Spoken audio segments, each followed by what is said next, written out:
Chapter 1. My name is Gatai. It seems I've been reborn into the world of Dragon Ball that a young boy with a buzz cut stood atop a small hill, his keen gaze fixated on the gradually receding figure of Goku, murmuring softly to himself. Gatai, what are you thinking about? At that moment, a whimsical voice resonated from behind him. The newcomer wore a pale red garment, her long braid trailing behind her, and her face radiated an overwhelming joy. She was a girl named Xiao Qiao, the very one who had summoned Goku to vanquish the nefarious duo of Silverhorn and Goldhorn. Xiao Qiao then turned her gaze in the same direction as Gatai, where a small figure moved swiftly, bounding across the rugged mountain path, quickly vanishing from sight. What was an arduous journey for an ordinary person was merely a series of effortless leaps for Goku, stirring within Xiao Qiao a mix of indescribable envy and gratitude. Gatai, returning to reality, turned to face her, his bright eyes no longer exuding innocence. Instead, they held a depth of experience and an inexplicable conviction.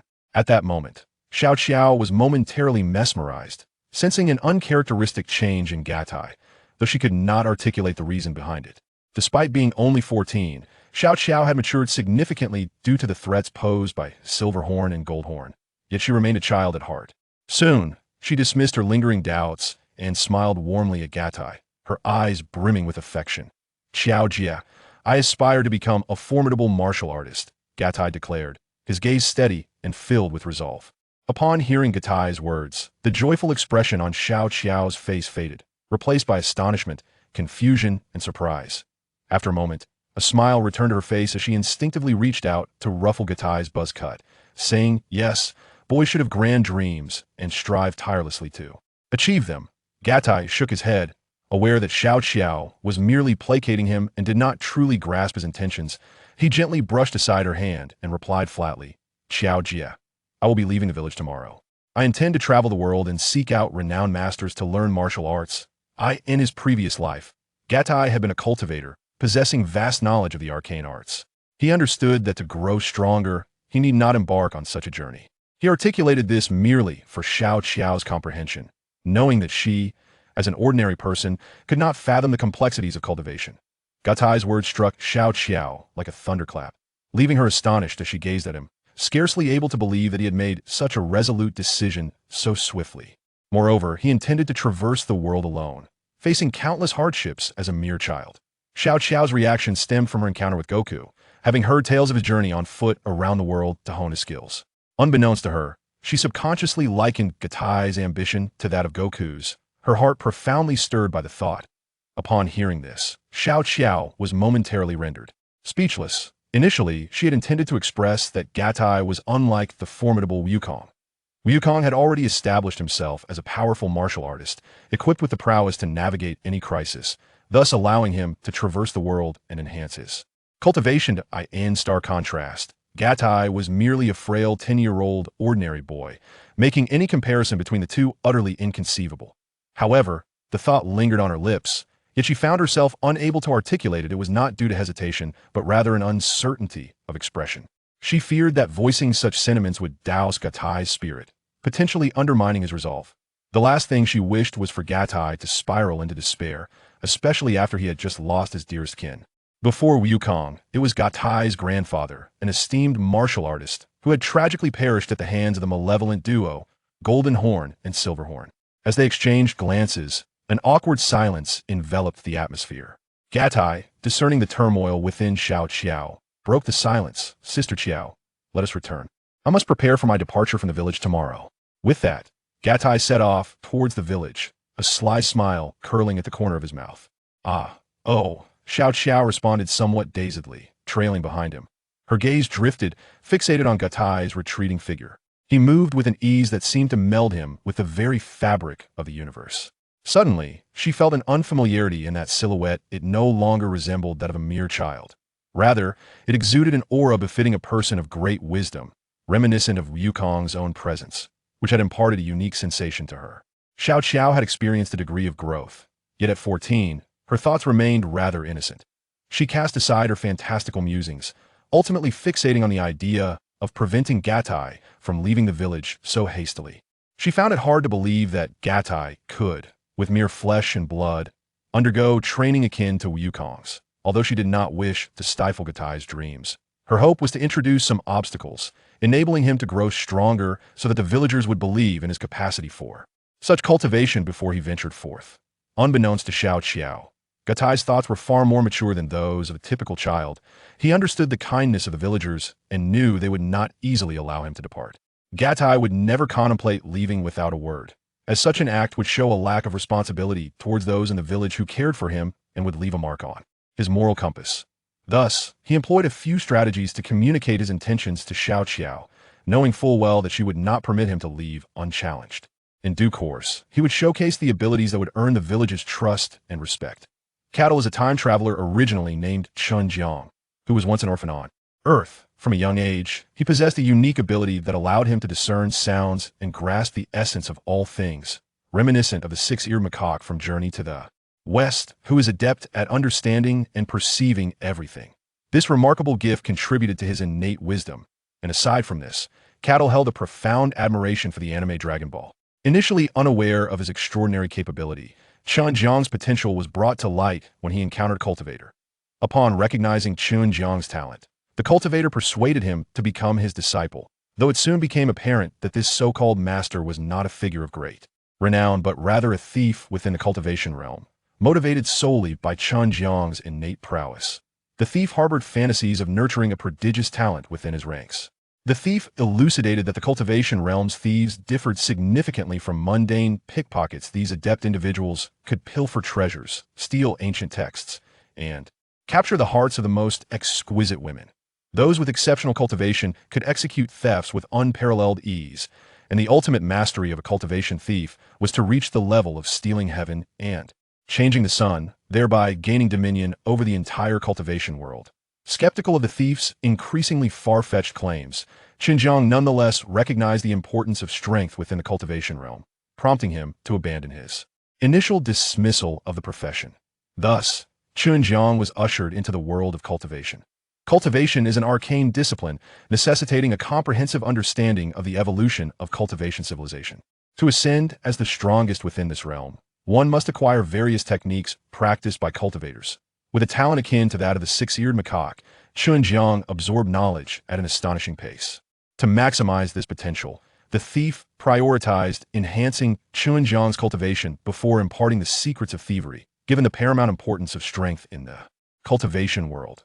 After nearly a century of arduous training, Chun Jiang reached the later stages of the nascent soul realm. By then, he had acquired a wealth of knowledge about the cultivation world and was ready to learn the thief's ultimate techniques.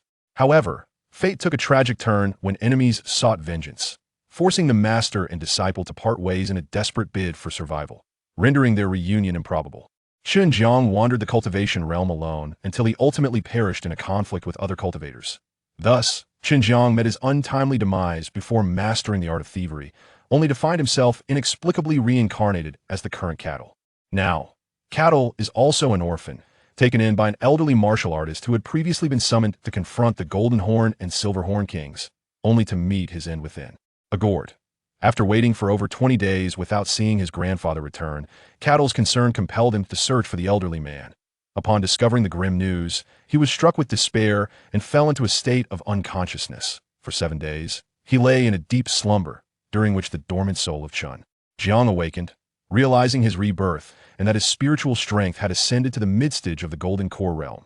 However, he discovered that he no longer possessed the extraordinary talents akin to the six-eared macaque from his past life, or perhaps such abilities simply remained unawakened. Based on his memories, he could not ascertain whether he had truly entered the world of Dragon Ball. In his recollections, the village was under threat despite his formidable spiritual power, granting him a measure of combat prowess. He refrained from intervening to resolve the village's crisis in order to confirm his surroundings. Since Gaotai was not a villager, the two antagonists, Goldhorn and Silverhorn, concealed him upon their return. Consequently, Gaotai's name was absent from the list of those they sought. It was only when he witnessed the arrival of little Goku and the subsequent events that he definitively recognized he was situated in the aftermath of the 21st World Martial Arts Tournament during little Goku's global training journey. Strictly speaking, Gaotai did not share a profound bond with the villagers, yet their kindness was undeniable. In the wake of his grandfather's death, the villagers felt a sense of guilt and collectively decided to welcome Gaotai as a new member of their community. The Xiao family willingly took on the responsibility of caring for him, which fostered a unique emotional connection between Xiao Qiao and Gao Tai. With Goldhorn and Silverhorn subdued, the villagers' ire had not yet subsided. The two miscreants, robust in stature, proved to be excellent sources of free labor. The villagers gathered, employing the gourd to compel Goldhorn and Silverhorn into work. Despite their inner resentment, the two were acutely aware that their lives were at the mercy of others, rendering them unwilling to express their anger. Upon returning home, Gao Tai found himself in Xiao Qiao's abode, though she was absent. He surmised that she was eagerly discussing her impending departure with her parents. Seated cross-legged on his bed, Gao Tai pondered various matters. In his previous life, he had become a cultivator, and naturally, despite his rebirth, he positioned himself once more as a practitioner. With his return to life, the necessity to cultivate anew became an inherent drive.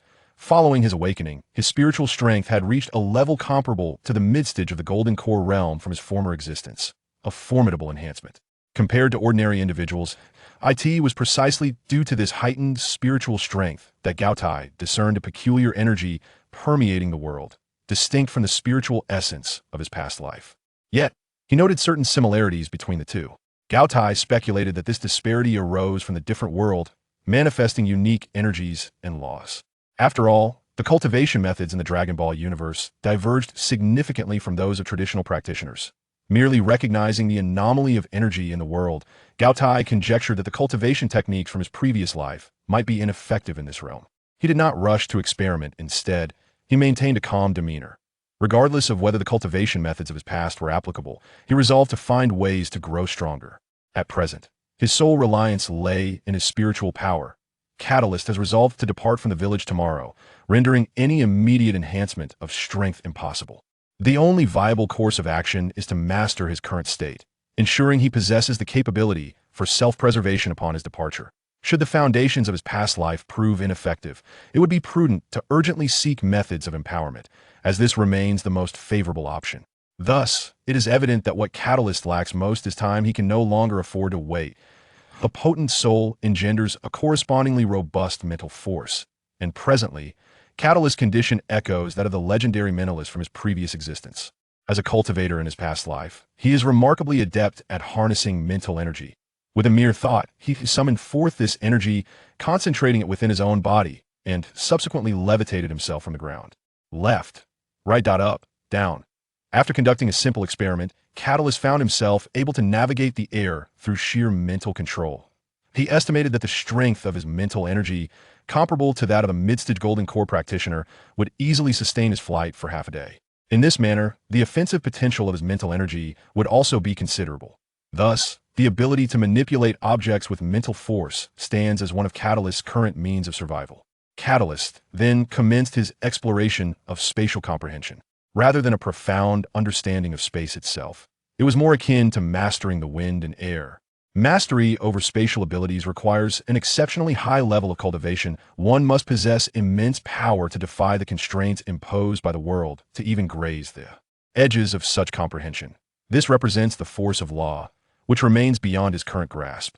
Strangely, the extraordinary abilities found within the Dragon Ball universe seem akin to initial manifestations of fundamental laws, remarkably commonplace. It appears as though the earliest trajectories of these laws have been imparted upon various races, a phenomenon unseen in his previous life. Of course, such occurrences were not entirely absent. The myriad divine beasts within the realm of cultivation possessed unique talents, inherently grasping traces of the great principles since their inception.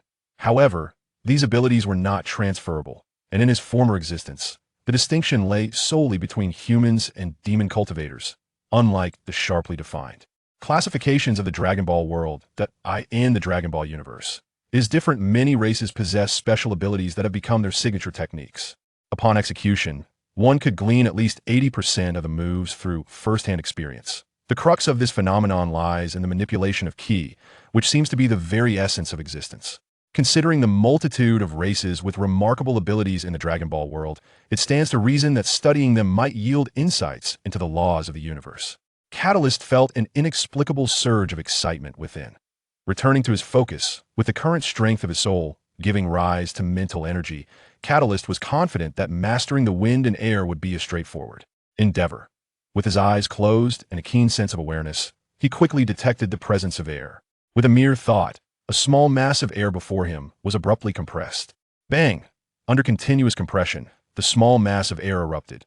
Yet, this was not the end. The explosion of air generated a shockwave, naturally crafting a gust of wind.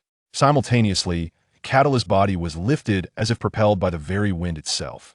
Suddenly, a force of air coalesced, forming an imperceptible natural barrier. The ethereal form of Gatai collided gently with it. In an instant, Gatai's closed eyes snapped open, revealing a glint of fierce determination that he raised his right hand, extending a solitary finger to trace a path through the void. A gleaming, silvery light, sharp as a blade, erupted forth, swiftly racing towards the wall. With a sharp whoosh, the wall was sliced open, a slender gash appearing. A series of relentless attempts ensued, as his mental prowess continuously monitored the surroundings. This method serving to reacquaint him with the application of his psychic abilities. Not bad, Gatai mused, observing his handiwork with a hint of satisfaction. Mastery over the wind and the ability to wield air as a weapon proves to be quite remarkable. I should possess a formidable means of self-defense now. Tomorrow marks my departure, and I am uncertain if I shall ever return. Countless quaint villages like this one exist throughout our planet, where generations have lived a secluded existence, self-sufficient and harmonious. When a location becomes inhospitable, migration is inevitable. Over time, the village's integrity may suffer, potentially leading to its demise under the laws of nature. The Earth is rife with conflict and peril, with many regions experiencing significant casualties. In the era of artificial beings, the formidable cell has taken the lives of numerous individuals, many of whom may never be resurrected through the Dragon Balls. Within the realm of Dragon Ball, it appears that only the inhabitants of large cities are granted repeated chances at life. It seems necessary to facilitate the relocation of the villagers to the city. A sudden migration would be impractical. It must be approached gradually.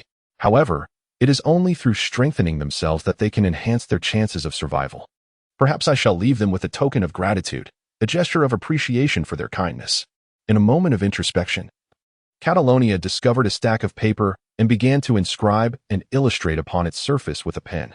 What Katai inscribed on paper pertains to the cultivation methods of Neijia Xingyiquan from a previous life on Earth, encompassing the Santi Shi Zhuang Gong, the 5 elements fist, and the 12 animal forms. At present, Katai cannot ascertain whether the inner skills and cultivation techniques from his former existence can be practiced in this world, nor does he possess ample time to explore this possibility. Nevertheless, it stands to reason that Neijia Quan, which primarily focuses on honing the body to unlock its latent potential and elevate the essence of life, aligns harmoniously with the physical cultivation practices of this realm, suggesting that it should be feasible to cultivate. Even if mastery eludes him, the 5 elements fist and the 12 animal forms can still be employed as techniques, each endowed with considerable combat efficacy. With diligent practice, one could indeed emerge as an exceptional fighter. The fundamental reason why Jatai chose Xingyi Quan lies in his belief that it is the martial art most akin to lethal combat techniques. In the world of Dragon Ball, possessing a certain level of combat prowess is essential for survival. With a creak, the door swung open, revealing the figure of Xiao Qiao in Jadai's room. Behind her stood her parents, their expressions grave. It was evident that Xiao Qiao had informed them of Jadai's impending departure. At that moment, Jadai paused, rose to his feet, and faced the trio with a gentle smile. After a brief exchange, the 3 were unable to dissuade Jatai and ultimately acquiesced. However, Xiao Qiao and her parents proposed a condition. Jatai must spar with the 2 notorious rascals, Jin Zhao and Yin Jiao. They insisted that as long as he could avoid being struck for a full minute, they would feel secure in allowing him to leave. Although Jin Jiao and Yin Jiao were currently constrained in their freedom, they were regarded as formidable figures within the village. This stipulation was originally intended to deter Jatai, but to their astonishment, he readily agreed. The audacity of Jatai's choice left the 3 in utter shock, leading them to question whether he had lost his senses. The tenacity of Jatai rendered them speechless, leaving them to await the results come morning. After sending off Xiao Qiao and her parents, Jatai continued to inscribe the methods of Xingyi Quan. In conclusion, he documented a legendary internal martial art technique known as Dragon Might and Tiger Shock, as well as a transcendent body forging technique called Dragon Turtle Exhalation. By the time he finished, the night had deepened. Jatai hastily tidied his surroundings before succumbing to slumber. As dawn broke, a new day unfurled.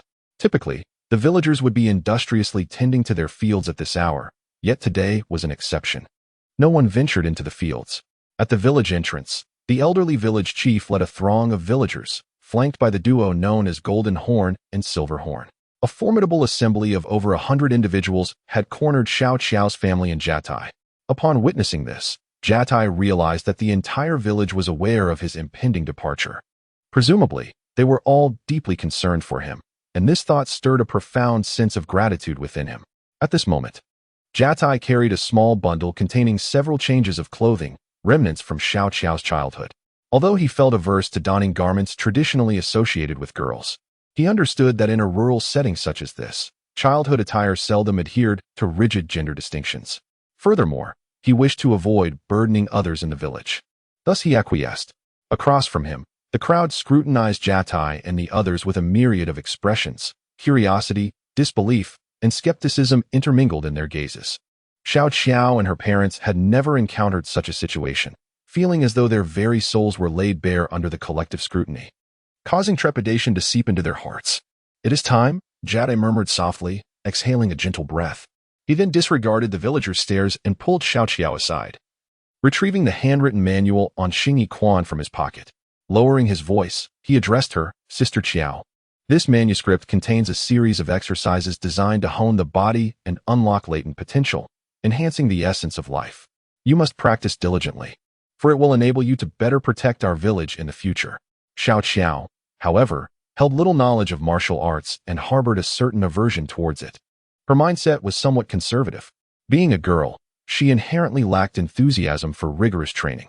In her view, such endeavors were fraught with hardship, and while she was not afraid of toil, she envisioned it as a brutal and savage undertaking, something unbefitting of a girl. Thus, upon hearing Jiatai's words, her expression was one of utter bewilderment. Catalonia was unaware of Xiao Qiao's innermost thoughts, yet he continued to elucidate. This set of martial arts does not necessitate extensive physical training. Rather, it is more about comprehending the profound principles within. Even if Sister Qiao is a woman, it shall have no bearing whatsoever. What Catalan expressed was not an awareness of Xiao Qiao's inner thoughts, but rather a reflection of his thoughtful consideration. Even in the previous life on Earth, there were few women who practiced internal martial arts. His words were merely intended to encourage Xiao Qiao to focus her energies on the protection of the entire village. Catalan believed that after the incident involving the two troublemakers, Jin Jiao and Yin Jiao, she had matured significantly. This was evident from her brave undertaking to seek out martial artists to resolve the village's crisis, undeterred by danger. All that remained was a platform, an opportunity.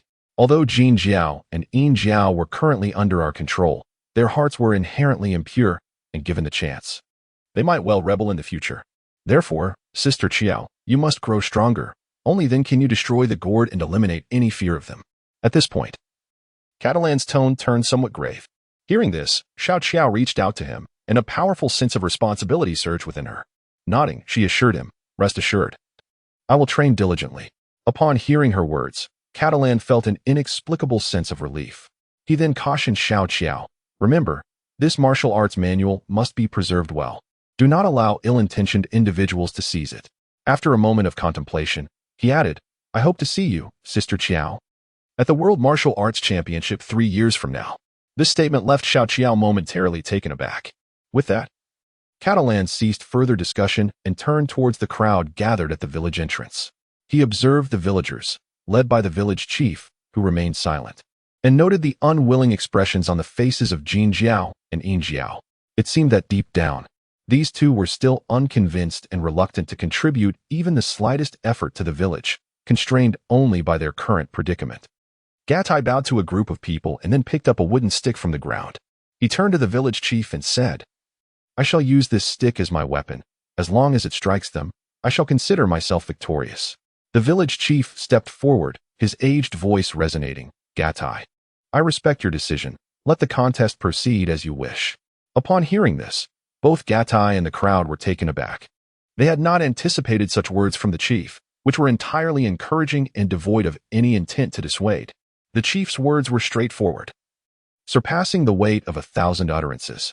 Cataly burst into a smile, harboring a sense of admiration. Indeed, the village chief possessed a far-sighted perspective on matters. For every formidable champion of justice in the world, there exists the potential to save countless souls. Turning his gaze towards the duo of Golden Horn and Silver Horn, Cataly inquired, "Did you come together, or is there something else?" His words were astonishing, catching even the village chief off guard. However, a wave of joy washed over the chief's face, for he believed that Cataly was not one to act recklessly. On the contrary, the very utterance of such audacious words suggested an extraordinary intellect adept at psychological warfare, aimed at inciting the anger of Golden Horn and Silver Horn, who, prideful as they were, would undoubtedly refrain from attacking in unison. Furthermore, it was possible that Cataly truly possessed the strength to defeat them. Little Xiao, upon hearing this, felt a surge of anxiety and could not help but worry for Cataly. The moment Golden Horn and Silver Horn heard Cataly's declaration, veins bulged on their foreheads. For the sting of being underestimated was unbearable, particularly in their current predicament.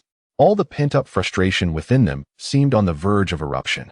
Silver Horn, in a fit of rage, surged forward, only to be restrained by Golden Horn. In contrast, Golden Horn exhibited greater wisdom and composure. Nevertheless, he, too, was a formidable force, and the young boy before him might indeed possess some genuine prowess. After all, following the incident with little Wukong, Golden Horn had learned to be cautious and not underestimate anyone based on their youth. "I shall take this one," Golden Horn declared, his eyes flashing with a fierce intensity at being belittled by Cataly. "Brother, you," Silver Horn expressed surprise, not anticipating that his elder brother would choose to engage personally. Golden Horn stepped forward, drawing the knife from his waist with resolute determination. "Ah," the crowd gasped, clearly startled by Golden Horn's sudden aggression, expressing their concern for Cataly. "Golden Horn, remember this is merely a spar. If you dare to harm Cataly, I shall ensure your demise within the gourd," the village chief bellowed, witnessing the unfolding scene. "You," Golden Horn exclaimed, his frustration palpable, rendered speechless by the chief's admonition. Ultimately, he could only glare at Cataly once more. With a fierce shout, Golden Horn charged forward. Once a bully himself, he was not one for excessive dialogue.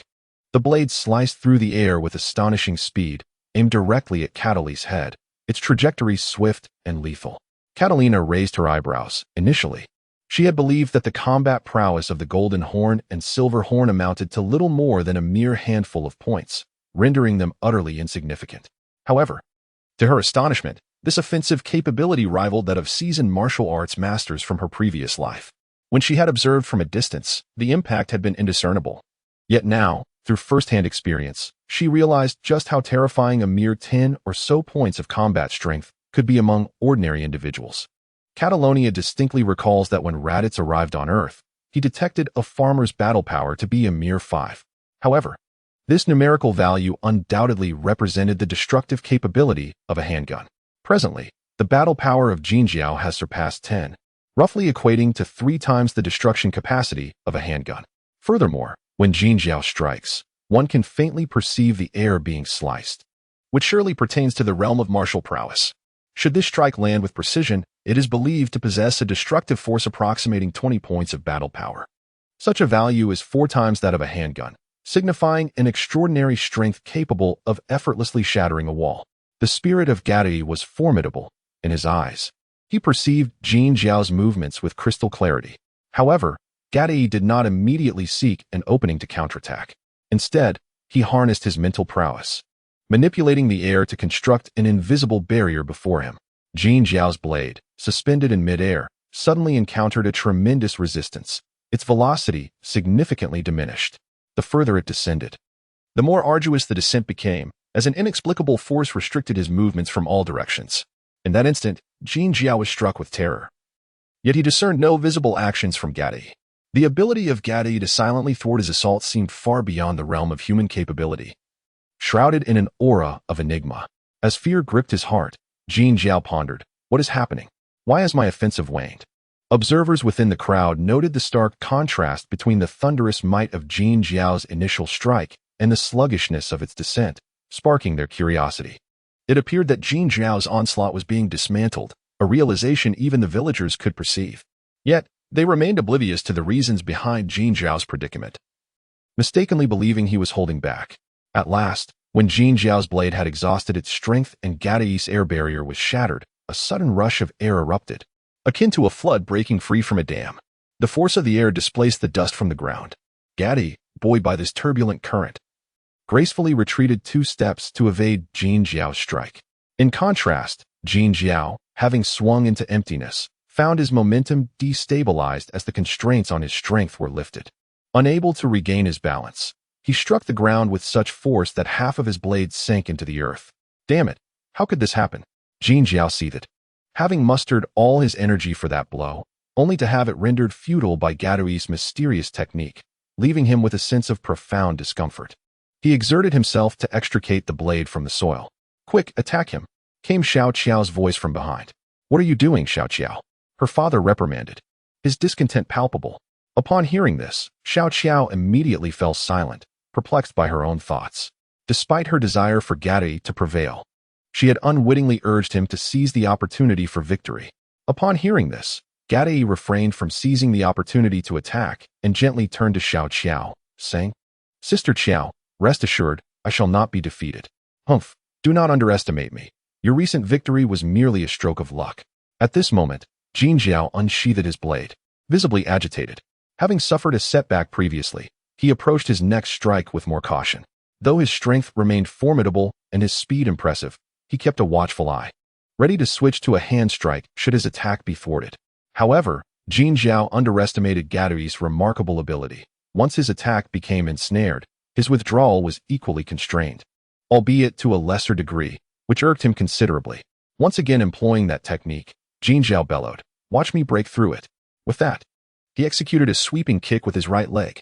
The force generated by his leg far surpassed that of his hands, creating a resonant sound as it struck the air. A fierce gust of wind rushing past Gadai. Jin Jiao, with his towering stature, unleashed a kick akin to a mountain's impact. Gadai, understanding the magnitude of this attack was significantly greater than before, did not dare to be complacent. He realized he could not completely block it with an air barrier, and instead chose to harness his mental energy to sense the flow of air and evade the strike. Jin Jiao, still unsatisfied, escalated his offensive with a relentless barrage of strikes, conjuring numerous phantoms that left the observing villagers bewildered, instinctively covering their mouths in fear of Gadai sustaining an injury. Gadai moved with the wind, swaying like a bamboo in the breeze. The golden-horned figure always brushed against the hem of Gadai's clothing. To an outsider, Gadai appeared to be inebriated, while the golden horn's attacks proved utterly ineffective. This scene resembled an adult playfully toying with a child, eliciting a sense of absurdity. A relentless barrage of strikes, whether with blades, fists, or legs, failed to touch Gadai, leaving the golden horned in a state of astonishment. Internally, he mused, when did skilled fighters become so trivial, and why are they all mere children? What has become of this world? As Gadai deftly evaded the golden horn's rapid onslaught, the villagers began to comprehend the reality. It was not that the golden horn had been holding back, but rather that Gadai possessed remarkable skill.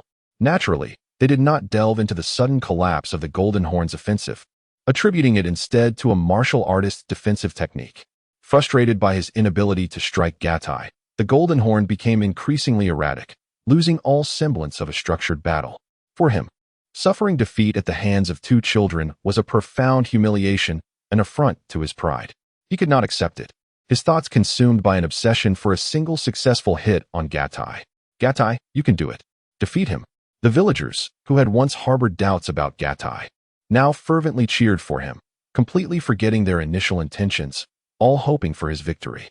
The golden horned, having exhausted his patience, found the moment ripe for action. Gadai, observing the golden horned's state, quietly resolved to wait. Gadai's cautious approach stemmed from his youth. As a child, his physical abilities were limited, and any proactive attack would inevitably lack speed and power. Only when his opponent became truly disoriented could he afford to lower his guard, thus creating a greater opportunity for himself. Certainly, if Gadai employed his wind blade technique, he could easily vanquish the golden horned. However, being a child, he did not wish to shock the mundane world too greatly. Otherwise, the villagers might blame him for possessing such extraordinary skills, yet failing to assist them in overcoming their plight, leading to a difficult explanation. Soon, Gadai identified an opening, dodging the golden horn's downward strike, and gracefully maneuvered to the opponent's blind side. For the first time, he extended the wooden stick in his hand, naturally pressing it against the golden horn's waist. "You have lost," Gadai stated calmly. "What? How could this be?" The Golden Horn could scarcely believe that he had once again fallen to a child. Suddenly, he seemed to lose all strength, the knife clattering to the ground. Then, in a moment of utter weakness, he collapsed onto the ground, his hands incessantly pounding the earth as he wept uncontrollably.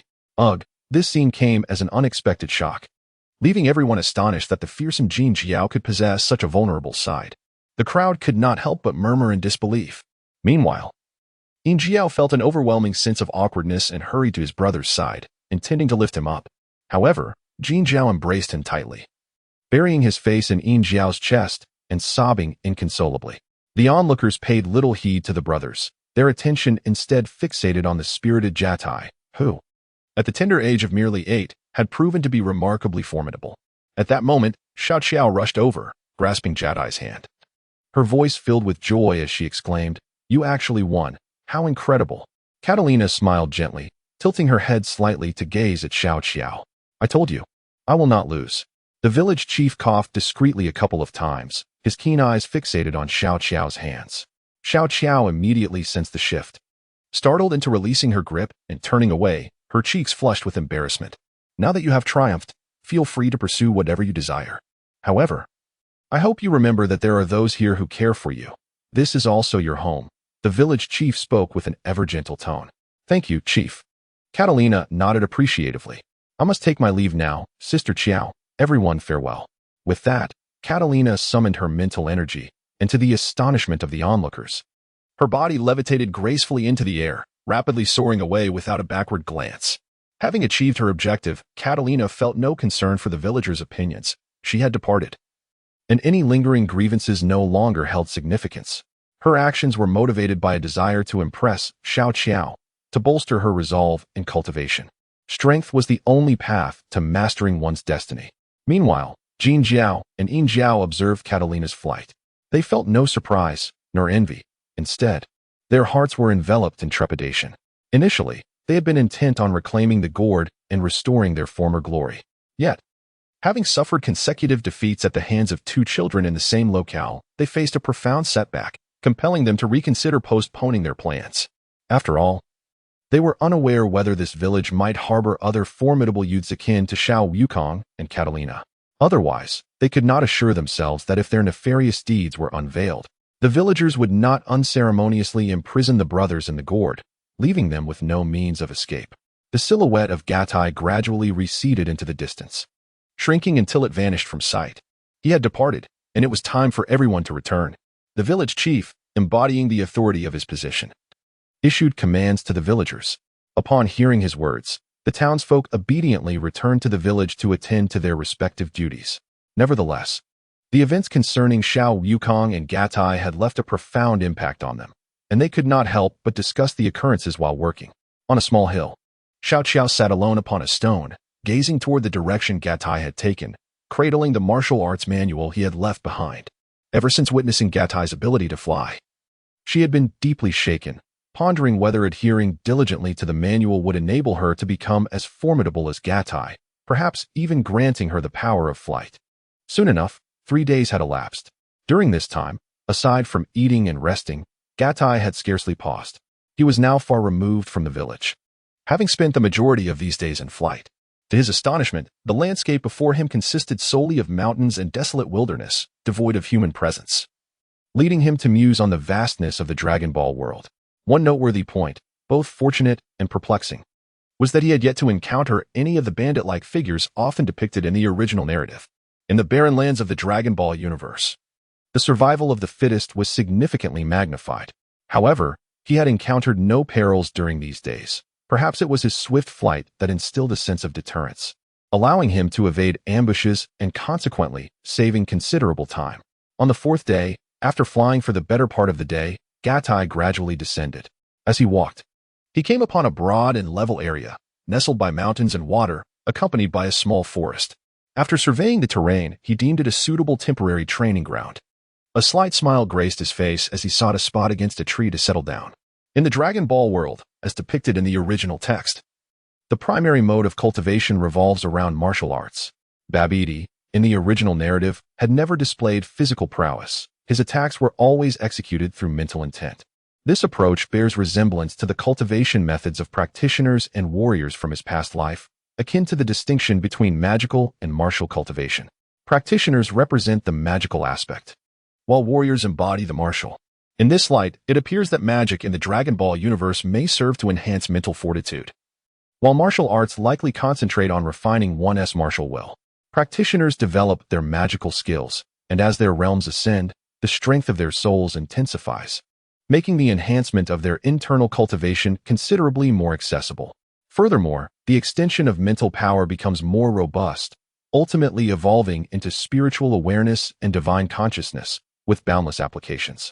Conversely, warriors refine their martial intent without the extension of mental power, focusing instead on mastering their own strength and embracing the techniques of heaven and earth in a manner that is immensely domineering. This cultivation method, devoid of mental power support, renders the enhancement of one's realm exceedingly arduous, demanding an unfathomable willpower. Thus, Gattai could not forsake magical cultivation in favor of martial arts while possessing mental power. Before long, Gattai quieted his mind, recalling the various cultivation techniques and internal martial arts he remembered from his previous existence. In a previous existence, Gattai possessed an extensive array of cultivation techniques. He swiftly selected a dozen or so varying levels of spiritual cultivation methods, as well as internal energy practices. These techniques were familiar to Gattai from his prior studies, making the process of relearning them rather effortless. Subsequently, Gattai decided to first experiment with the spiritual cultivation methods. He summoned his mental strength to its fullest, keenly sensing the energies of the universe, and commenced the practice of the foremost spiritual cultivation technique. With his formidable mental power, he was able to profoundly perceive the diverse energies present in the world. With the aid of his mental prowess, a portion of this energy was mysteriously drawn forth, flowing into his body. Gattai was completely enveloped in the energy of the universe that he had come to master. In such an enriched environment, his cultivation became notably more effective. Soon, Gattai realized that, through focused mental effort, he could accelerate the absorption of this energy into his physical being. However, this merely enhanced the nourishment he received from the cosmic forces and did not augment his physical strength. Nevertheless, the aspiration to transform this energy through the practices of cultivation into a personal source of power remained elusive. As Cattle sensed his muscles gradually absorbing energy, he noted that the process was exceedingly slow. By the standards of combat prowess in this world, it seemed he could not even gain an increase of 0.1 in battle power. It merely felt as though his body was being nourished by fresh air. After a short while, Cattle abandoned the cultivation of this particular technique and began to explore a second method. However, he discovered that the second technique was similarly ineffective, and its lower tier rendered the nourishing effect of celestial energy on his physical form even less pronounced. Cattle continued to experiment with a selection of over a dozen predetermined cultivation methods, yet none yielded any success. Furthermore, during his attempts at internal martial arts, he sensed an unsettling fatigue, as if his strength was being siphoned away. The initial stages of internal cultivation aim to refine essence into energy, drawing from the energy contained within oneself, and require rare materials and abundant herbs to facilitate better progress, thus affirming the adage that scholarship is impoverished while martial prowess flourishes. Yet, Cattle felt that the efficacy of internal methods was equally feeble. At that moment, a spark of inspiration ignited within him. He contemplated the possibility of harmonizing the techniques of spiritual cultivation with the martial arts of this world to enhance his training. Nevertheless, he refrained from rushing into experimentation, for he originally hailed from the realm of spiritual practitioners, making the path of his primary focus. After 2 failed attempts, he turned to methods aimed at strengthening his soul. The enhancement of soul strength typically correlates with one's cultivation level and understanding of the Tao. Of course, techniques for cultivating soul strength can only yield a limited increase and cannot be boundlessly amplified in the initial stages. It relies on the nourishment of celestial energy in a manner akin to that of refining it into internal power. This time, Cattle chose various techniques of differing ranks to experiment with once more. However, this round left him somewhat exasperated, for the methods aimed at enhancing soul strength proved to be even less effective than the previous ones, with no discernible progress or sensation of advancement. Left with no choice, Cattle reluctantly abandoned the notion of cultivating the techniques of his past life. Unless unforeseen circumstances arose, he would have to pursue the path of martial arts. Fortunately, he still possessed a mental acuity comparable to that of a mid-stage golden core, which he believed afforded him a significant advantage. Catalina understood the inherent disparities between these two worlds. Thus, the manifestation of celestial laws would naturally differ, leading to varied methods of cultivation that cannot be generalized. At this moment, Catalina remained undaunted, possessing other profound reserves of strength. In his previous life, upon engaging with the path of cultivation, he realized that the techniques of cultivators were essentially a form of civilization, aptly termed cultivation civilization, akin to the technological civilizations of other life forms across the cosmos, both having evolved over countless epochs. The predominant methods of cultivation among practitioners include array techniques, alchemical arts, talisman crafting, and the golden core path, among others. Additionally, numerous auxiliary cultivation methods, forbidden techniques, and celestial martial arts abound. Fortuitously, in his past existence, Catalina was a cultivator himself, and under the guidance of his master, he acquired a plethora of cultivation techniques. The arsenal of a cultivator is vast, and even if his past methods seem inapplicable in this world, through persistent contemplation, he would inevitably uncover feasible approaches. After all, both realms offer pathways to strength through cultivation. Though the methods may diverge, the underlying principles remain remarkably similar. Should all else fail, he could resort to the Dragon Balls. In the realm of the Dragon Balls, they represent miracles, rendering nearly anything possible. However, to leverage the power of the Dragon Balls, one must first attain a degree of strength. Otherwise, one would lack the ability to acquire them and consequently forfeit the chance to make wishes. Currently, I possess no alternative but to temporarily pursue martial cultivation. While the Dragon Balls are indeed marvelous, every phenomenon adheres to certain laws, and utilizing them may incur repercussions that could impede my future accomplishments. Yet, this is not an absolute. In this world, the very existence of the Dragon Balls is distinctive and might aid me in comprehending the grand principles sooner. The Dragon Ball realm places great emphasis on lineage. As an Earthling, I cannot ascertain if I am a pure-blooded one. Let us assume, for the sake of argument, that I am indeed a pure Earthling. The potential derived from this pure lineage is rather limited, and with a frail constitution, forcible cultivation could lead to hidden injuries. Therefore, it is imperative to cultivate qi. Once qi is developed, as long as the body is tempered without extreme measures, significant issues may be avoided. However, the question remains, how many years would it take to cultivate qi through conventional means? Gatai pondered upon his path of cultivation, momentarily reflecting on the myriad obstacles that lay ahead. It was time to embark on the practice of body refinement. Should this endeavor prove futile, the consequences would be dire. As these thoughts crossed his mind, a bittersweet anticipation graced his countenance. Relaxing his body, Gatai took a brief respite, recalibrating his state before gracefully assuming the posture of the three bodies of Shingi. Though unfamiliar with the martial arts, Gatai recognized that martial prowess is fundamentally rooted in the practice of true cultivation.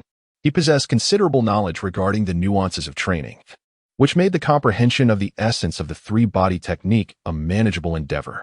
In his inaugural attempt, Gatai transcended expectations, manifesting the three-body technique to its fullest potential and achieving a state of harmonious unity.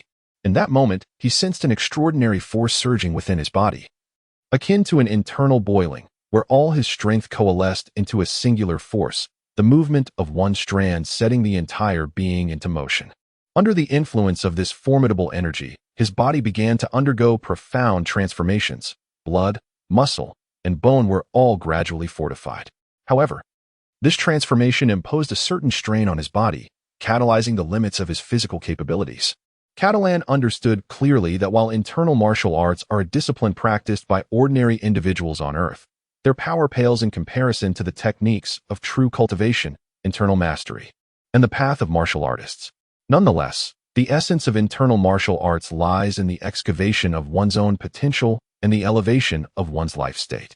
To unearth this potential is akin to forcibly extracting one's latent capabilities, a process that inevitably entails suffering.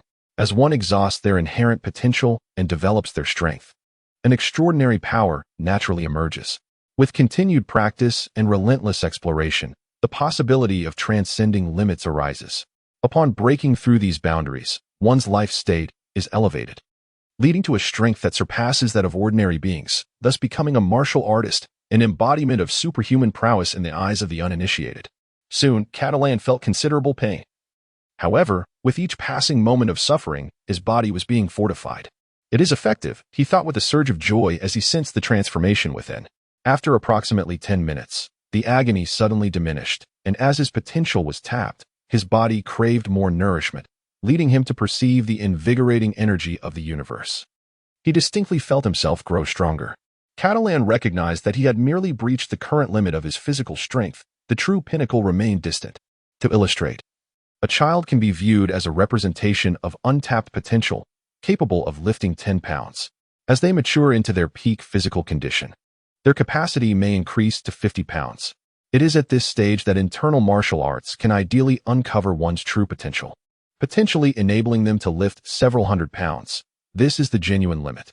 Had he continued to practice body tempering techniques, Catalan was confident that his progress would be swift. However, in this realm, reaching and surpassing limits is a crucial aspect.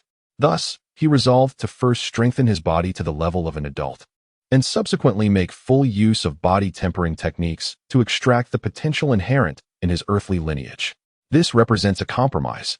As an earthling in this world's version of Earth, he recognized the necessity of distinguishing between pure and impure human lineages.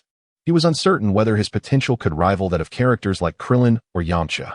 Therefore, he lacked the capital to gamble, as a loss could result in irreparable harm with significant repercussions for his future. It might be impossible to reach the levels of Goku and Vegeta from Dragon Ball Super, let alone surpass them.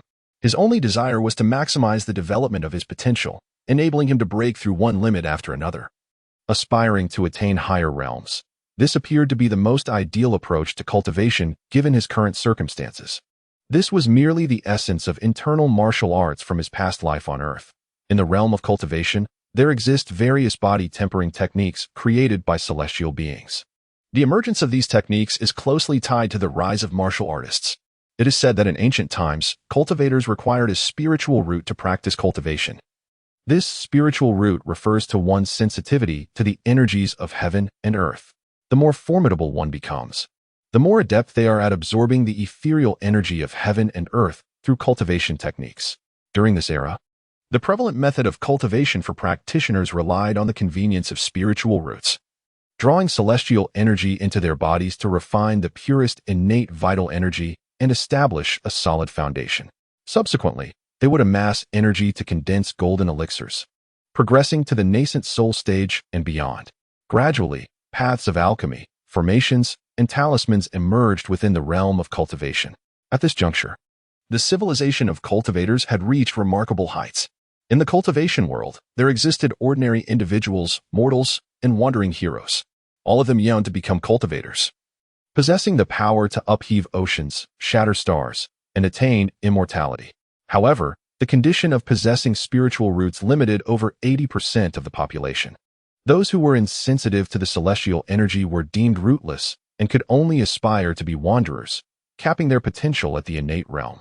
The techniques they practiced were internal martial arts, with the highest form merely regarded as the closest approximation to true cultivation methods. Eventually, within the realms of mortal cultivation, an individual pioneered a different approach known as martial arts. After years of development, the methodology of martial arts became well-defined, encompassing the unification of 100 meridians. The will of martial artists and techniques derived from the natural world. Consequently, martial artists swiftly rose to prominence, their numbers vastly surpassing those of cultivators. Their inner strength underwent a sublime transformation, rendering their close combat abilities terrifying. With an indomitable martial will protecting their souls, they stood fearless against the spiritual assaults of cultivators. Their ultimate techniques imbued with the profound truths of the universe. From that point onward, the supremacy of cultivators was challenged. It dawned upon them that the advancement of cultivation civilization was imperative. Cultivators possessed formidable souls, unparalleled spiritual awareness, and exceptional deductive abilities.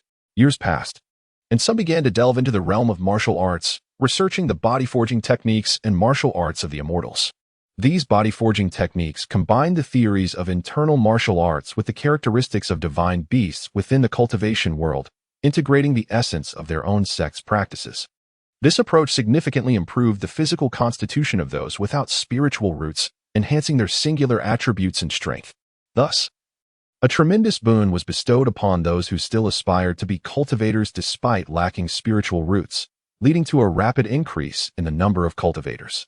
The martial arts of the immortals greatly expanded the offensive capabilities of cultivators, allowing them to harmoniously blend their martial practices with cultivation techniques, becoming formidable entities of both. Following an encounter with martial artists, cultivators underwent a profound awakening, realizing that the path is boundless. Consequently, various cultivation techniques emerged from the cultivators, marking the pinnacle of cultivation civilization. In this way, a new paradigm within the cultivation realm was established, characterized by continuous friction between the two factions, mutual progression, and the pursuit of enlightenment and ascension. It is rumored that among martial artists, some individuals are even experimenting with the concept of physical strength, positing that bodily power is a form of energy, a synthesis of strength, force, and chi, succinctly referred to as the power of force. If one could master it and then augment their inner strength for warriors or true essence for cultivators, the resulting power would be unimaginable. However, it is rumored that such aspirations have been extinguished in their infancy by cultivators. The concepts of strength and energy resonate profoundly with the training methods found in the Dragon Ball universe, where energy exists within the body, and as the body grows stronger, so too does the energy.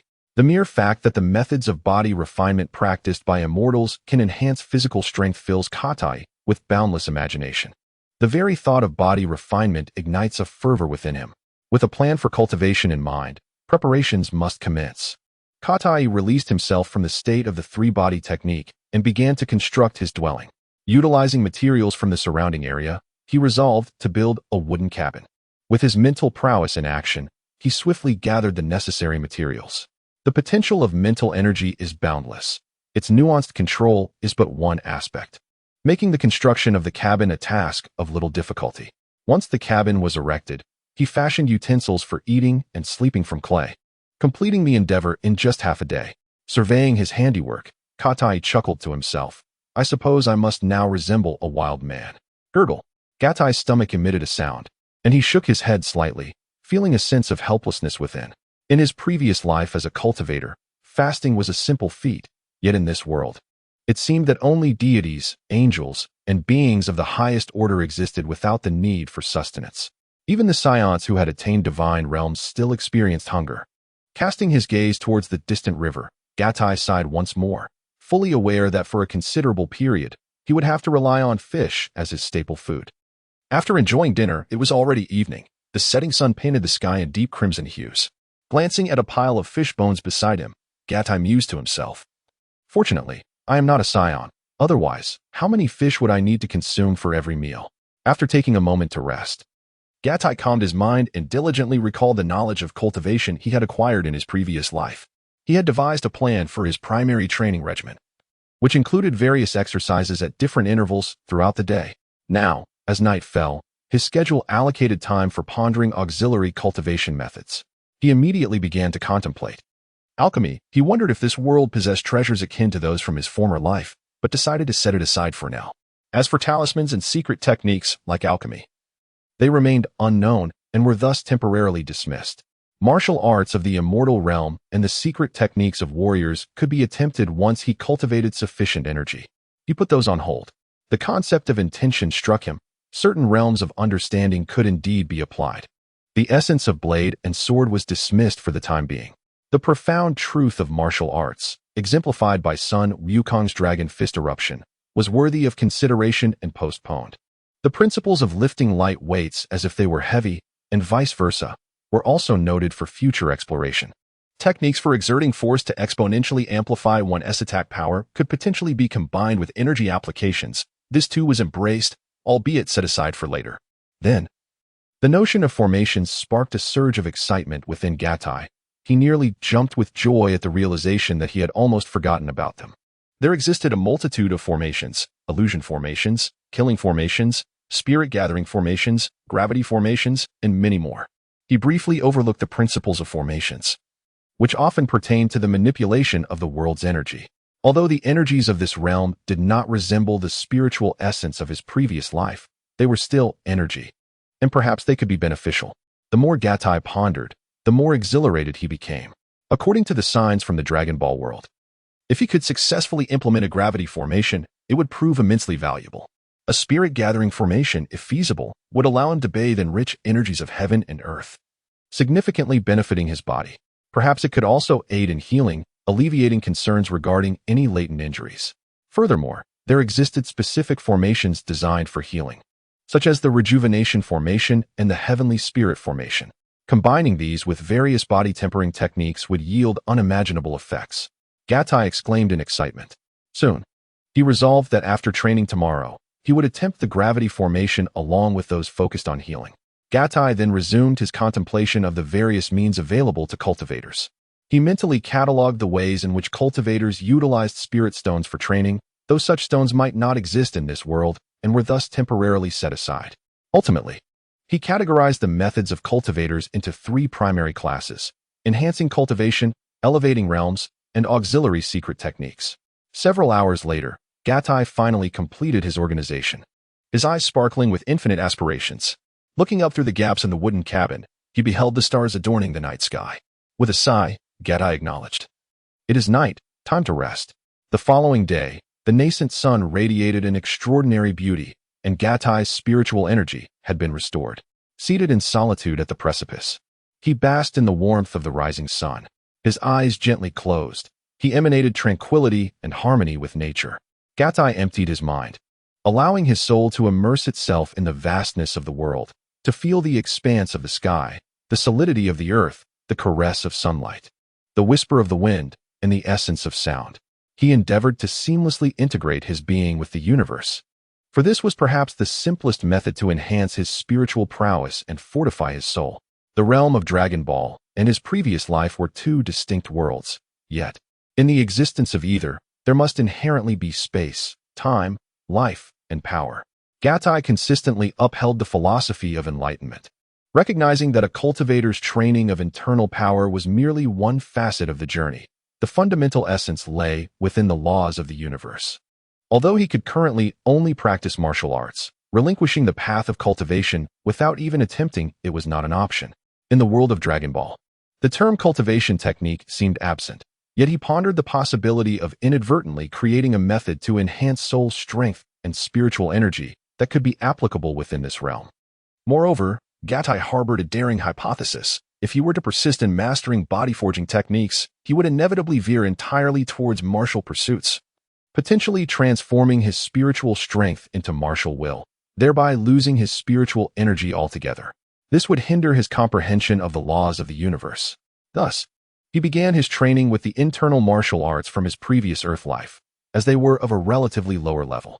If he could harness his current soul strength and spiritual energy to touch upon the path of space, then even if he could no longer utilize his spiritual power, he would have gained tremendously. In a state of profound tranquility, Gatai perceived himself as a vessel capable of absorbing the essence of all that surrounds him. Unbeknownst to him, the energies of the universe gradually flowed into his being, enhancing his physical constitution. This remarkable transformation was intertwined with Gatai's past life. Having spent over a century in cultivation, he effortlessly achieved a state of harmony with the cosmos. The dawn, the most exquisite hour of the day, is fleeting, and Gatai soon found his meditation coming to an end. As he gently opened his eyes, he noticed a subtle shift in his perception. It seemed that previously, his awareness had been directed by a formidable mental force, allowing him to grasp even the minutest details. However, now it felt as if he had truly been reborn into this world, nourished by its essence, leaving an indelible mark upon him. He sensed himself as an earthbound inhabitant, while his former life appeared but a distant dream. With a mere thought, he attuned himself to his physical state and discovered an invigorating vitality coursing through him, akin to that of a newborn child, remarkably healthy, devoid of any imperfections. His spirit was buoyant, his gaze bright. An ethereal aura of natural grace enveloped him. Should anyone encounter him, they might find themselves irresistibly drawn to his presence, compelled to engage in conversation. Gatai could not help but exclaim, "This sensation is delightful." With the conclusion of the first phase of his training, he seized the opportunity of his robust physical condition to embark on a regimen of physical enhancement. The exercises were rather straightforward: push-ups, frog jumps, squats, and the like. However, at this juncture, Gatai was well aware that he could not recklessly push his body to its limits. Firstly, his physique had yet to fully develop, and secondly, his lineage as an Earthling bestowed upon him a rather modest potential. Catalan's series of movements unfolded with meticulous planning. each action executed to a predetermined count until fatigue began to set in. Following a brief respite, he would seamlessly transition to the next exercise. Even during his moments of rest, he continued to twist and engage his body, ensuring that it never fully relaxed, as such laxity would hinder his training. As noon approached, Catalan had cycled through his training regimen 4 times. For several hours, he remained in motion, beads of sweat cascading down his form. Gradually, he allowed his body to relax, permitting it to naturally dispel the fatigue. He then entered a state of meditation, channeling his mental energy to harmonize with the ambient forces, thereby soothing his body and restoring it to its optimal state. Should Catalan exert himself to command the energies around him, his body would recuperate swiftly. However, this would lead to an excessive drain on his mental faculties. Although he had ascertained a method for cultivation, unforeseen variables might arise in the future, rendering the preservation of his mental strength paramount. After catching fish to roast for nourishment, he took a moment to rest.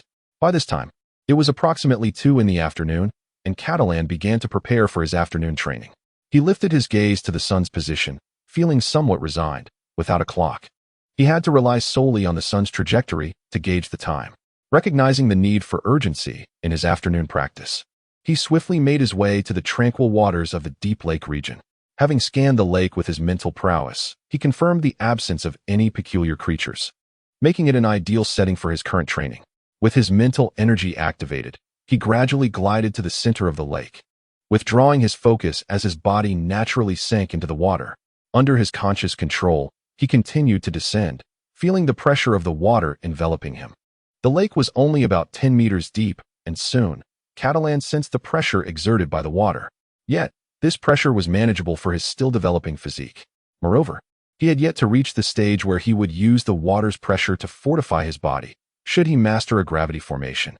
He could leverage the water pressure for enhancement. Immersed in the lake, he could not breathe, prompting him to mobilize his mental energy to regulate his body's state within the water, striving to prolong his underwater endurance. Catalan chose to cultivate in the waters to harmonize the internal circulation of his body. In a previous life, warriors of the innate realm could submerge themselves in water for extended periods without sustenance, a phenomenon attributed to the transformations inherent in the innate state. This realm signifies the foundational threshold for practitioners of the mystical arts, granting access to the ethereal energies of heaven and earth, enabling the body to absorb these vital forces for sustenance. Having been a part of the modern world in his past life, Catalan possessed an understanding of water's composition, notably the presence of oxygen. His intention was to stimulate his body's ability to absorb it, thereby regulating his internal circulation and inducing a state akin to that of the innate realm. Catalan's ultimate goal was to explore survival within the cosmos through progressive cultivation, a crucial step in his journey. In the realm of Dragon Ball, numerous inexplicable phenomena exist. Consider the paradox that despite the immense power of Super Saiyans, they struggle to survive in the vastness of space, an enigma indeed. Furthermore, during the God and God arc, Goku battled Beerus in the cosmic expanse beyond Earth, effortlessly breathing in his Super Saiyan God form, a testament to the profound connection with divine states. Ultimately, there exist methodologies for existence in the universe. The divine state serves as one approach, while Catalan embarks on an exploration of an alternative method, or perhaps the principles of both are fundamentally similar. Gatai's physique remains frail. To claim strength would merely be to acknowledge the formidable power of his spirit and mental prowess that fuels his attacks. Thus, should Gatai linger in the water naturally, he would undoubtedly succumb to drowning within 3 minutes. This assertion proved accurate, as he initially attempted to hold his breath underwater for just over a minute, yet could hardly endure. Having had scant exposure to aquatic environments since childhood, Gatai's swimming ability is naturally poor, compounded by his tender age and insufficient physical strength. Holding his breath for over a minute is commendable, a duration comparable to that of an ordinary person in his previous life. Gatai is acutely aware that without diligent training, his capacity to hold his breath may not improve even upon reaching adulthood. Emerging briefly to take a breath, Gatai once again submerged, instinctively holding his breath.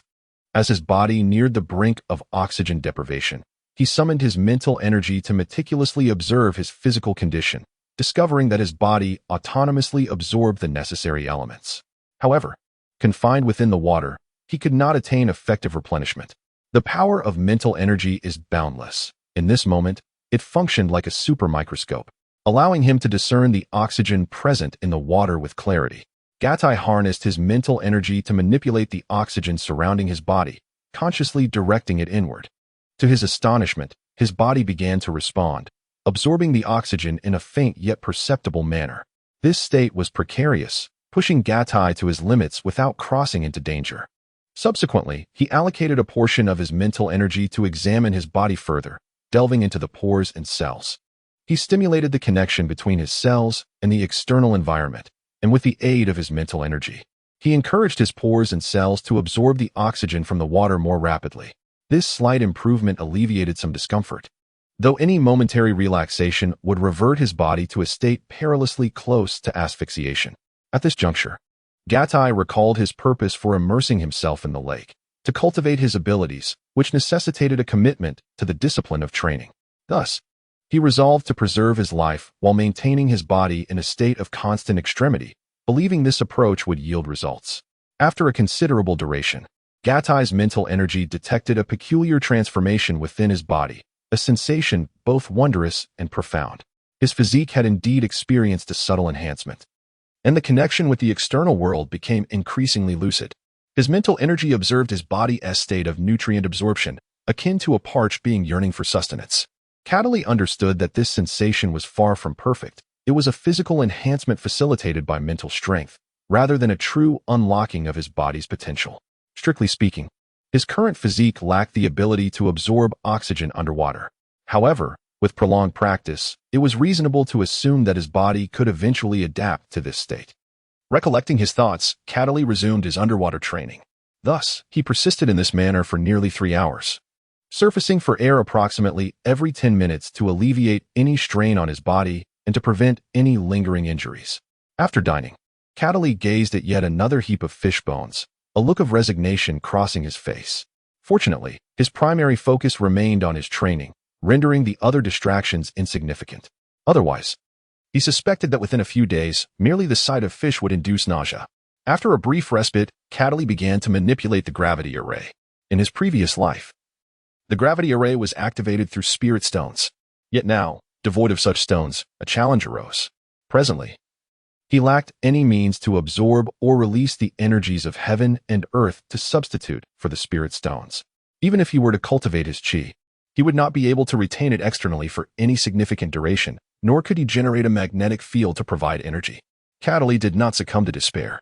Ordinary formations require a specific arrangement of materials or substances imbued with various energies to alter the magnetic field of the world. For instance, a killing formation necessitates not only spirit stones but also items associated with destruction, as the spirit stones provide the requisite energy. While there is currently nothing that can replace spirit stones, a slight modification of the magnetic field in a certain area is still achievable. Such formations, relying solely on external arrangements, are considered rudimentary within the realm of cultivation, merely auxiliary formations. Advanced formations demand a profound understanding of the Tao and an appreciation of its essence. Only such formations can be deemed authentic, wielding unimaginable power. For Cataly, at this moment, ordinary formations sufficed, as everything was still in its nascent stages, and progress must be made incrementally.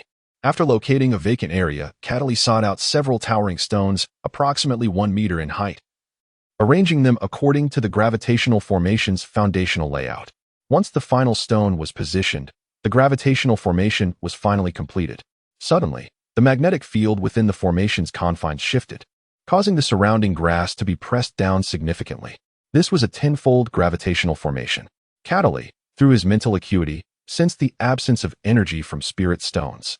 By merely rearranging ordinary materials to alter the magnetic field, the resulting gravity was only about 1.2 times that of Earth, an increase of a mere 0.2 times. Although this increment was modest, it was perhaps just within the limits of Cataly's current physical capabilities. The elevation of gravity is not synonymous with added weight. Once gravity is intensified, every aspect of the body, both internally and externally, faces constraints, including blood flow and the pressure endured by the nervous system. An enhancement of 0.2 times is already quite significant. The gravity array that Cataly comprehended was not limited to the mere 10-fold gravity array. He had mastery over an astonishing 80-fold gravity array. If one were to merely arrange it using ordinary materials, achieving a gravity array exceeding 10 times on Earth during the Scion era would suffice. Considering that Planet King only possesses a tenfold gravity, by that time, he believed he would have attained considerable combat prowess, allowing him to venture into the cosmos, where gravity chambers abound. As the gravity array began to take shape, Katai felt a surge of joy and a sense of relief within. As long as the gravity array proved effective, the implementation of other arrays would hold great potential. A glimmer of determination flashed in Katai's eyes as he smacked his lips, anticipating the commencement of the gentle breeze array. This array, though seemingly simplistic and categorized as a low-level formation, primarily serves as a healing array designed to alleviate physical fatigue. It is intended for cultivators who have practiced body refinement techniques, preventing the accumulation of hidden injuries, thus substituting for medicinal baths that martial artists might otherwise require. As a denizen of Earth, his lineage and potential were considerably diminished, making the healing array particularly vital. As the adage goes, the body is the foundation of all endeavors. With renewed vigor, Katai declared, "Let us begin." The gentle breeze array, functioning as a spirit-gathering healing formation, possesses dual effects, gathering spirit energy and healing. It is somewhat more intricate than the gravity array. Although classified as a low-level formation, its setup demands considerable time if one lacks spirit stones. Similar to the gravity array, Katai spent some time sourcing sizable stones, each approximately 1 meter in dimension. With the aid of his mental prowess, the extraction and transportation of these stones required minimal effort. As evening descended, illuminated by the moonlight, Katai dedicated over an hour to meticulously arrange the stones required for the gentle breeze array. Once completed, he fixed his gaze upon the array, keenly observing it. It must succeed. It must, he fervently urged within his heart. After a few breaths, the gentle breeze array began to manifest changes, its spirit-gathering effect activated, and the air currents above the array surged, drawing energy from the cosmos. The swirling currents represented the absorption of celestial energy.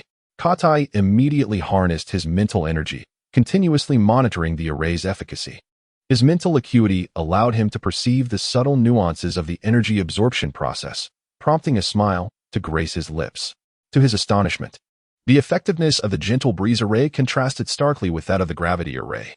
The gravity array merely augmented gravity by a mere 0.2 times, whereas the gentle breeze array, despite lacking a foundation of spirit stones, exhibited healing effects that surpassed the gravity array several-fold. Naturally, if the gentle breeze array were to be established with spirit stones, its efficacy would escalate exponentially. This exemplifies the prowess of cultivators. Even a low-level formation holds complexities beyond the comprehension of ordinary mortals. As the absorbed celestial energy reached a significant threshold, the healing effects of the gentle breeze array began to manifest. In the center of the array, a faint luminescence coalesced, rapidly forming a beam of light directed toward the ground. Katai recognized that such a feeble effect was a result of utilizing ordinary materials. Otherwise, the energy absorbed would have instantaneously transformed into healing effects, depleting rapidly, thereby achieving a delicate balance. At this juncture, the rate of energy absorption by the gentle breeze array diminished somewhat, as its imperfection due to the absence of spirit stones significantly curtailed its capacity for absorption and storage. Upon reassessing the gentle breeze array and noting its stability without signs of collapse, Katai finally felt a sense of relief. Rubbing his palms together, he slowly stepped into the gentle breeze array, positioning himself within the beam of light.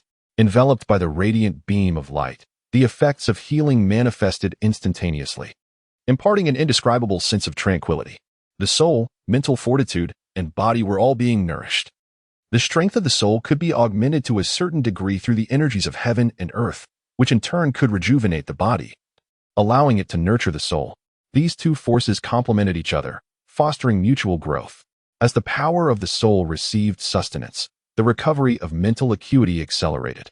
The gentle breeze formation, arranged with ordinary massive stones, while diminished in effect for cultivators, could still be regarded as a stable and sustainable healing array. For this reason alone, Katai felt a profound sense of satisfaction. With this formation, he could gradually enhance his cultivation intensity. As long as the injuries were not excessively severe, they could be mended. Additionally, it provided an opportunity to further ascertain whether his lineage aligned with that of Krillin, Yamcha, and Tien Shinhan. Departing from the gentle breeze formation, which continued to operate autonomously, Gatai turned his attention to the gravity array.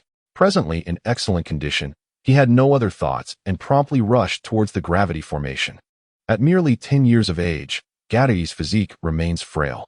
Upon entering the realm, he immediately perceives an overwhelming sensation of gravity enveloping every inch of his being.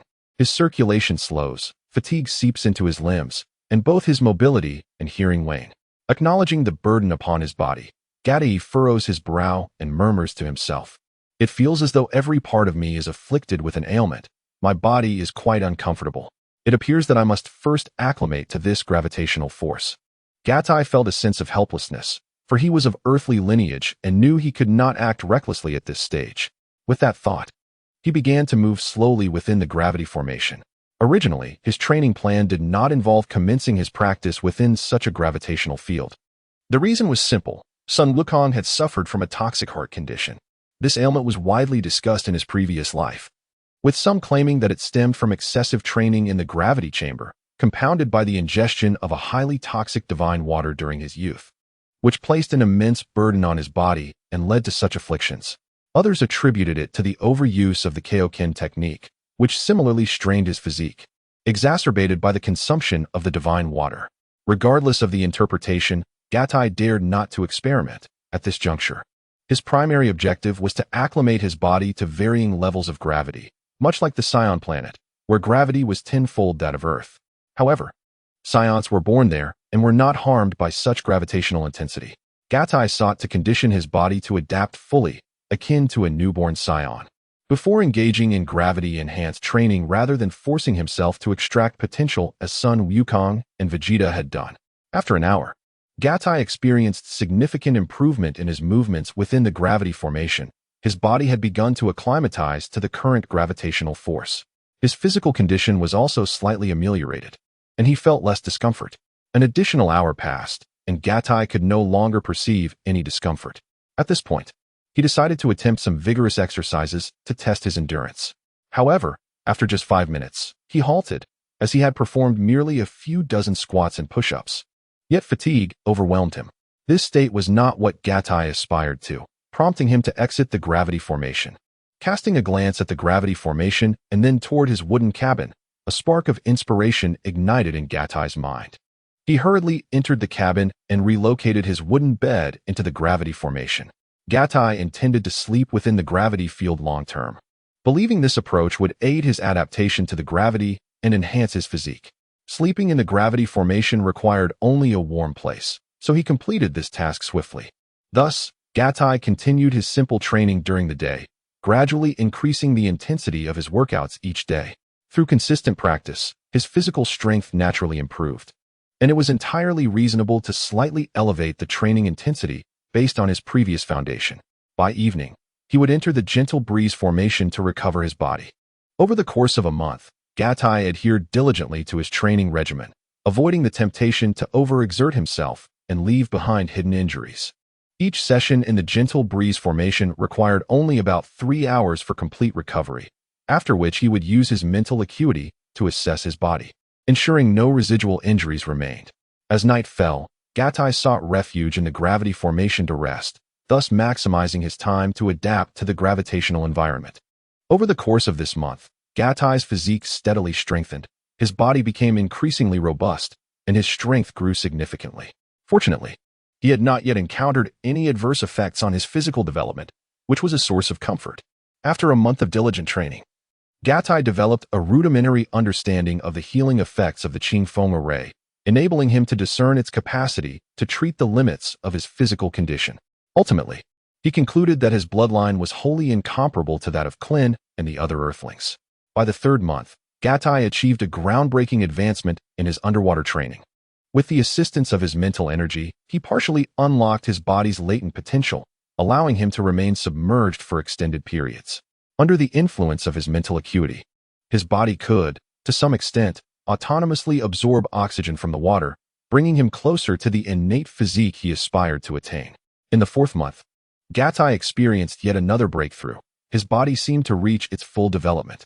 While submerged, he instinctively drew oxygen from the water whenever his body required it, significantly prolonging his underwater endurance. He undertook a small experiment, remaining underwater for an entire day without any adverse effects, though limitations were inevitable given the constraints of his bloodline, which would eventually lead to fatigue. Simultaneously, he felt the invigorating energy of heaven and earth nourishing his body, spurring his growth to approximately 1.4 meters in height. His strength also increased considerably. He could effortlessly lift over 100 pounds with one hand. Such remarkable results were truly astounding for a child not yet 11 years old, rivaling that of an adult. Moreover, his self-recovery capabilities improved, though he still lagged considerably behind Clin and his companions.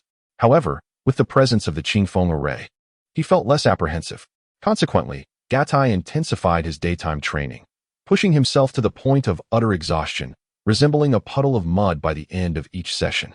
By the 8th month, Gatai's physical strength equaled that of peak masters of internal martial arts from his previous life, each punch resonating through the air with a fierce energy. Throughout the 8 months, Gatai refrained from engaging in high-intensity training within the gravity formation despite his enhanced physical strength. He prioritized stability, aiming to solidify his physical prowess before embarking on gravity training. At long last, after a year away from the village, having endured the changing seasons and unwavering in his daily practice, Gatai persevered through the monotony of life in the wilderness. During this year, the simple exercises he had previously performed lost their effectiveness. He had reached a height of 1.5 meters, and his adaptation to the gravity formation had matured significantly. It was time to engage in high-intensity training within the gravity formation. After a year of preparation, on this sunny day, Gatai found himself within the gravity array. Sweat adorned his brow, and fatigue was evident in his body, yet he remained resolute in his training, repeating various exercises such as frog jumps, push-ups, and squats in a relentless cycle. This marks the first time that Gatai has engaged in high-intensity training within the gravity array, feeling a profound sense of assurance. Such rigorous practice penetrates deeply into his flesh, inflicting pain that resonates to his very bones. It is only now that Gatai genuinely comprehends the arduous nature of cultivation. Yet the results are remarkably significant. Although merely half a day has passed, he has experienced the exhilarating sensation of surpassing his limits, a sensation he has only encountered in a year's worth of similar endeavors. In this brief period, Gatai has achieved a momentous breakthrough, refusing to yield in the face of exhaustion, gritting his teeth to persevere, thus unlocking his physical potential. And he distinctly senses a remarkable enhancement in his strength compared to before. Should this progress continue, Gatai has a premonition that, after 6 months of diligent practice, he will reach a level comparable to the top 8 contenders in the first martial arts tournament, perhaps even mastering Qi by the end of the year, filling him with growing anticipation. Since Gatai attained tremendous breakthroughs while training underwater, he has not returned to the lake for practice. With the aid of his mental fortitude, he possesses a clear awareness of his bodily state and can effortlessly exercise control over his physique. He has now begun to utilize the benefits gained from his aquatic training, granting him a substantial degree of freedom to control his muscles and pores. Living in corporeal form on Earth, he is constantly nourished by the energies of heaven and earth. And under the scrutiny of his mental prowess, the intake of these energies has significantly increased. However, this absorption does not generate qi. Rather, it serves to maintain Gatai's health, ensuring a balanced metabolism and warding off ailments. As night falls and the day's intense training concludes, Gatai consciously begins to regulate his muscles and pores, striving to absorb the energies of nature to facilitate the influx of restorative energy into his body, greatly enhancing his recovery. Previously, he could only exert forceful control through mental power. Now, he enhances absorption through his physical body. The former could be likened to bathing his body in the energies of heaven and earth, allowing for gradual assimilation, while the latter represents the body's autonomous respiration and natural absorption, two processes that are not to be compared. A year has passed, and as spring unfolds and life awakens, Gatai, after a month of training in the second year, discovers that his initial hypotheses were astoundingly accurate, yet the reality is starkly cruel. Originally, he had hoped to cultivate qi in the second year, but that now seems utterly fantastical. Over the course of a month, Gatai has not sensed any significant enhancement. After a year of consolidation, his physical condition is robust. However, no matter how intensively he strives to elevate his training, he feels no increase in strength, let alone a further breakthrough of his physical limits. After all, His lineage cannot compare to that of Krillin and the others, and he dares not exploit his body without restraint. Is my physical potential truly so feeble? He muses, yet he has not even begun to cultivate chi. After a moment's contemplation, Gatai finds himself enveloped in doubt. Gatai clenched his fists tightly, sensing the explosive power coursing through them. His physical strength now approached an astonishing 500 pounds. Such force could be unleashed with a mere punch, and if granted time to gather his energy, the might he could wield would be truly formidable. In his previous life on Earth, this level of strength was beyond imagination. Breaking through a wall was a trivial task, and he had yet to cultivate any form of energy. Perhaps, he pondered, this body might be incapable of harnessing such energy at all. Gatai found it hard to believe. The lineage of Earthlings seemed woefully inferior, and he could not compare himself to the likes of Krillin.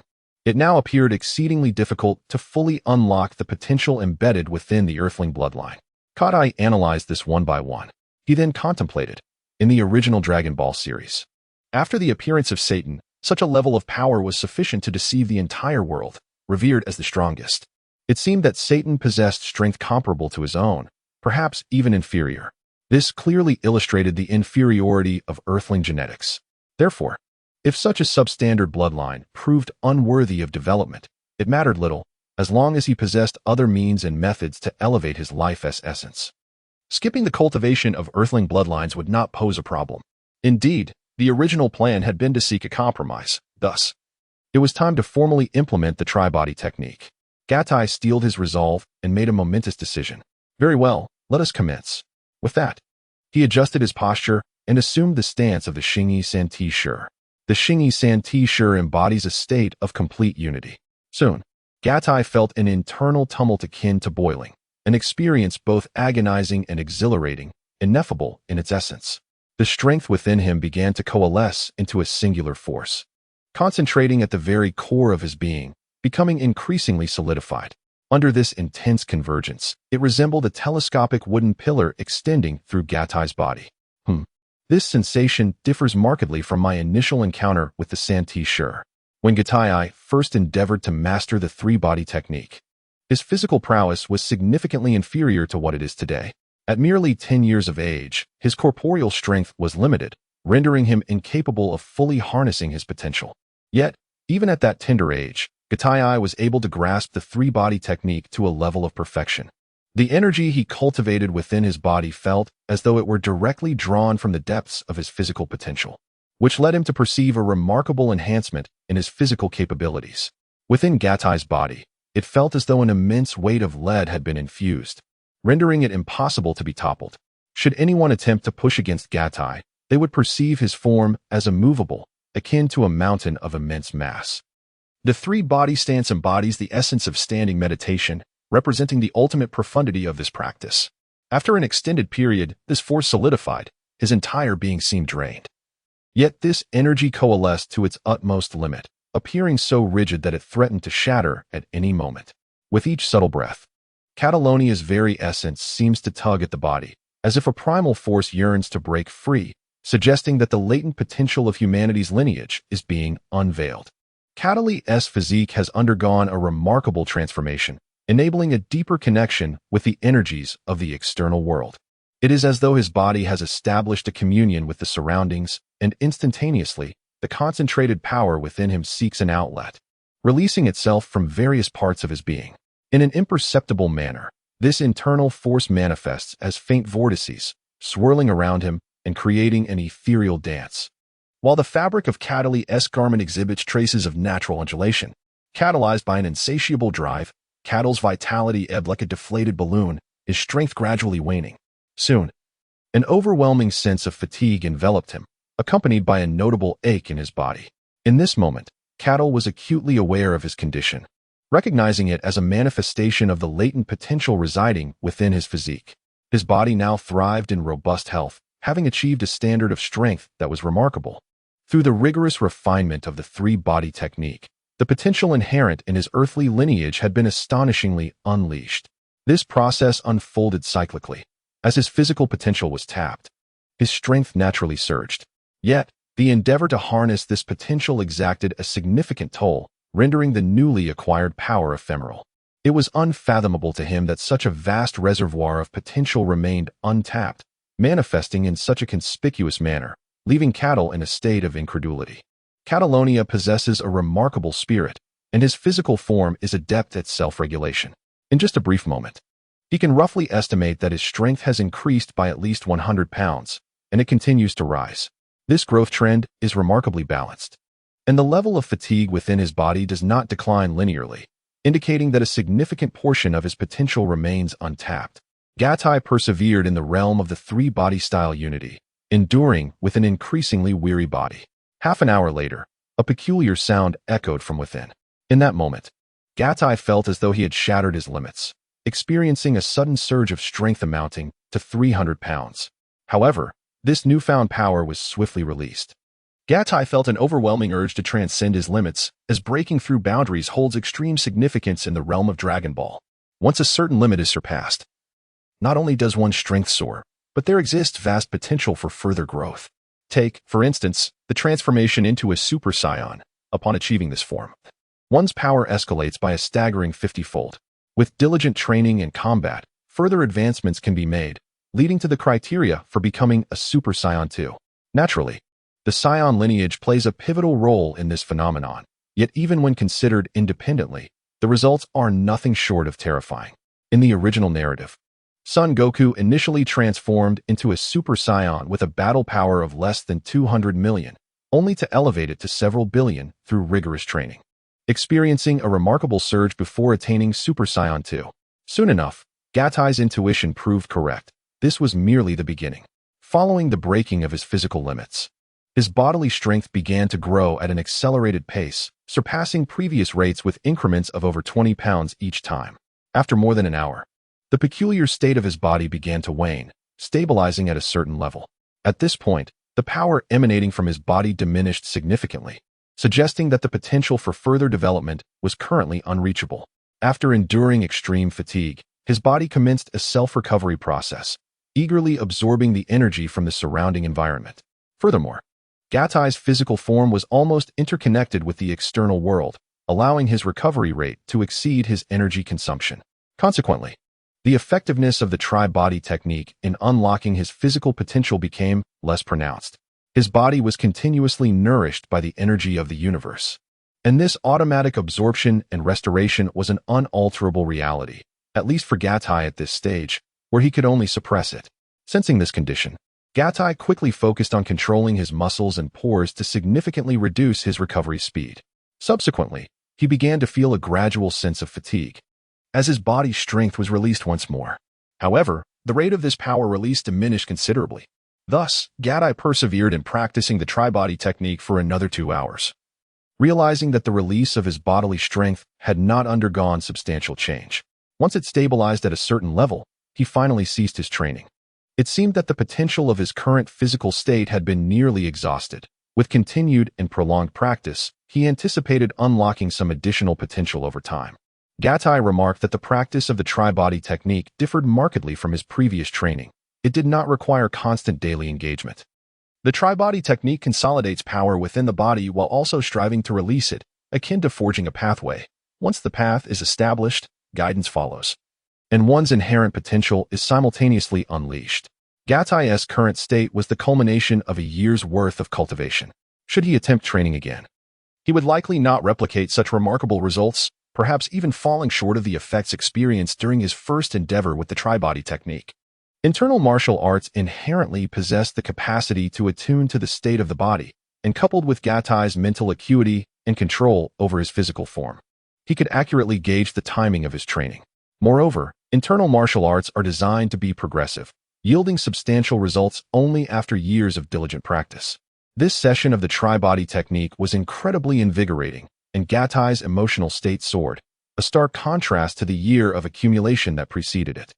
Stepping once more into the realm of the gentle breeze formation, my body ardently engaged in the process of restoration, the sensation akin to plunging into a pool of honey.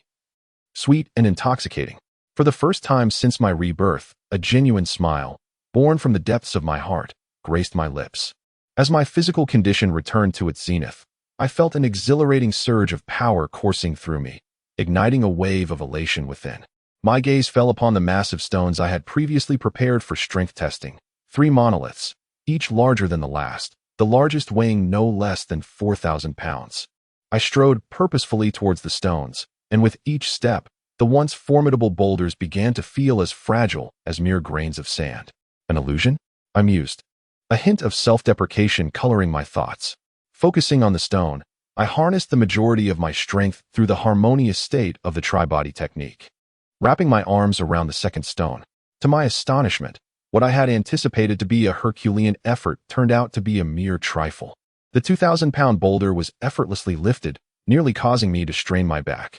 I found myself at a loss for words. With the stone cradled in my embrace, I swiftly moved, even leaping with ease, utterly unburdened by the weight. To my surprise, my restored strength had indeed surged to extraordinary heights. Setting the stone down, I smiled, a reflection of my newfound prowess. Gatai repositioned his body and approached the third colossal stone. Maintaining his peak condition, he slightly crouched and steadily embraced the massive rock as he gradually rose. At this moment, he distinctly perceived a sense of weight upon his arms, yet it remained effortless. After a simple test, Gatai gained a general understanding of his physical strength, estimating it to have surged to approximately 5,000 to 6,000 pounds, comparable to that of a superhero on Earth in his previous life. In order to further validate this, Gatai unleashed a powerful punch against the largest boulder. The result was a surface riddled with cracks, which subsequently shattered into countless fragments. Observing his handiwork, Gatai felt no elation despite his dramatic increase in strength. Rather, he was filled with perplexity. After all, he had only engaged in physical training for a year. And this was his first formal practice of the 3-body technique. How could such progress be possible? Moreover, he felt no pain upon striking the stone. In his previous life, even the masters of internal martial arts would likely not have attained the strength he currently possessed. Was he not of earthly origin? Yet that could not be the case. He had previously experienced a slight internal injury from overexertion, which took several days of rest to mend. Thus, it was not a matter of bloodline. What then was the underlying cause? The gravity array had only augmented the gravitational force by a factor of 0.2, even in his past life. Practitioners of the mystical arts utilizing such gravity for training did not achieve such terrifying results. Gatai rested his chin on his hand, his brow furrowed in contemplation. After a prolonged moment, his gaze suddenly widened, and he lifted his eyes to the heavens, murmuring, "Could this be the manifestation of the celestial laws?" In the original narrative, when Raditz arrived on Earth, the first human he encountered possessed a mere combat power of 5, a figure that could be likened to the destructive capability of a handgun. Little Goku, born with a combat power of only 2, was sent to Earth and disregarding various circumstances. There were similarly weak infants dispatched to other lesser planets to undertake missions, showing a complete disregard for their fates. This reflects a profound recognition of combat power. Upon such analysis, Gatai concluded that these so-called low-power planets were indeed far inferior to his previous assumptions. The destructive force of a handgun was but 2.5 times that of Goku's initial power. Conversely, from the perspective of his past life on Earth, it was terrifying to envision an infant whose strength was 2.5 times weaker than a handgun's power. Gatai's musings revealed the terrifying nature of the Scion lineage. Before the emergence of the Dragon Ball warriors, the highest combat power on Earth belonged to Master Roshi, with a peak of 139 points, and even at full capacity, he could barely reach 200, sufficient to dominate the entire planet. However, as the Dragon Ball warriors grew, their combat powers escalated to unimaginable heights, with the capability to easily obliterate a planet, all while still being mere mortals. As he pondered, Gatai exhibited an expression of incredulity. These latent circumstances seemed inconsequential at first glance. It was only through deeper analysis that one could truly grasp the vast difference between a combat power of 1 or 200 and that of an ordinary person.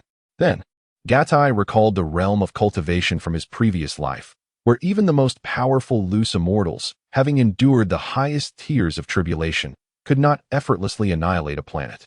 These beings were on the brink of attaining the golden immortal level, and only those from the celestial or divine realms possessed the capacity to destroy a planet. Thus, there could only be one conclusion. This was a manifestation of the unique celestial laws of this world. As he contemplated this, Gatai increasingly felt that this was indeed the case. The predominant method of cultivation in this world involved the practice of qi, which permeated the entire universe. The celestial laws of the entire universe magnified the effects of qi cultivation exponentially. Viewed from another angle, qi cultivation was the only recognized method of practice in this world, rendering traditional cultivation techniques impractical. Lost in thought, Gattai felt a tumult of emotions, beginning to compare himself with little Goku. By this reasoning, his current combat power should be comparable to Goku's upon his emergence. Judging solely by the offensive capabilities of his body, he would not fall short. However, he lacked the realm of martial arts and a comprehensive understanding of martial attacks, which would allow little Goku to easily overcome him. In terms of defensive strength, he was also significantly inferior due to his lineage. Reflecting on little Goku's journey, who had made little significant growth yet learned the Kamehameha technique, Gattai murmured, "Then perhaps I should attempt to harness the chi within my body." As Catalan's excitement intensified, he could almost envision the extraordinary surge of power he would experience once he mastered the essence of qi, coupled with his burgeoning cultivation techniques. He endeavored to quell the tumult within, sitting cross-legged with his hands forming a circle. He then summoned all his mental energy, striving to concentrate it entirely within his body. Suddenly, it felt as though he had attained an intimate understanding of his physical form, calculating the energy expenditure of each breath with precision. Under such perfect control, he could distinctly sense the latent power within him, resonating throughout his being. Every single cell was under his command, pulsating with vitality. "Concentrate the qi," Catalan silently urged himself. Subsequently, his mental prowess and mastery over his body began to extract the energy within him. While drawing forth this energy was one aspect. The challenge lay in harnessing it effectively. Catalan aimed to concentrate the extracted power between his hands, externalizing it as a manifestation of qi. Gradually, he perceived the energy within his body being rapidly siphoned away. Under the guidance of his mental faculties, he noticed that the cells throughout his body trembled slightly, as if something was desperately trying to escape. Was this the sensation of qi beginning to manifest? Catalan pondered inwardly, guided by his mental awareness. He maintained this state for an extended period, during which a subtle, intangible essence began to seep from the barriers of certain cells, diminishing their previous vitality. However, this particular subset of cells only released qi once before falling silent. Upon this occurrence, Catalan felt a sense of pressure and discomfort in certain areas of his body. Nevertheless, he persisted, disregarding the negative sensations and actively channeling the energy within him. Once the cells exhibited the release of qi, a chain reaction ensued, with cells all over his body beginning to experience the same phenomenon, each releasing qi in turn. As a result, the sensations of pressure intensified, with qi flooding his entire being, muscles swelling, veins protruding, as though he were on the brink of bursting. Despite the widespread response throughout his body, the distinct characteristics of qi had yet to manifest. What, then, was this overwhelming force that pervaded him? At this moment, Catalan allocated a fragment of his thoughts to analyze the situation. Catal sensed an undeniable presence of energy coursing through his body.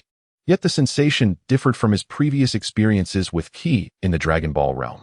Suddenly, as he momentarily diverted his focus to analyze the situation, he felt an uncontrollable surge within him, as if the energy was beginning to flow back into his very cells. Quickly regaining his composure, Catal endeavored to draw forth the qi once more. However, the quantity he could extract remained precisely that of the initial release from his cells, neither more nor less. Despite maintaining this effort for an extended period, he found himself unable to tap into any additional energy. His cells exuded vitality, clearly brimming with untapped qi. Leaving Catal in a state of frustration, Catalan no longer lingered in doubt. He wished to discern whether this energy was indeed energy. Resolutely, he directed the flow of this energy towards the palms of his hands. Soon, he sensed an immense power coalescing between his palms, alleviating the physical pain he had been enduring. However, this discomfort shifted to his hands, which began to tremble slightly. Yet, for reasons unknown, the sensation of pain in his hands was not as intense as that in the rest of his body, contrasting starkly with his previous suffering. Given Catalan's current physical resilience, he found this to be a favorable development, one he could easily disregard. Gradually, he exerted considerable effort to concentrate and compress the energy in his palms. As it settled there, controlling it became less taxing, preventing it from dissipating unexpectedly. At that moment, a faintly familiar sensation washed over him, akin to an inner force adhering to his hands. He surmised that the essence of this energy bore similarities to inner strength. However, it did not manifest in the manner he had envisioned, reminiscent of a Dragon Ball warrior's energy wave. Thus, Catalan concluded, this is indeed energy. Perplexed by the absence of the expected phenomenon, he pondered whether it was due to an insufficient accumulation of energy. Ultimately, he attributed it to his inability to gather more energy, which left him feeling somewhat dissatisfied. Nevertheless, he resolved to give it a try. Glancing at his hands, he spoke softly, "Let us see." He extended his arms, palms facing forward, slightly curved as if grasping something. "Release, release," he silently urged, attempting to unleash the power contained within his palms while mustering his mental focus to detach this force from his hands. With a resounding boom, a meter ahead, the air erupted, and the ground was struck by a powerful gust of energy. As the dust settled, the impacted area revealed a slight indentation, roughly a meter in diameter. Observing his handiwork, Catalan felt a twinge of embarrassment. The attack he had unleashed from his palms seemed to be a mere manifestation of condensed energy, producing a wind effect that underscored his inadequacy in gathering sufficient energy.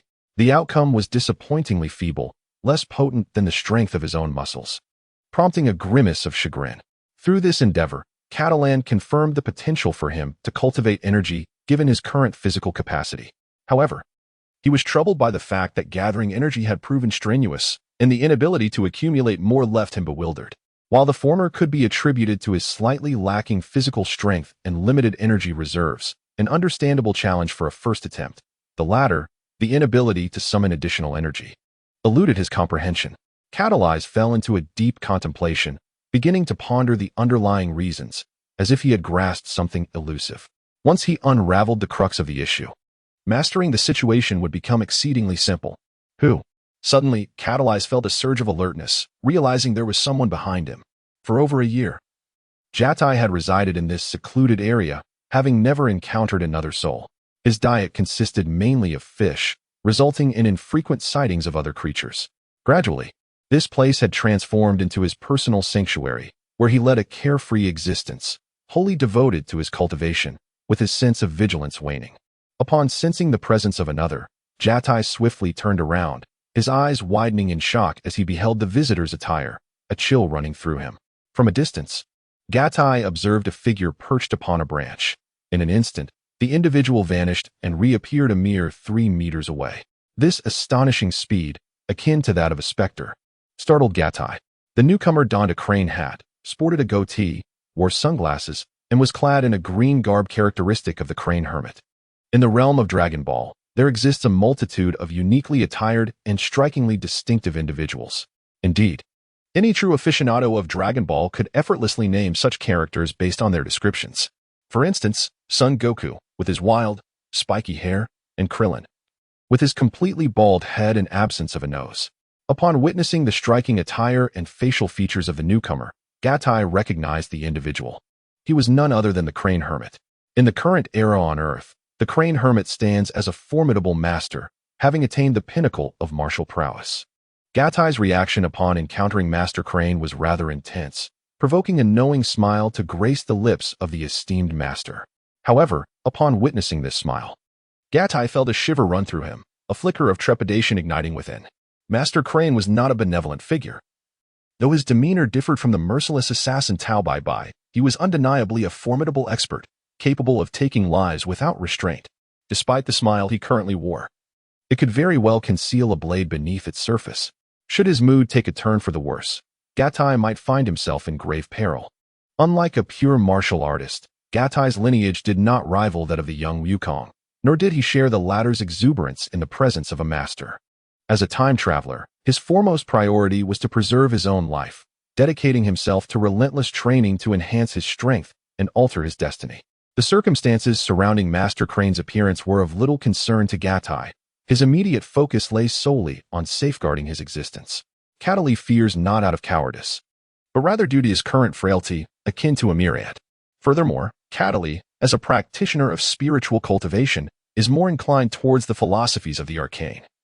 Having not experienced much in his past life as a cultivator, unlike the martial artists who forge an indomitable will in their pursuit of martial arts. "You little one, your expression suggests that you recognize me?"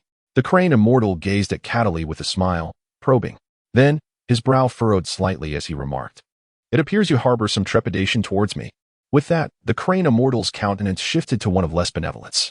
Upon encountering the shifting countenance of the crane immortal, Jatai felt a jolt in his heart, as if the specter of death had set its gaze upon him, sending a chill down his spine. No, I must remain composed. The crane immortal may not necessarily wish to harm me. I should not frighten myself. Jatai endeavored to release the tension coiling within him, secretly offering himself solace, while simultaneously devising an escape plan. He then moved his lips, his throat slightly parched, forcing an awkward smile as he spoke. "Oh, not at all. How could a mere child like me possibly know someone as esteemed as yourself? It was simply your sudden appearance that startled me." He continued, "My name is Chunjiang. I am an orphan and have been living here for some time. Today marks my first encounter with another person, which has made me a bit anxious." Jatai hastily provided this explanation, randomly employing the name from his past life, while clarifying the reason for his unease in the presence of strangers. The explanation provided by Kata seemed reasonable to the crane immortal. Subsequently, the crane immortal surveyed his surroundings, noticing a rudimentary wooden hut nearby, along with a considerable accumulation of fish bones, suggesting that someone had inhabited this place for an extended period. "It appears you have not spoken falsely," the crane immortal murmured. However, he found the numerous colossal stones scattered about to be rather peculiar, prompting him to gaze at them with increased scrutiny. Despite the crane immortal's words, Kata sensed a hint of dismissal. Endowed with mental acuity, he could perceive that the crane immortal harbored lingering doubts. Observing the crane immortal closely, he noted that his gaze was directed behind him. Suddenly, Kata thought, "This is bad. Has the Qingfeng array been discovered?" With this thought, he feigned scratching his neck and subtly turned to glance behind him. He realized that the healing beam at the center of the Qingfeng array was not visible during the day, which alleviated his concern. The crane immortal had cultivated his qi to a considerable degree, and its intensity was formidable.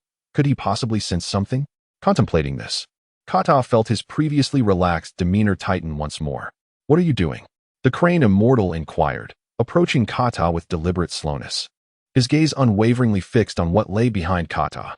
The crane immortal's movements, though measured, felt to Kata like the inexorable approach of death. In that moment, he found himself at a loss for how to respond. Catalyze, striving to maintain his composure, felt his mind racing.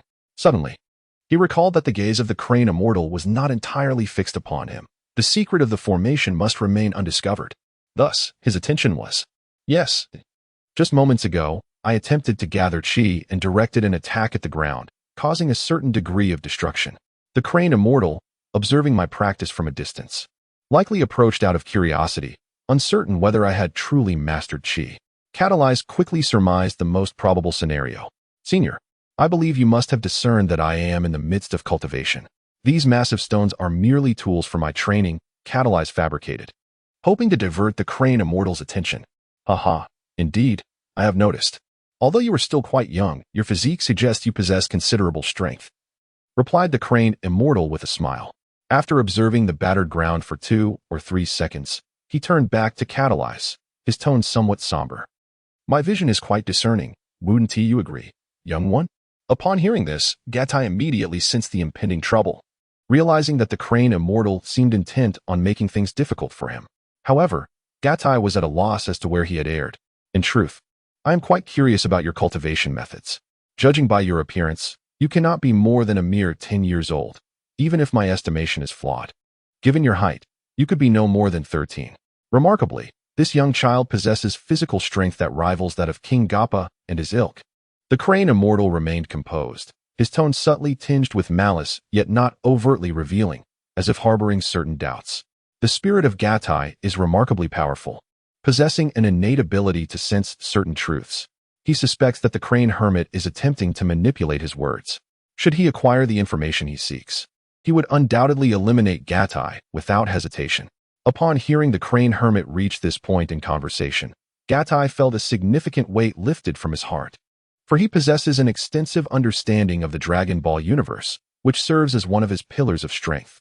In a moment of inspiration, Catalan promptly inquired, "Have you heard of the Turtle Sage, esteemed elder?" Gatai did not proclaim Master Roshi as the god of martial arts. Rather, he recognized the fierce rivalry between him and Master Shun, an enmity that was irreconcilable. He feared that bestowing such a title upon Master Rashi would provoke Master Shun into a furious rage. Subsequently, Gatai closely observed Master Shun's reaction. Upon hearing Master Rashi's name, Master Shun clenched his fists, his body involuntarily trembling for a moment, yet he quickly regained his composure. Fixing his gaze upon Gatai, he narrowed his eyes and, in a nonchalant tone, remarked, "What relevance does this have to him?" Although Master Shun outwardly dismissed the matter, the connection to the old master made the situation easier to comprehend, causing his demeanor to relax slightly. Cataly immediately perceived the improvement in the crane hermit's condition and, seizing the opportunity, remarked, "From a young age, I have harbored a deep passion for martial arts, yet I struggled to grasp its essence. Eventually, I learned of the existence of the turtle hermit and embarked on a quest to find him. After enduring countless hardships, I finally discovered him on a remote island, only to learn that he did not take me as his disciple." As he recounted this tale, Cataly deliberately allowed a look of regret to cross his face. Casting a furtive glance at the crane hermit's reaction, the crane hermit, arms crossed and seemingly unfazed, appeared to be listening as if to an ancient scripture, displaying no response. Yet, this demeanor only heightened Cataly's unease, as he sensed that the crane hermit might be concocting some clandestine scheme. Catalan lacked the gift of telepathy and, as such, remained oblivious to the thoughts of the crane hermit. Had he been privy to those thoughts, he would have ceased his incessant prattling and fled long ago. For the crane hermit had long since seen through Catalan's deceit, albeit concealing his discernment beneath a veneer of tranquility, and having lived for centuries. He was a master of cunning. Unbeknownst to Catalan, he had already revealed more than he intended. In a desperate attempt to divert attention, Catalan concocted a tale about receiving guidance from the turtle hermit. "Enough," the crane hermit thundered, silencing Catalan instantly. His gaze turned icy, and a sinister smile crept across his face as he regarded Catalan. "Child, your narrative is quite plausible, yet I remain unconvinced." Upon hearing the hermit's words and observing his expression, Catalan realized that the crane hermit had never believed him from the outset. Every word exchanged had a purpose. While he had harbored his secrets deep within, the hermit's patience was wearing thin. At the same time, Catalan had been keenly observing the crane hermit and noticed an unsettling change, prompting him to retreat several meters. The crane hermit did not advance immediately, but instead approached slowly, inquiring, "Child, tell me how you cultivate your abilities and who your master is." Catalan, undaunted, thought to himself, "If you wish to learn, old man, then first reveal how I have been unmasked, and I shall share the details of my training." At that moment, he exhibited no signs of panic. Appearing to have acclimated to the pressure exerted by the crane hermit while maintaining a steady retreat, ever cautious to preserve his strength, Catalyst has already faced death once. He harbors no fear of it. If today proves to be his last, he shall possess no regrets. Catalyst has long been stalling for time and deceiving Master Rashi, seeking a means of escape. His greatest asset lies within his mental prowess, which he wields with remarkable finesse, complemented by an array of offensive techniques and a modicum of self-preservation capability. In the original narrative, it appears that Master Rashi lacks the technique of flight. Ultimately, utilizing his mental strength to flee is one of Catalyst's significant strategies. He is convinced that Master Rashi remains at a considerable distance from Master Turtle, unable to accurately perceive the energy of others. Master Rashi paused, momentarily taken aback. He found it peculiar that Catalyst now exhibited a demeanor quite unlike his previous fearfulness.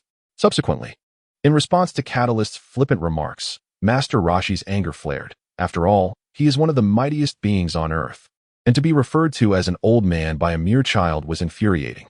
Furthermore, Master Rashi's spiritual cultivation is incomparable to that of Master Turtle. "You are quite cunning, young one, attempting to deceive me once more. However, I do not mind sharing your flaws with you," Master Rashi mocked. He continued, "I can reveal your weaknesses, but only if you divulge your training methods. Otherwise, I shall eliminate you without hesitation." "Oh, is that so? Do you truly not wish to learn how I cultivate my skills? Do you not aspire to surpass Master Turtle, to transcend the so-called deity of martial arts?"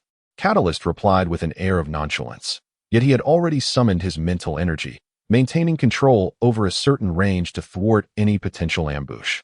Within his words, Catalyst subtly conveyed information, hoping to ensnare Master Rashi in a dilemma, thereby buying himself more time to devise a plan.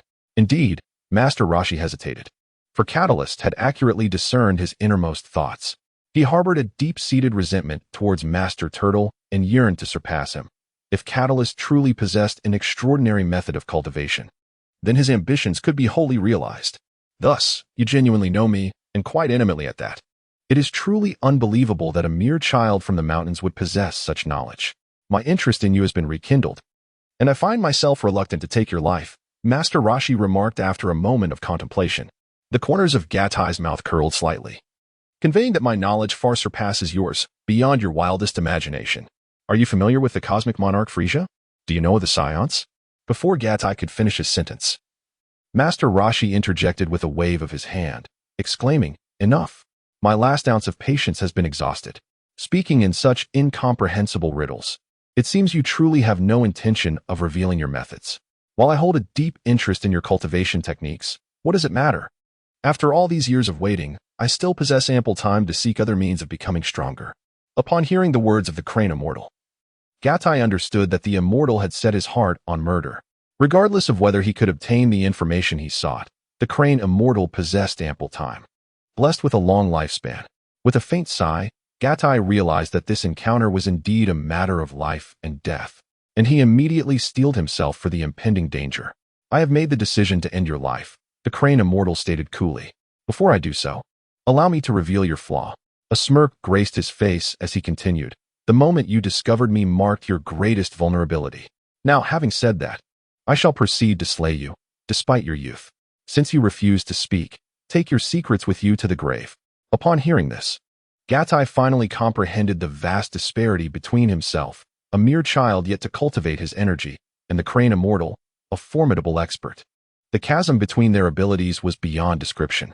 The mere fact that he had managed to perceive such a powerful figure was, in itself, nothing short of miraculous. Although the Crane Immortal's martial prowess was not quite as formidable as that of the Turtle Immortal, it was certainly not far off. As a being of the highest caliber on Earth, how could he be easily detected?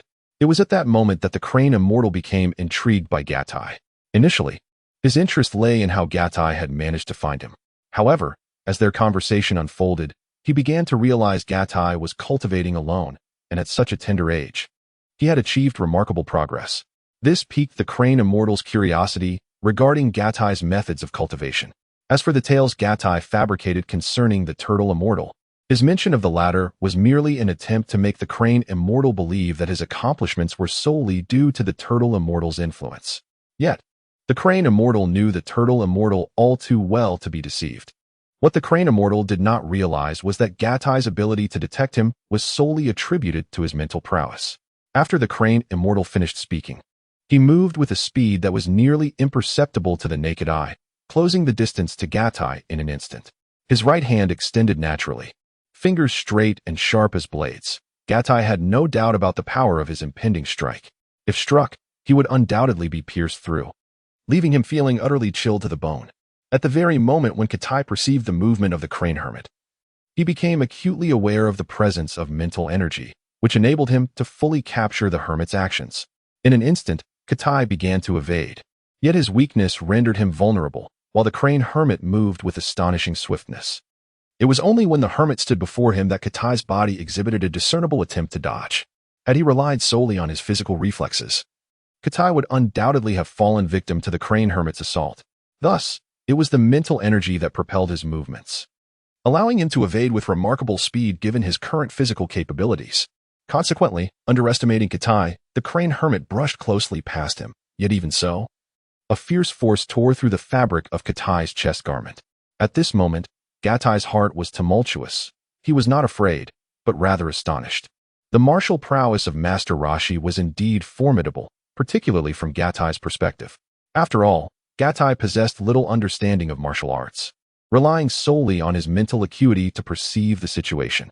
He had just observed that Master Rashi's movements were utterly silent, devoid of any disturbance to the air, as if propelled by some unseen force, executing actions with an unsettling fluidity. It was as if, despite the slowness of his actions, evasion was impossible. Gatai's mental fortitude allowed him to track Master Rashi's assault trajectory. Without it, he would likely remain oblivious to the manner of his demise, perhaps even frozen in shock for 3 seconds upon realizing he had perished. This was dire. It was unlike anything he had anticipated. The laws of the Dragon Ball universe magnified martial arts to an extraordinary degree compared to his previous life. The casual strikes of someone like Master Roshi possessed an alarming potency, and should he become earnest, the consequences would be unfathomable. If Master Roshi unleashed his Kamehameha or other energy attacks, their destructive capability would surely be amplified, effortlessly obliterating a building or even a small mountain. At that point, Gatai would be utterly defenseless. Cold sweat beaded on his forehead. Had Master Roshi been even slightly more serious, he would have undoubtedly been annihilated. In contrast to Gatai's astonishment, Master Roshi was equally taken aback, acutely aware of Gatai's feeble strength, reminiscent of King Chappa at best. Even at that level, he could handle numerous challengers. Yet Gatai had managed to evade him. Suddenly, a surge of murderous intent welled up within Master Roshi. This boy could not be allowed to live. With such capabilities at present, should he cultivate further, the implications were alarming. Moreover, a rift had already formed between them, and Gatai was astute enough not to be easily deceived. If he failed to eliminate Gatai now, it would be his own demise in the future. Having missed his initial strike, Master Roshi pressed the attack once more. This behavior diverged from the portrayal in the original narrative. Gatai noted with confusion that Master Roshi was relentless in his assault. In the original story, though Master Roshi was undeniably powerful, he was not a villain and typically refrained from lethal force. Furthermore, his attacks were usually executed with intervals, demonstrating decisiveness that bordered on ruthlessness. Gatai concluded that Master Roshi, indeed, was a brother of the world's foremost assassin, Tao Pai Pai, and lamented the stark contrast between the original tale and reality. As anticipated, the potency of Master Roshi's second attack was significantly heightened. Fortunately, Gatai had foreseen this escalation and employed his mental prowess to construct an air-binding technique to counteract Master Roshi's offensive. Moreover, he began to prepare his own aggressive abilities.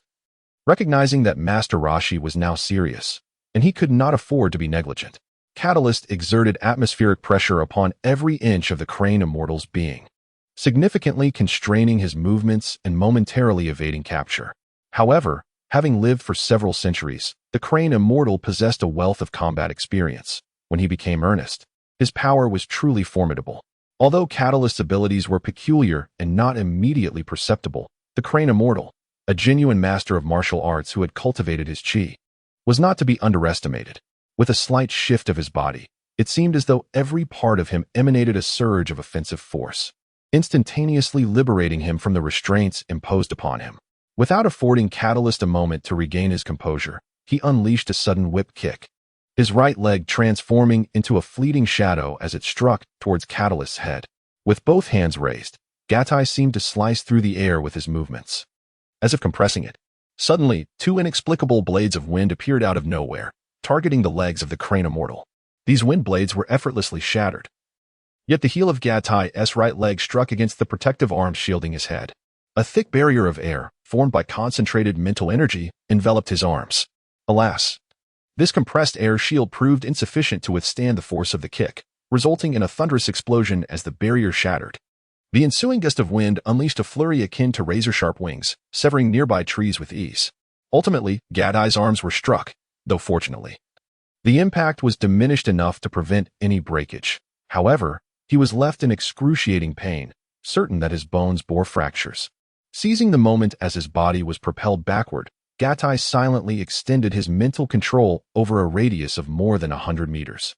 Under his concentrated effort, the atmosphere transformed dramatically, and a tempest began to swirl mysteriously. Instantly, hundreds of gleaming silver wind blades manifested within the 100-meter vicinity.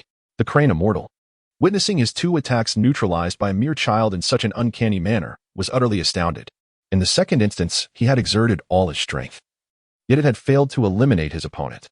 Did this imply that Gatai, at his tender age and current cultivation level, could contend with formidable beings such as themselves? Observing the sudden emergence of these wind blades, the Crane Immortal temporarily abandoned his assault on Gatai, for the bizarre formation of these blades left him unable to gauge their destructive potential. Composed of condensed air, these hundreds of wind blades shimmered with a silvery hue, resembling true weapons in their appearance. Moreover, the sunlight's rays intensified their chilling aspect, leaving no doubt regarding their sharpness, though this assessment could only be made through the lens of an ordinary observer. Although Cattle's mental strength is considerable, It pales in comparison to the true abilities of psychics from his previous life. The essence of a psychic lies in their heightened mental prowess, a basic requirement that cattle has achieved. However, what makes psychics formidable is their inherent ability to harness traces of the Tao upon awakening, allowing them to integrate the Tao into their psychic attacks. Only by merging with the Tao can the potency of their abilities be amplified exponentially. In the past, 99% of practitioners focused solely on augmenting their soul strength, rapidly enhancing their internal energy by leveraging the characteristic that a stronger soul can command greater power, neglecting even the faintest comprehension of the Tao. Cattle, too, was no exception. The wind blades he conjured were forcibly materialized through his mental strength. Lacking any infusion of the Tao, wind blades enriched with the Tao not only exhibit significantly enhanced power, but also a remarkable solidity, making them far from easily shattered. It is akin to comparing a mundane bronze sword with a finely crafted steel sword produced through advanced modern refining techniques. The bronze sword represents the wind blades cattle forged through sheer mental force, while the steel sword symbolizes the product of Tao integration, both sharp and resilient. Thus, Cattle was acutely aware that these wind blades could not inflict fatal harm upon the crane immortal, nor could the secrets of the formation be revealed to others. Consequently, he produced numerous wind blades with the intent to dismantle the foundation of the formation and to launch successive assaults on the crane immortal, thereby buying himself time to escape. In stark contrast, the crane immortal, now in a state of fury, faced an impending assault from the wind blades and was compelled to temporarily abandon his pursuit of cattle. With a fierce glare, he tightened his fists, and his presence surged dramatically, his form becoming as immovable as a mountain. With a deep, resounding roar, an extraordinary transformation occurred. The crane immortal's muscles bulged, his stature increased by a third, and he morphed from a gaunt figure into a robust and formidable warrior. State of explosive energy, Cattle exclaimed in astonishment. In this moment, the crane immortal unleashed his full power, and Cattle was taken aback that he, once as insignificant as an ant, had forced the crane immortal into such a state. Although the crane immortal's transformation was terrifying, it came at a significant cost. A further delay could present a substantial opportunity for escape. Quickly, Cattle recalibrated his thoughts. This was indeed a chance he must seize. Go. Without hesitation, Cattle commanded a portion of the wind blades to relentlessly assault the crane immortal from all directions. Bang, bang, bang, bang, bang, bang. In response, the crane immortal's furious fist struck down upon the incoming wind blades, shattering them with brute force. Yet, the sheer number of wind blades, despite their modest power, was formidable. Being composed of wind, they prioritized speed. In terms of velocity alone, each wind blade could be likened to an attack from an adversary of comparable skill to the crane immortal. Consequently, a significant number of wind blades still managed to strike the crane immortal. At this moment, the crane immortal's condition had seen vast improvements across all aspects. Thus, he skillfully evaded critical strikes, sustaining only superficial wounds to his back and legs from the slicing winds. These winds merely grazed the surface of the crane immortal's skin, resulting in minimal bloodshed, akin to the delicate strokes of red watercolor painted upon his body. Consequently, the situation unfolded as Gatai had anticipated, effectively obstructing the crane immortal's movements. Meanwhile, on another front, a portion of the wind blades swiftly dismantled the foundational stones of both the gravitational and gentle breeze formations. Although complete destruction was not achieved, the original layout became inscrutable, rendering any attempt at re-establishing the formations futile unless the crane immortal possessed an extraordinary memory, having meticulously cataloged every detail of the formations in his mind beforehand. The wind blades that had damaged the formations did not shatter. Instead, they reversed course and launched an assault on the crane immortal. As a result, the onslaught of wind blades intensified, enveloping the crane immortal in an almost inescapable cocoon. In desperation, the crane immortal could only curl into a tight ball, bracing himself against the northern assault. Observing this, Catalan's lips curled slightly, revealing a mocking expression. His mental fortitude was currently abundant, allowing him to continuously materialize blades of wind without fatigue for the next 2 hours. Even if he could not vanquish his opponent, he could certainly buy time. Once the crane immortal exited his explosive state, he would undoubtedly suffer from after effects, rendering his body weak and significantly increasing Catalan's chances of escape, or even the possibility of defeating the crane immortal. The crane immortal, too, felt a sense of urgency. He had not mastered this explosive state well, as it demanded substantial physical exertion and was not easily controlled. The aftermath left one feeling quite unwell, which was precisely why he had never dedicated himself to training in this manner. Now, having resorted to it in a moment of anger, he realized it was too late for regrets. While he had not sustained any fatal injuries, his pride had been trampled by Catalan. Who was he? One of the world's foremost masters, reduced to such a pitiful state today. Enraged, he resembled a frenzied lion, vowing to tear Catalan to shreds. With another furious roar, the crane immortal suddenly exhibited a faint white aura emanating from his body. Catalan sensed that the crane immortal's momentum was reaching a breaking point, as if he were on the verge of an explosion. This is not good. It appears that Catalan had sensed the intentions of the crane immortal and hastily retreated. However, it was too late. The crane immortal's body suddenly trembled, and a surge of energy erupted from within him. Instantly, a powerful wave exploded forth, shattering all the blades of wind around. The violent force of the explosion reverberated across a vast area, sending weeds flying and dirt swirling, obscuring vision completely. Catalan's body was lifted off the ground, rendering him unable to maintain control. Ding, ding, wave. Upon hearing these words, a jolt of anxiety gripped Catalan's heart, accompanied by an overwhelming sense of impending doom that caused his body to tremble involuntarily. Almost immediately, he felt an excruciating pain in his right shoulder, as it had been pierced. The agony dimmed the light in his eyes, as if his very life force was ebbing away, a severe injury he had never experienced since his rebirth. The suddenness of the attack caused him to temporarily lose consciousness. After a few breaths, tranquility returned to the area. The crane immortal knelt on the ground, gasping for breath, having been forced back into a normal state, utterly fatigued. Approximately a minute later, he regained a semblance of strength, and his breathing became steadier. During this minute, Catalan's consciousness gradually returned, aided by his formidable mental fortitude.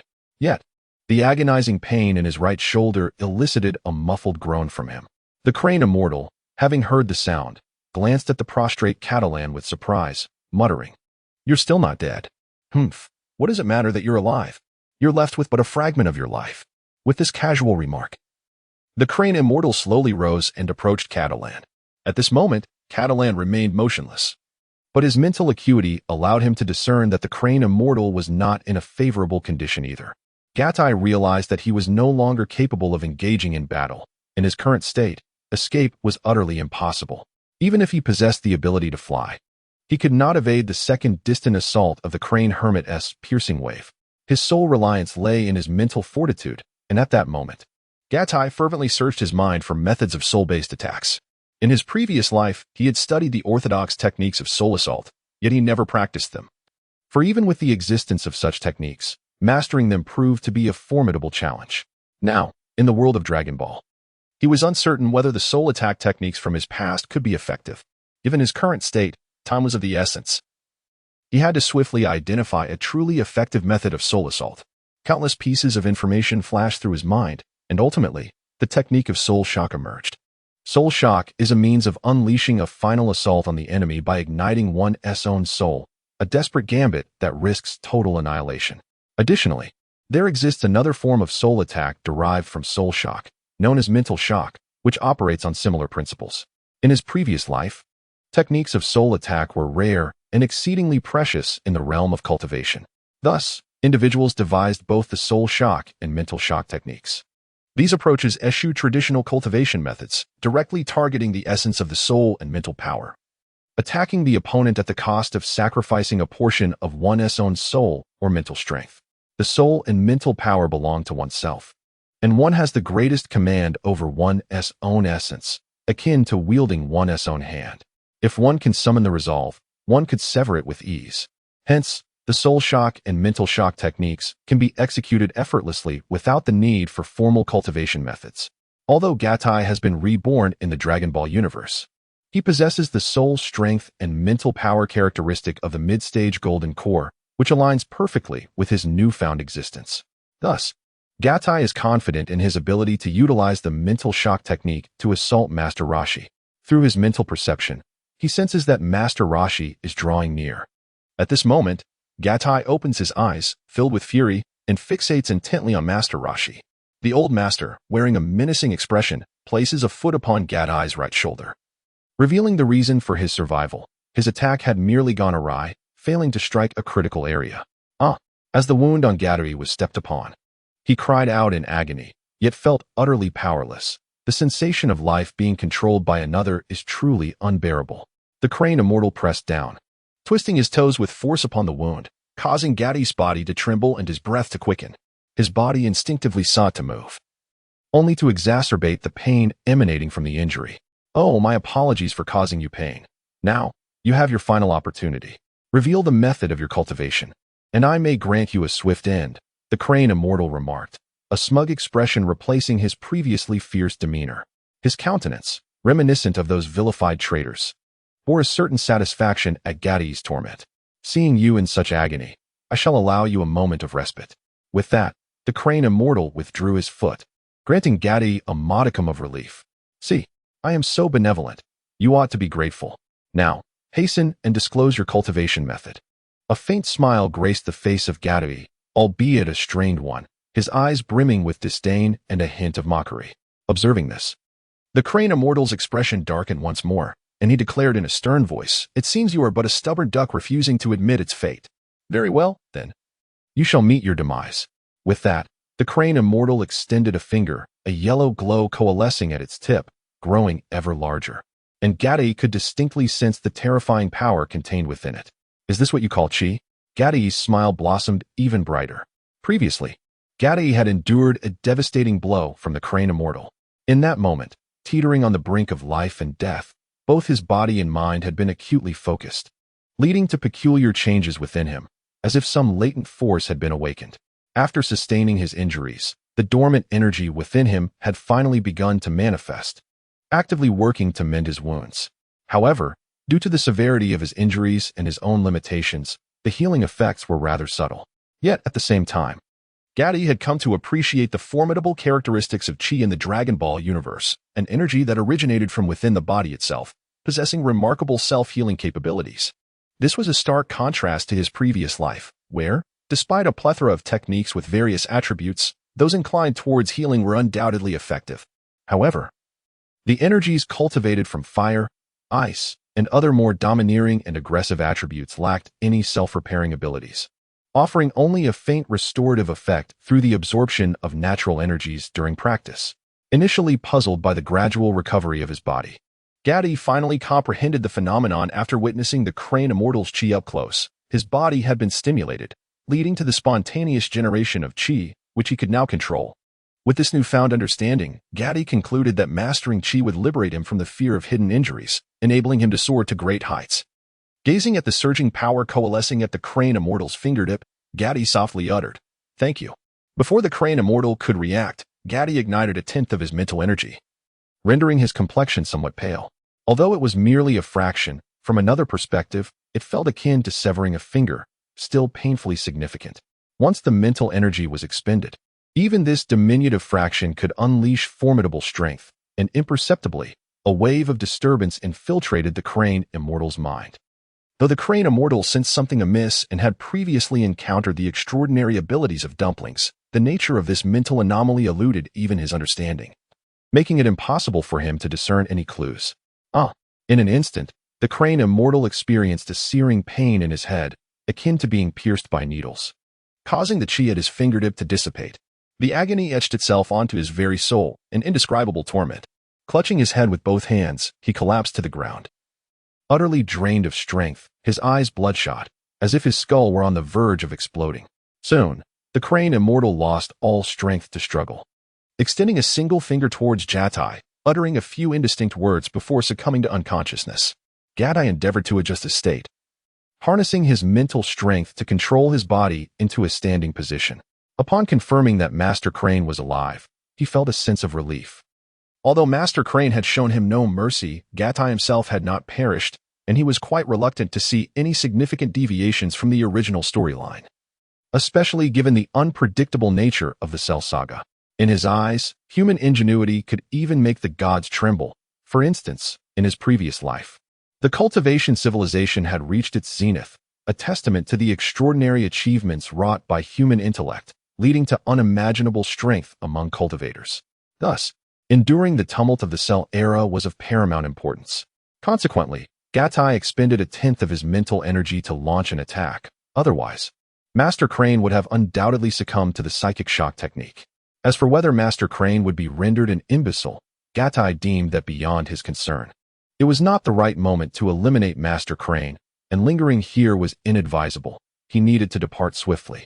Casting one last glance at Master Crane on the ground and at the two formations he had obliterated, Gatai wore a look of resignation as he summoned his mental energy to lift himself into the air and hastily flee. In his desperate bid for survival, Gatai flew with all his might in search of rugged terrain, for only in such desolate places could he find solitude. He maintained a relatively high altitude, facilitating his search. After half a day, as dusk approached, the repercussions of expending his mental energy became increasingly apparent. He had been relying on his mental strength to fly, and his body, already injured, was nearing its limits. At that moment, Gatai spotted an unusual topography. There stood 5 towering mountains, reaching towards the clouds, resembling 5 fingers. However, these mountains were not aligned side by side. Instead, they encircled a particular area, with each mountain extending its arms towards one another, forming what appeared to be ethereal bridges in the air. Although the terrain was not particularly treacherous, the heights of the mountains were substantial, shrouded in natural mist, rendering them quite concealed. Gatai assessed the scene before him, instinctively considering this place as a temporary refuge. With this thought in mind, he directed his flight towards the 5 mountains. As evening approached, the environment of the forest began to transform, with mist gradually rising, thereby cloaking Gatai from view. As he neared the mountains, he discovered their unique characteristics. In the distance, a cacophony echoed from above, and peering through the mist, Gatai beheld numerous pterosaurs. He then observed several of these creatures soaring towards the base of the mountains with remarkable speed, akin to fighter jets. With a powerful beat of their wings, they retracted their appendages and propelled themselves forward like missiles, their massive bodies crashing through the air with a resounding roar. Witnessing this spectacle, Gatai marveled at the impressive physical prowess of the pterosaurs. The realization that these creatures possessed greater strength than his own bloodline compelled him to shake his head. After the pterosaurs passed, they did not re-emerge. As Cattle approached cautiously, he discerned that at the base of each extending route lay a cavern where the pterosaurs rested. To his astonishment, he had stumbled upon their nesting grounds.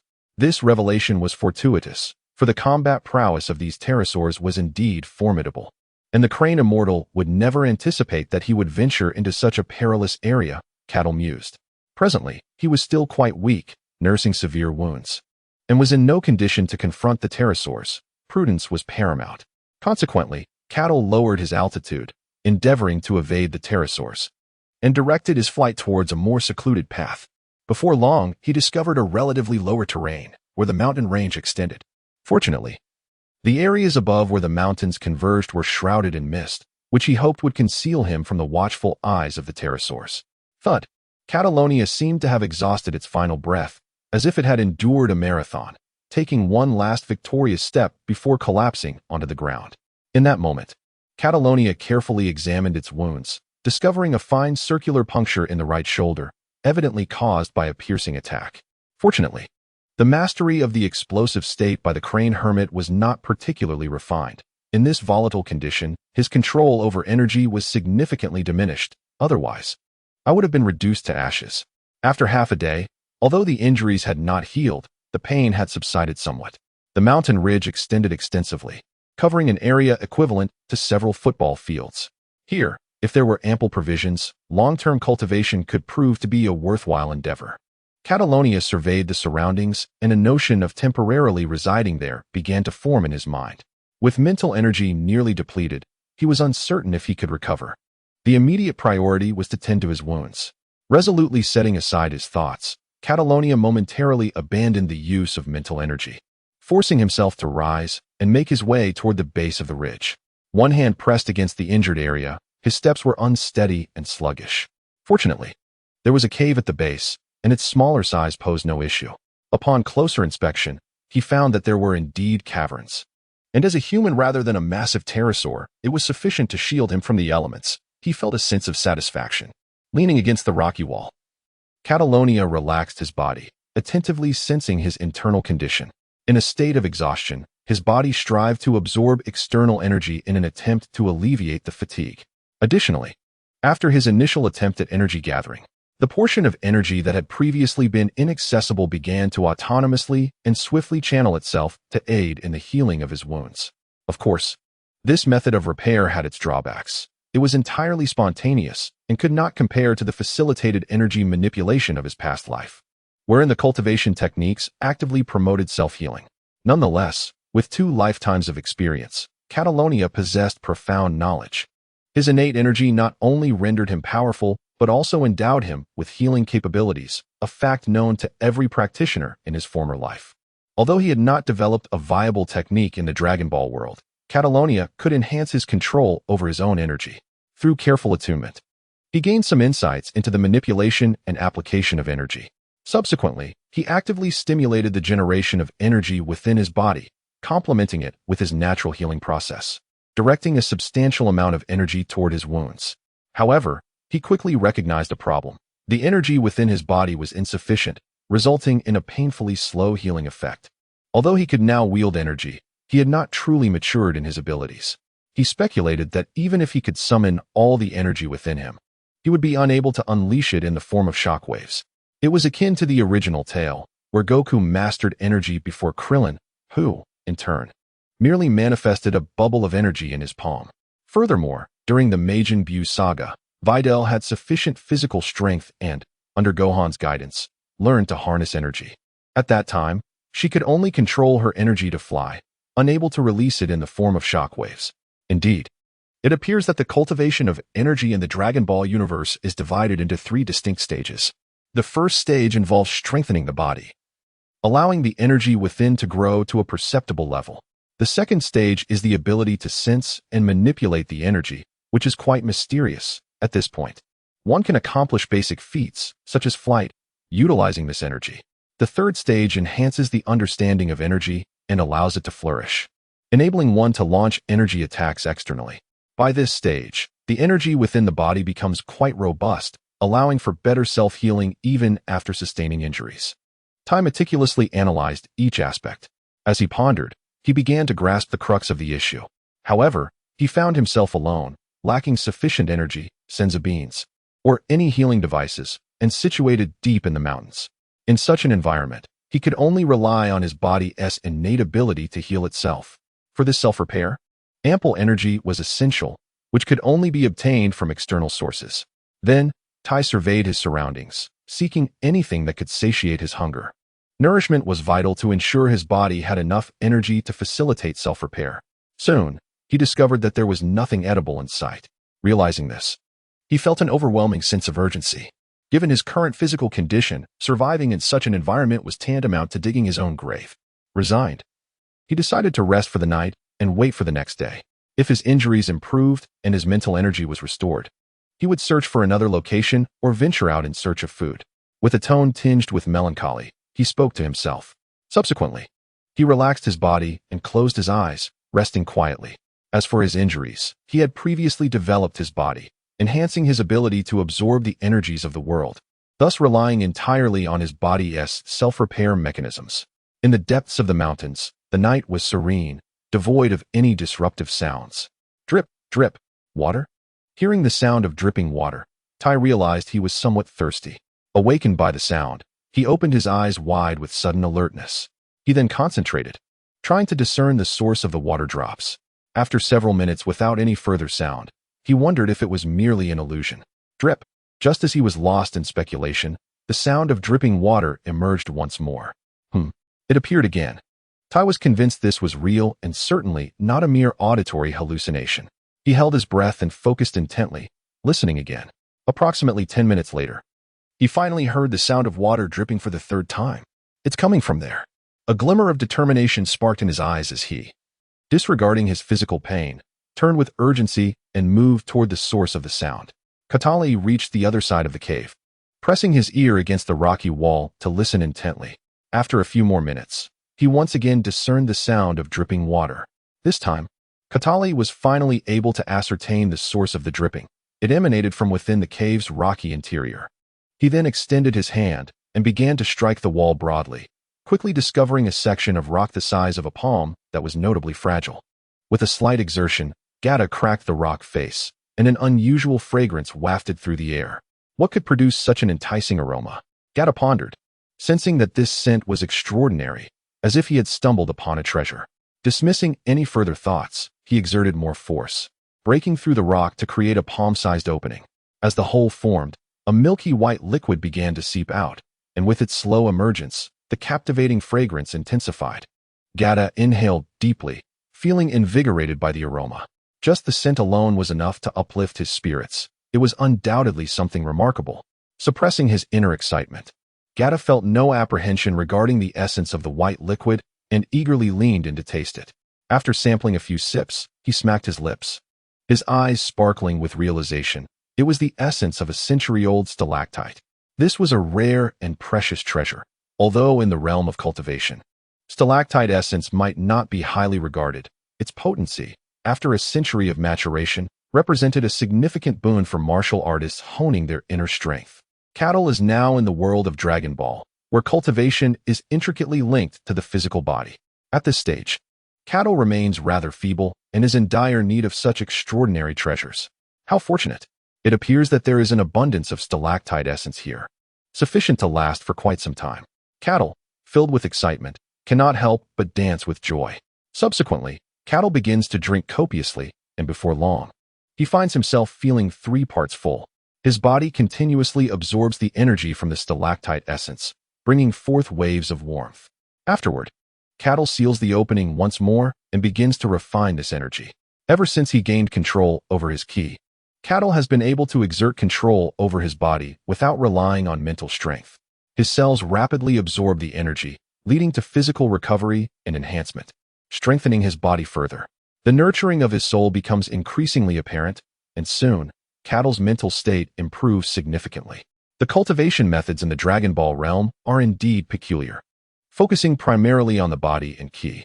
In his previous life, techniques were vital for absorbing the energies of heaven and earth, as well as the energies of rare treasures, to refine them for personal enhancement.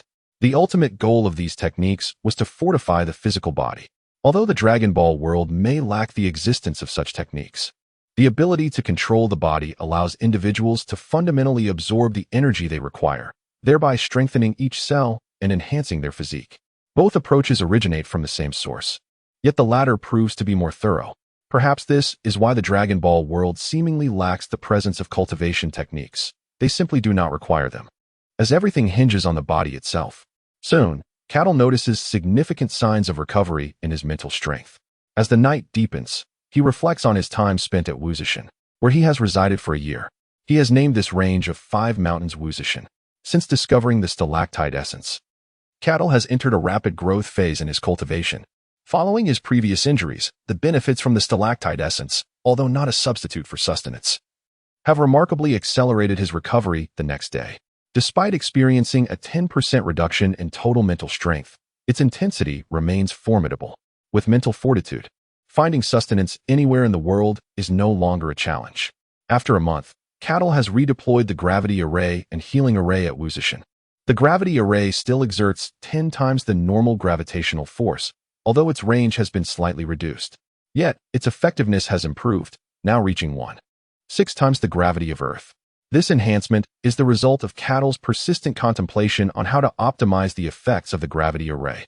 With the stalactite essence and mastery over ki, he initially used the essence to forcibly enhance his physical strength, aiming to increase the total amount of ki within his body. As days pass, he continuously refines his control over ki, and by the second month, Cattle is capable of unleashing shockwave attacks, albeit with power slightly inferior to that of Goku's initial Kamehameha, due to the fact that the impact of Katai is solely derived from the concentrated energy emission. Whereas the Kamehameha technique, conceived by Master Roshi, possesses remarkable propulsion and sustained power characteristics, Katai has mastered the energy, allowing it to evolve significantly. He no longer fears the latent injuries within his body. Throughout the 3rd month, each training session left him utterly exhausted, pushing himself to the brink of collapse, entering a phase of transcending his limits. Within a month, aided by stalactite essence and healing formations, Katai broke through his limits 3 times. The remarkable growth resulting from these breakthroughs was evident. In terms of energy levels, Katai had reached the combat strength akin to that of Goku during his first participation in the World Martial Arts Tournament. Additionally, by the third month, Katai had fully acclimated to the current gravity formation. In the fourth month, Katai commenced high-intensity training within the gravity formation. After adapting, he practiced the three-body technique, rapidly unlocking his physical potential. By the fifth month, the effectiveness of the gravity formation diminished significantly, prompting an adjustment. After careful consideration, Katai determined that the original gravity formation had become ineffective, and he directly established a 20-fold gravity formation. However, due to material constraints, its effect only manifested as double Earth's gravity. Throughout the fifth and sixth months, Katai underwent another 2-month adaptation period at this double gravity. In the seventh month, he engaged in intense training within the new gravity formation, continuing to practice the three-body technique, leading to yet another enhancement of his physical capabilities. From the 8th month through to the 12th month, Katai maintained this rigorous cycle, continuously pushing his limits with energy, adapting to the gravity formation, and undertaking high-intensity training, ultimately mastering the three-body technique within the gravity formation. A year passed, and Katai had calibrated the gravity formation to 3.6 times Earth's gravity. Now, he has completed the three-body technique under this intensified gravity. Thus, Katai concluded his grueling second year of training in the external world. This period, characterized by a focus on refining his physical form, signified an end. Given the limited potential of Earthlings, high-intensity training to awaken physical capabilities is the least effective method, and relying solely on this approach to gain strength presents inherent limitations. It is crucial to discover the correct training methodologies. Only by identifying the right path can one achieve remarkable progress. In essence, the astute leverage their intellect to gain wealth, while the less wise expend their vitality to do so. Consequently, Katai's training approach at this juncture necessitates a comprehensive transformation. Moving forward, the emphasis must shift towards enhancing energy intensity, supported by the gravity formation, while engaging in the long-term practice of the three-body technique. Having mastered energy, Katai has developed a profound understanding of its cultivation. He decides to pause briefly to assess the current level he has achieved. Katai licked his lips, a surge of excitement coursing through him. He gazed up at the dense shroud of clouds above, a confident smirk gracing his lips. After a year of vigilance against the pterosaurs, he had finally endured, eager to discover the extent of their strength. With that thought, Katai's body instinctively soared into the air, relying not on psychic power, but on the martial arts he had gleaned from his inner energy to navigate the skies. He swiftly traversed the layers of mist and soon arrived at the heart of the pterosaur territory. Caw-caw! The pterosaurs immediately detected Katai's presence, squawking in alarm. As their cries echoed, more and more pterosaurs gathered, totaling 13. Their eyes glimmered with a menacing red hue, their mouths agape, drool dripping uncontrollably. To them, Katai was merely prey. If they wished to hunt him, they would have to demonstrate their prowess. Katai felt no fear in the face of their ferocity. Rather, he regarded these pterosaurs as nothing more than jesters. Unbeknownst to him, his heart had undergone a transformation, becoming more resilient. With his growth and understanding of Earth's current era, he had risen to a pinnacle of mastery. Even if he were to encounter the likes of Crane Immortal or Tao Bai Bai again, he would handle them with ease. An escape would be a simple endeavor if necessary. This marked Katai's evolution, the moment he truly began to metamorphose from an insignificant insect into a majestic eagle. With a thunderous roar, one pterosaur, driven by insatiable hunger, flapped its wings vigorously and leaped into the air. After rapidly vibrating its wings several times, it launched itself toward Katai like a cannonball, its massive jaws wide open, revealing teeth that would send shivers down anyone's spine. Calm and composed, Katai advanced towards the oncoming pterosaur, the distance between them vanishing in an instant.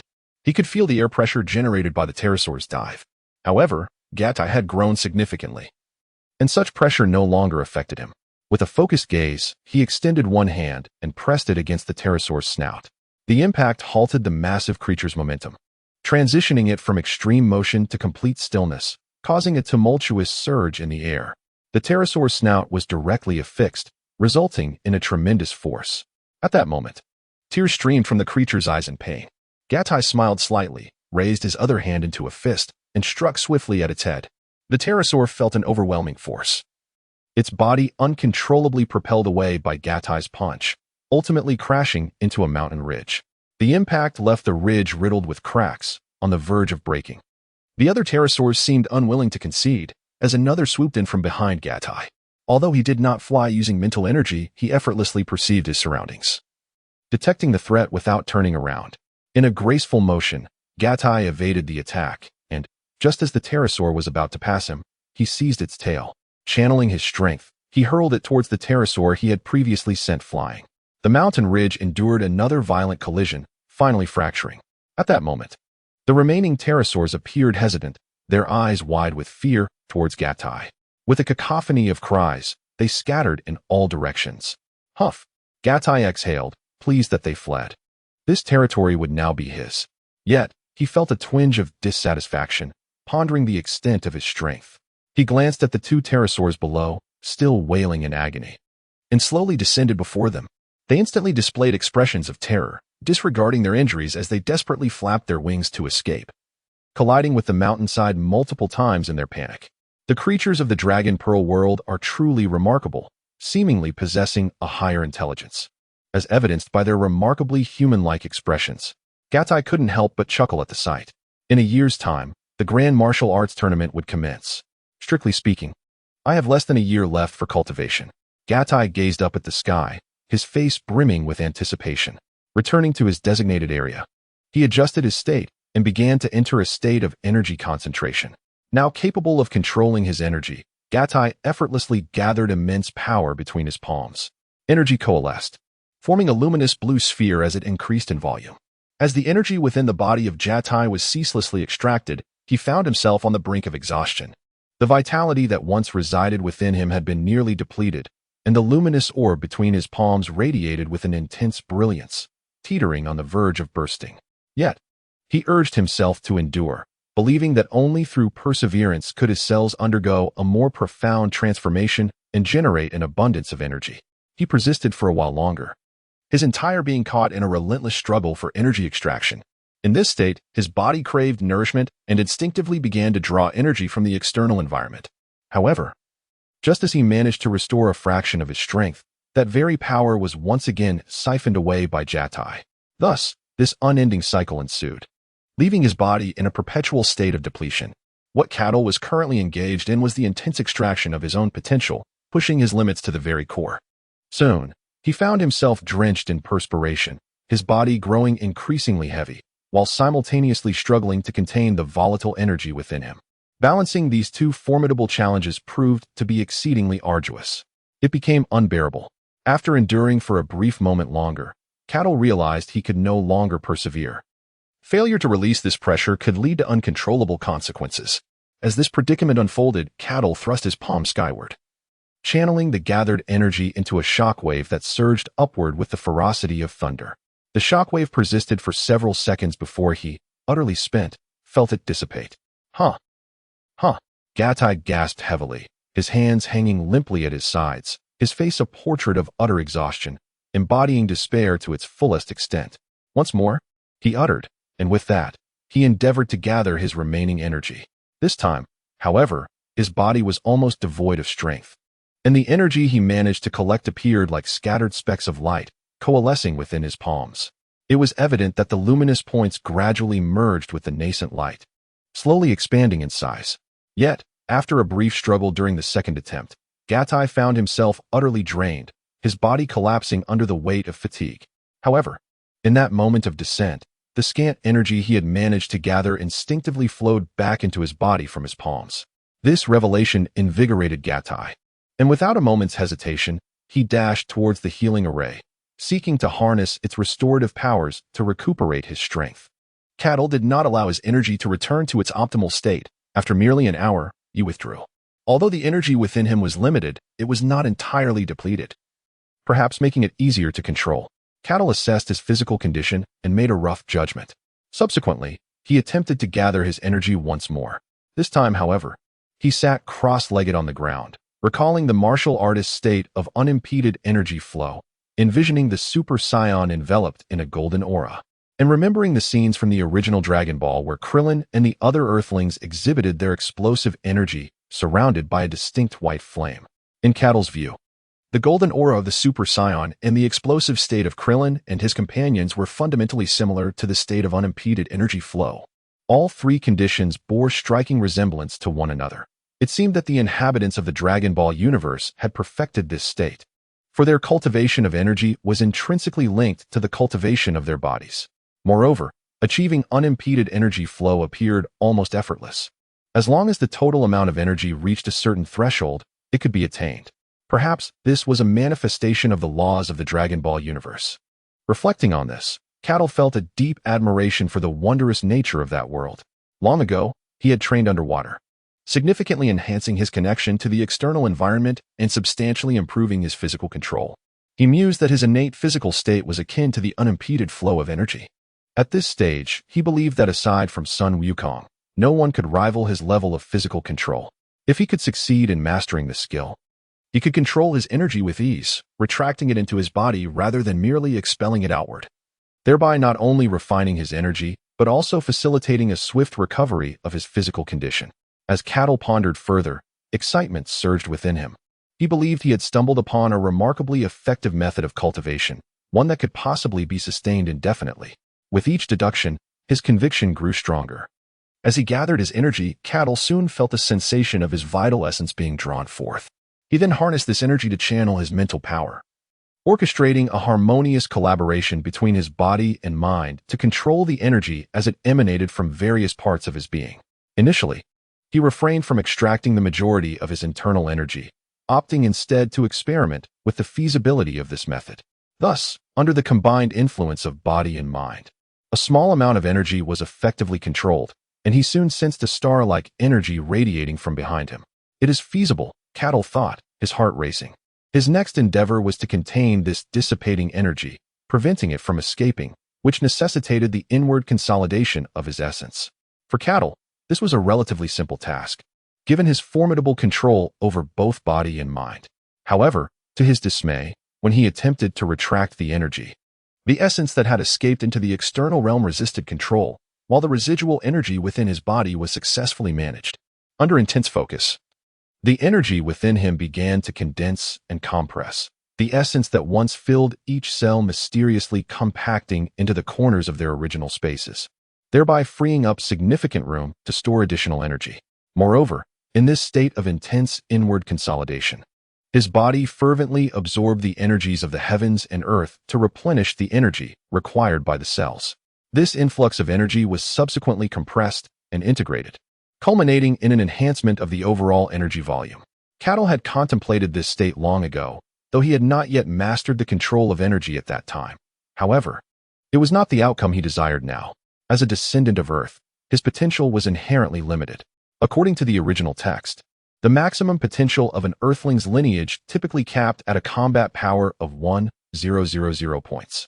Thus, Cattle aimed to strive towards this goal, seeking to excavate his body's latent potential as fully as possible, aspiring to deplete his original capabilities to reach the 1,000 point combat threshold.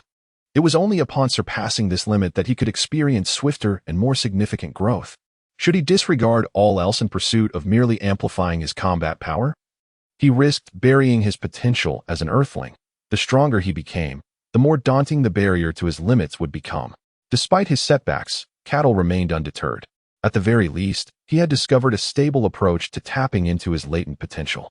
With renewed focus, Cattle resumed his cultivation, this time intending to extract a significantly greater amount of energy from within his body. After gaining an experience, this moment came naturally, with an even greater effusion of energy escaping into the atmosphere. Gadai did not hastily release this energy. Rather, he took his time, occasionally diverting his focus to attempt to draw this energy back within himself. Thus, a radiant aura, reminiscent of starlight, continuously emanated from Gatai's exterior. Once the luminous points became excessive, they instantly resembled the scene in Dragon Ball Super, where Goku and Vegeta attain a divine state, surrounded by a swirling aura of energy.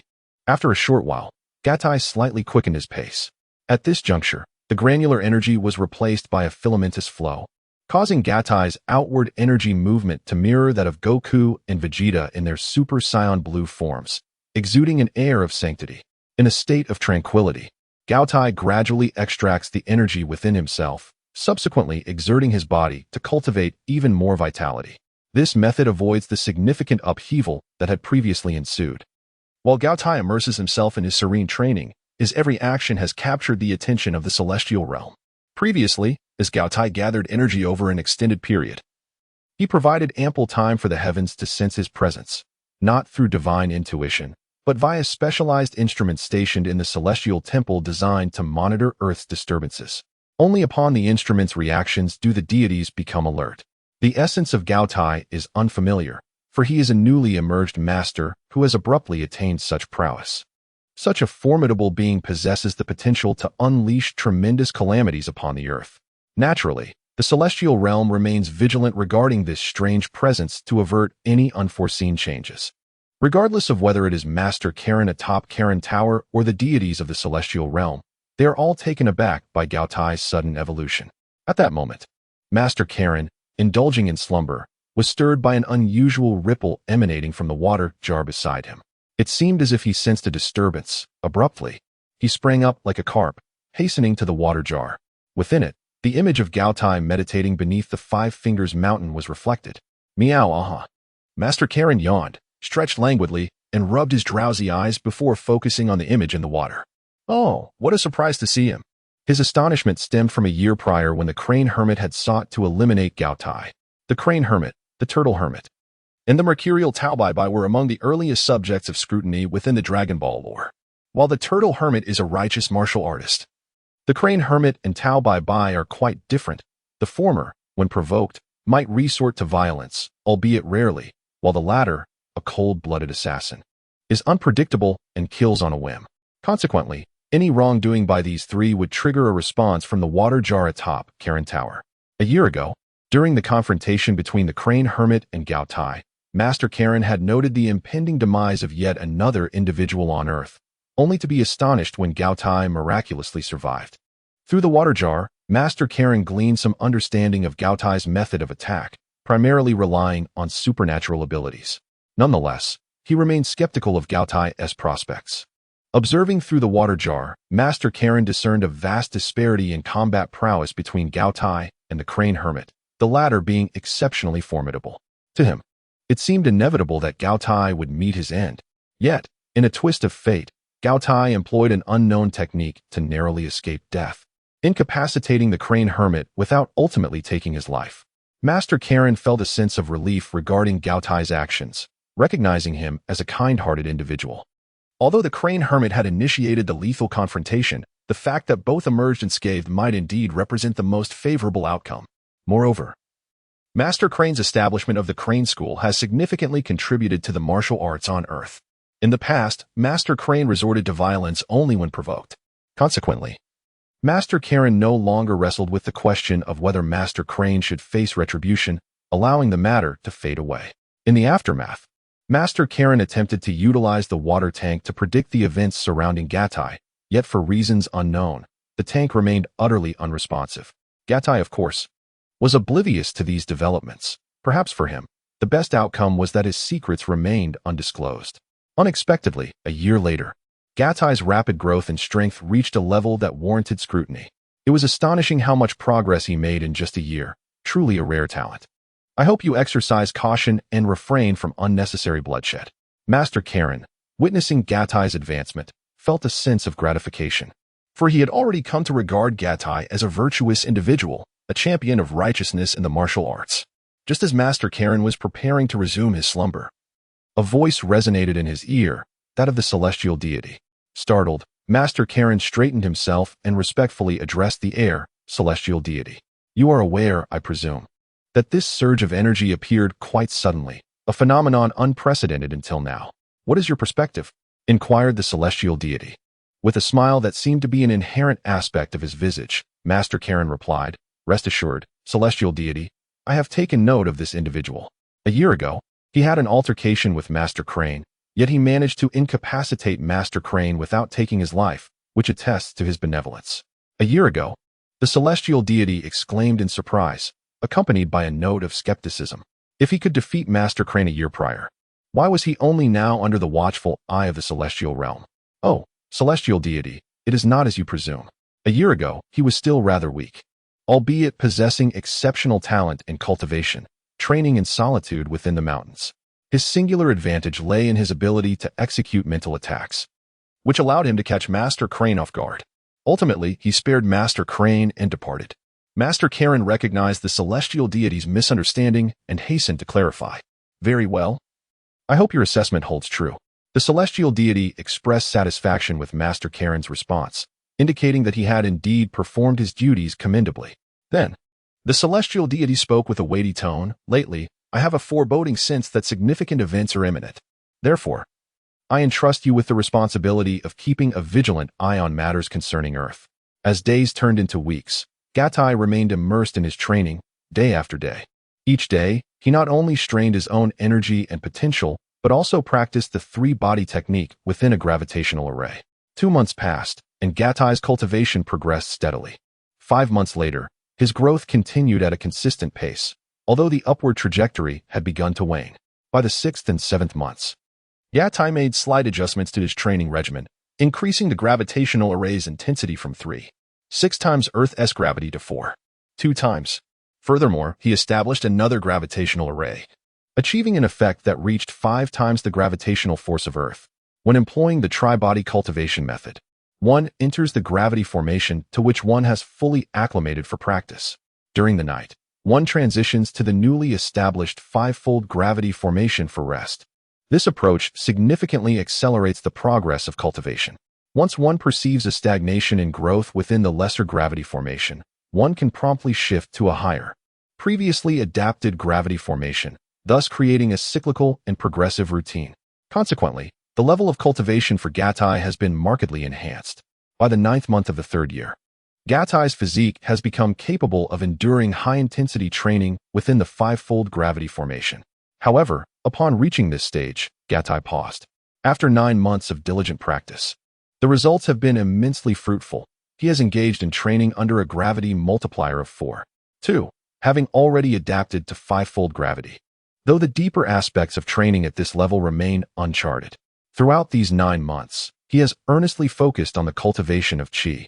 Although he has yet to master the effective retrieval of qi released externally, the rigorous exertion over the past 9 months, combined with the currently adapted gravity multiplier, suggests his combat prowess stands at approximately 300 points.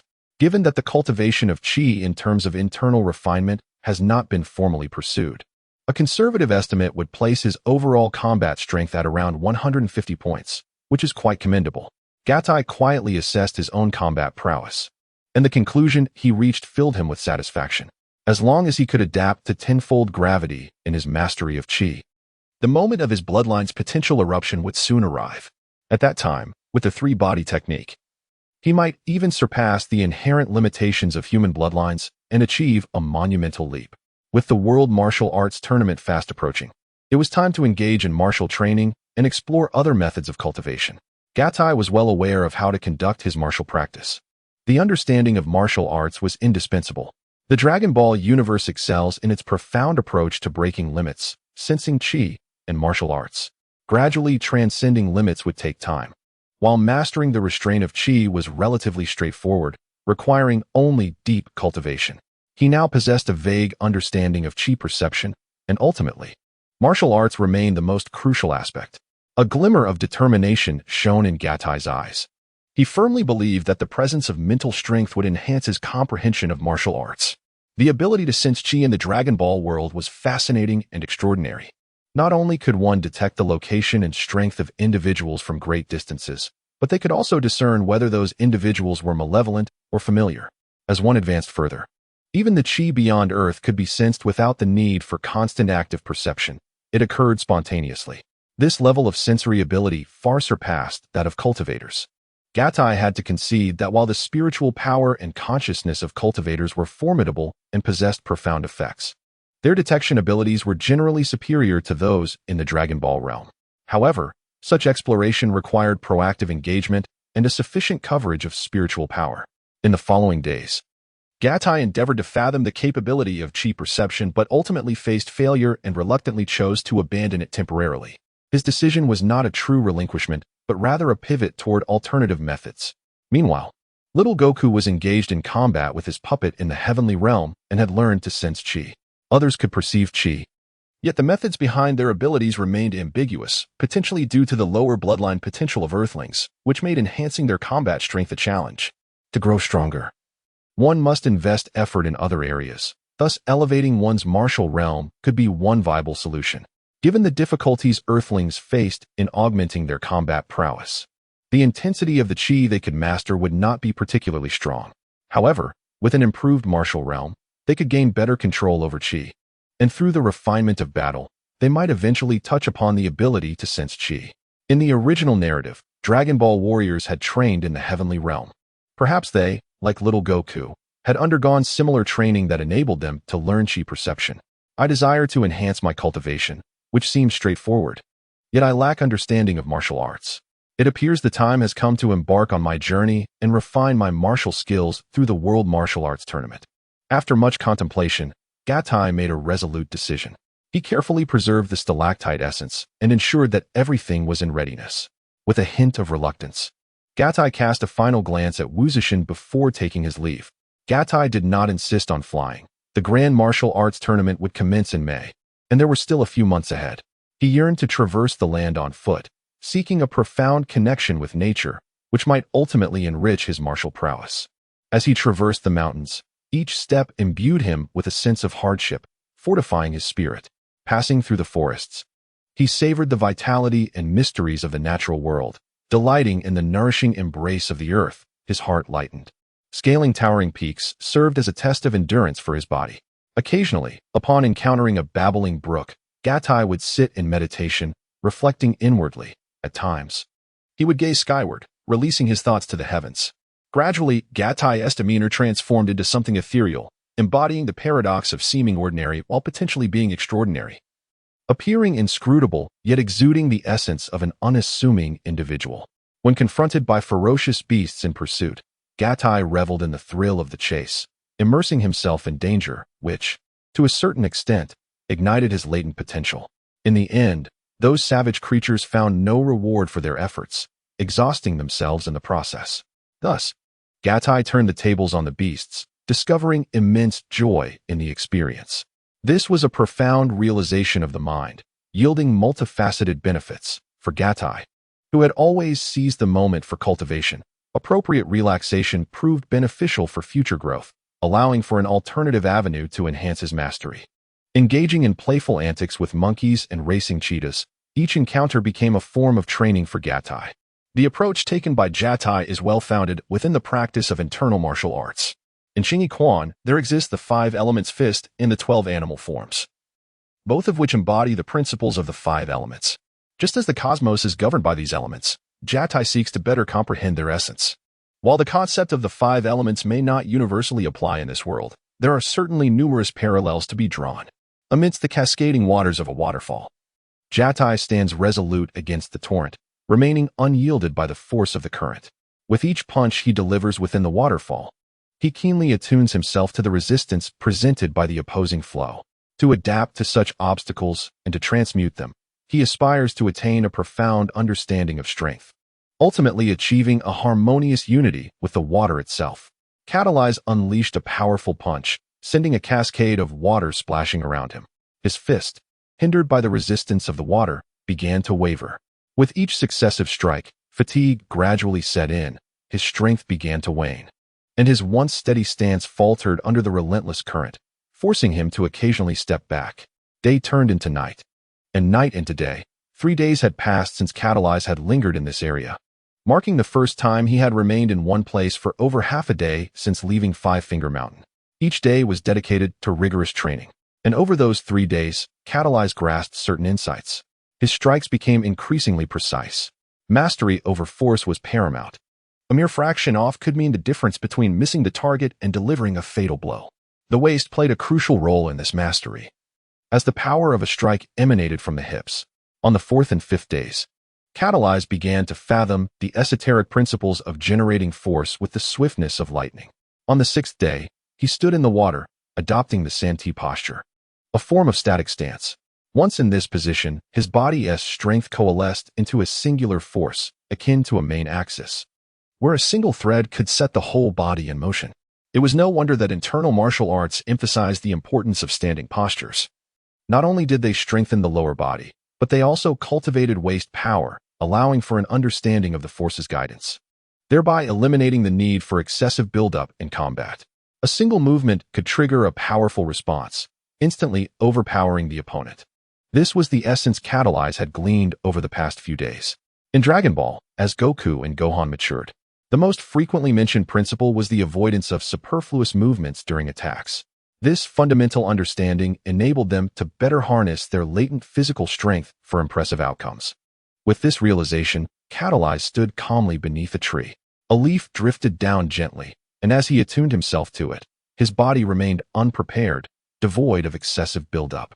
Utilizing his waist as the fulcrum, he unleashed a punch in an instant. As he struck, the air was stirred. The leaf, which would typically evade due to the disturbance, was instead met with an imperceptible gust. The punch landed squarely on the leaf, not sending it flying, but rather causing it to adhere to his fist. Oh, it still lacked precision. While the force of the punch was entirely appropriate and cohesive, my control over power suggested that the leaf should have been shattered. Yet, it remained intact, clinging to my fist. Could it be that the air stirred by my punch had not fully dissipated? I recalled the first time Master Roshi had attacked me, and the level of mastery he exhibited. Realizing this discrepancy, Catalyze pressed on.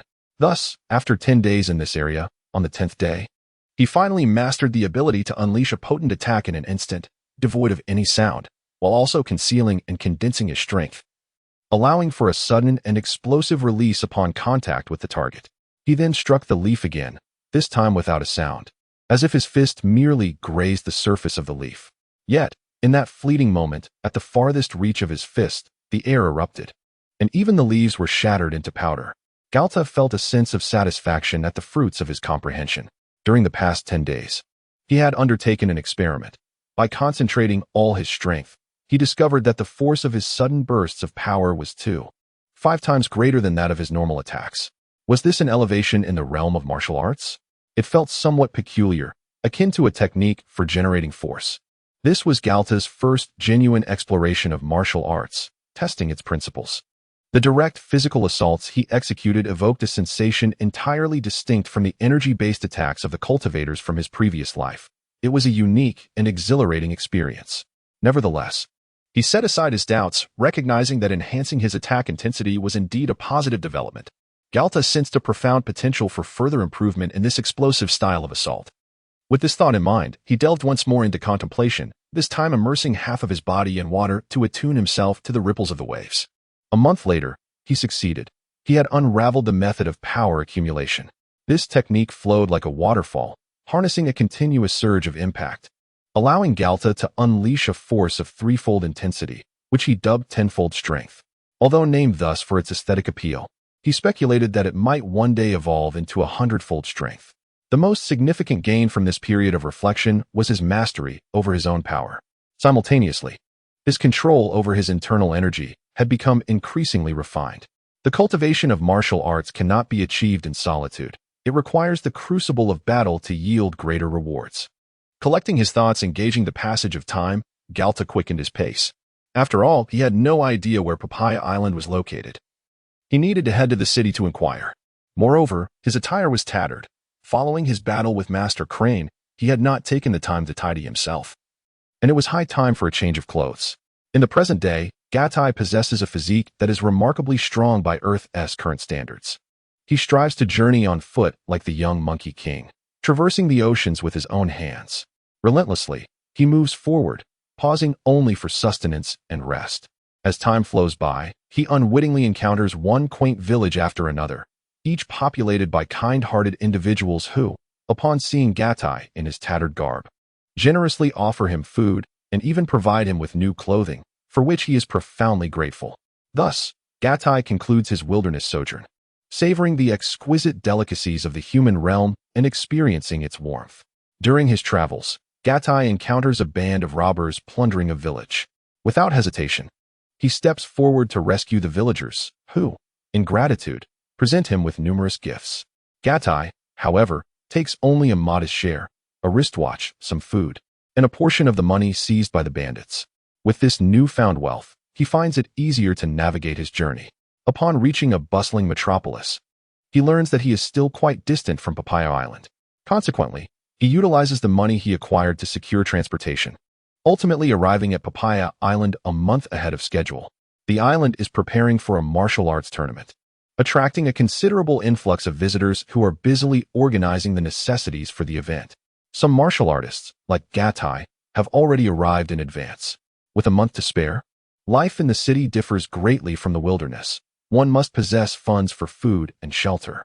Gatai resolves to seek employment that provides both sustenance and lodging. He begins to strategize for his preparations ahead of the tournament. As expected, Gatai requests no salary, only provisions for meals and accommodation, and swiftly secures a job delivering milk. The employer is more than willing to oblige, secretly labeling Gatai a fool for his navet. Cattle did not concern himself with others. He was alone, and his ambitions lay within the realm of martial arts. Milk deliveries typically occurred in the morning, and after completing his rounds on the first day, Cattle found himself with little to do. While wandering aimlessly, he stumbled upon a few martial arts schools on Papaya Island, and an idea to challenge them took root in his mind. Gatai arrived at a place known as the Elite Martial Arts Hall. Without uttering a word, he forcefully kicked the door, shattering it to pieces. Inside the hall, there were over 50 individuals, each clad in white training attire, with the word Elite embroidered across their chests. Upon witnessing Jadai's entrance, the practitioners immediately sensed his hostile intent, yet they were taken aback by his youthfulness. Soon, however, they decided to disregard all decorum, feeling provoked, and swarmed towards Gatai with the intent to teach him a lesson. Despite not having mastered the art of sensing others' energy, Gatai discerned their weakness. They were leagues apart from him in skill. He refrained from using his mental energy, choosing instead to completely seal it off, believing that such a measure would prevent him from inadvertently relying on it. Relying solely on his agility, he realized that these opponents were far from formidable, their strikes lacking the prowess of the peak internal martial artist from his previous life. Nonetheless, Gatai gleaned valuable experience from this encounter. Battling in close quarters was novel to him. In the midst of the chaos, he inevitably sustained a few hits that he had failed to perceive or sense. Based on his estimations, their combat prowess fell below 10, a stark contrast to his own abilities, leading him to believe he could effortlessly evade their attacks. However, reality proved otherwise, as he recognized that in close combat, both conscious and subconscious awareness played pivotal roles. During the earlier fray, one strike caught him completely off guard, so swift that he did not even perceive the shadow of the attacker, resulting in him receiving a solid hit, though his robust physique spared him from injury. Consequently, Gatai became increasingly focused, and fortunately, his physical strength allowed him to adapt swiftly. Before long, he could sense the presence of those around him to a certain degree and vaguely discern whether anyone was about to strike. Thus, he prioritized evasion, refraining from initiating attacks, with the aim of honing his perceptual acuity. As Catalan adapted and pondered, he soon realized that those who attacked him were becoming weary, resulting in a significant reduction in their effectiveness. Thus, he closed his eyes, dismissing the martial arts practitioners before him, engaging them in combat. With his eyes shut, the practitioners were indeed filled with rage, perceiving it as an affront. Their exhaustion seemed to vanish as if they had consumed a stimulant, invigorating them anew. For Catalan, the absence of visual advantages meant he had to rely entirely on his own sensory perception. Consequently, his dodging abilities diminished, and he quickly found himself struck numerous times. Witnessing his predicament, the practitioners surged with renewed vigor, relentlessly assaulting him. However, this fervor did not last long, as Catalan swiftly adapted to their onslaught, a feat facilitated by their lack of prowess and his own superior physical capabilities. Once he had fully acclimated, his patience waned, and he began to launch his own attacks, striking with precision and restraint. Within a minute, he had subdued them all, leaving them sprawled on the ground, groaning in various states of distress. Just as Catalan felt a profound disappointment and contemplated departure, the master of the dojo intervened. "Young brother, are you leaving?" spoke the master, a middle-aged man of slight stature clad in a black martial arts uniform. Upon his entrance, his numerous disciples rallied behind him as if infused with newfound purpose. "Are you the master of the dojo?" Catalan inquired, perplexed. "I am Nie Chung, the master of this dojo," Nie Chung replied, his expression dark and fixed upon Catalan. Gatai cast a faint smile at Nie Chung, then remarked, "If you wish to keep me here, it depends on your prowess." With that, Gatai closed his eyes, bracing himself for the impending onslaught. "You insolent fool, do not underestimate others," Nie Chung thought, taken aback by Gatai's audacity, which he perceived as a grave insult.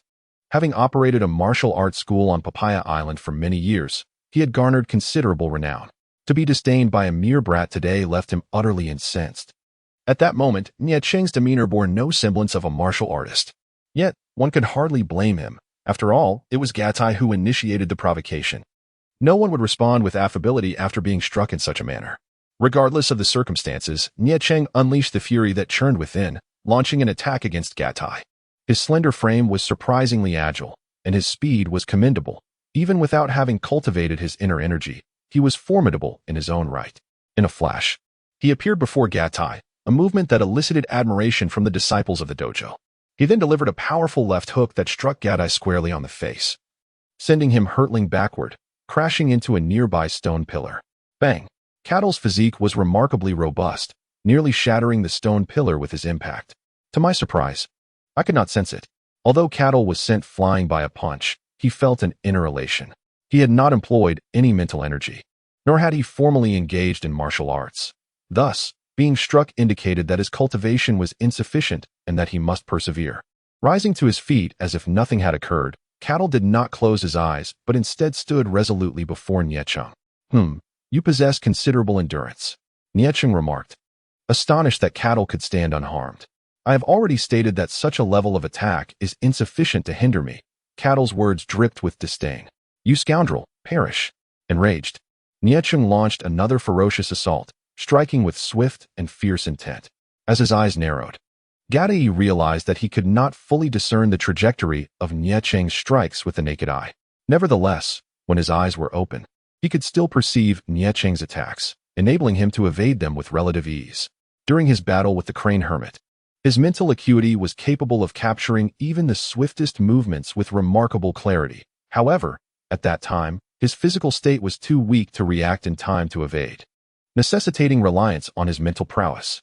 In the original narrative, during the renowned martial arts tournament on Papaya Island, Tian Xinhan made his debut in the preliminary rounds, executing a strike so swift that it was nearly imperceptible to the naked eye, ultimately defeating his rotund opponent. At that moment, Goku, Krillin, and Yamcha expressed astonishment at how Tian Xinhan had managed to overpower his foe. This suggests that formidable martial artists like Goku, Master Roshi, and Tian Xinhan possessed the capability to perceive their opponent's movements with the same precision as mental energy during combat. Currently, I find myself in a situation akin to observing a rapidly approaching bullet, aware of its trajectory and preparing to block before it strikes. Yet the bullet spins at an astonishing velocity, rendering its rotational path invisible to my sight. It was then that Gatai recalled how Goku and Krillin trained under Master Roshi, engaging in tasks such as delivering milk and digging with their hands. These exercises not only enhanced their physical strength, but also honed their mental acuity, visual perception, and inner fortitude. Thus, in the heat of battle, one must integrate sight, heart, and body, harmonizing them into a singular entity. Is this not the essence of true martial arts? As Gatai deftly evaded Nie Cheng's relentless onslaught, he recited to himself, eyes must observe, the heart must perceive, the body must feel. Gradually adapting to the tempestuous barrage of Nie Cheng's strikes, Gatai found a harmonious unity among his heart, eyes, and body. Suddenly, he seemed to enter a state of heightened concentration, clearly discerning each of Nie Cheng's attacks. Each blow was now vividly apparent. The speed and magnitude of his fists were no longer mere shadows to be anticipated, but distinct realities to be confronted. Yet, something felt amiss. Despite his newfound clarity, Nie Cheng's speed remained formidable. If one were to conceptualize Gatai's mental acuity as a force capturing Nie Cheng's movements, they should have appeared as sluggish as a tortoise. It became evident that the integration of heart, eyes, and body was still lacking or perhaps limited by the absence of an equally matched opponent. Before long, Gatai recognized his shortcomings. Unbeknownst to him, as he deftly dodged Nie Cheng's strikes, 5 or 6 minutes had elapsed, during which Nie Cheng had only managed to land a single hit on Gatai, with no further contact since. Meanwhile, the surrounding disciples, initially buoyed with confidence in their master, were now anxiously sweating, concerned for their leader's well-being. In stark contrast, Nie Cheng found himself gasping for breath. Feeling a deep sense of humiliation under the watchful eyes of his disciples, his resentment towards Gatai intensifying, teeth clenched in fury. With a fierce roar, Nie Cheng seemingly pushed himself to the brink, delivering a powerful kick aimed squarely at Gatti's waist. As Kata remained immersed in his own reflections, he soon realized that he could no longer achieve further advancement. Instantly, he shut his eyes and began to hone his ability to sense his own body as well as the energy of others. Fortune favored Niancheng, for his strike landed precisely at the moment when Kata had closed his eyes, resulting in a diminished sense of awareness. Consequently, Kata failed to perceive the impact of the kick until it was too late. Although Niancheng could not rival Kata as the master of the dojo, he possessed considerable strength, thus salvaging a modicum of dignity through sheer luck. In an instant, Niancheng's numerous disciples erupted in cheers, applauding his unexpected prowess. However, their jubilant shouts were abruptly silenced, for Kata once again stood unscathed, just as he had before. "Come on, continue.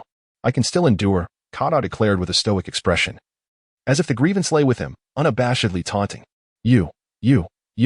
Niancheng found himself utterly exasperated by Kata's demeanor, his words faltering in his frustration.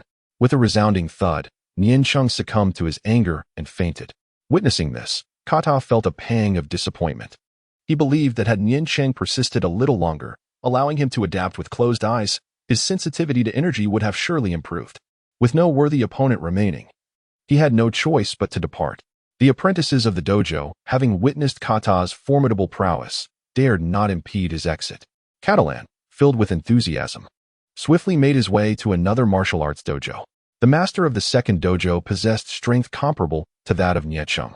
Consequently, within the confines of this new dojo, Catalan found his desires fulfilled. He could effortlessly evade the master's attacks with his eyes closed, ultimately leaving the master exhausted to the point of fainting. Subsequently, within a single day, Catalan visited all 7 dojos on Papaya Island, significantly enhancing his ability to sense energy. However, he had yet to fully comprehend the art of energy sensing. Had there been any other dojos or formidable opponents remaining on Papaya Island, Catalan would have continued his challenge. Despite not achieving complete mastery over energy perception, he experienced considerable improvement and believed that in the upcoming martial arts tournament, encounters with equally matched opponents would yield substantial rewards. Now in high spirits, Catalan felt a profound sense of fulfillment from the day's events. He then decided to explore the surroundings before returning to his residence. Catalan was unaware that his solitary challenge against all the martial arts schools on Papaya Island began to circulate among practitioners of the art. As a result of this provocation, numerous disciples from the schools had departed. Within a day, half of the island's inhabitants were aware of Catalan's remarkable feat of confronting the 7 major schools. After 2 days, nearly the entire populace had become acquainted with his single-handed confrontation. By the 5th day, his exploits were embellished into legendary proportions, with tales claiming that a master of unparalleled agility had emerged on Papaya Island, capable of exhausting the heads of the 7 schools without even lifting a finger. On the 6th day, while delivering milk, Catalan repeatedly overheard conversations about an individual challenging the 7 major schools. However, he paid little heed and continued with his deliveries. Upon completing his last drop-off, he hesitated, contemplating whether to return home directly or engage in some other activity. In that moment of indecision, he overheard a conversation. "Hey, have you heard? There's a young martial arts master who can defeat the heads of the 7 schools without even striking a blow. What nonsense! How can one defeat an opponent without engaging in a fight? Let me tell you, a friend of mine is a disciple at one of those schools, and he told me that this young master possesses an extraordinary skill. No matter how one attacks, he evades effortlessly, ultimately exhausting the 7 heads to the point of unconsciousness. Moreover, this master is remarkably resilient. He has been flung against walls that collapsed upon impact, yet emerged unscathed. Come on, that's even more far-fetched. If he can evade all attacks, how could he have been thrown against the wall in the first place? How can you doubt me? I already know who this master is, and you would never guess." Before they could finish, Catalan lost interest and wandered away, rubbing his nose with a peculiar glint in his eyes. How have I become so renowned? On his way back, Catalan practiced his sensitivity training, attuning himself to the energies of the people he passed by. However, the results were minimal. He could only discern the weakness of those around him. Upon returning to the milk shop, he found the entrance crowded with people, clamoring and uncertain of the cause. Out of curiosity, he edged closer. As he approached, he recognized the familiar voice of the milk shop owner. "Listen, everyone. The master will return shortly. If each of you buys a bottle of milk, I will reveal what the master likes and dislikes, thus increasing your chances of being accepted as his disciple." At that moment, the owner raised his voice, nearly drowning out all others present. Upon hearing this, Jathai was rather taken aback by the milk shop owner. During his job search, the owner had worn a frosty demeanor, as if the entire world owed him a debt, and spoke to Jathai in terse, three-word sentences. He had not anticipated such intellect and vocal presence from him. "By the way, I just overheard the phrase taking on apprentices. Could it be that these individuals are here to seek his mentorship?" Jathai furrowed his brow and murmured to himself. As the milk shop owner's words resonated, the crowd noticeably stirred, seemingly inspired and validated by his utterance, and began to eagerly jostle for the opportunity to purchase milk. In the present moment, Cattle's physique could be likened to that of a superhero. The individuals surrounding him were merely ordinary people, and with effortless grace, Cattle parted the crowd to make his way inside. Those who were pushed aside by him remained momentarily stunned, only to find themselves subsequently encircled by others on the outside. Once they regained their senses, all they could do was shout in frustration. This outcry, lacking specificity, incited the ire of the masses, prompting most to turn and glare at them with indignation. Sensing the shift in atmosphere, the loudmouth, realizing the precariousness of their situation, could only swallow their anger and retreat in a dejected manner. As Gadai pushed through one layer after another, he soon discerned a curious sight. The outermost layers were filled with ordinary citizens, but as he ventured deeper, he encountered numerous individuals clad in martial arts attire. However, their garments bore no insignia indicating any particular dojo, suggesting they were merely common practice uniforms. Suddenly, the master had returned. Clear the way, for the master has come to take on disciples." A keen-eyed individual in the crowd spotted Gadai, sparking a wave of excitement and fervor. With gestures of protection, they valiantly parted the surrounding throng, their voices rising in fervent shouts. Upon hearing of the master's return, the crowd quieted slightly, turning their heads in unison to gaze upon Gadai, who inspired enough respect that they willingly cleared a path for him. With a passage now open, Gadai found it easier to navigate forward, yet astonishingly, no one attempted to impede him, nor did anyone continue to press in closer. As he felt the collective gaze of the crowd upon him, accompanied by a profound respect, he was increasingly convinced that these individuals had come with the intent of seeking him as their mentor. However, a question lingered in Gadai's mind. How did they come to know of him? It seemed he had not been on Papaya Island for long enough to warrant such recognition. Catalan found himself at a loss, yet the situation had unfolded, leaving him with no recourse. At this moment, the proprietor of the milk shop approached with exaggerated deference, whispering conspiratorially into Catalan's ear. "I never expected someone as young as you to be a martial artist. It's truly remarkable," he remarked. "As you can see, the current predicament is entirely directed at you. I may have spoken too candidly earlier, inadvertently exploiting your presence. Should you decline, it's likely they will cease purchasing milk from me in the future. Papaya Island is quite small, and this matter will swiftly circulate throughout the community. I fear it may lead to the closure of my shop, and I have a family to support. Please, I implore you to assist me." The milk shop owner exhaled a torrent of words, perhaps more than he typically uttered in an entire day, and with a hint of breathlessness. He gazed at Catalan with pleading eyes.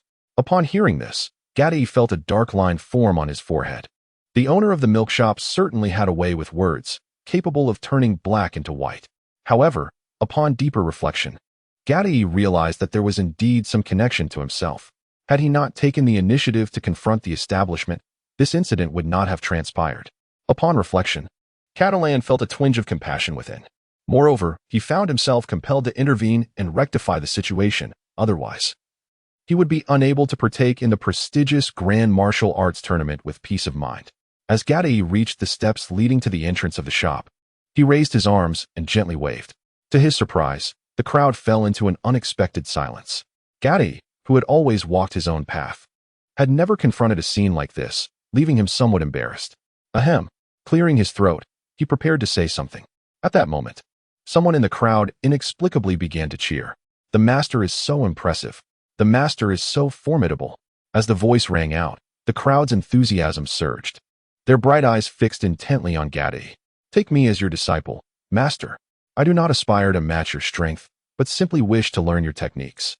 This declaration came from one clad in martial arts attire, whose sharp features suggested a sycophantic nature. He had witnessed Gadai's skill firsthand. which had even caused the dojo owner to faint from exertion. And me as well. Suddenly, Gadai felt a flush of embarrassment. He had never anticipated that among the crowd there would be such unabashed flattery, and he had truly underestimated their fervor for martial arts. Reflecting on the original narrative, where even a fraud like Satan could deceive everyone, it became evident how extreme the inhabitants of this world could be. Gadai waved his hand once more, beckoning for silence among the crowd. He then spoke. I am well aware of your talents. Even with your eyes closed, you would struggle to land a hit. Thus, I shall not take you as my disciples. As Gadai spoke, those donned in martial arts attire could not help but blush, feeling somewhat awkward. While I may not take you all as my disciples, some of you must be aware of my robust physique. Since childhood, I have indulged in milk, particularly from this very establishment. As he spoke, Gadai glanced at the expressions of the crowd and was surprised to find them utterly captivated, showing no sign of perceiving his words as trivial. Surely, everyone is familiar with milk, which is rich in beneficial nutrients that can enhance physical strength. If you consistently purchase 2 bottles daily from this shop, over time, your bodies will indeed grow stronger. Even as Gadai uttered this, he felt a wave of nausea wash over him. However, he quickly found solace in the fact that the people were nodding in agreement, fully endorsing his statements. The intellect of these individuals was truly concerning. Gadai felt a profound sense of helplessness, and it was no wonder that in the later chapters of the original tale, Satan had people completely entranced. At the same time, he could not help but admire the creator of the original work, the Dragon Ball universe. Originally brimming with fervent martial spirit, had been infused with comical elements, rendering it even more entertaining. Now, having been reborn in such a world, he found it astonishing to witness the existence of such individuals. The owner of the milk shop, upon hearing Gadai's words, wore a somewhat peculiar expression but nonetheless raised a thumb in approval. And there's more. Gadai began, hesitating momentarily. At that moment, the crowd leaned in attentively, believing that the Master's words were indeed pearls of wisdom, akin to sacred decrees. Some may even have hoped that Gadai would divulge the secrets of his technique, allowing them to comprehend it and perhaps earn the privilege of becoming his official disciples. Soon, the World Martial Arts Tournament would commence, where you will encounter various masters from around the globe, all far surpassing your current abilities. You will have the opportunity to select whom to follow as your mentors, provided they consent, presenting you with a chance of a lifetime. Gadai found it increasingly difficult to utter any more nauseating words. This statement was merely a reflection of his conscience, grounded in undeniable truth. After finishing his conversation, Gadai entered the milk shop, choosing to disregard the commotion outside. The events of the day had left him with a slight headache, prompting a desire for solitude. At that moment, the crowd began to disperse. However, many individuals left with 2 bottles of milk, their faces beaming with satisfaction. Gadai had gained notoriety, becoming a familiar figure in the eyes of many. Despite having declared long ago that he would not take on apprentices, a multitude of hopefuls still approached him daily, emboldened by a sense of chance. In exasperation, Gadai resorted to applying a simple disguise, donning a cap before heading out to deliver milk. After each delivery, he hastened his departure, making it increasingly difficult for aspiring students to catch up with him, ultimately leading them to abandon their pursuits. Nevertheless, a number of them stubbornly lingered at the entrance of the milk shop. Gadai, however, was far more adept at navigating through the crowd, effortlessly creating a path to evade their persistence. Days passed, and the fervor for apprenticeship gradually subsided. Following this episode, the milk shop experienced a noticeable surge in business. The owner wore a constant smile and engaged more with customers, exhibiting a significant transformation. Additionally, small advertisements began to appear on streets and alleys, proclaiming that milk is the first step to becoming stronger, adorned with Gadai's likeness. 10 days later, as Gadai set out to deliver milk once more, he couldn't shake the feeling of being followed. Could it be that yet another individual sought to apprentice under him? Their relentless determination left him shaking his head in resignation. Cattle was swift in delivering milk, and this speed allowed him to evade those who pursued him. However, he soon found himself perplexed. The sensation of being followed lingered throughout. Thus, Cattle employed his mental prowess to probe his surroundings, soon discovering a youth of 17 or 18 years, characterized by a mop of naturally curly hair and a somewhat oversized head, exuding an air of foolishness. Cattle swore he had never encountered such a conspicuous figure before, who maintained a consistent distance from him. Something felt amiss. This person's physical prowess seemed superior to that of previous pursuers, enabling him to keep pace. A sudden thought crossed Cattle's mind, and he smiled faintly. He then ventured towards an uninhabited area, slightly quickening his pace, and keenly sensed the individual behind him predictably. He was still in pursuit. Cattle escalated his speed yet again, contemplating that he had nearly reached the limits of an ordinary person's endurance, yet astonishingly, the young man continued to follow. This time, however, the distance between them widened slightly. After 20 minutes, it became apparent that it was not Cattle who had increased the gap, but the follower who was beginning to tire. 20 minutes, quite impressive. Cattle decided to toy with him a little. He was taken aback by the follower's ability to sustain this pace for such duration and resolved to impart some wisdom, teaching him methods of cultivation to help him achieve his own potential.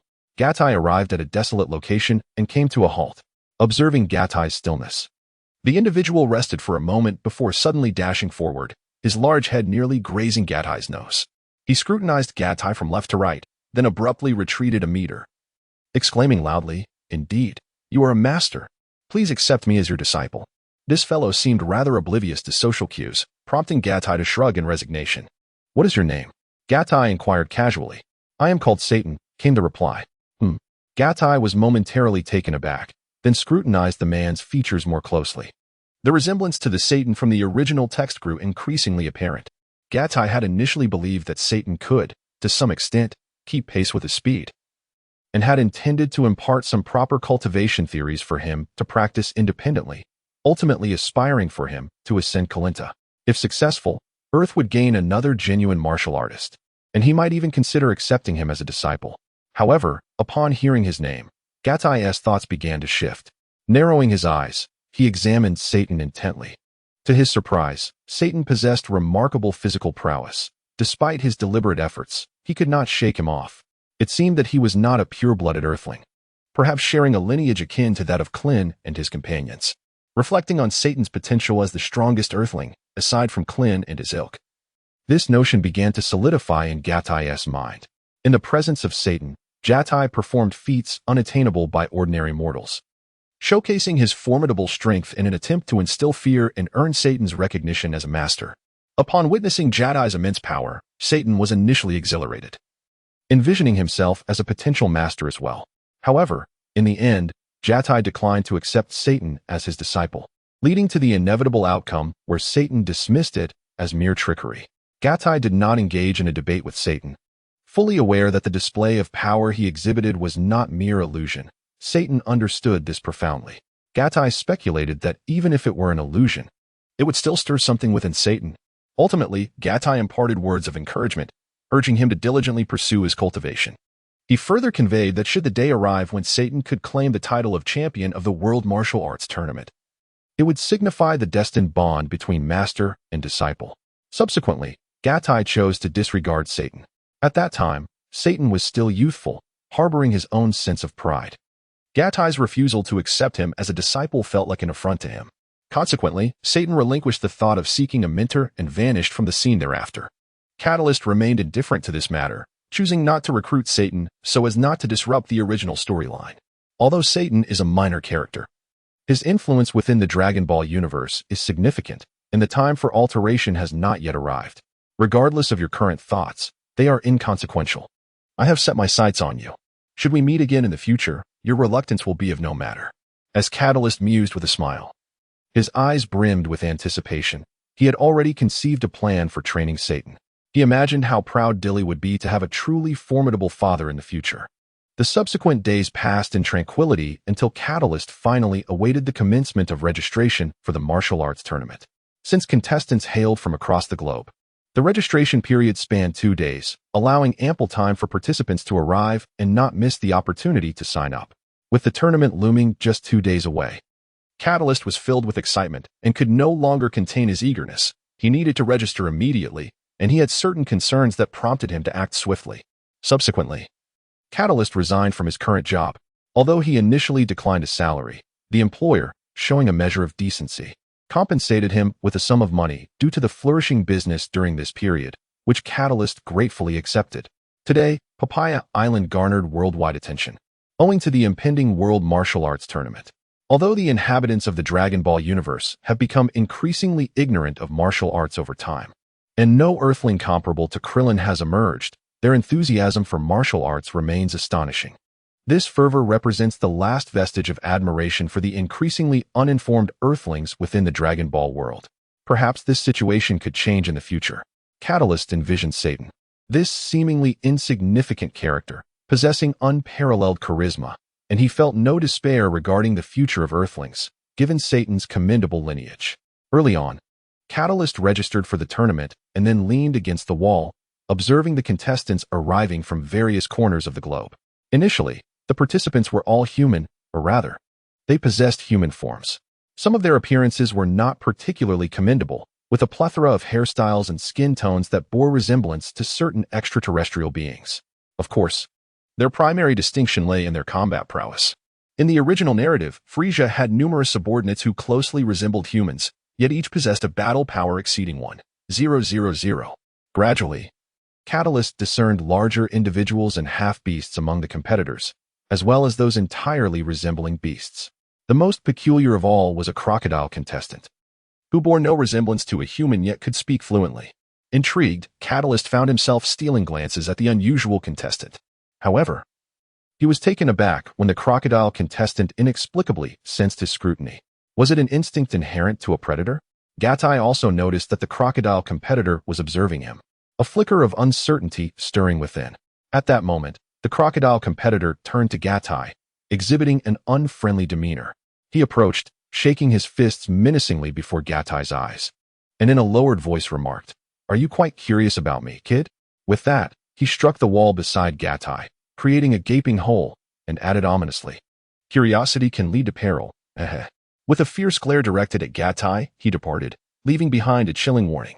Gatai exhibited no expression in response to this. To others, he appeared utterly stunned, evoking a sense of sympathy from those around him. With a sense of resignation, Gatai could only shake his head. Ah, that figure. Having been exposed to the unique anthropomorphic beings characteristic of the Dragon Ball world, he found them no longer remarkable. Just as he contemplated his departure, he suddenly recognized a very familiar silhouette. Gatai observed a lengthy queue of contestants registering, among them a young woman clad in a pristine, white martial arts uniform. Despite her attire, it could not conceal the enchanting curves of her physique. Her expression bore a hint of coldness, mingled with a trace of anticipation, creating a somewhat awkward demeanor.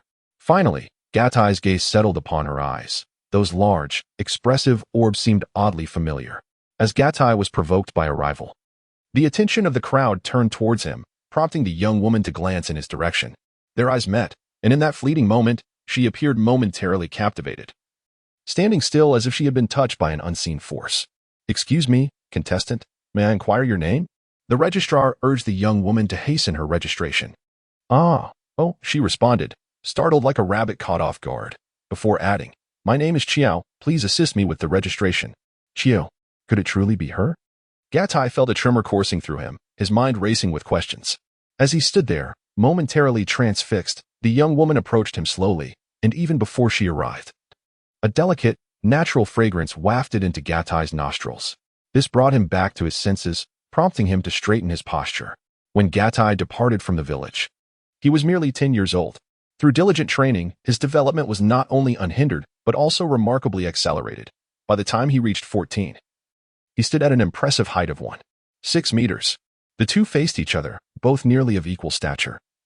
Though the young woman was slightly taller by half a head, they appeared almost like a couple, both hesitant to speak. "Sister Chiao, is that you?" Ultimately, it was Gatai who shattered the silence. As soon as Gatai spoke, the woman visibly trembled. Those simple words held a significance known only to her, in this world. There was but one person who would address her in such a manner, Gatai. Upon noticing her reaction, Gatai finally confirmed that the woman before him was indeed his long-lost sister, Chiao. Chiao was 4 years his senior, and 3 years had passed since they last met. Now approaching 18, she had undergone a remarkable transformation, embodying the truth of the saying that a girl changes significantly by the age of 18. Gatai was astonished by how much Chiao had altered in such a brief span. "Gatai, it truly is you." Chiao's voice rang clear and melodious, and as she spoke, tears began to cascade down her cheeks involuntarily.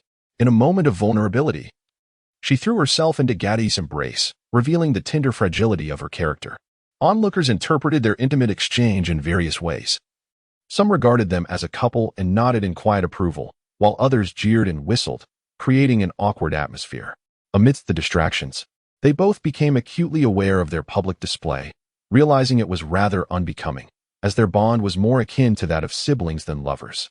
"Gatti, it is truly wonderful to see you again," Xiao lamented softly, her tone laced with both grievance and excitement. Witnessing her tears left Gatti feeling impotent, unsure of how to offer solace. Scanning the crowd, he noticed many gazes fixated upon them, prompting him to grasp Xiao's hand and swiftly lead her away. Since gaining fame on Papaya Island, Gatti has found his endeavors increasingly convenient, and fortune has smiled upon him remarkably.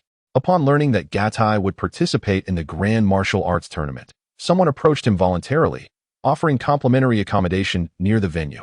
The place not only boasts spaciousness and elegance, but also features dedicated training facilities, resembling a luxurious villa. Now, Gatti, accompanied by Xiao Qiao, is making their way to their new abode. Shortly thereafter, they arrive at their destination. In the absence of disturbances or prying eyes, the two begin to converse. During their discussion, Gatti discovers that Xiao Qiao has fully mastered the essence of the Santee style and has also harmonized the techniques of the 12 postures of the 5 elements fist.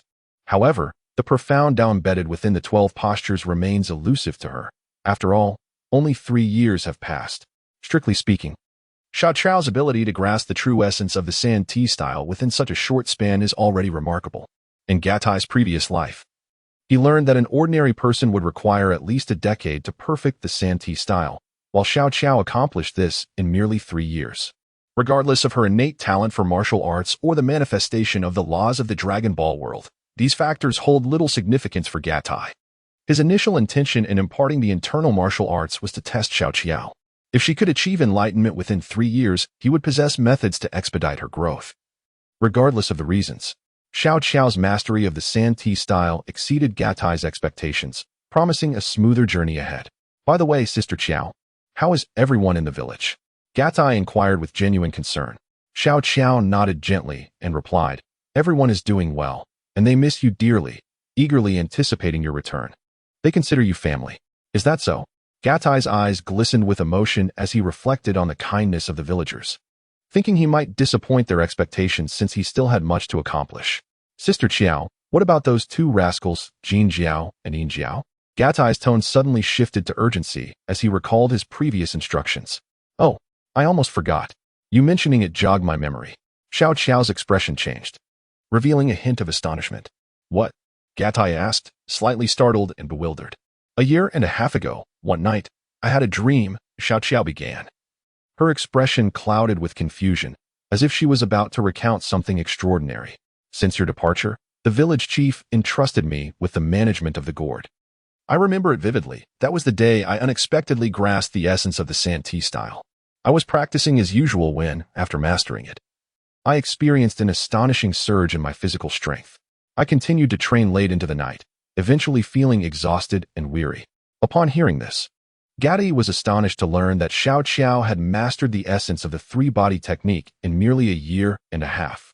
His eyes widened in disbelief, acknowledging that Sister Qiao indeed possessed a certain talent for martial arts.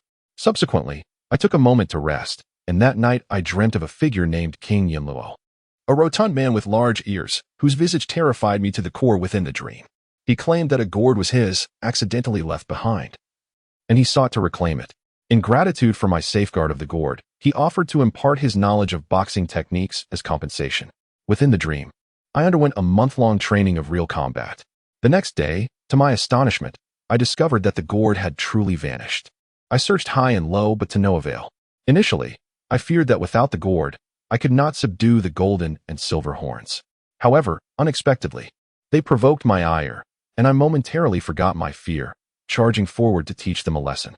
Ultimately, I realized that my practical experience had indeed progressed significantly, and I distinctly felt that my physical strength had increased remarkably compared to the previous day, enabling me to effortlessly defeat the golden and silver horns."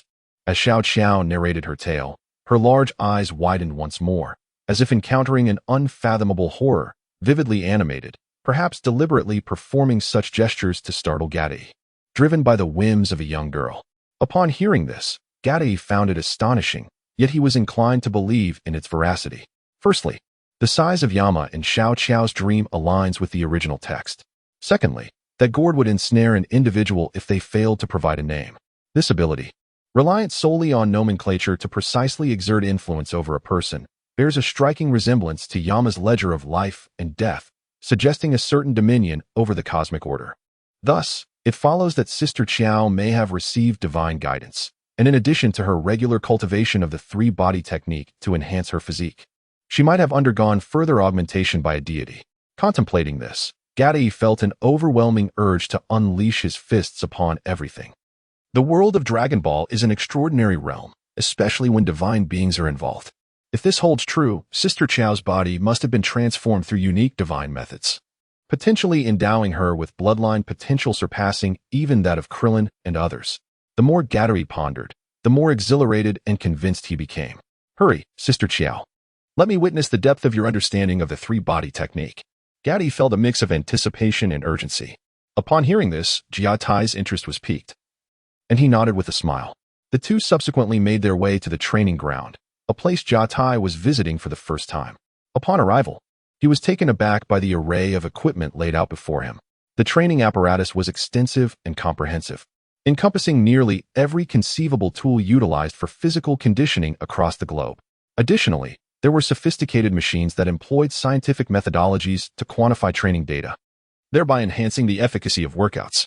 For the average individual, this gym was nothing short of a sanctuary for personal development. However, for Jiatai and Xiao Qiao, it was hardly impressive and offered no significant benefit. After a cursory glance, they quickly diverted their attention. At that moment, Xiao Qiao positioned herself in the center of the field, took a moment to gather her focus, and assumed the Santee style.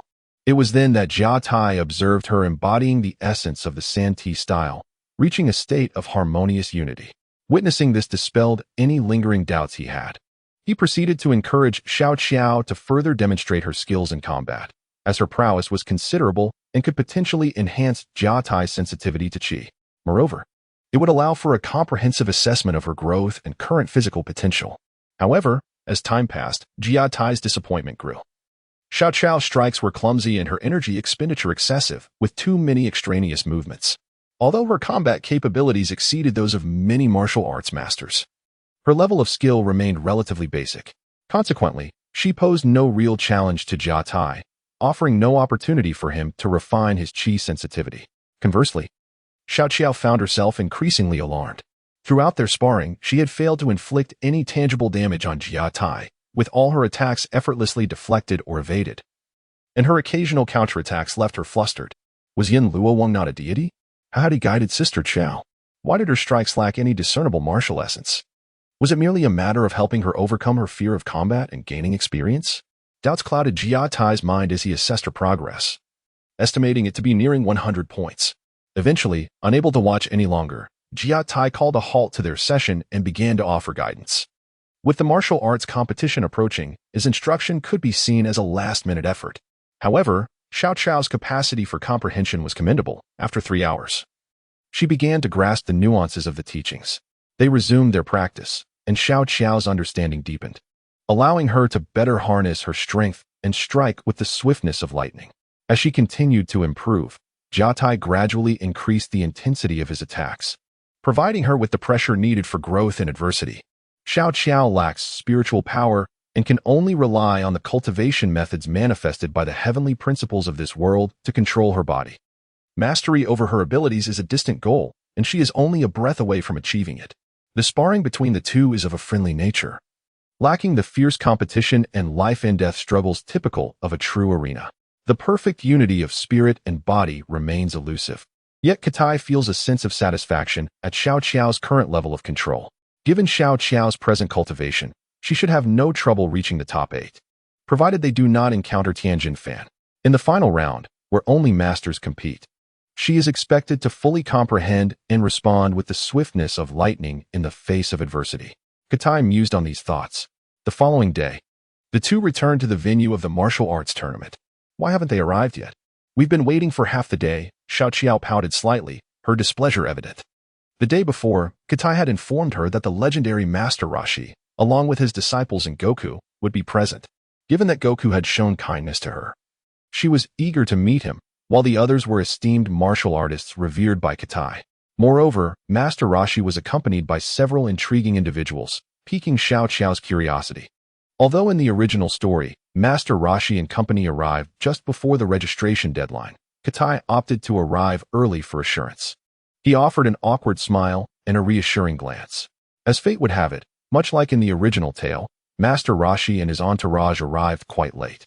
Upon catching sight of them, Katai finally exhaled in relief. He would have been at a loss for words had they not shown up.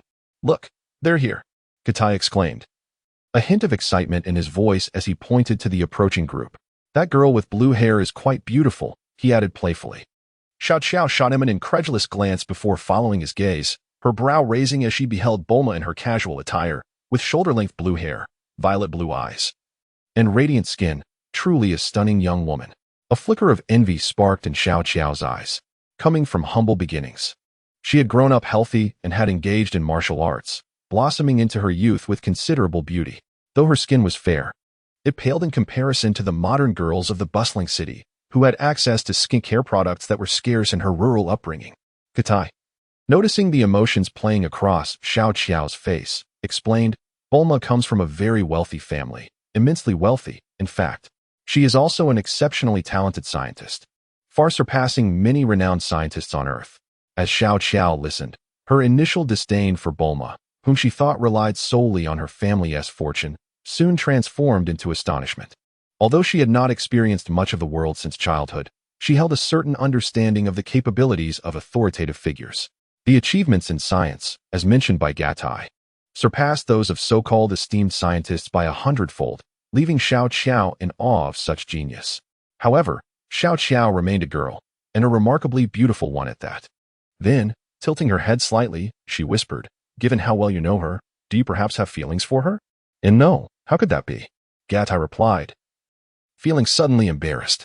At this moment, Gatai found himself at a loss for words. With a swift glance, he declared, "That bald fellow is Krillin, the prized disciple of Master Rashi." He promptly introduced each individual to Xiao Qiao, elaborating on their formidable strengths. "By the way, where is Goku? Didn't you mention he would come?" Xiao Qiao inquired, scanning the surroundings for any sign of Sun Wukong. "Rest assured, he will undoubtedly arrive. Let us wait here," Gatai replied confidently.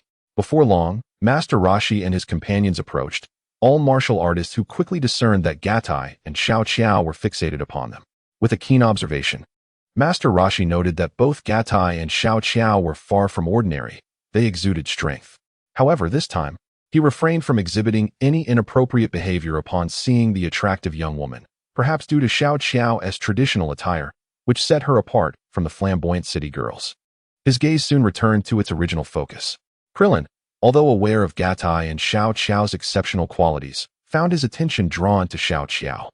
He perceived her as a girl of natural beauty, her gentle and kind smile distinctly different from that of Bulma and Launch. Throughout his life, Krillin had seldom experienced the attention of young women, and this encounter inevitably captivated him. "They must be participants in the martial arts tournament," Master Rashi remarked quietly. "Hey, Krillin, where are you looking?" Launch suddenly struck Krillin on his bald head.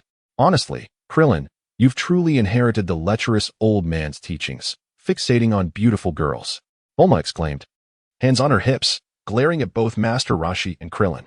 Krillin winced in pain, cradling his head in a fit of distress. "Stop dawdling and sign up already. I don't have time to waste with you lot." Launch suddenly lost her patience, shouting vehemently, and, out of nowhere, brandished two guns, pressing them against the heads of Master Rashi and Krillin to hurry them along. "The situation with Catalonia is rather trivial. I have long understood the nature of Ranchi, and considering his current golden-haired state, it is only natural that his temperament would not be particularly amiable." Upon encountering him, Xiao Qiao covered her mouth with her hand and began to chuckle softly. Hearing her stifled laughter, Klin felt a rush of embarrassment and broke into an awkward grin. At that moment, Xiao Qiao realized just how amusing the Turtle Hermit and his companions truly were. The Turtle Hermit, revered as the god of martial arts, is humorously dubbed a lecherous old man by Bulma, while his proud disciple is equally endearing. The two of them present a rather comical pair. Additionally, there are the two young women, one with a fiery temper and the other rather audacious, who show no regard for the dignity of the formidable Turtle Hermit and Klin. The remarkable aspect is their harmonious interaction, devoid of any irritation. After the Turtle Hermit and his entourage registered, They confirmed that Sun Wukong had yet to sign up and began to wait in anticipation. As Gatai calculated the time, he glanced around and soon spotted the distant figure of Master Rashi approaching with his disciple. Seeing that Master Rashi was neither deceased nor had succumbed to foolishness, Gatai felt a sense of relief wash over him.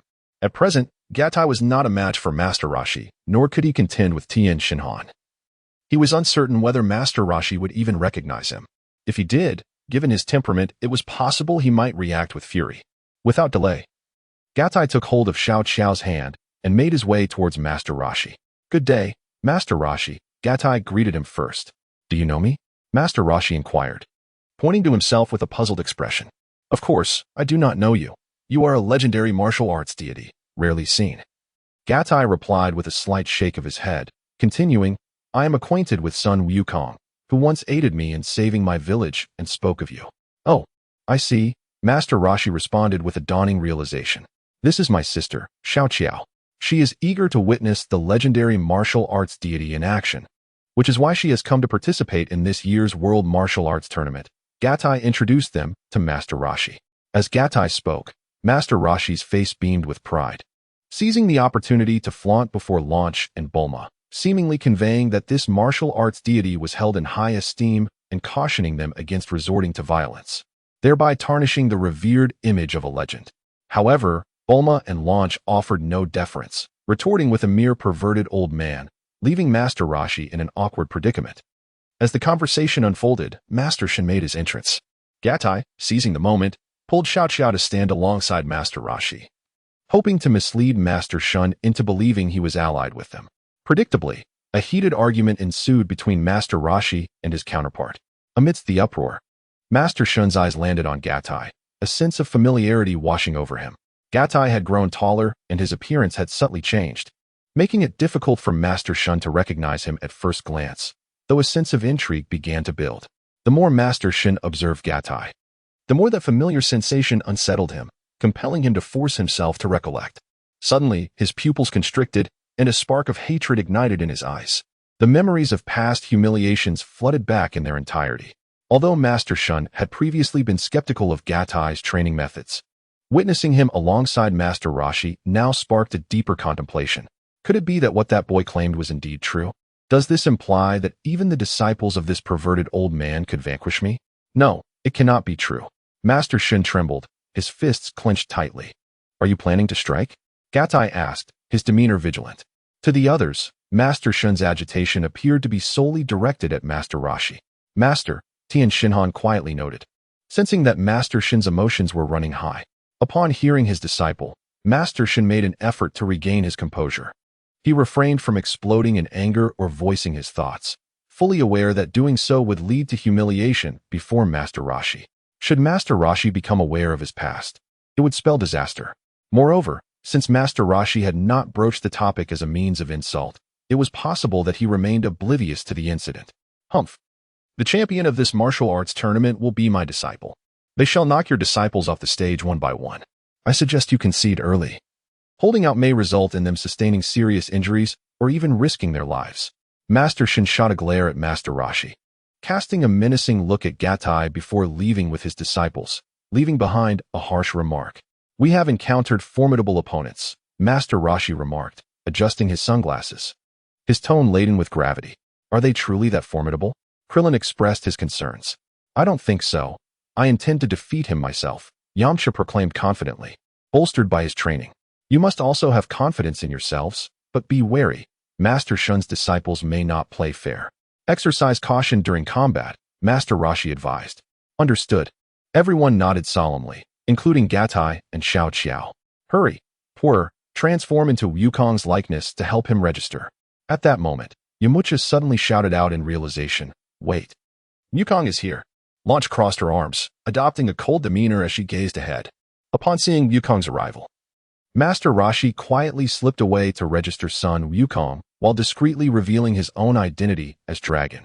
"You never make things easy for anyone, Wukong," Bulma seethed, her face flushed with anger. Subsequently, everyone expressed their dissatisfaction over Sun Wukong's tardiness.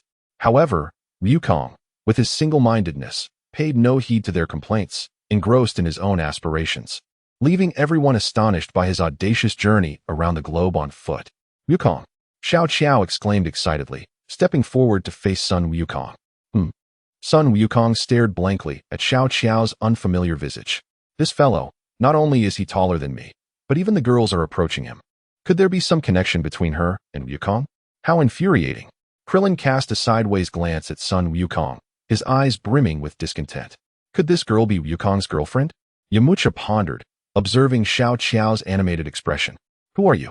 Sun Wukong's blunt inquiry stunned everyone present, with the exception of Gatai, as they were taken aback by his lack of recognition despite her evident enthusiasm. Xiao Qiao, unfazed, replied, I am Qiao, the one you helped defeat the golden and silver horns, saving the entire village. Oh, I remember now, but you look different, much more beautiful and taller, Sun Wukong remarked, akin to a naive child, his words leaving others speechless. Idiot, have you dulled your wits during your training? People surely grow in 3 years. Bulma interjected, her forehead adorned with a vein of frustration as she endeavored to clarify. But I don't feel any different at all, Sun Wukong muttered, glancing at himself, seemingly unchanged in stature or appearance. His words rendered everyone uneasy, as they collectively lamented Wukong's lack of intellect. As Catalan sensed the atmosphere growing somewhat awkward, he remarked, everyone must be quite fatigued. Having just arrived for the martial arts tournament, I presume you have yet to find accommodation. Why not stay at my place? It's complimentary. This individual seemed unfamiliar. Could he be a new disciple of Master Wutian? Sun Wukong turned towards Catalan, inquiring, who are you? I am Catalan's sister. He simply wasn't around back then, so you haven't met me, Xiao Qiao replied with a gentle smile. Oh, I see, Sun Wukong responded, appearing to comprehend, though still somewhat befuddled. He then extended his hand to Catalan in a gesture of goodwill. Thus, it is settled. We shall reside in the same place during the tournament, Xiao Qiao declared, firm in her decision. I am famished. I could really go for a grand feast, Sun Wukong expressed, having traveled a considerable distance and feeling exhausted. With accommodation secured, his foremost thought was food. Everything else paled in comparison. I, too, am somewhat hungry, Krillin remarked, alongside Yamcha, both sharing the mindset of seeking sustenance. Naturally, having food was a boon. Why is it that all of you are so preoccupied with eating? Bulma queried, turning to launch a playful jab at launch. Complimentary meals are splendid. It saves a considerable amount of money, Master Roshi mused, his thoughts aligning with that sentiment. Soon after, the group arrived at Catalan's residence and indulged in a hearty meal, one that Catalan had specifically prepared, fully aware of Sun Wukong's remarkable appetite. Nevertheless, Xiao Qiao was equally astonished, having never witnessed anyone consume such copious amounts in a single sitting. After the meal, as darkness enveloped the sky, everyone engaged in their own activities, conversing or unwinding, while Catalan mysteriously vanished from sight. In another part of the villa, Catalan conversed with an unfamiliar middle-aged man, surnamed Du, who was the provider of the accommodation. He was a prosperous businessman, keen on capitalizing on the upcoming World Martial Arts Tournament to reap financial rewards. Lacking deep knowledge of martial arts, he viewed Catalan, renowned on Papaya Island, as being of an entirely different caliber than those he typically encountered in martial arts circles. Thus, he approached Catalan, offering him certain benefits, hoping to utilize him to analyze the competitors in the tournament. The middle-aged man set up a betting scheme to derive profit from it. As the World Martial Arts Tournament drew near, the two engaged in their final discussion. Catalan possessed some understanding of the competitors' strengths and was aware of certain plot lines from the original story. He divulged insights regarding the abilities of various participants to assist Du in establishing his betting lines. Catalan felt no moral qualm in doing so. After all, having spent considerable time on Papaya Island and hearing whispers of others setting up betting schemes, he merely sought to go with the flow.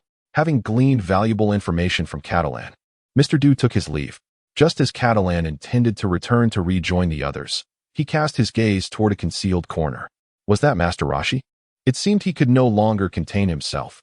However, alongside Master Turtle and the others, there would be no opportunity to strike. As Gatai smiled faintly, he remained unfazed. He realized that the Crane Hermit had launched a nocturnal assault upon him, having learned of Sun Wukong's slaying of his brother, Tao Bai. To his surprise, the focus of the attack had now shifted to him, even though the night had yet to fully descend. In contrast, The humiliation he had inflicted upon the Crane Hermit was far more enraging than the incident involving Tao Bai. Gaddy walked leisurely, his mental acuity constantly monitoring any approaching movements. In the shadowy corner, the figure cloaked in black was indeed the Crane Hermit, who, upon seeing Gaddy alone, felt a surge of excitement. Recognizing this as the opportune moment to strike, he subtly shifted his stance, preparing for an assault, just as Gaddy abruptly halted and glanced toward the Crane Hermit's hiding place. This casual glance caused the Crane Hermit's intentions to freeze, and the concealed spot returned to tranquility, while Gaddy proceeded as if nothing had occurred. Once Gaddy departed, the Crane Hermit grew slightly bolder, revealing a fragment of his form. This audacious young man had unexpectedly developed to this extent in such a short span of time, displaying an awareness that caught the Crane Hermit off guard. In merely 2 years, Gaddy had not only gained considerable strength, but had also enhanced his sensitivity to energy.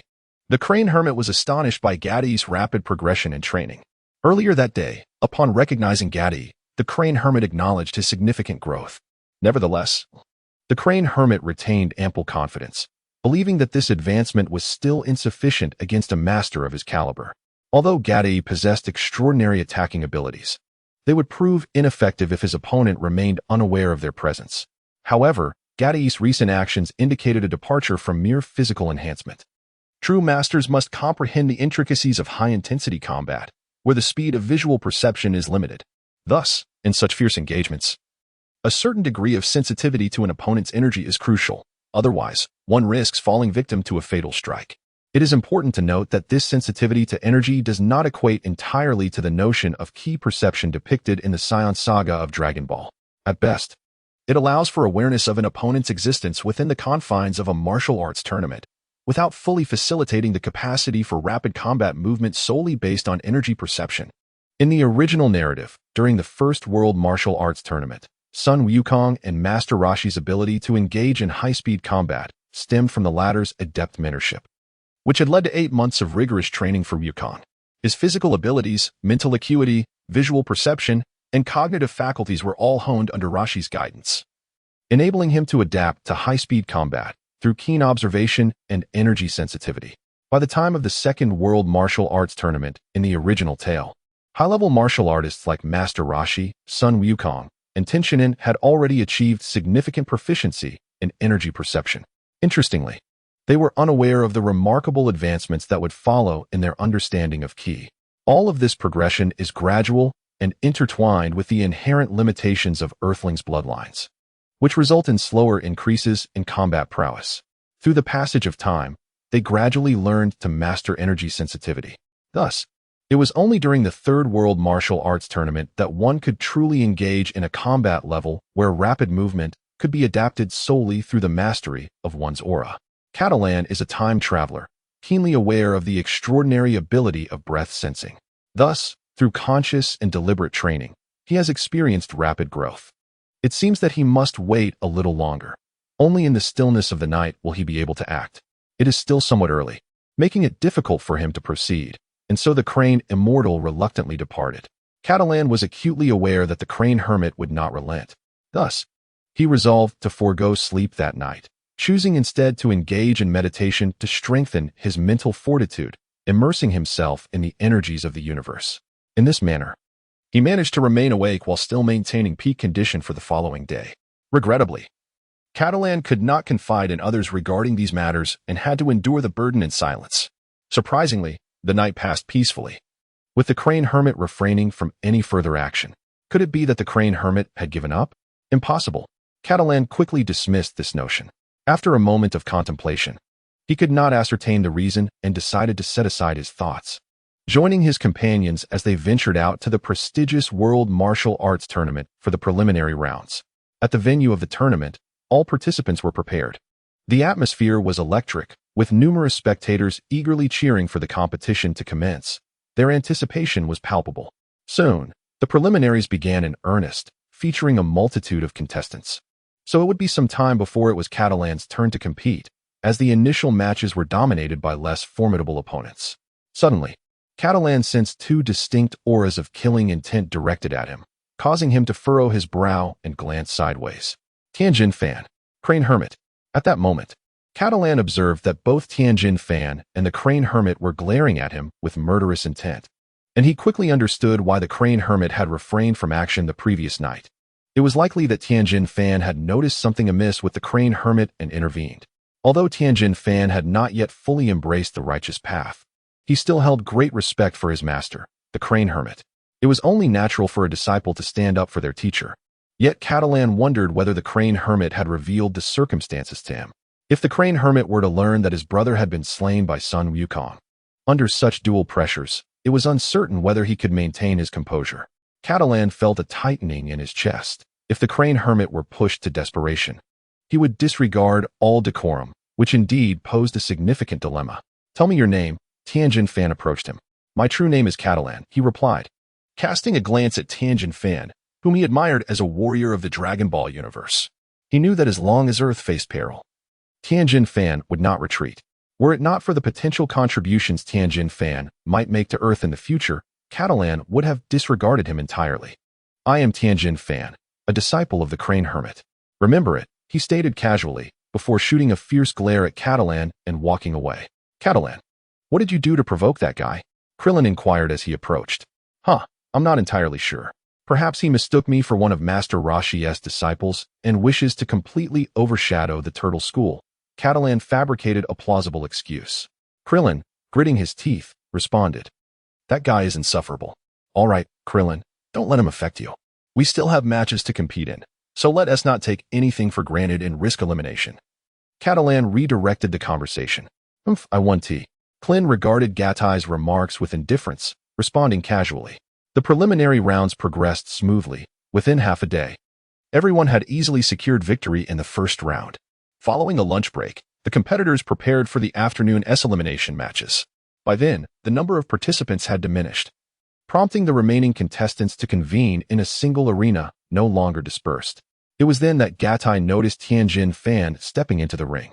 As in the original narrative, Tianjin Fan's opponent was a rotund sumo wrestler, merely a minor adversary. Although this encounter wouldn't unveil true capabilities, Gatai anticipated swift action and resolved to observe keenly. The hefty sumo charged ferociously at Tianjin Fan, his massive form causing the ring to tremble. Tianjin Fan assumed a crane stance, and Gatai sensed that he was about to strike. Subsequently, Gatai concentrated his mental energy, striving to perceive the unfolding events. In an instant, the sumo was vanquished by Tianjin Fan, collapsing to the ground. It happened so swiftly that Gatai barely caught a glimpse. This hardly reflected genuine prowess. A sheen of sweat appeared on Gatai's brow. This was unacceptable. He needed to find a formidable opponent before the quarterfinals. However, the selection of such an adversary was beyond his control. Thus, Gatai found himself in a quandary. As he hesitated, he marveled at his extraordinary fortune. He heard the announcement of the selected numbers, one of which belonged to Gappa Wong, who had just ascended to the stage, while the other was Gatai's own number. Splendid. An opportunity to gain experience had arrived. Gatai clapped his hands in excitement. Excitedly, Gatai leapt onto the stage and flashed a grin at King Gappa. He was acutely aware of King Gappa's formidable technique, the eight-hand fist. This martial art is renowned for its swiftness, creating the illusion of 8 hands in motion. King Gappa was a significant cut above the previous masters of martial arts, and now, during the preliminary rounds, a casual approach would be unwise. A moment of negligence could result in being knocked off the stage. However, Gatai had not cultivated his energy to the necessary level. His strength was considerably inferior to mine, but he could rely on his robust physique to withstand the onslaught. Grounded in a stance inspired by the sand t-shirt, he sought stability and security. Gatai would not underestimate King Gappa. He swiftly made a decision to enhance his awareness of energy while preserving his chance to advance into the top 8. King Gappa, upon observing his youthful opponent, was filled with disdain. "You are unfortunate to encounter someone like me. I shall eliminate you swiftly," he declared with unwavering confidence. "Your words are excessively verbose. My patience is limited, so do make your move," Gatai retorted, laced with mockery. The words of Gatai provoked King Gappa, who immediately adopted an offensive stance, swiftly entering into a state of combat. His indomitable fighting spirit locked onto Gatai with precision. Truly, as a seasoned martial artist, he could effortlessly adjust to the demands of battle. Although King Gappa had not cultivated his chi, this remarkable combat awareness was commendable in the eyes of Gatai. With a fierce cry, King Gappa closed the distance, his hands outstretched, enabling him to slice through the air, reducing resistance and maximizing his speed in attacking his adversary. Gatai's gaze sharpened as he recognized that King Gappa, a seasoned martial artist of the older generation, excelled in the art of speed. From the perspective of an ordinary practitioner, Gatai perceived that King Gappa had reached the pinnacle of human potential. Should he advance further, a profound spiritual transformation would ensue, allowing him to intuitively connect with the essence of Qi. Upon closer examination, Gatai discerned that King Gappa's striking velocity had precisely attained the critical threshold that could be accommodated at this stage. Subsequently, Gatai closed his eyes, determined to further attune himself. King Gappa unleashed dozens of strikes, all of which were deftly countered by Gatai, leaving him astonished. What a remarkably gifted young man. He had already retracted his previous underestimation of Gatai. However, witnessing Gatai fight with his eyes closed was intolerable for him. How infuriating. This fellow dares to underestimate me. He shall come to regret it. With a furious roar, King Gappa hastened his assault, and in an instant, Gatai found himself at a disadvantage. The sounds of impact echoed in the air. Cataly has yet to fully adapt to the art of combat with closed eyes, and soon he found himself struck several times. With a relentless barrage of attacks directed at him. What is Cataly doing? Why is he engaging King Kappa with his eyes shut? After all, King Kappa is a figure who has triumphed as the champion of the World Martial Arts Tournament. Observing Cataly's closed eyes, Yamcha and Krillin were filled with disbelief. Only Sun Wukong remained silent, intently watching. TCH, if he can't handle this guy, then he is not worthy of the turtle school, remarked Tenshinhan dismissively. In his eyes, a master of King Kappa's caliber was hardly noteworthy. The turtle hermit and his companions had little regard for Tenshinhan's opinion and chose to ignore his remarks. However, it seemed that Cataly had a different objective. The turtle hermit, wise as ever, quickly discerned that something was amiss. The unrelenting onslaught, once struck, made it nearly impossible to evade subsequent attacks. King Kappa's martial prowess was indeed formidable. Cataly experienced firsthand the terrifying nature of King Kappa's techniques. Despite sustaining these blows, their force was not overwhelmingly strong, as Cataly had perfected the three-body technique to its pinnacle, maintaining a stable foundation and robust physique, easily enduring the assault. Isn't that the young master from Papaya Island? His greatest strength lies in his agility. Reputed to exhaust his opponents completely, a competitor suddenly exclaimed from the crowd. What young master? Aren't we all martial arts masters here? Truly lacking in insight. Can't you see that the boy is continuously under attack? Soon, the praise for Cataly was silenced by a critical voice, causing the other commentary to fade away. How peculiar. Cataly could effortlessly defeat his opponent. Why then does he choose to fight this way? Sun Wukong pondered for a while, scratching his head in confusion. As the battle intensified, Gappa Wang grew increasingly apprehensive. For throughout the encounter, Gatai had not once launched an offensive. Despite his relentless strikes against Gappa Wang, he found himself unable to force his opponent off the stage. Suddenly, with a fierce determination, Gappa Wang unleashed a rapid assault, delivering a powerful final blow that struck Gatai squarely in the chest, causing Gappa Wang to recoil and establish some distance between them. In this exhilarating moment, the sensation of physical stimulation ignited a sense of crisis within Gatai, significantly amplifying his awareness of energy. He sensed a steady enhancement in his perception of this vital force, and a wave of exhilaration washed over him. The conscious training and the rigorous development of his energy perception far surpassed the benefits gained from battling an adversary of equal caliber. It appeared that Gappa Wang was preparing to employ the eight-handed fist. Observing the weariness in his opponent, Gatai surmised that Gappa Wang was on the verge of executing his ultimate technique. Kid, I retract my earlier underestimation of you. I shall now unleash my secret move to bring you down, Gappa Wang declared. A flicker of intensity igniting in his eyes as he composed himself to initiate the eight-handed fist. Bring it on, Gatai responded. His gaze filled with exhilaration as he reveled in the thrill of combat. He felt an electrifying anticipation. If he could withstand the eight-handed fist, his perception of energy would surely reach the current levels of Son Goku and Tianjin Han. Gappa Wang gradually attuned his physical state. For the eight-handed fist was indeed a formidable drain on stamina. Not only was its assault swift, but it also bore tremendous power, with a series of relentless strikes. It carried an essence of accumulation. Once struck, the opponent's body would be akin to a sandbag, ultimately sent flying out of the arena, leaving no room for a comeback. He was certain that even the most resilient physique of Gatai could not withstand the unyielding barrage of the eight-handed fist. "Yeah." Gapa Wang let out a guttural cry, his muscles bulging slightly, and then his hands seemed to transform into eight, unleashing a torrential onslaught. "Ah!" Gatai, now ablaze with fervor, instinctively shouted aloud and bravely advanced to meet the challenge. In an instant, the distance between them dwindled to almost nothing. He sensed it. Evasion was futile. He would have to block. Gatai made a swift decision. At that moment, he embraced his surging emotions, merging heart, mind, and body into one, confronting Gapa Wang with the vigor of his passion. In a sense, this approach relinquished his proactive control, surrendering the battle to instinct.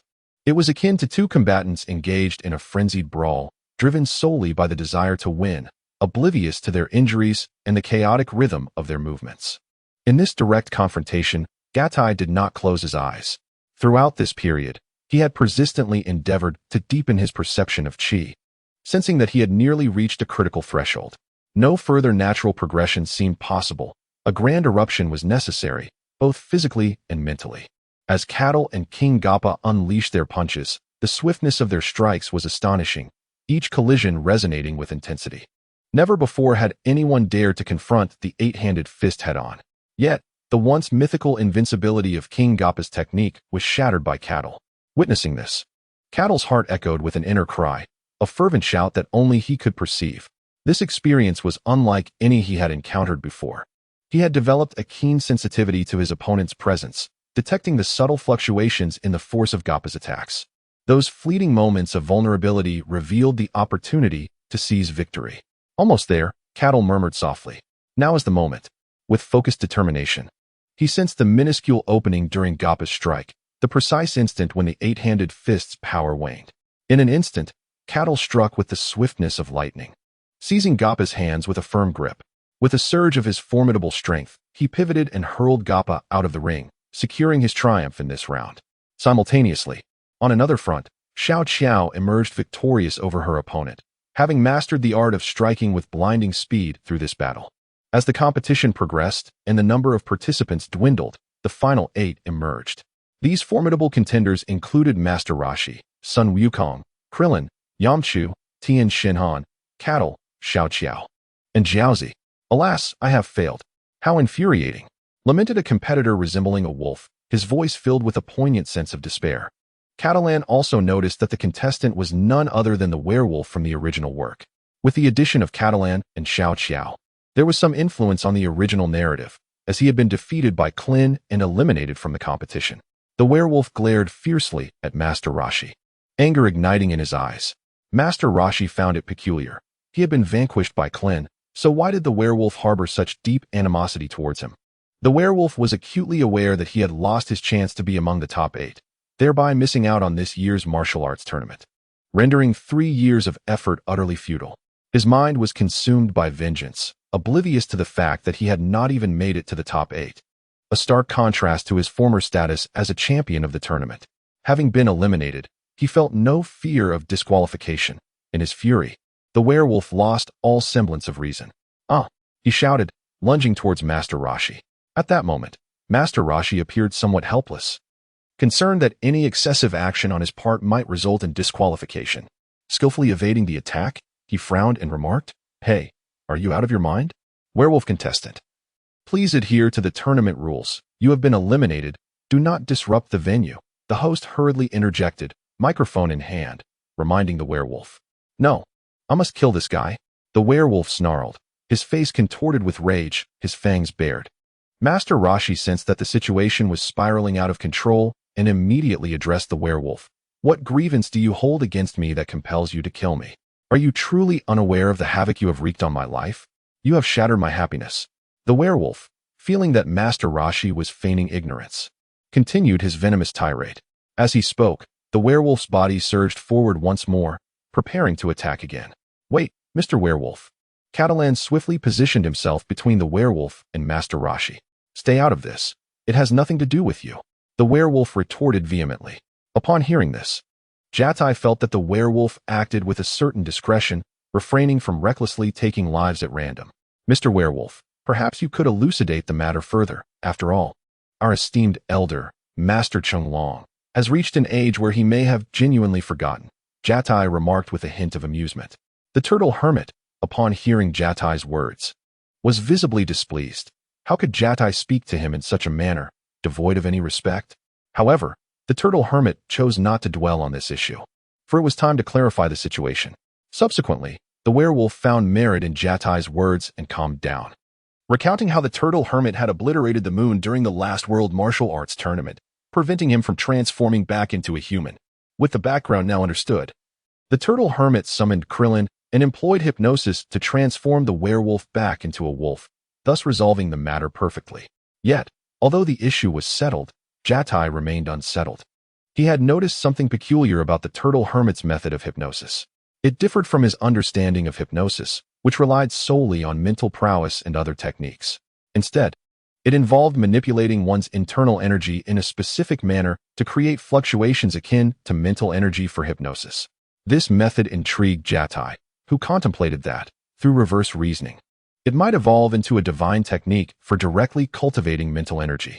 Following this, the preliminary rounds concluded, and the remaining 8 contestants began preparing for the first match of the quarterfinals scheduled for the afternoon, as well as the subsequent match order.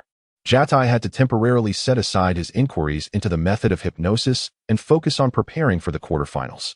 During the drawing of lots, Jatai remained vigilant, aware that Dumpling possessed supernatural abilities and now found himself in an awkward position, having successfully redirected Tien Shinhan's initial target onto himself.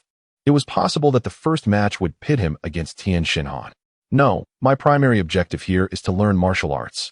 Battling others is one thing, but facing Tien Shinhan would undoubtedly lead to my defeat, Jatai mused internally. First, the turtle hermit drew lots, and Jatai extended his mental energy to envelop the box from which the turtle hermit was drawing, all the while observing Dumpling's actions. The first contestant drew, and Dumpling did not exhibit any unusual behavior. The second contestant was Yamcha, and still, Dumpling remained unperturbed. Under Jatai's mental scrutiny, no anomalies were detected, and Yamcha was not placed in the same group as the turtle hermit. It seems Tien Shinhan has indeed set his first target on me, Jatai sighed softly. When it was his turn to draw, Jatai concentrated his mental energy, acutely aware of the potential for error. As he drew, he sensed an elusive force attempting to interfere. However, this mental force was not particularly strong, and a smile crept onto Jatai's lips, filled with confidence. He then countered with his mental energy, successfully repelling Dumpling's influence. Thus, Jatai drew lots seemingly in accordance with fate. As a result, he found himself assigned to the group of Master Roshi. It seemed that he could save some effort, no longer needing to interfere with Tien's lottery draw. Katai glanced at the number in his hand with a hint of satisfaction. Dumpling suddenly felt something amiss. Voicing his doubts. "What's the matter, Dumpling?" Tien inquired. Dumpling looked at Tien with an innocent expression, his eyes brimming with grievance, as if he had faltered and was somehow interfered with by another. He then pointed at Katai. Tien furrowed his brows, observing Katai's retreating figure. What capabilities did Katai possess that could incite such wrath from Master Roshi and disrupt Dumpling's psychic abilities? After drawing his number, Katai turned and waved it in front of Tien, seemingly signaling something intentionally, before discarding the number as if it were mere refuse. Tien was acutely aware that his interference with Dumpling's psychic powers had been discovered. At that moment, the host announced that Katai's name had been written under Master Roshi's group. The old Dragon Master was the champion of the last tournament, possessing formidable strength. It seems Katai stands little chance of victory.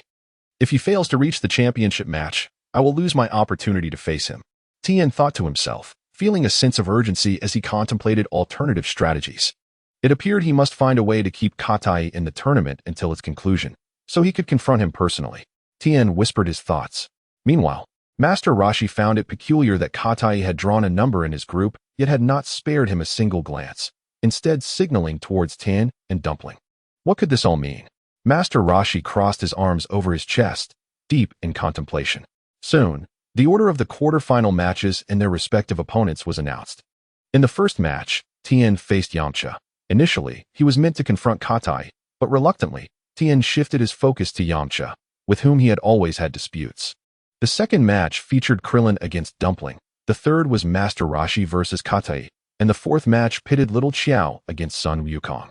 Yamcha had long harbored animosity towards Tien, and as they were the first match, he wasted no time in unleashing his taunts, ultimately provoking Tian's ire. Tian was determined to teach Yanchu a lesson once he stepped into the ring. The quarterfinals always drew the most attention, as only the top 8 competitors showcased their skills without reservation to the ordinary spectators. By the afternoon, before the first match commenced, a multitude had already gathered, eagerly positioned to witness the spectacle. In the first match, Tian took on Yanchu. Both were fervent, each brimming with confidence in their abilities. However, Yanchu was entirely oblivious to Tian's formidable prowess, unaware that from the very beginning, Tian had not regarded him as a serious contender and had not yet unleashed his full strength. It didn't take long for Yanchu to realize Tian's true strength, as he found himself unable to inflict any substantial damage.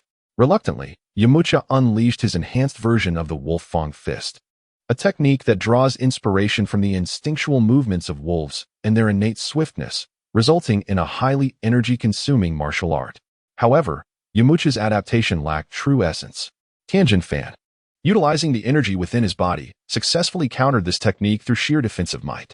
Ultimately, Tianjin Fan emerged victorious, while Yamcha lost consciousness and suffered a broken leg. Indeed, the World Martial Arts Tournament serves as an excellent platform for honing one's martial skills. Gatai observed this match. Despite its one-sided nature, he gleaned valuable insights. Tianjin Fan adeptly manipulated his energy, balancing between absorption and release, thereby enhancing his defensive capabilities to withstand Yamcha's aerial assault. Gatai's eyes lit up. He had yet to explore such an application of energy, akin to the Golden Bell Shield. This represented a form of explosive energy, but unlike complete explosive states, Gatai seemed to have discovered a novel combat approach, utilizing energy as an internal force akin to spiritual energy, with remarkable fluidity in battle. Furthermore, the essence of Yamcha's Wolf Fang Fist and Master Roshi's hypnosis technique intrigued Gatai. The Wolf Fang Fist allowed Gatai to witness the existence of true martial intent, indicating that many of the concepts he had encountered in his past life could be realized in this realm. If Master Roshi's hypnosis technique could be developed into a means of cultivating mental strength, it would undoubtedly be a monumental boon for Gatai. After winning the match, Tianjin Fan paid no heed to the criticisms from onlookers, instead fixating his gaze upon Gatai, radiating a palpable aura of hostility. Oh dear, does Tianjin Fan harbor a grudge against Gatai? Master Roshi couldn't help but feel concerned for Gatai. Gatai, little Xiao, having watched the match between Tianjin Fan and Yamcha, was astonished to realize the extent of human potential, which surpassed her wildest imagination. However, Tianjin Fan's unfriendly stare towards Gatai was unmistakable, and even little Xiao sensed an overwhelming pressure akin to impending doom. Although she feared that Gatai might be eliminated by other formidable opponents before having a chance to confront Tianjin Fan, she understood that Gatai had only undergone 3 years of training. Given Tianjin Fan's strength and malevolent demeanor, she worried that such a person might seek to harm Gatai. Despite Gatai never mentioning any enmity with Tianjin Fan, little Xiao refrained from imposing her anxieties onto him, believing he had his own plans. Rest assured, Sister Xiao, I will be fine, Gatai reassured her. During the tournament, the top 8 contestants were granted complimentary meals. However, any additional dishes would incur a charge. Sun Wukong and the others watched the matches with heightened tension, finding solace in the enjoyment of food, a delightful way to relax. The next round of the tournament was scheduled for the following morning, and after dining, the group returned to their lodgings, with little else to occupy their time. Privately, Gatai sought out Master Roshi, desiring to learn the art of hypnosis. It was at this moment that Master Roshi realized his true identity had been uncovered by Gatai. However, he declined the request. Although Gatai was not his disciple, their recent interactions had fostered a bond, leading Master Roshi to regard Gatai as akin to family. Moreover, he consistently maintained the demeanor of a seasoned mentor, imparting wisdom that one should not fixate on the martial prowess of others, but rather strive for personal transcendence. Thus, Master Roshi steadfastly refused to teach Gatai the techniques of hypnosis. Ultimately, in a state of desperation, Gatai implored Master Roshi to hypnotize him, wishing to experience the method firsthand to decipher the intricacies of the technique. Reluctantly, Master Roshi acquiesced. Yet, Gatai harnessed his mental faculties, meticulously observing the manner in which Master Roshi executed the hypnosis. To his astonishment, he grasped the technique with remarkable ease, all the while remaining unhypnotized, leaving Master Rashi utterly bewildered. Having acquired the skill of hypnosis, Gattai refrained from immediate experimentation, recognizing that the cultivation of mental power cannot be rushed. He understood that to transform hypnosis into a technique of mental prowess would require extensive contemplation and refinement over time. Presently, his interest lay in the method of transporting energy utilized by Tianjin Rice, prompting him to retreat into solitary meditation. The spirit of Gattai is finely attuned to control, enabling him to master his body with remarkable precision. He has already achieved a commendable command over the energy within him. His task now is to concentrate this energy throughout his body, utilizing it to enhance his combat prowess. This energy is akin to a manifestation of inner strength or spiritual force. To harness this energy is to invoke one's inner power. Gattai reflects deeply, and the energy within him begins to stir. Indeed, he finds that gathering a small amount of energy is a simple endeavor. The next step is to put this into practice. Rising to his feet, Gattai assumes a combat stance. He then subtly mobilizes the energy coursing through his body and strikes with his fist. A unique sensation arises as he perceives the energy enveloping his arm and fist, bestowing upon them an extraordinary capability. This ability, akin to inner strength and spiritual force, automatically enhances the speed and power of his strikes.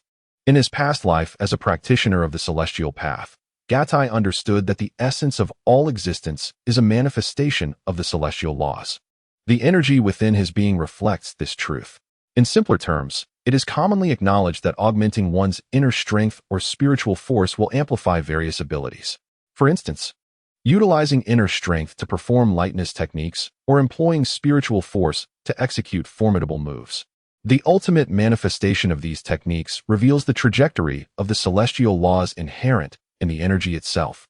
Thus, both inner strength and spiritual force are profound entities, universally recognized as significant sources of power, yet few delve into their deeper analysis. Gattai discovered that the method of harnessing energy was not particularly challenging. However, during this era on Earth, no one had undertaken such an endeavor. Gattai did not believe that the original text lacked individuals who could uncover such techniques. Otherwise, how could the cosmic arc possess such formidable destructive power? Was the consumption of energy exorbitant? No, he could entirely regulate the amount of energy utilized, making this expenditure minimal, while simultaneously enhancing his physical strength, resulting in a potent combination of offensive power. In his contemplation, Gattai concluded two primary points. First, the uniqueness of the training methods in the Dragon Ball universe, where the body and energy evolved in tandem. To them, pure energy attacks surpassed mere physical strikes in potency. The Earthling's energy was not sufficiently powerful to warrant extensive consumption. It was reserved for ultimate techniques and not employed lightly. Second, the concept itself was foreign to them, which explained the lack of such practices. It was only in the cosmic arc that everyone experienced significant growth, gradually deciphering these methods, and their energy reserves expanded considerably, enabling prolonged usage and resulting in extraordinary destructive capabilities. Subsequently, Gattai embarked on various experiments, relentlessly throwing punches and delivering kicks, each strike yielding a remarkable explosive impact. His speed surged, and his jumps reached unprecedented heights. Suddenly, an idea struck him: to envelop his body with energy to enhance his overall capabilities. Gattai soon realized that his body was indeed shrouded in energy, adopting a framework-like enveloping method. For instance, he leaned against a wall, striking a pose, while someone sketched the outline of his form upon the wall, mirroring his bodily structure. Though this technique nearly doubled his capabilities, the energy expenditure was substantial, and Gattai had yet to devise a method to recycle the energy enveloping his surface back into his body for a sustainable cycle. Nonetheless, this could serve as a formidable trump card. In such a manner, escaping danger would be quite advantageous. Gattai mused that if Tien and Master Rashi were intent on silencing him, he could potentially evade them unnoticed. The following day marked the second match of the top 8, and as in the original narrative, Krillin emerged victorious. Concurrently, Son Goku revealed his involvement in the demise of Tao Pai Pai, while Master Rashi suffered humiliation at the hands of Gattai and received the devastating news of his brother's death, delivering a staggering blow to his spirit. Gattai felt helpless, reluctant to alter the storyline too drastically, and could only watch as events unfolded. Next came the showdown between Gattai and Master Rashi, the ultimate test. Gattai was eager, as this was his first true battle as a martial artist, confronting a master in the form of a warrior. In truth, Gatai had not acquired any martial arts or combat techniques. He had always relied on his inherent strength. Thus, when confronted by the legendary Master Rashi, hailed as the god of martial arts, Gatai felt an immense pressure. As the host called out, both ascended the stage. Gatai, gazing at Master Rashi, felt a mix of excitement and apprehension. However, he quickly recognized his state of mind and adjusted it, allowing a sense of exhilaration to surface. Only by embracing the thrill of combat could he attain greater accomplishments in battle. Drawing inspiration from the growth of Sun Wukong, Gatai imposed upon himself a mandate to revel in the joy that battle brings.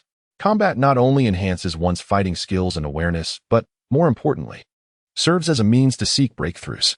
Master Rashi, truly worthy of his title as the god of martial arts, stood with such natural poise that Gatai perceived no vulnerabilities. Their combat prowess appeared nearly equal, and given Master Rashi's elevated martial arts realm, Gatai was unable to discern any weaknesses. No vulnerabilities? I refuse to believe it. Mastery emanates from the spiritual realm, with my formidable soul strength and mental fortitude as my foundation. I cannot accept that an opponent of equal standing remains so composed in battle, Gatai mused inwardly. As these thoughts raced through his mind, Gatai suddenly unleashed his physical power, executing his move with no superfluous gestures, as swift as lightning. His figure seemed to vanish abruptly, only to reappear before Master Rashi in the next instant. As soon as Gatai made his move, he immediately captured the attention of Master Rashi, Krillin, Tien Shinhan, and Sun Wukong. Only these few could discern the profound intricacies contained within Gatai's instantaneous burst of energy, which arose spontaneously, without any prior build-up or preparation. However, recognizing this was one thing, while comprehending it was another entirely. They remained unaware of the underlying reasons. Nevertheless, at their current level, they were fully capable of perceiving Gatai's actions. Thus, apart from Sun Wukong, none chose to delve deeper into the matter. Master Rashi found himself unexpectedly astonished. He had always regarded Gatai as amiable and approachable, displaying a natural demeanor that hardly suggested he possessed formidable strength. Indeed, he seemed anything but threatening. Little did Rashi know that this perception stemmed from Gatai's exceptionally high spiritual attainment. Initially intending to spar with Gatai and offer guidance, he was taken aback by the extraordinary martial understanding encapsulated in Gatai's sudden strike. Master Rashi understood clearly that Gatai's movements did not draw upon excessive physical power.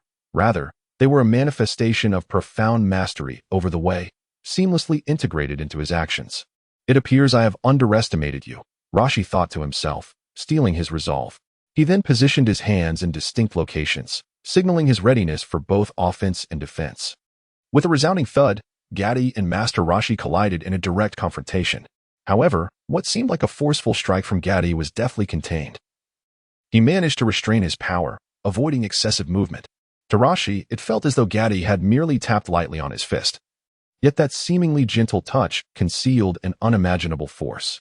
In the next moment, Gatai vanished once more, reappearing beside Master Rashi, unleashing a torrent of relentless attacks.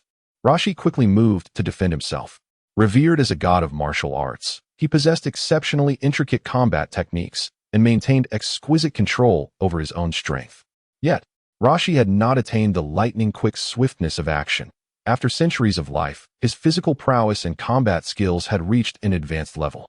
He had honed his ability to determine precisely how much force to exert to avoid leaving openings or delivering fatal blows, a skill refined over hundreds of years. The distinction between them lay in Gatai's boundless capacity to modulate the intensity of his strikes.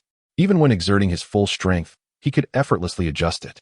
In contrast, Master Rashi could only manage to harness about 60% of his full power with similar control.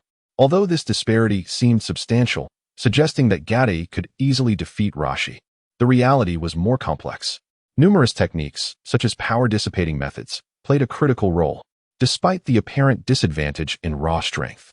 As long as one could dissipate excess force and withstand the opponent's pressure, swift counterattacks remained feasible. Increasingly alarmed, Master Rashi noted that despite a series of exchanges, Gatai showed no signs of fatigue. His complexion remained unflushed and his breath steady. It seems Gatai knows me well. Perhaps he is compelling me to unleash my full potential. The turtle sage sighed softly within. Ultimately, His defensive posture transformed instantly, and he unleashed a series of remarkably intricate maneuvers.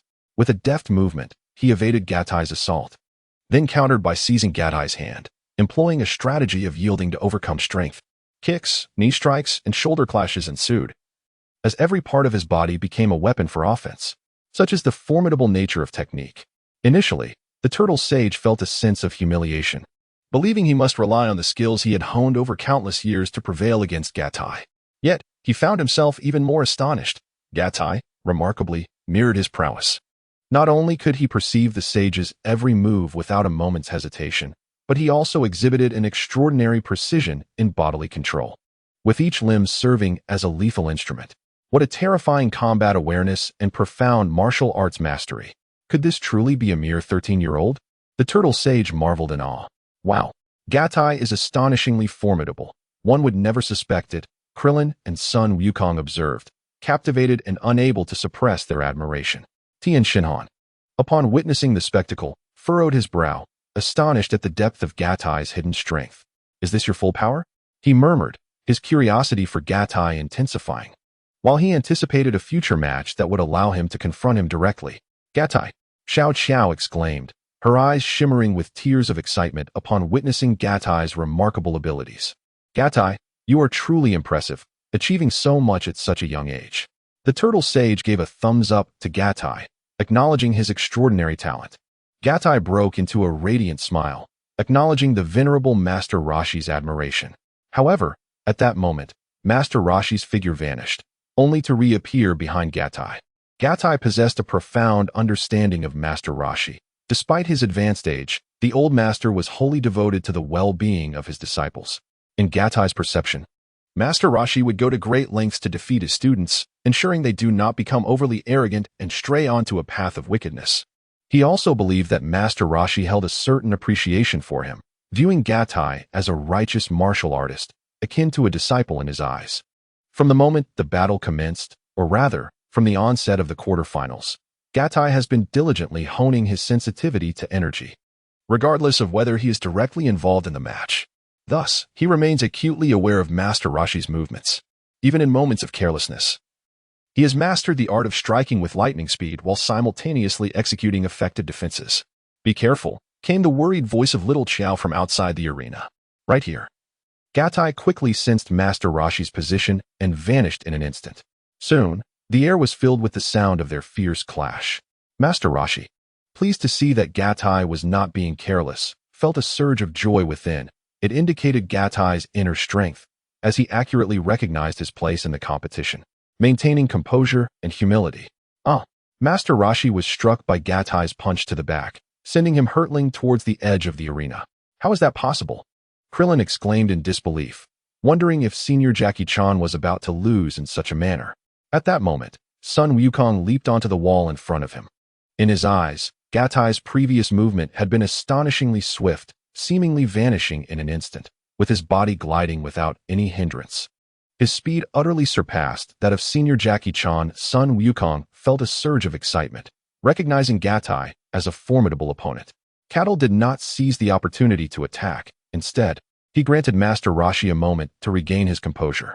Master Roshi remained in a state of shock, feeling as though he had completely lost control of Cattle's form, to the point of invisibility. Soon after, he felt as if he had been struck with tremendous force, struggling to comprehend how Cattle had achieved such a feat. At that moment, a satisfied smile spread across Cattle's face. During his previous movement, he had exerted nearly all of his strength and utilized his energy, channeling it into his feet, which significantly enhanced his speed, an outcome that proved quite effective. Go, Cattle! Little Qiao cheered from the sidelines, as if victory was imminent for him. However, it was not so simple. Master Roshi still possessed the afterimage technique and the earth-shattering palm, two formidable skills that Cattle doubted he could withstand. After a few breaths, Master Roshi stood up and was startled to realize he was at the edge of the arena, jumping in alarm. Oh dear, that was close. Thankfully, I didn't fall, he exclaimed, wiping the sweat from his forehead. Gradually, Master Roshi regained his composure, scrutinizing Cattle with keen interest. Just how much power does this kid still harbor? He pondered internally. I must ensure he faces some challenges, he murmured softly before swiftly darting across the arena. Master Roshi's movements were unpredictable, shifting left and right, rendering him elusive. Suddenly, his form multiplied. 1 became 2, 2 became 4, and 4 became 8. In no time, 8 Master Roses surrounded Cattle. After-image technique. Cattle soon realized that Master Rashi's energy had become indistinct, no longer as clear as before, leaving him astounded. Perhaps this time I can enhance my sensitivity to energy once more, he mused, as his body, eyes, and mind harmonized into a singular essence. Master Rashi abruptly noted that Cattle's current state was enigmatic, as if he had melded with the cosmos, appearing natural and serene, devoid of any vulnerabilities. Although Cattle remained stationary, it felt as if he were always within reach. Then let us try this. At that moment, the 8 Master Roses began to spin rapidly, each executing identical movements, making it nearly impossible to distinguish between them. I can't sense anything at all. Cattle felt a twinge of unease within. Simultaneously, the 8 spinning Master Roses suddenly converged, launching a flurry of punches and kicks towards Cattle. Gatai felt a sharp pain as he was struck numerous times in an instant, his body marred with bruises of varying shades. Despite enduring such relentless blows, he remained resilient, and during Master Rashi's assault, his sensitivity to energy heightened even further. Bang, bang, bang. As Katai struggled to recover, he was met with another onslaught from Master Rashi, who struck him repeatedly, causing further injury and nearly knocking him off his feet. Master Rashi had resolutely decided to make Katai endure a grueling trial. Without affording Katai any opportunity to recover, he launched a third attack. However, this time, Katai managed to parry a few blows, astonishingly adapting to the afterimages of Rashi's strikes with remarkable swiftness. It was not merely visual perception he relied upon, rather, he sensed the impending strikes. Master Rashi quickly recognized this development, elevating his assessment of Katai yet again. Internally, he was astounded. He had previously believed that Sun Wukong's innate talent was unparalleled, yet Katai appeared even more formidable. This expression of disbelief from Master Rashi was well-founded. Having lived for several centuries, his own mastery of Ki had reached a plateau. After taking on disciples like Sun Wukong and Krillin, he had resorted to disguising himself as Jackie Chan to defeat them for educational purposes. However, he had not anticipated how rapidly they would grow, nearly surpassing him in prowess. For many years, Master Rashi had refrained from engaging in intense battles. To triumph over Sun Wukong had required immense effort and a touch of fortune. As a result, after years of introspection and through his battle with the young Wukong, his control over Ki had significantly improved. He sensed the potential for even greater mastery. Yet it was a realm he had never encountered before, one that eluded his understanding. Had he begun to touch upon that level? If so, his martial talent would surpass even that of Wukong by a considerable margin. Master Rashi was profoundly shaken. What a peculiar era this was. Ever since encountering Wukong, prodigious talents had emerged one after another. Was the martial arts deity destined for obsolescence? Master Rashi could scarcely fathom it. Let us give it another try, he mused. Uncertain whether Katai had truly accessed a deeper level of understanding, the only way to find out was to test it.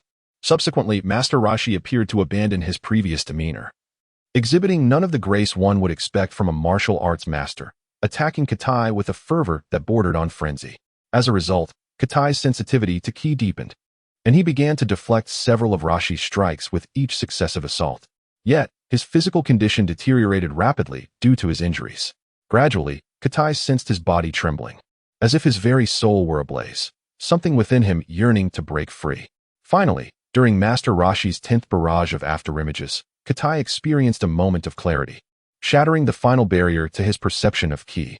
In that instant, it felt as though the world had been illuminated, the cacophony of the arena fading into oblivion, leaving him undisturbed, while the sky above was enveloped in serene stillness. In an instant, my mind became attuned to a myriad of luminous points, most of which paled in comparison to the brilliance of stars, flickering faintly as if they could extinguish at any moment, while a select few shone with a slight intensity greater than that of starlight. In this state of perception, I sensed not only varying degrees of starlight but also discerned the nuances of strength within them. This indicated the potency of energy which had finally reached its zenith. A smile graced my lips. Exhausted from enduring 10 relentless assaults from the turtle hermit, my body faltered and succumbed to fatigue. At that moment, the host, Yi, began to count down the seconds. This countdown bore significance, for such competitions afford fallen contestants an opportunity to rise once more. Although a count of 10 results in a loss, the cumulative time allows for at least a minute of respite. Gatai acted with intention, deliberately granting himself a moment of respite, for he sought to embark on an endeavor. After countless days and nights dedicated to mastering the art of sensing energy, he was determined to apply this newfound skill. He could not simply be cast aside. In secret, he swiftly summoned the energy within his body to initiate a healing process. With Gatai's current command over energy, he could effortlessly harness it to actively mend his body. However, returning to peak condition was beyond reach. As the host counted to 10, just before the final number was uttered, Gatai rose to his feet. Applause erupted both on and off the stage. "I have seen to your tactics, bring it on," were Gatai's first words upon standing. The turtle hermit squinted his eyes, then smiled faintly, "As you wish." With that, the turtle hermit unleashed the afterimage fist once more. Yet this time there was a distinction. While attacking, he left afterimages surrounding Gatai. With each strike, an afterimage was created, each displaying a unique motion. Gatai, focused on countering the turtle hermit's assault, found little time to obliterate the excess afterimages, which would not vanish immediately. Ultimately, the turtle hermit, utilizing incredible speed, positioned himself amidst these superfluous afterimages, mirroring their actions.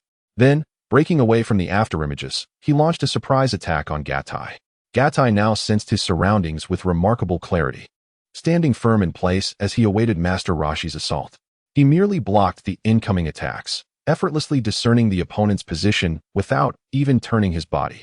His movements flowed like water, leaving no trace of disturbance. Moreover, he could perceive every subtle motion of Master Rashi with exquisite precision. It dawned on Gatai just how terrifying the mastery of sensing energy could be. It felt as though he had eyes on the back of his head, fully aware of the actions taken behind him, reminiscent of the scene in the original work where Bobo, facing away from Sun Wukong, sensed him touching his face. This, it seemed, was what was referred to as a state of tranquility akin to the vastness of the sky, yet as swift as lightning.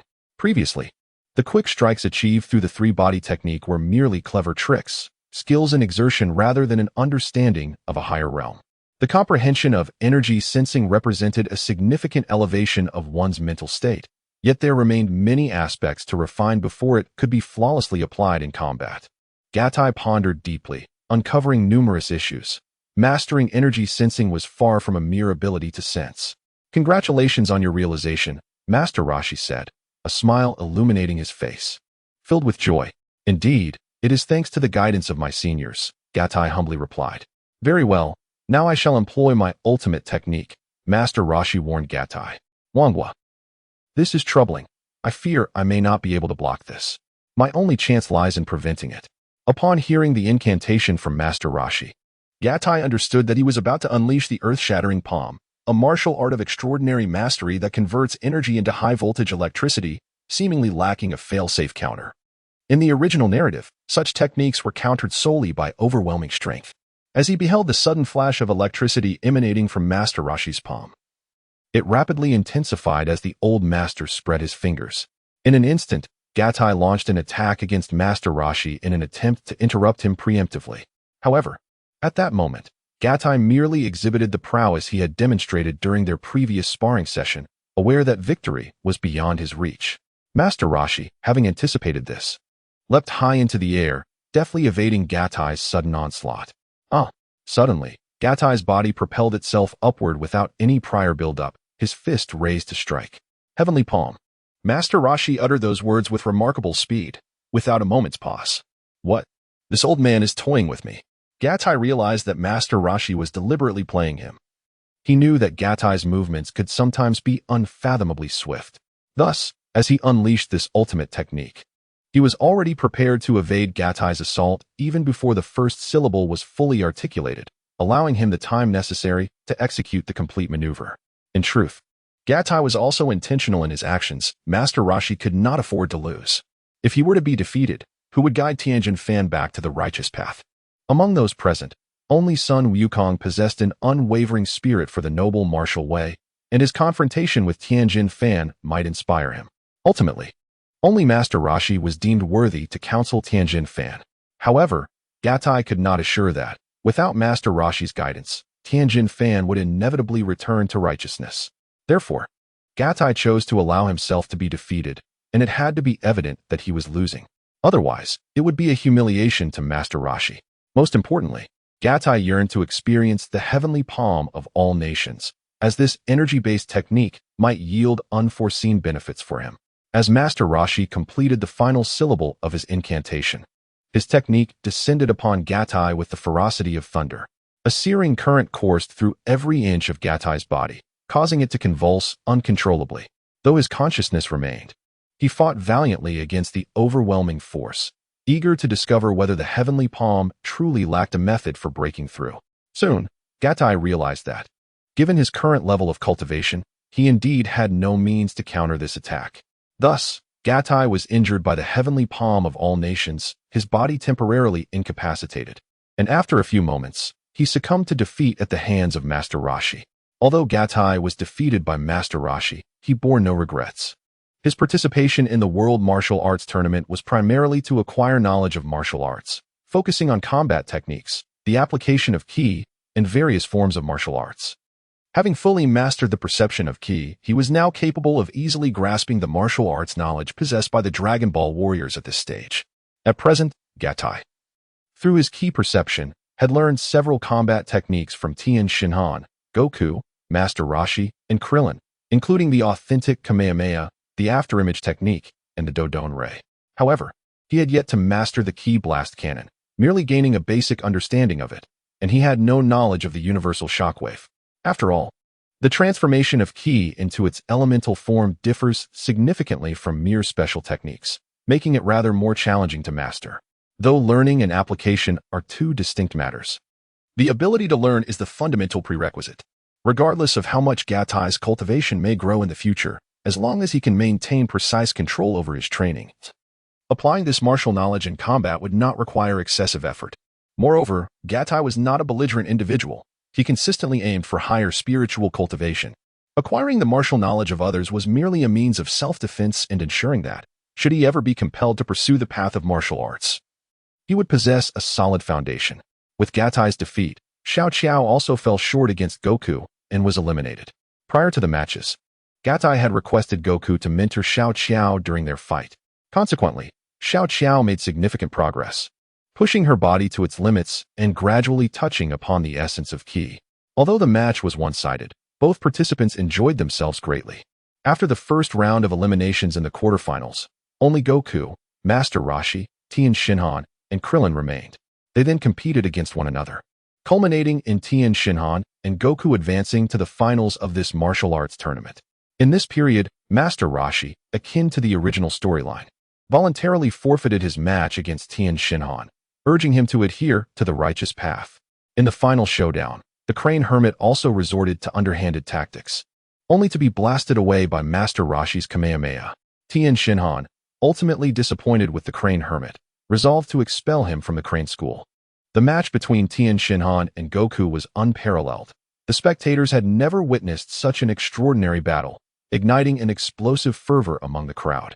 In the end, Goku was defeated and Tien Shinhan emerged victorious. The audience celebrated Tien Shinhan's triumph with their most fervent cheers, expressing gratitude for the unforgettable experience brought to them by both Goku and Tien Shinhan.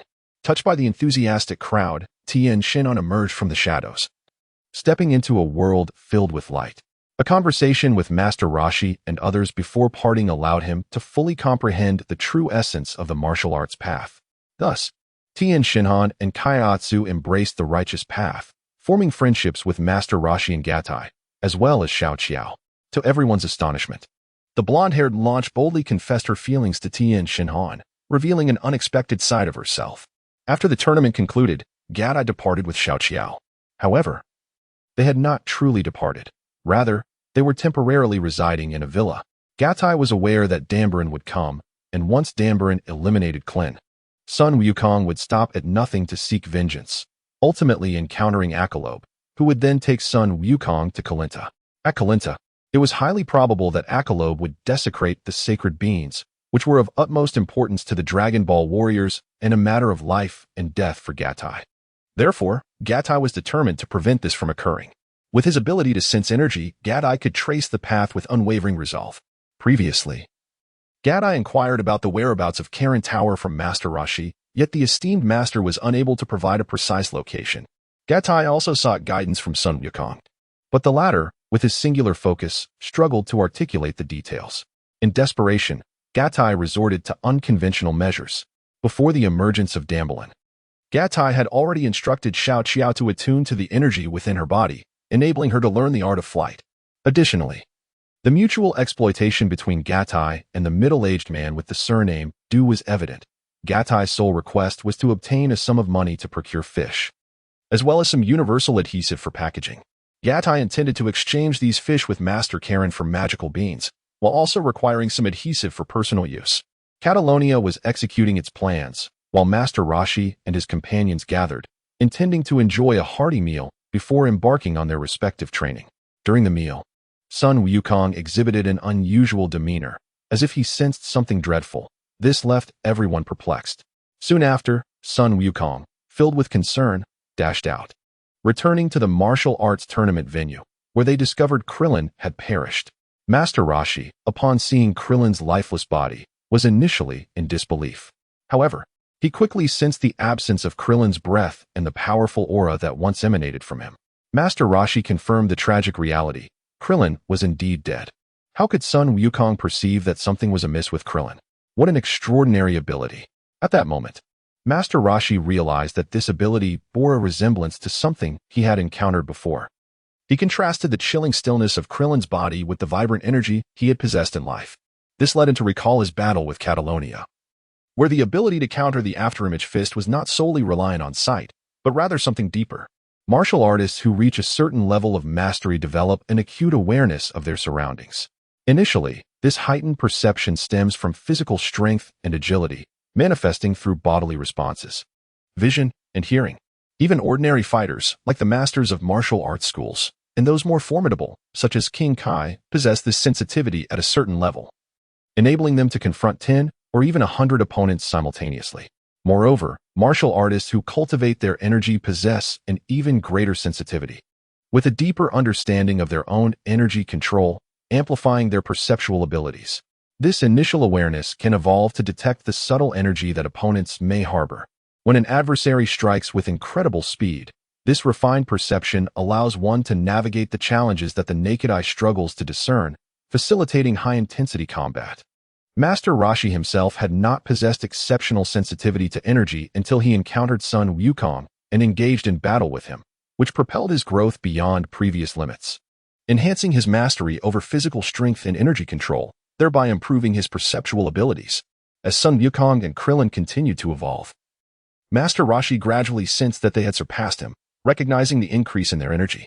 He understood the essence of the aura that emanates from powerful beings, distinguishing between presence and absence.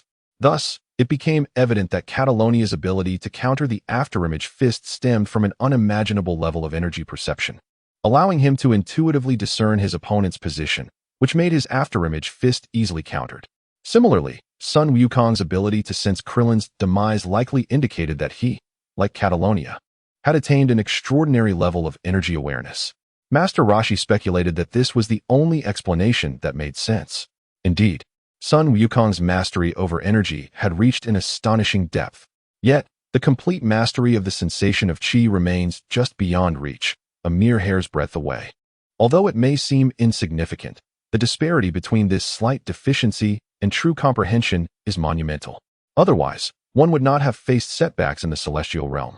It appears that both Sun Wukong and Jiao Tai have surpassed me in the realm of martial arts, achieving exceedingly elevated levels.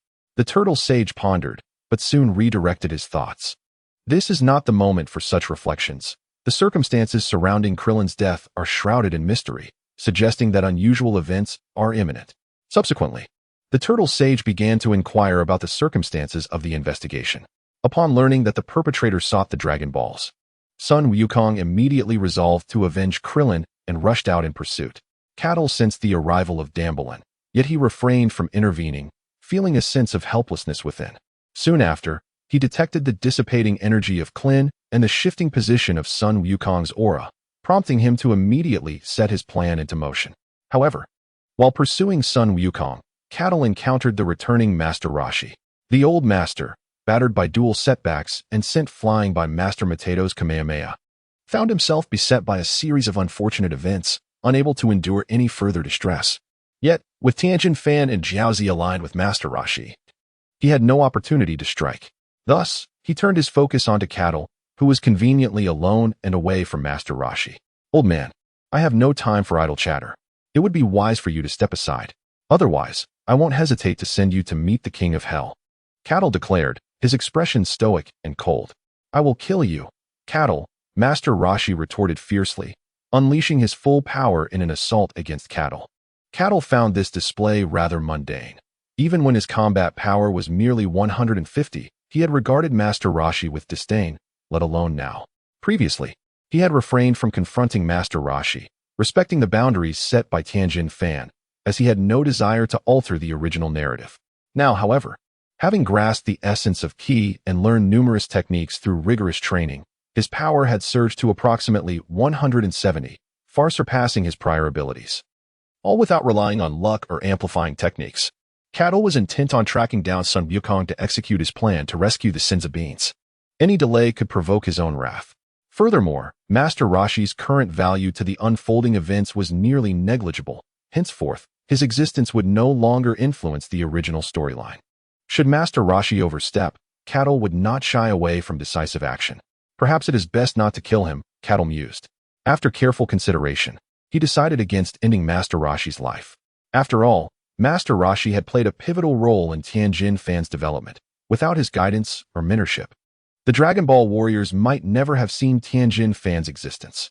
As Master Rashi charged at him with great speed, Cattle, with a calm mind, moved in synchronization with his intent.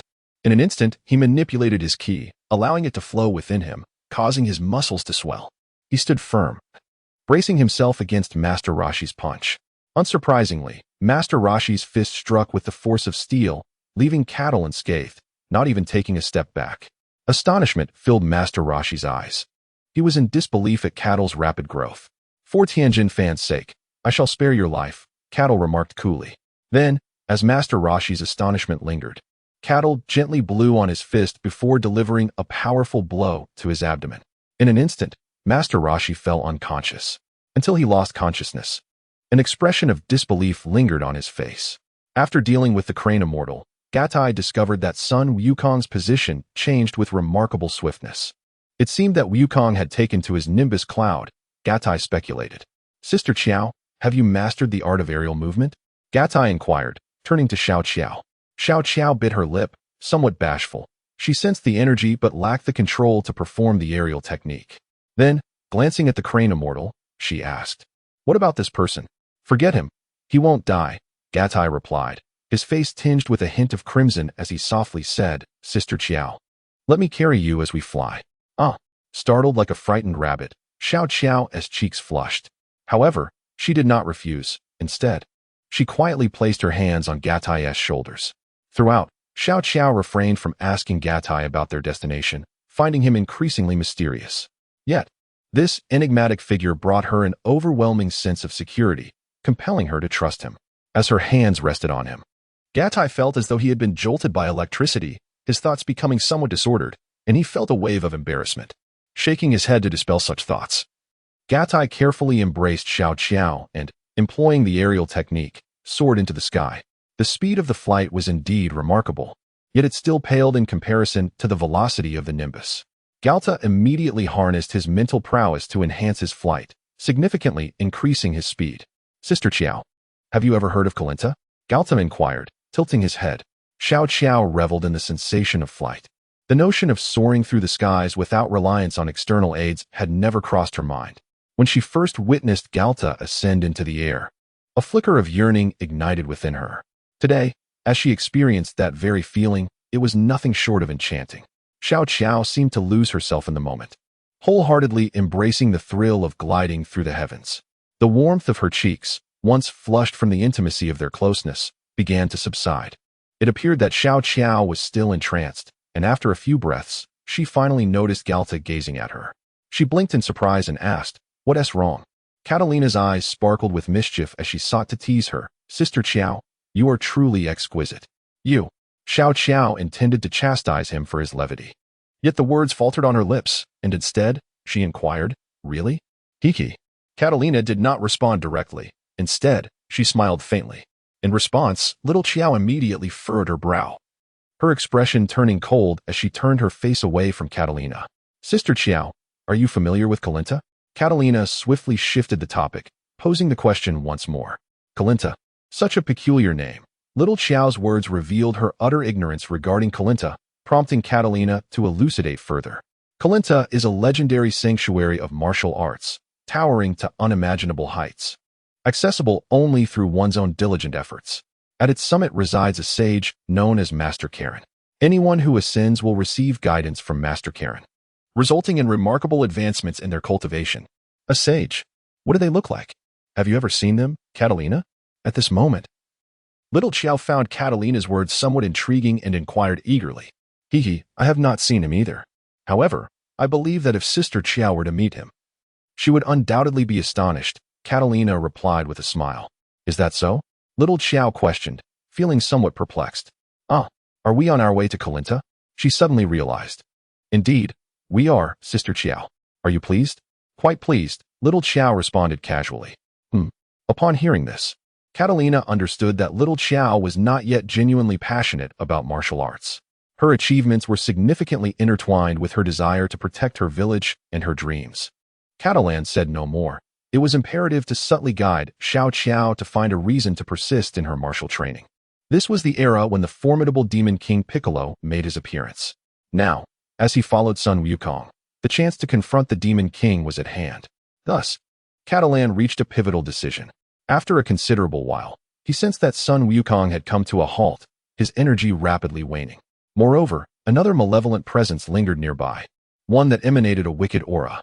Upon closer inspection, Catalan discerned that this sinister energy was slightly weaker than Sun Wukong at his peak. It was likely the essence of tambourine, indicating that tomorrow, Sun Wukong would encounter Yachirobe. Catalan pondered this realization. Subsequently, he quickened his pace.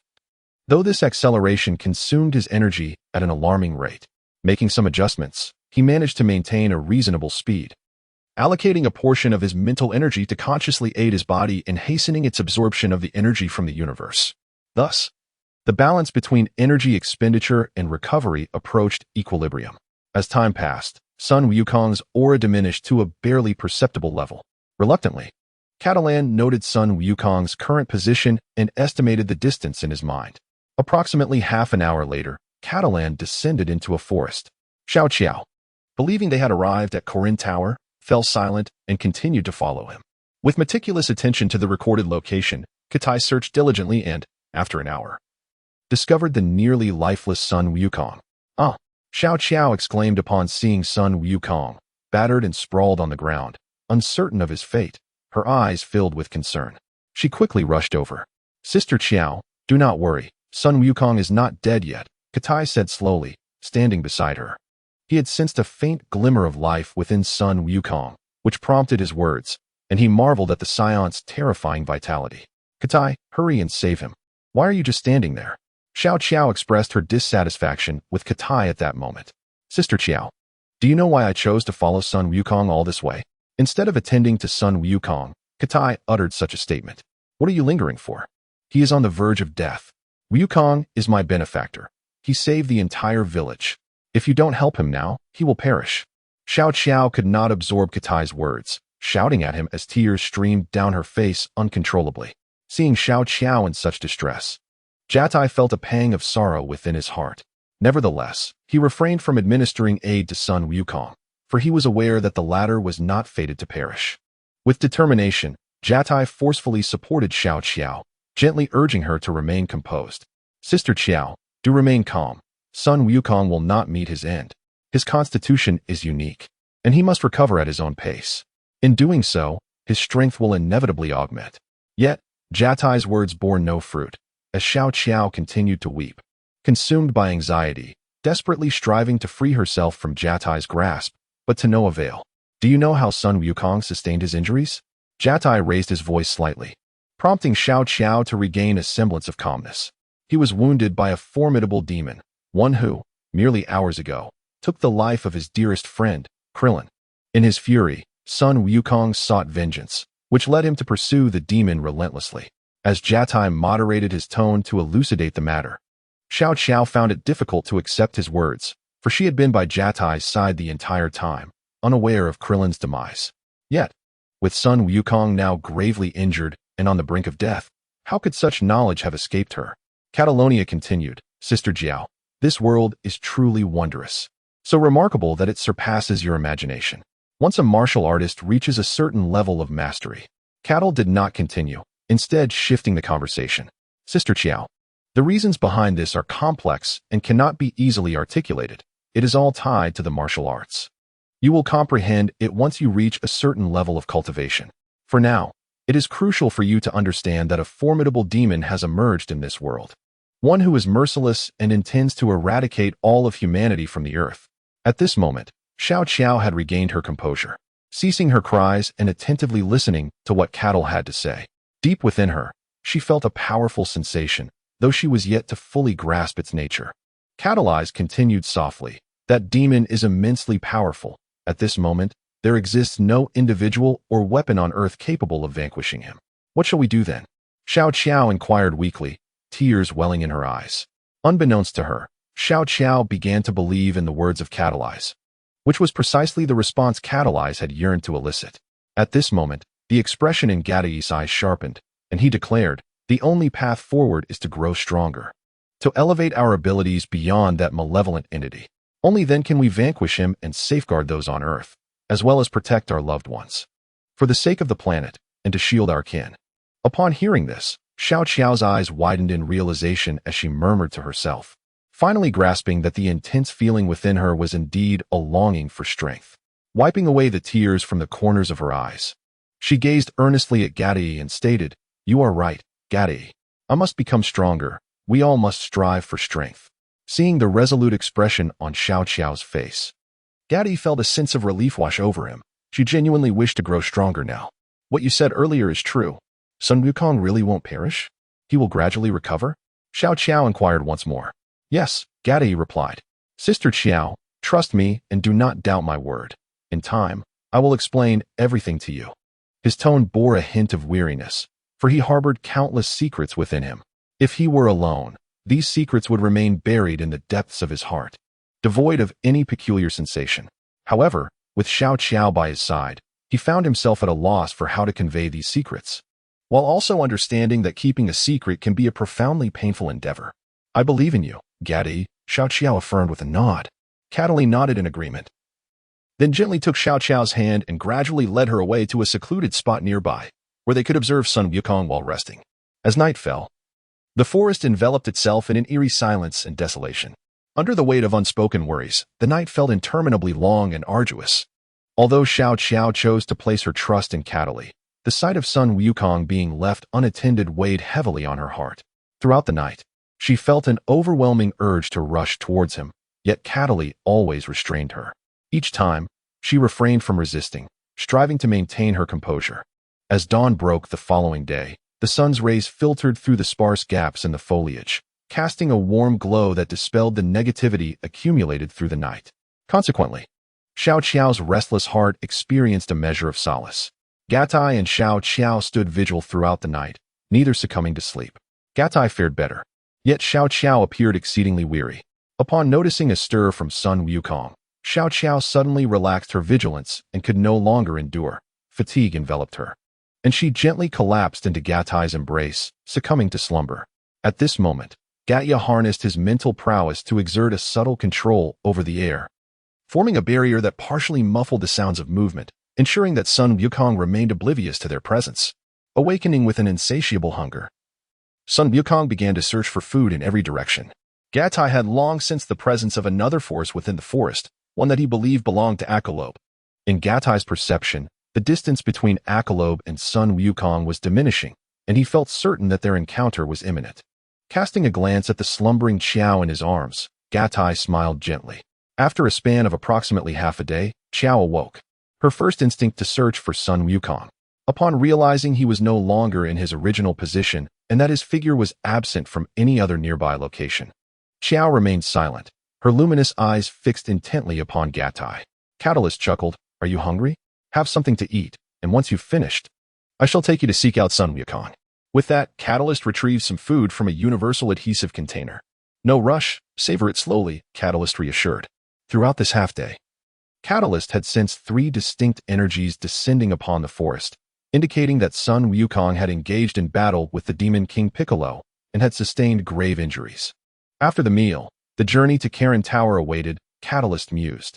Having eaten, Catalyst and Xiao Qiao departed and soon spotted the injured, dejected Sun Wukong alongside the portly Achirolobe in the distance. Although Sun Wukong was wounded and lacking vitality, he was still able to speak, which eased Xiao Qiao's concerns. Unbeknownst to her, this was merely the latest consequence of Sun Wukong's repeated injuries. Similarly, Catalyst and Xiao Qiao refrained from approaching, ensuring that Sun Wukong and Achirolobe remained unaware of their presence. At that moment, Sun Wukong implored Achirolobe to take him to Karen Tower. Upon overhearing their conversation, Xiao Qiao immediately grasped Catalyst's motive for following Sun Wukong. He was evidently unfamiliar with the location of Karen Tower. Yet, the unfolding events seemed to unfold as if Catalyst possessed foresight, leaving Xiao Qiao with a flicker of curious bewilderment in her eyes. Catalan no longer needed to sense the energy of Sun Wukong. He merely had to attune himself to the aura of Achileb to pursue and ultimately locate Corinta. Achileb possessed a mode of transportation that propelled him forward without pause, leaving Catalan far behind. This predicament left Catalan feeling rather helpless, for his energy was not abundant, and his flying speed was constrained. If he exerted himself to fly, his energy would deplete rapidly, having already been outpaced by Sun Wukong's Nimbus cloud. He now found himself similarly surpassed by Achileb's vehicle. Catalan deemed his aerial technique somewhat embarrassing at this juncture. Even Xiao Qiao could not resist mocking him, though fortunately, his ability to sense energy was remarkably formidable, allowing him to ascertain their positions despite the distance. As dusk approached, Catalan could finally behold the towering form of Corinta in the distance, a wave of elation swelling within him. "Do you see it, Sister Qiao? That is Corinta," he exclaimed, pointing toward the magnificent structure that loomed like a colossal pillar reaching for the heavens. Xiao Qiao lifted her gaze and noted that Corinta was rooted deep within the forest, its pinnacle obscured from view. The sight of Corinta stirred excitement within her. They were finally about to encounter the immortal. As they drew nearer, the imposing and sacred aura of Corinta became increasingly palpable. Just as twilight descended, the two arrived at the base of Corinta. By this time, Sun Wukong and Achileb had vanished from sight, their speed far surpassing Catalan's, and they had likely ascended 2/3 of the height of Corinta. Standing beneath the towering edifice, Xiao Qiao gazed upward, realizing not only its grandeur, but also the unfathomable height it reached. In that moment, she understood that reaching the summit of Corinta would not be an easy feat yet. She believed that the more challenging the endeavor, the greater her cultivation would become through the guidance of the immortal. Unbeknownst to her, the opportunity to vanquish the demons spoken of by Catalan lay within reach. "Who are you, and what is your purpose here?" A voice suddenly interrupted their reverie. Bora and Upa, the guardians of the Carlin Sanctuary, stood watchfully before them. Bora was a towering figure, robust and imposing, while a charming child sat upon his shoulder, his son, Upa. "Rest assured, sir, we mean no harm. We seek to challenge Corinta, to drink the super sacred water, and grow strong enough to defeat that demon," Catalan explained, turning to address them. "A demon, you say? You are like Sun Wukong. Righteous martial artists, are you not?" Upa's youthful voice, delicate and reminiscent of a girl's, chimed in. Upon hearing Upa's voice, Gatai's expression turned somewhat peculiar. Upa's voice was indeed melodious, distinctly reminiscent of a girl's. Gatai found it perplexing that, despite being a boy, Upa possessed such a captivating tone. As Upa spoke, Bra shot him a sharp glare, causing Upa to immediately fall silent out of fear. Gatai understood that Bra was chastising his son for being overly innocent. They were the guardians of the Corinta Sanctuary, tasked with preventing malevolent individuals from desecrating it. For many years, apart from Sun Wukong, they had not encountered anyone else daring enough to challenge Corinta. Moreover, Bra remained wary of anyone associated with Sun Wukong, except for those who shared his ideals. Thus, Bra had valid reasons to question the origins of Gatai and Xiao Qiao, prompting his intervention. Seeing that his son had inadvertently revealed too much, Bra felt a sense of helplessness, as there was no longer any way to ascertain whether the two were lying. Fortunately, Gatai and his companions had mentioned demons, indicating their intent to grow stronger in order to defeat them, much like Sun Wukong. It appeared they were not of wicked nature, leading Bra to withdraw his interference and turn to leave. Please wait. Gatai suddenly called out to Bra and Yupa. Bra halted, turning to face Gatai and Xiao Qiao, his eyes reflecting a hint of impatience. I am the guardian here, and I possess the authority to decide who may challenge Corinta. Do not overstep your bounds. If you wish to challenge Corinta, do so swiftly, before I change my mind, Bra stated in a somewhat chilling tone. I am well aware of that, Mr. Bra. Gatai replied with a cheerful smile. Oh, you know me? Bra responded, intrigued. Gatai took a few steps forward and elucidated. We are friends with Sun Wukong.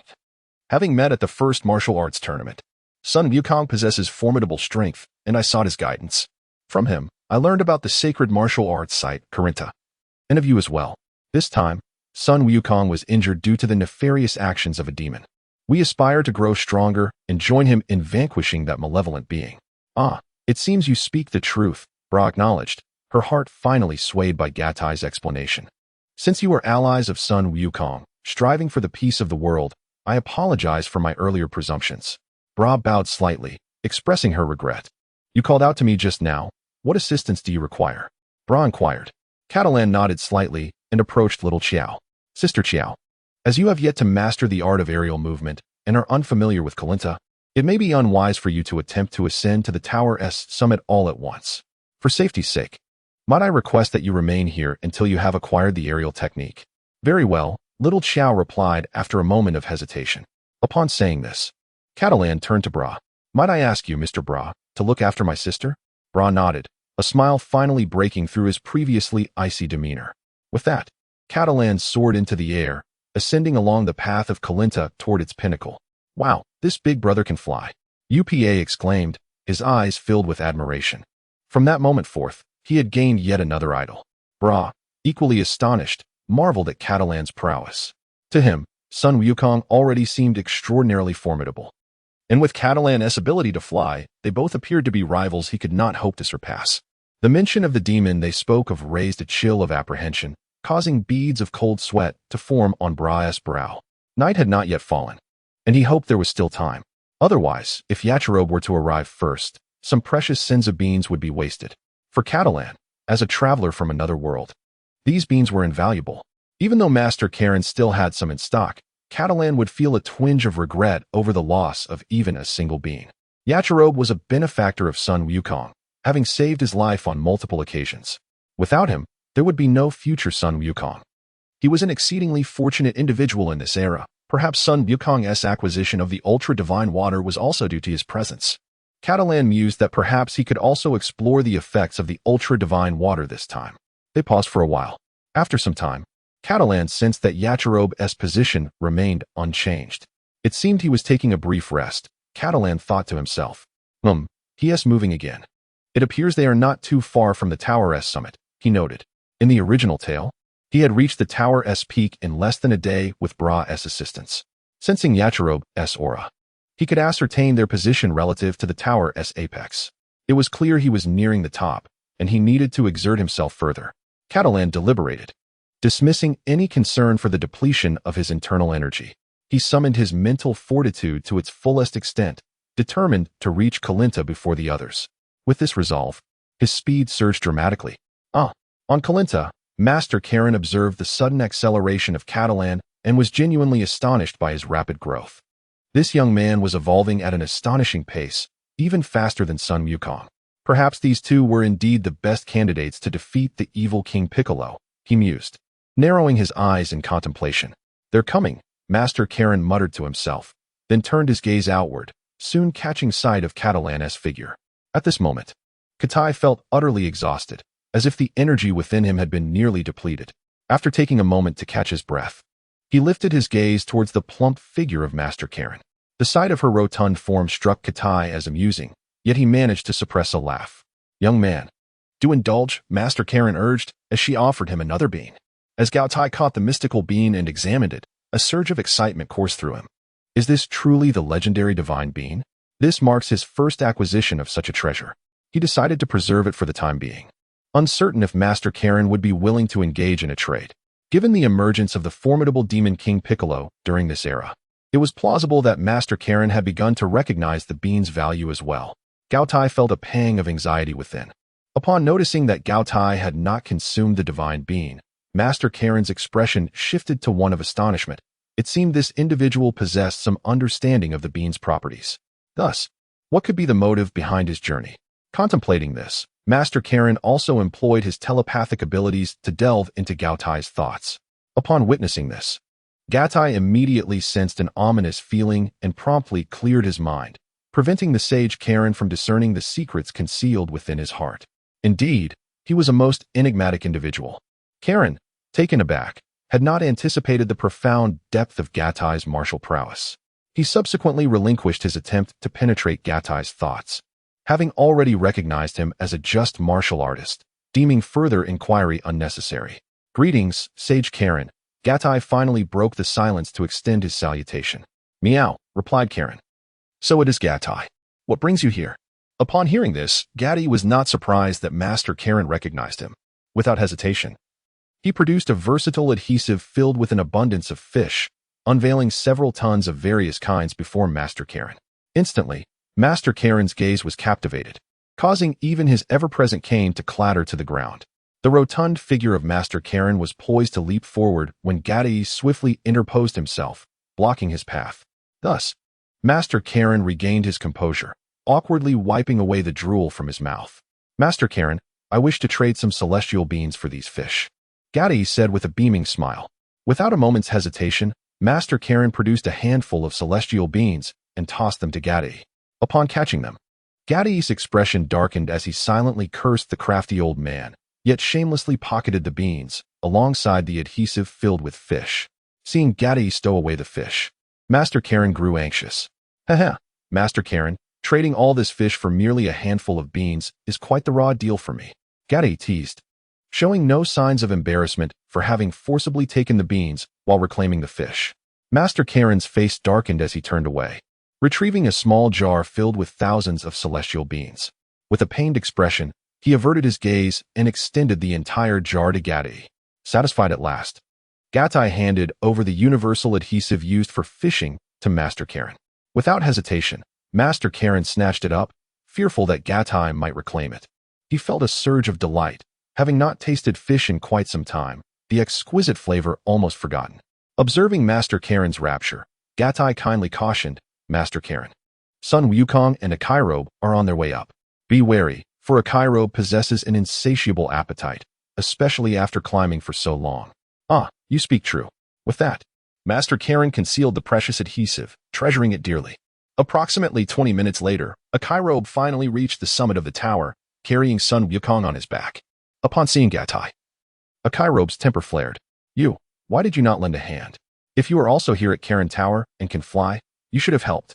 Despite their unfamiliarity, a Kairobe remained a kind-hearted individual and would have extended assistance had their roles been reversed. At that moment, Sun Wukong turned his gaze towards Gao Tai. As Gao Tai surpassed them, Sun Wukong was astonished to discover that someone could actually soar up to Karen Tower. In his understanding, only Tianqinhin and Jiaozi had the ability to fly. However, seeing Gao Tai ascend the tower revealed that he must possess remarkable martial prowess and keen perception. Thus, Sun Wukong could not fathom that Gao Tai had overlooked their predicament. Only now, upon recognizing Gao Tai, did Sun Wukong recall that they had become friends during the world's greatest martial arts tournament. Friends are meant to support one another. Yet Gao Tai had not done so. "You have wronged me," Gao Tai retorted. "Karen Tower is a sacred place of martial arts. One must rely on their own efforts to ascend. I reached this height solely through my flying ability. Moreover, you carrying Sun Wukong up here provided you with an excellent opportunity for growth. Ascending Karen Tower is the sole criterion for its status as a martial arts sanctuary, which is why it is held in such high regard." Gao Tai had his reasons for not intervening. It would be inappropriate to trade with Master Karen in front of a Kairobe, as it would disgrace him. "You talk nonsense. Wait. You know Sun Wukong?" A Kairobe finally connected the dots, veins protruding on his forehead. "You could have brought him up first, making it easier and quicker for me to arrive. Did I not mention? This is a sacred place of martial arts, and everything is measured by reaching the summit. By carrying Sun Wukong, you implicitly accepted this method. Ascending in this manner fosters greater growth," Gao Tai replied calmly. "If you doubt me, ask Master Karen. He directed this query towards Master Karen, knowing his words would carry weight. At that moment, Sun Wukong found solace in Gatai's explanation. He possesses a more profound understanding of the Karen's sacred land than Jackalope. Indeed, what Gatai has said is accurate. You have ascended here, have you not? Master Karen chuckled. I can't be bothered to engage with you. Hey, Wukong, did you not mention there would be delicacies? Why is there nothing? Jackalope surveyed his surroundings, expressing his skepticism. Master Karen smiled subtly, then glanced at Sun Wukong's condition, retrieving a jar filled with divine beans and tossing one to Sun Wukong, followed by another for Jackalope. Upon seeing the beans in his hand, which hardly seemed enough even to fill the gaps between his teeth, Jackalope realized that these were the so-called delicacies of the divine beings as described by Sun Wukong. Instantly, he felt insulted in his intellect and immediately attempted to snatch the jar of divine beans from Master Karen. At that moment, Gatai's eyes narrowed, and he swiftly moved to seize Jackalope's hand. What are you doing, you heartless wretch? Jackalope glared fiercely at Gatai, straining to free himself from Gatai's grip. He then pressed his hand against the longsword at his waist, having reached his limit. In a flash, he drew the sword, unleashing a fierce wave of sword energy that sliced toward Gatai's chest. Gatai, well aware of Jackalope's formidable nature, had anticipated this and swiftly dodged. Sword energy. Though he evaded, Gatai discovered something astonishing. Jackalope's sword exuded a sharp aura, characteristic of a true swordsman in the midst of an attack. While Jackalope could not concentrate his internal energy to unleash a shockwave, his formidable cultivation was entirely manifested through his swordsmanship.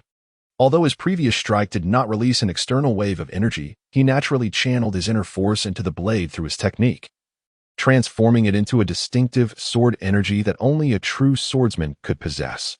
Such an ordinary sword became extraordinarily potent, its power rivaling that of an energy-based shockwave, perhaps even surpassing it. Jackalope, now weary and famished, was not at the peak of his abilities during this strike. At this moment, Gatai's mind was tumultuous, having discovered yet another application of energy within the Dragon Ball world. Stop! Sun Wukong, having consumed a divine bean and restored his vitality, immediately intervened. Jackalope, do not be angry. Consume that bean first, and you shall understand, Sun Wukong advised. Humph! Jackalope shot another glare at Gatai, still regarding the bean in his hand with suspicion. His eyelids twitched, and he struggled to accept that this bean held any extraordinary properties. How could the myriad delicacies he yearned for possibly be encapsulated in this single bean? Sun Wukong flashed a smile at Jackalope. Look at me. Am I not well? Finally, Jackalope took a bite of the divine bean, and after a few breaths, his eyes widened in astonishment as he patted his belly and stretched his limbs. This sensation is simply extraordinary. It is truly food worthy of a celestial being. I have resolved to remain here, never again to worry about sustenance, exclaimed Jackalope. Subsequently, Sun Wukong sought the guidance of Master Karen, aspiring to become stronger in order to vanquish the Demon King Piccolo. Master Karen revealed to Sun Wukong the singular method to defeat Piccolo, which was the ultra-divine water. Thus, Sun Wukong determined to procure the ultra-divine water, and Gatai decided to join him. However, Jackalope, being timid and fearful, declined. Out of curiosity, Jackalope ventured to observe the entrance to the ultra-divine water, only to discover it was a vast vat. Seizing the opportunity, Gatai kicked him inside. Consequently, Sun Wukong and Gatai entered the ice maze. Upon entering the ice maze, Gatai believed they would need Jackalope's good fortune to reach the location of the ultra-divine water. To his surprise, the maze revealed its secrets with remarkable ease. Yet, Gatai did not take any initiative and merely followed Sun Wukong and Jackalope aimlessly. Ultimately, Sun Wukong, with his indomitable spirit of martial arts, passed the trial and acquired the ultra-divine water. Observing a flask containing the precious liquid on a stone table, Gatai picked it up and shook it. Discovering it was still quite full, Sun Wukong, having cast aside all concerns for life and death, was solely focused on becoming stronger to defeat Piccolo. Under Jackalope's anxious gaze, he gulped down the ultra-divine water in one swift motion. Soon after, the dual effects of the ultra-divine water, awakening latent potential and its toxic properties, simultaneously manifested, overwhelming Sun Wukong's willpower and causing him to collapse. The agony persisted as his vitality rapidly diminished. Yet, almost immediately, an influx of life force surged within him as a counterbalance. Meanwhile, Gatai sensed a powerful force emerging from within Sun Wukong's body, as the potential of his scion bloodline was forcibly unleashed. In an instant, his energy increased by nearly 1/3, elevating his combat power to around 270 points. This seemingly modest increase in combat power should not be underestimated. Had Sun Wukong endeavored to achieve this level through his own efforts, it would have taken him over a year of rigorous training. However, Gatai perceived that the release of Sun Wukong's potential was still insufficient. Sun Wukong remained a low-level warrior, born with a mere combat power of 2. Had it been Vegeta, his combat power would have at least doubled. Sun Wukong's natural talent was not inferior to Vegeta's, nor were his training and battles any less frequent.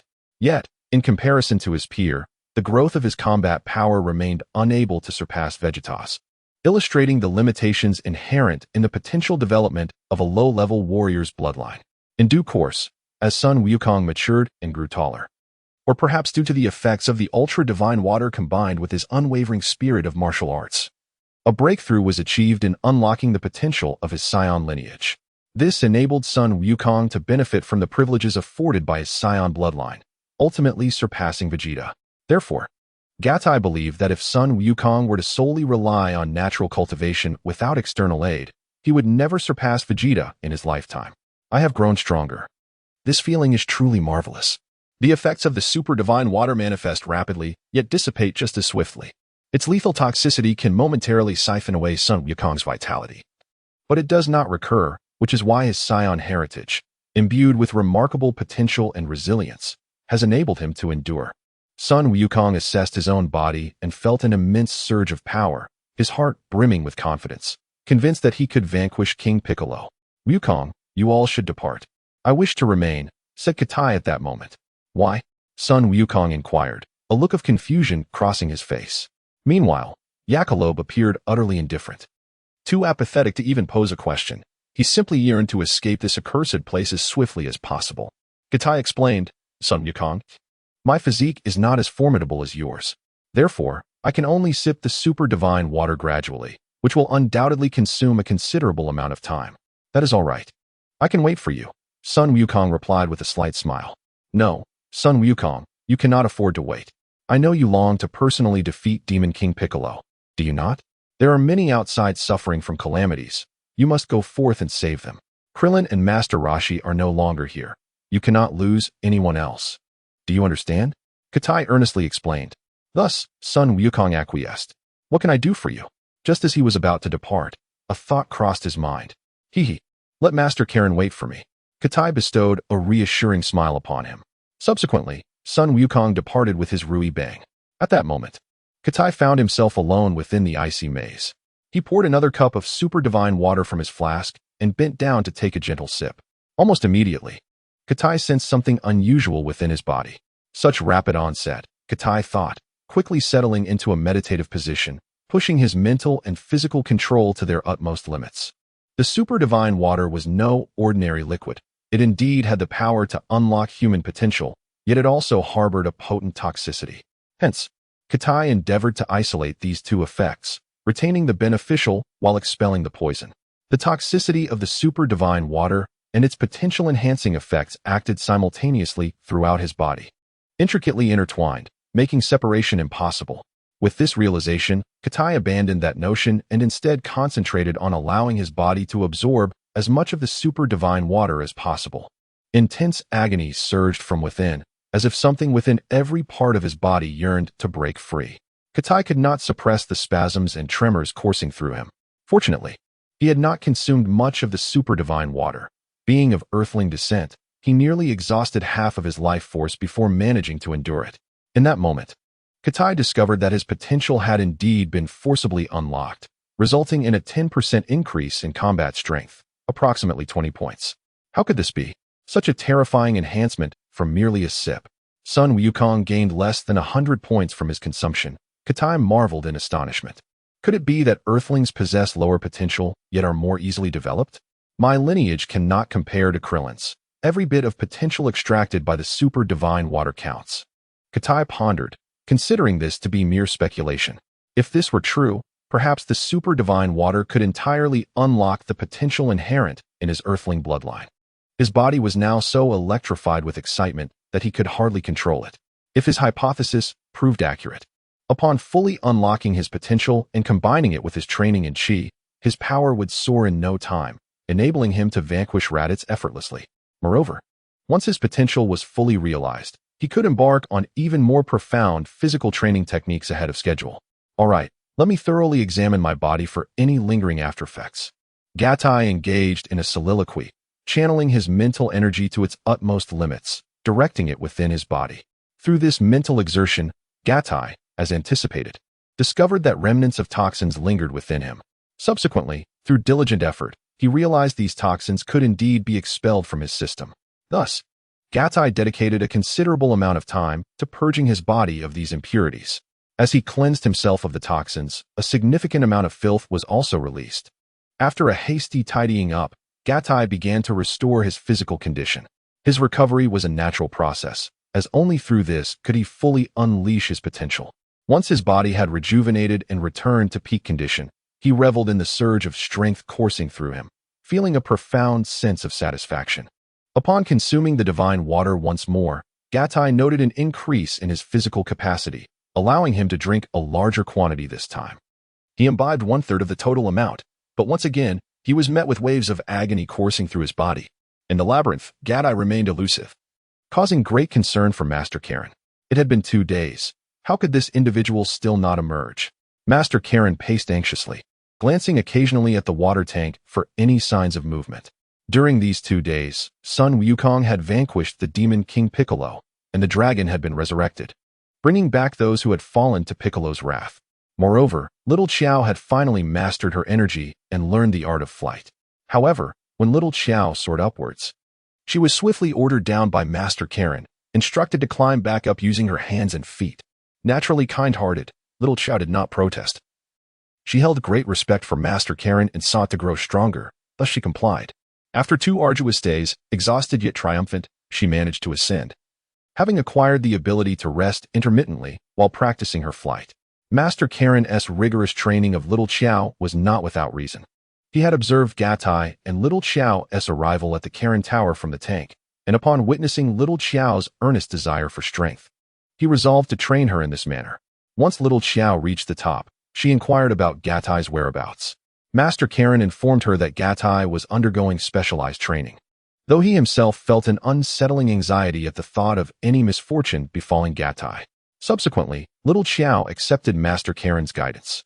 Though little Xiao had yet to grasp the subtleties of energy, she had not attained the profound stillness akin to the sky or the swiftness of lightning. However, her mastery of the 3-body technique afforded her a formidable control over power, enabling her to strike with the speed of lightning. This ability stemmed from the evolution of the 3-body technique, which, while impressive, was more a testament to her skill and exertion than an elevation of her realm.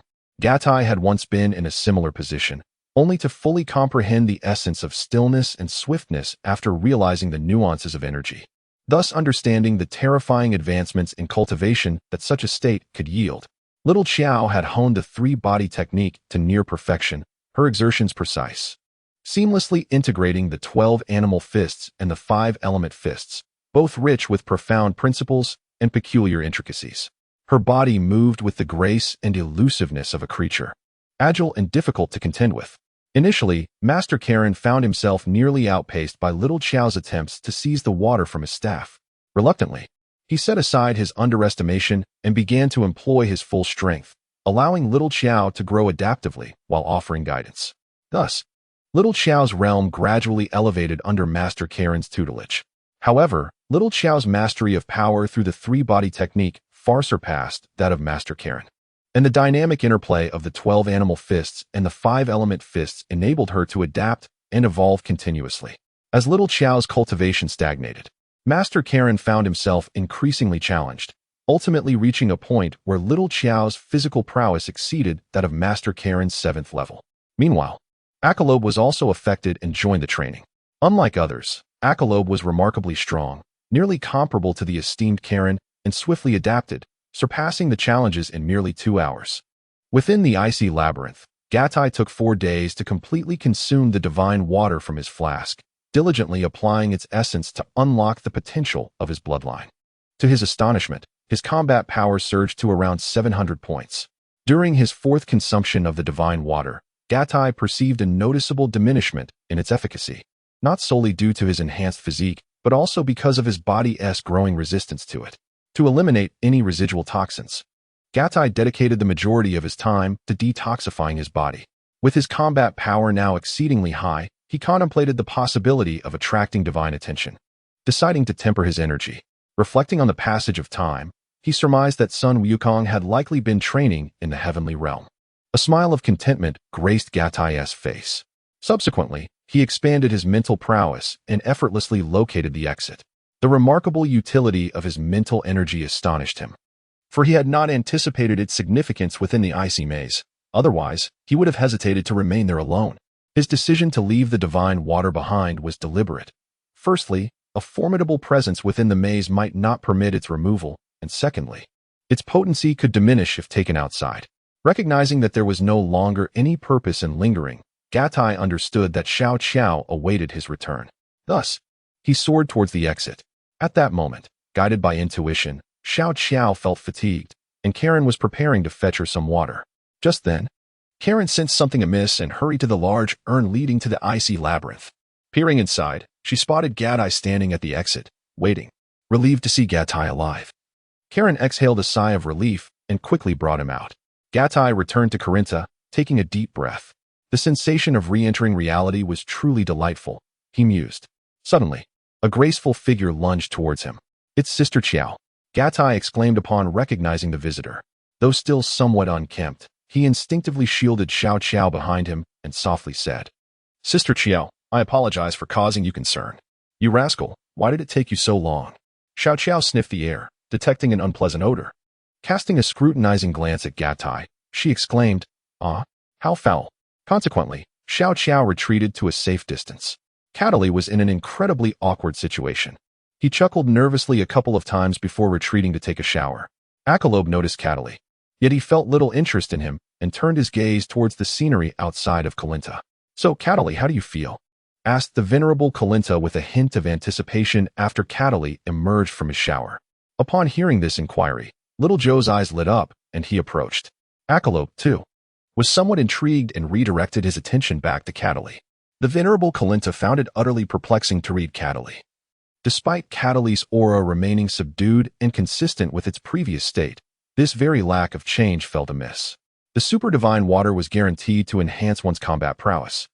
Yet Cataly exuded an impression of having undergone no transformation at all.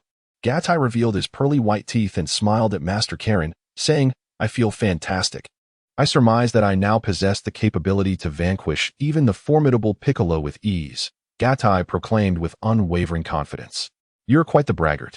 Sun Wukong secured second place in the World Martial Arts Tournament, and even he, after consuming the super divine water, nearly lost his life in battle against Piccolo. Furthermore, did you not admit that your physique pales in comparison to that of Sun Wukong? A Kairobe mocked from the sidelines. "Do you have any inkling of how much super divine water I have consumed?" Gatai replied with a mischievous grin. Upon hearing this, Master Karen shivered involuntarily, stammering as he pointed at Gatai, "Why, you can't possibly. I drank an entire jug of super divine water, compared to Sun Wukong, who merely sipped a cup. What do you think?" Gatai nodded knowingly at Master Karen. "Ah, clatter." Akairobe's eyes widened in astonishment, his mouth agape, recalling the exquisite taste of the super divine water, of which he had only a slight taste. At that moment, Master Karen, unable to maintain his composure, dropped his staff to the ground. Sweat beaded on Karen's forehead as he grappled with the shocking realization that Gatai had managed to consume an entire jug of super divine water and yet survived. This defied all logic. Gatai's constitution should not rival that of Sun Wukong, and even a Kairobe was superior in that regard. Yet, the conundrum left Master Karen perplexed. Finally, he gazed deeply at Gatai, recognizing the necessity of consulting the celestial deity. "Sister Qiao, do you miss home?" Gatai softly inquired. Upon hearing this, Xiao Qiao shuddered, suddenly reminded that she had not returned home in quite some time. Subsequently, she nodded in affirmation at Gatai. Gatai approached Master Karen and discreetly pulled him aside, saying, "Master Karen, you must be aware that King Piccolo is still alive." "What? You know this as well?" Gatai's words elicited an extraordinary reaction from Master Karen. causing the hairs on his body to stand on end. Xiao Qiao and Akirabai were both intrigued, pondering what Gatai could have said to provoke such a strong response from Master Karen. Gatai cast a glance at Akiro before turning away. You are undoubtedly aware of the origins of the Demon King Piccolo, so I need not elaborate on how I came by this knowledge. Therefore, in order to prevent Earth from facing even greater calamities in the future, please safeguard the magical beings and ensure that Akiro does not squander them recklessly. Rest assured, with Sun Wukong present, who is diligently training in the celestial realm, he will surely vanquish the Demon King Piccolo once more.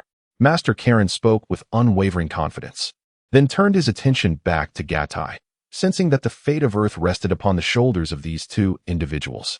Gatai shook his head, aware that Master Karen had yet to grasp the full implication of his words. I meant to convey that the Demon King Piccolo is not of this earth. He hails from the cosmos. With that, Gatai departed with little Qiao. Master Karen was taken aback by Gatai's revelation. How could he possess such knowledge? If the Demon King Piccolo originates from the universe, then his implication is... Master Karen gazed upward, his eyes narrowing as he finally comprehended why Gatai had urged him to safeguard the sacred beings. So that is the case. I hope what you mentioned does not come to pass, for otherwise, Earth may face dire tribulations. Very well, from this day forth, I shall continue to cultivate the sacred beings. Although their yield is minimal, perhaps one day they will serve to save our planet. Master Karen resolved himself, heeding Gatai's counsel. Meanwhile, Yachirobe remained blissfully unaware that his desire to linger in Corinne Tower for leisure had been thwarted.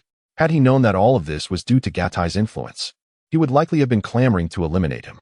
Gatai and Xiao Qiao meandered along their journey, relishing the joy of the path while Gatai imparted wisdom to Xiao Qiao on the deeper application of energy.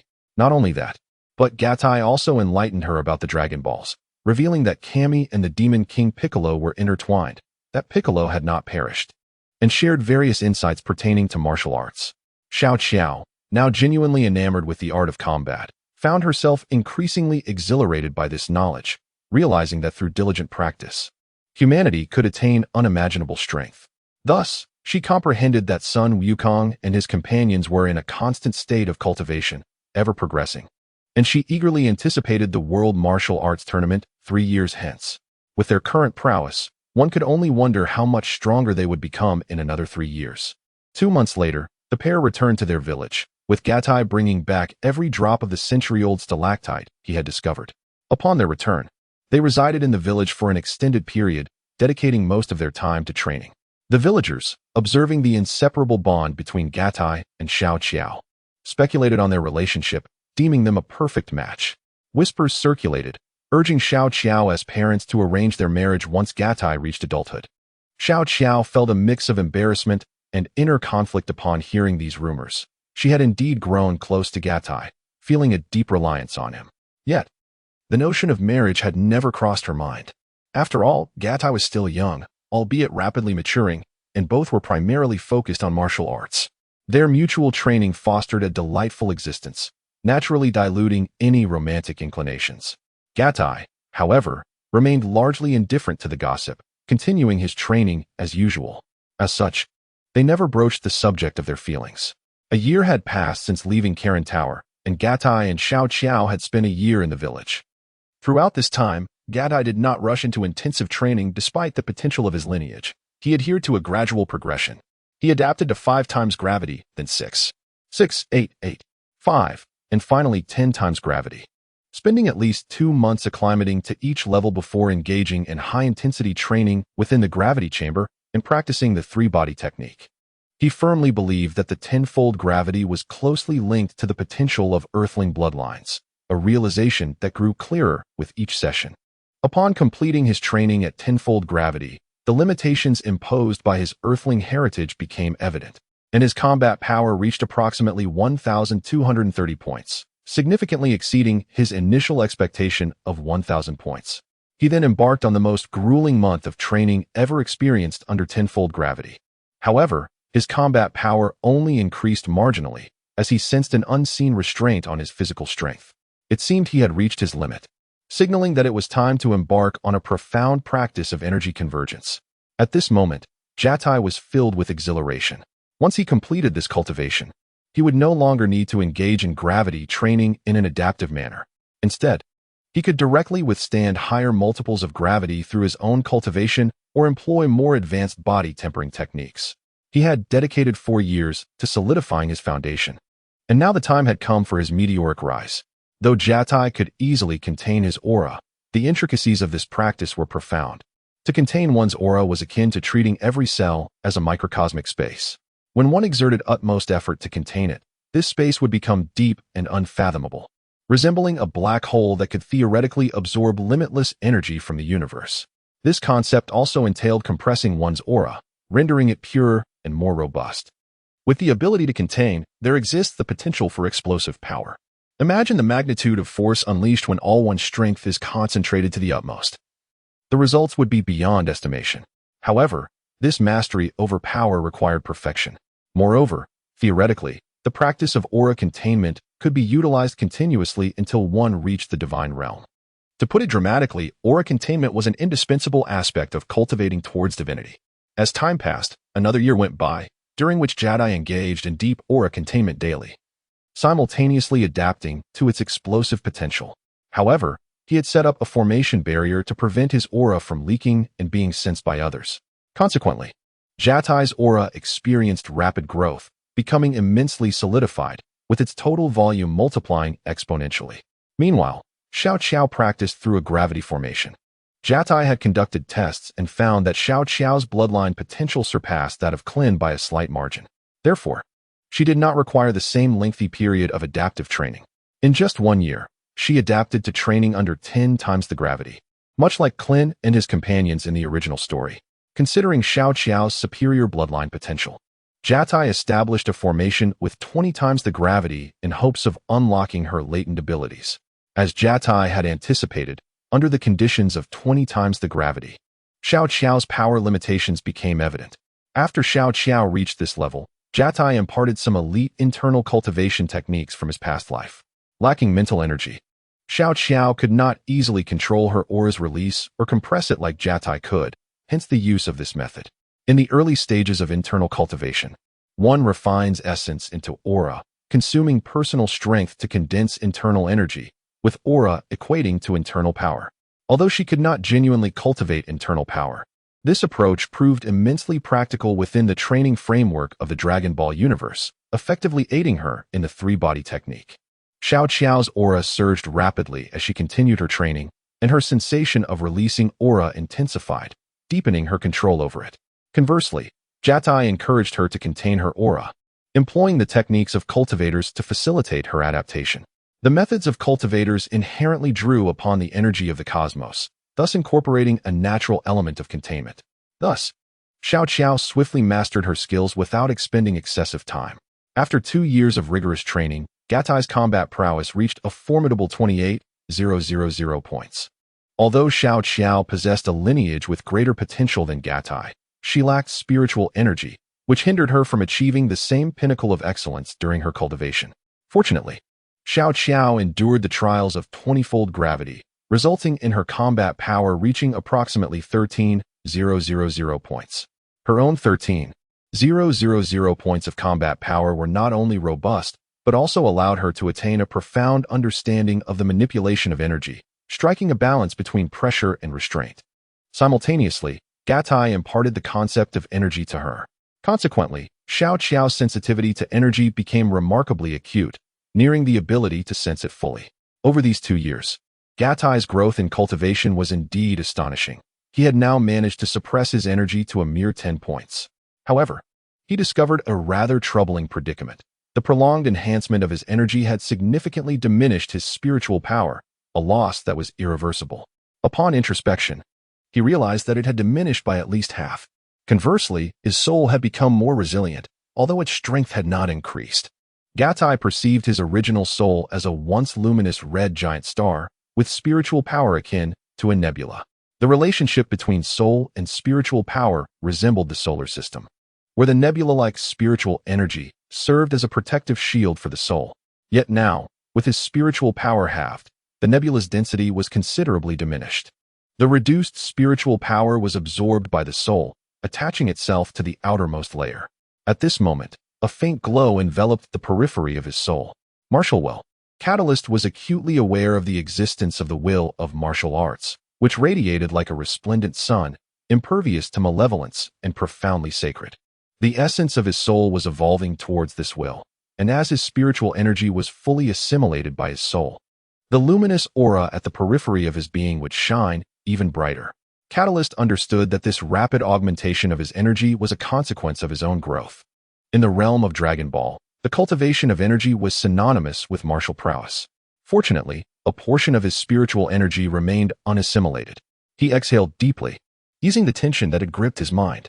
His battle power had reached approximately 28,000, allowing him the opportunity to temporarily slow his cultivation pace and ponder the methods of enhancing spiritual energy in the Dragon Ball universe. He recalled the Turtle Hermit's hypnosis technique. Yet he found himself at a loss, uncertain how to adapt hypnosis into a technique for spiritual energy. Were there alternative methods available? He scratched his head in contemplation. Babidi, as a sorcerer, was undoubtedly adept at cultivating spiritual energy. However, Babidi resided in the cosmos and was of a malevolent nature, making it unlikely he would impart his knowledge to Catalyst. As for venturing into space, that posed certain challenges at this stage, leaving him reliant on the Dragon Shinran. Summoning Shinran? That was a viable option, but it would be reserved as a last resort. Gatai contemplated several methods, none of which aligned with his current aspirations. In his previous life as a cultivator, he adhered to the principles of causality and generally preferred to refrain from utilizing the Dragon Balls. The Demon Realm, he mused. Oh, the Demon Realm might indeed offer possibilities. However, the realm that Sun Wukong entered during his youth likely differed significantly from the one ruled by King Dabura. It seems that the demon realm Sun Wukong encountered was the genuine dark side of Earth, inhabited by the native demon species, unaccustomed to sunlight. In contrast, Dabura's domain represented the shadowy aspect of the seventh universe. Dabura's combat prowess had already reached the pinnacle of mortal capabilities, mere steps away from achieving godhood. Upon attaining such a status, he would no longer be merely the lord of the demon realm, but ascend to divinity. Gatai pondered deeply, recognizing that while the two realms appeared similar, substantial differences existed. With Sun Wukong currently training in the heavenly realm, Gatai could not recklessly intrude upon the demon realm. Perhaps he should seek the counsel of the fortune-telling matron. As he considered this, the thought of her crossed his mind. Indeed, the fortune-teller was extraordinary, possessing the ability to bridge the realms of yin and yang, a skill likely intertwined with her mental prowess. Thus, he resolved to find her. Gatai concentrated, striving to recall the details about the fortune-telling matron. It struck him as peculiar that she and Master Rashi were siblings, especially considering she was 2 centuries his senior. What an astonishing notion! If this were true, then Master Rashi's parents must have enjoyed remarkably long lives, for it would be improbable for them to have given birth to him 200 years later without partaking in the elixir of immortality. The truth remained elusive. Yet the rarity of the elixir was beyond dispute. If Master Rashi and the fortune-telling matron were not blood-related, many of these enigmas could be resolved. There remained one final possibility regarding the fortune-telling matron's identity. Why did she seclude herself in the desert castle? And how did she acquire the power to communicate between the realms? Given her extraordinary capabilities, combined with the unique characteristics of the Dragon Ball universe, it was quite plausible that she and Master Rashi were indeed siblings. Most importantly, the fortune-telling matron was a witch, a term that, in Gatai's view, epitomized mental prowess. After delving into the art of hypnosis taught by the Turtle Hermit, Gatai endeavored to transform it into a method for cultivating mental prowess. 18 days later, with no progress to show, he relinquished his efforts. Bidding farewell to Xiao Qiao and the villagers, he set off into the desert in search of the fortune-telling matriarch. Although Gatai was unaware of the matriarch's precise whereabouts, acquiring a map in the bustling city was a simple task. From the map, he identified 8 desert locations, 3 of which contained oases. Upon sensing the surroundings, he discerned a formidable presence emanating from those 3 desert directions. However, he decided it prudent to consult the Turtle Hermit for more accurate guidance. Gatai faced a dilemma. In this world, Earth was home to various humanoid races, each inherently stronger than pure-blooded Earthlings. Having never encountered the fortune-telling matriarch, he found it challenging to discern her aura. Crucially, if he were to search for her individually, his current combat power, suppressed to a mere 10 points, rendered his flight speed insufficient, and his mental energy had been partially assimilated, limiting his auxiliary capabilities and consuming considerable time. Nevertheless, he managed to maintain an aura of approximately 280 points while traversing Earth. After spending a day traveling, Katai visited the Turtle Hermit and gleaned the matriarch's location from him. Subsequently, he dedicated nearly 2 days journeying to the desert where the matriarch resided. According to the map, he soon located the oasis fortress where the matriarch dwelled. Just as he stood at the castle's entrance, the fortune-telling matriarch emerged. Upon seeing her, Katai conjectured that she had foreseen his visit. The matriarch regarded Katai, and before he could utter a word, she began to circle him with her crystal ball, her eyes sparkling as if she had stumbled upon gold, leaving Katai feeling quite uneasy. This young man is indeed extraordinary. He is fit to be my successor. The fortune-telling matriarch mused. Successor? What does that mean? Katai, possessing profound cultivation, easily heard her words but found himself intrigued by the notion of a successor. Katai, you are shrouded in mystery. Although I anticipated your arrival today, my divinations reveal little of your past and render your future elusive. Most significantly, you possess immense spiritual power. The matriarch remarked with a smile. Upon hearing this, Katai was pleasantly surprised that even his formidable soul power could be discerned. This realization brought him a quiet sense of joy, affirming that his visit was indeed worthwhile. Katai, how would you like to become my successor? There are numerous benefits to being my heir. The fortune-teller leaned in, her aged and decrepit face drawing uncomfortably close, resembling a demon poised to devour him. Dear fortune-teller, I have come today with a request. Perhaps we could discuss the matter of my becoming your successor later? Katai stepped back, feeling somewhat awkward. Upon hearing this, the fortune-teller's expression instantly turned cold. She turned her back to Katai and impatiently replied, I understand. Everyone who visits me has their own motives. Speak. I wish to learn methods to enhance my spiritual power, Katai uttered, his heart fluttering with uncertainty, unsure if the fortune-teller truly possessed such knowledge. Oh, ho ho, she chuckled. You are quite direct, a trait befitting the successor I value. As she spoke, she drew even closer to Katai, her terrifying visage pressing against him, prompting him to retreat repeatedly. Then her tone shifted to one of grave seriousness. If you become my successor, the means to cultivate your spiritual power will naturally be bestowed upon you. Ah, really? Katai exclaimed in delight. Do not rejoice too soon. There are conditions to becoming my heir, the fortune-teller interjected, halting Katai's exuberance. Oh, what are the conditions? Katai asked, momentarily taken aback. Well, you must take my place and devote your life to guarding the bridge of life and death on earth. The fortune-teller revealed the stipulation. Upon hearing this, Katai furrowed his brow, meticulously analyzing the words of the fortune-teller.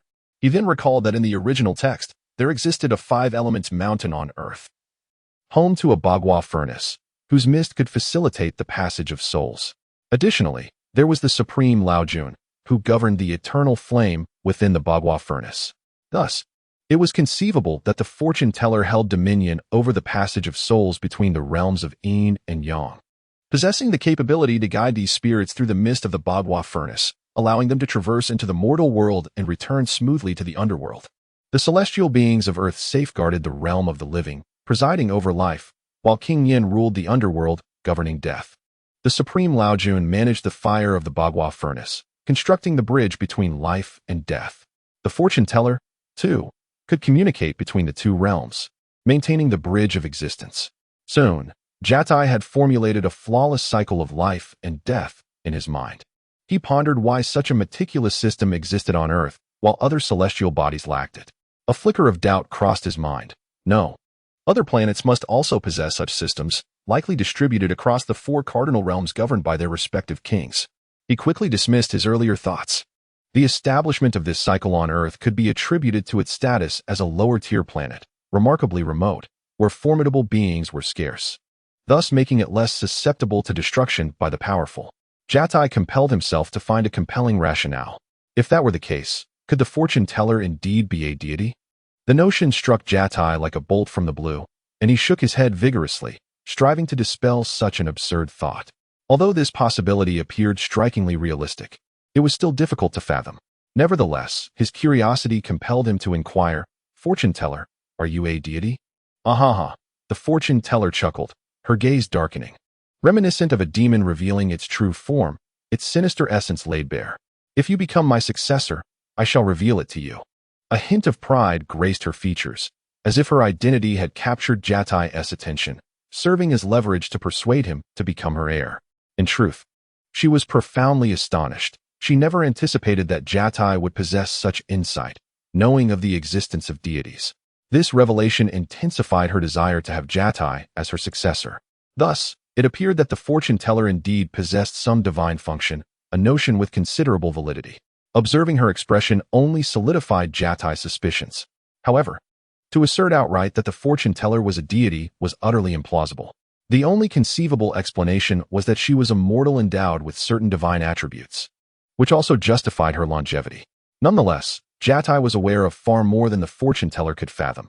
She could not manipulate him so easily. Jatai understood that such functions, while seemingly admirable and prestigious, impose significant limitations on one's existence. Should he become the fortune teller's successor, he would eternally forfeit the opportunity to comprehend the greater truths of the universe, relegated to an everlasting existence within the confines of this oasis of a castle on Earth.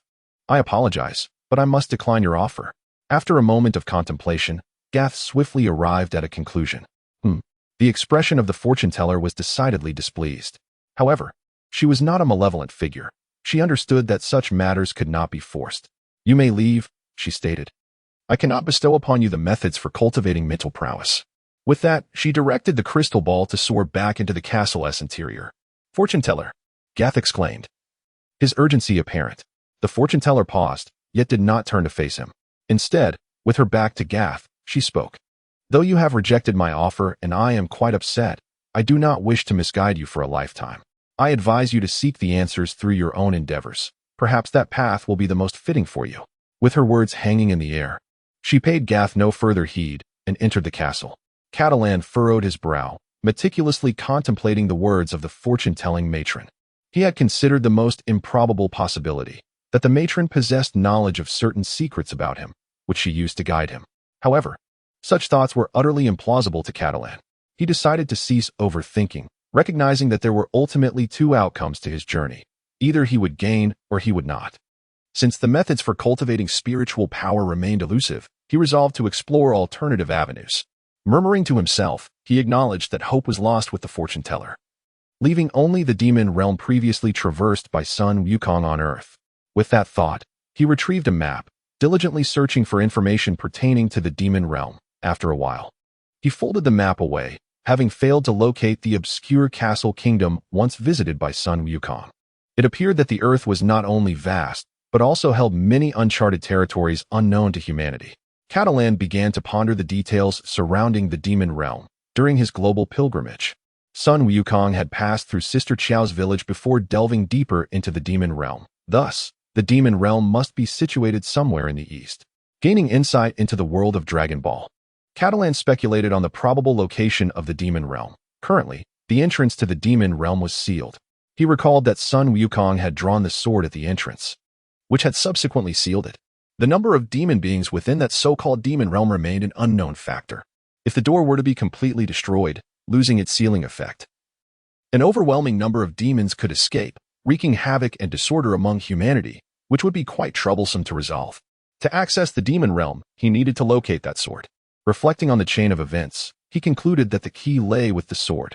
Regardless, he first needed to find that obscure castle kingdom, then inquire about the sword's whereabouts and the precise location of the demon realm. If that proved fruitless, he would have no choice but to venture into the cosmos and besiege the eternal dragon. The implications of reaching the demon realm were significant. Yet Catalan was determined to make the attempt. With his direction clearly defined, Catalan set forth immediately, suppressing his combat power to approximately 280, striving to enhance his flying speed. Xiao Qiao, as usual, engaged in her cultivation of sensing energy. Suddenly, she detected a familiar aura. Catalan had returned. Filled with joy, Xiao Qiao was able to sense the energy not because she had mastered the ability, but due to her growing familiarity with it. Having spent considerable time with Catalan and thus recognizing his unique energy signature, in mere moments, her joy transformed into confusion as she perceived that Catalan's energy brushed past the village, showing no signs of stopping. A pang of sadness gripped her heart. Yet she understood that Catalan would not depart without reason. He must have pressing matters to attend to, so she refrained from following him. After several days of searching, Catalan still had not found the elusive Castle Kingdom. After all, that was merely a general direction. No one could guarantee that Sun Wukong wouldn't alter his route during his global journey.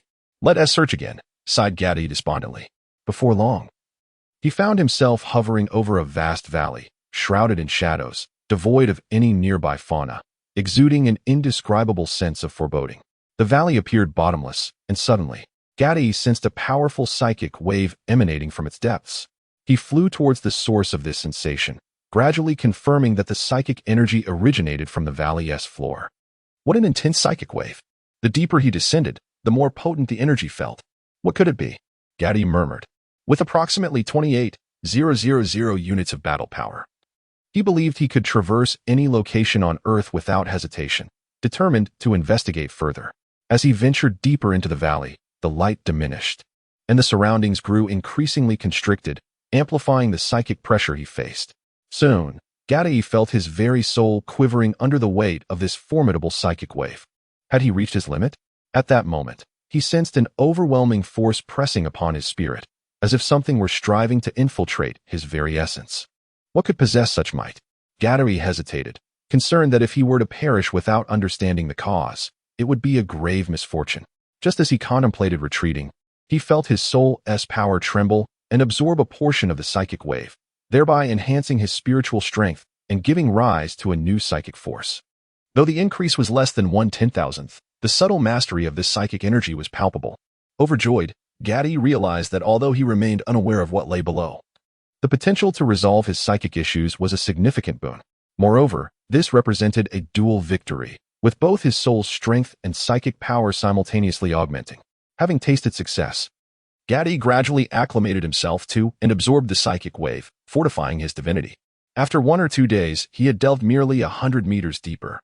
Yet his soul's strength had already improved by 1% from its previous mid-stage golden core level, and his psychic energy had significantly replenished. 40 days later, he ventured nearly 1,000 meters deeper, at which point his soul's strength had ascended to the late golden core stage, and his psychic power had substantially expanded. Simultaneously, he reached the valley's bottom, where, approximately a meter away, he discerned an object emitting a faint, flickering glow. Illuminated by this radiant entity, Gaddy vaguely perceived it to be a translucent crystal-like object, roughly the size of a fist. Soul essence, a term immediately surfaced in his mind. How could such a thing exist here? No, it was more accurate to question how such an entity could exist in the Dragon Ball world. Gaddy's eyes gleamed with avarice. The soul essence was an exceedingly rare treasure of nature, capable of being artificially created. Naturally, this knowledge was drawn from his previous life in the realm of cultivation. The origin of the natural soul essence remains a mystery. Its absorption can rapidly enhance the strength of one's soul. However, natural soul essences emit spiritual fluctuations, making them easily detectable by others. Consequently, they have long since become the stuff of legend. The artificially formed soul essences are remnants left behind by highly accomplished predecessors after their demise. Yet, such venerable figures would only resort to this in dire circumstances, thus making these essences far less accessible. Practitioners can easily employ formations to conceal their fluctuations, preventing others from acquiring them.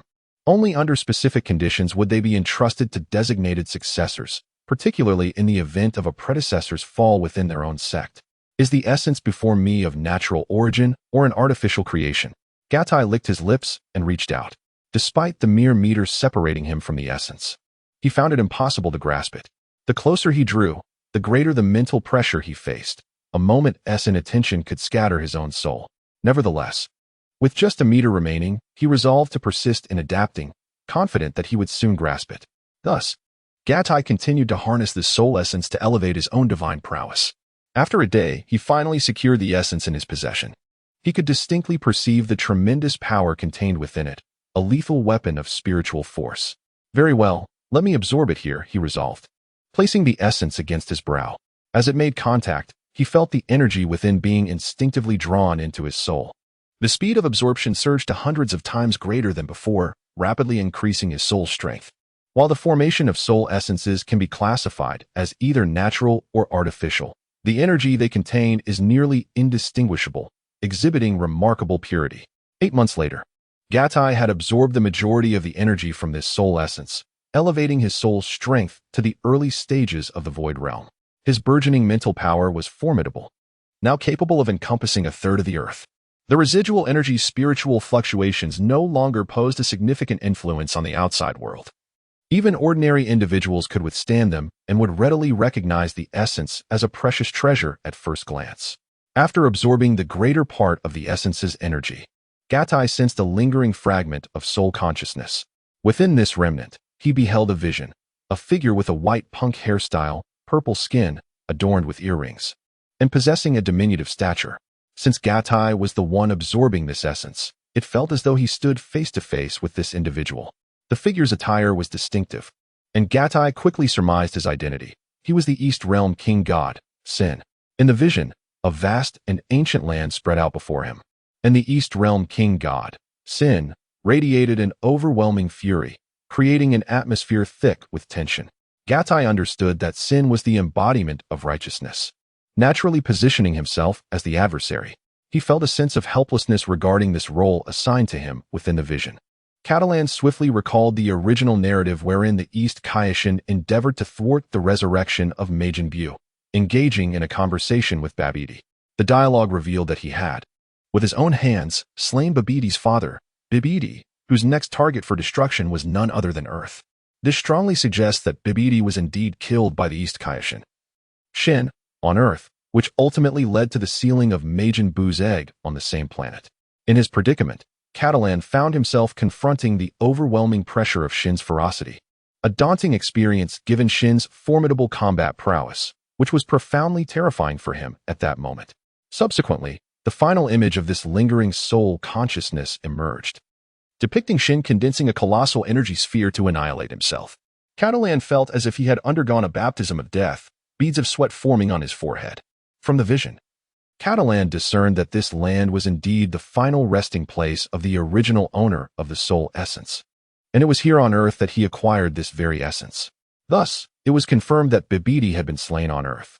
The soul essence was a remnant left behind by Bibidi after his demise. Catalan was taken aback by this revelation. Perhaps Bibidi foresaw that his son would inevitably come to Earth to resurrect Majin Buu, and thus wished to bequeath his soul essence to him. This would render Babidi even more formidable, yet it inadvertently facilitated his own downfall. Catalan felt a sense of solace from this realization.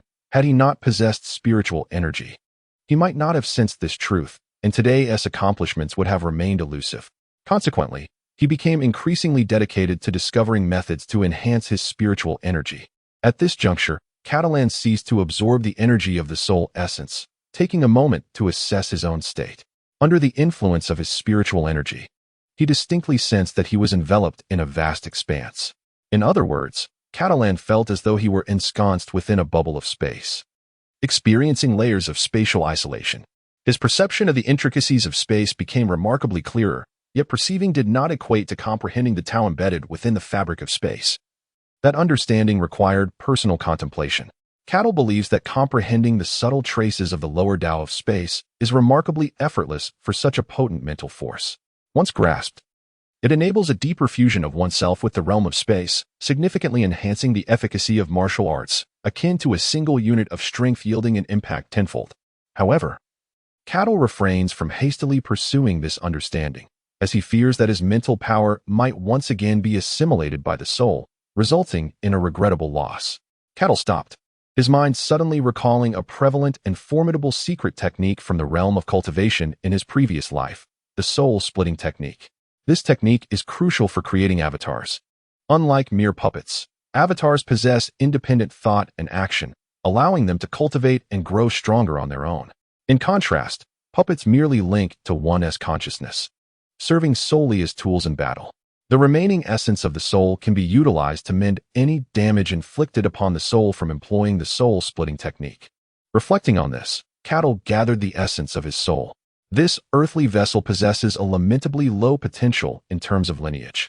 I must refrain from recklessly cultivating until I discover a method to enhance my mental prowess.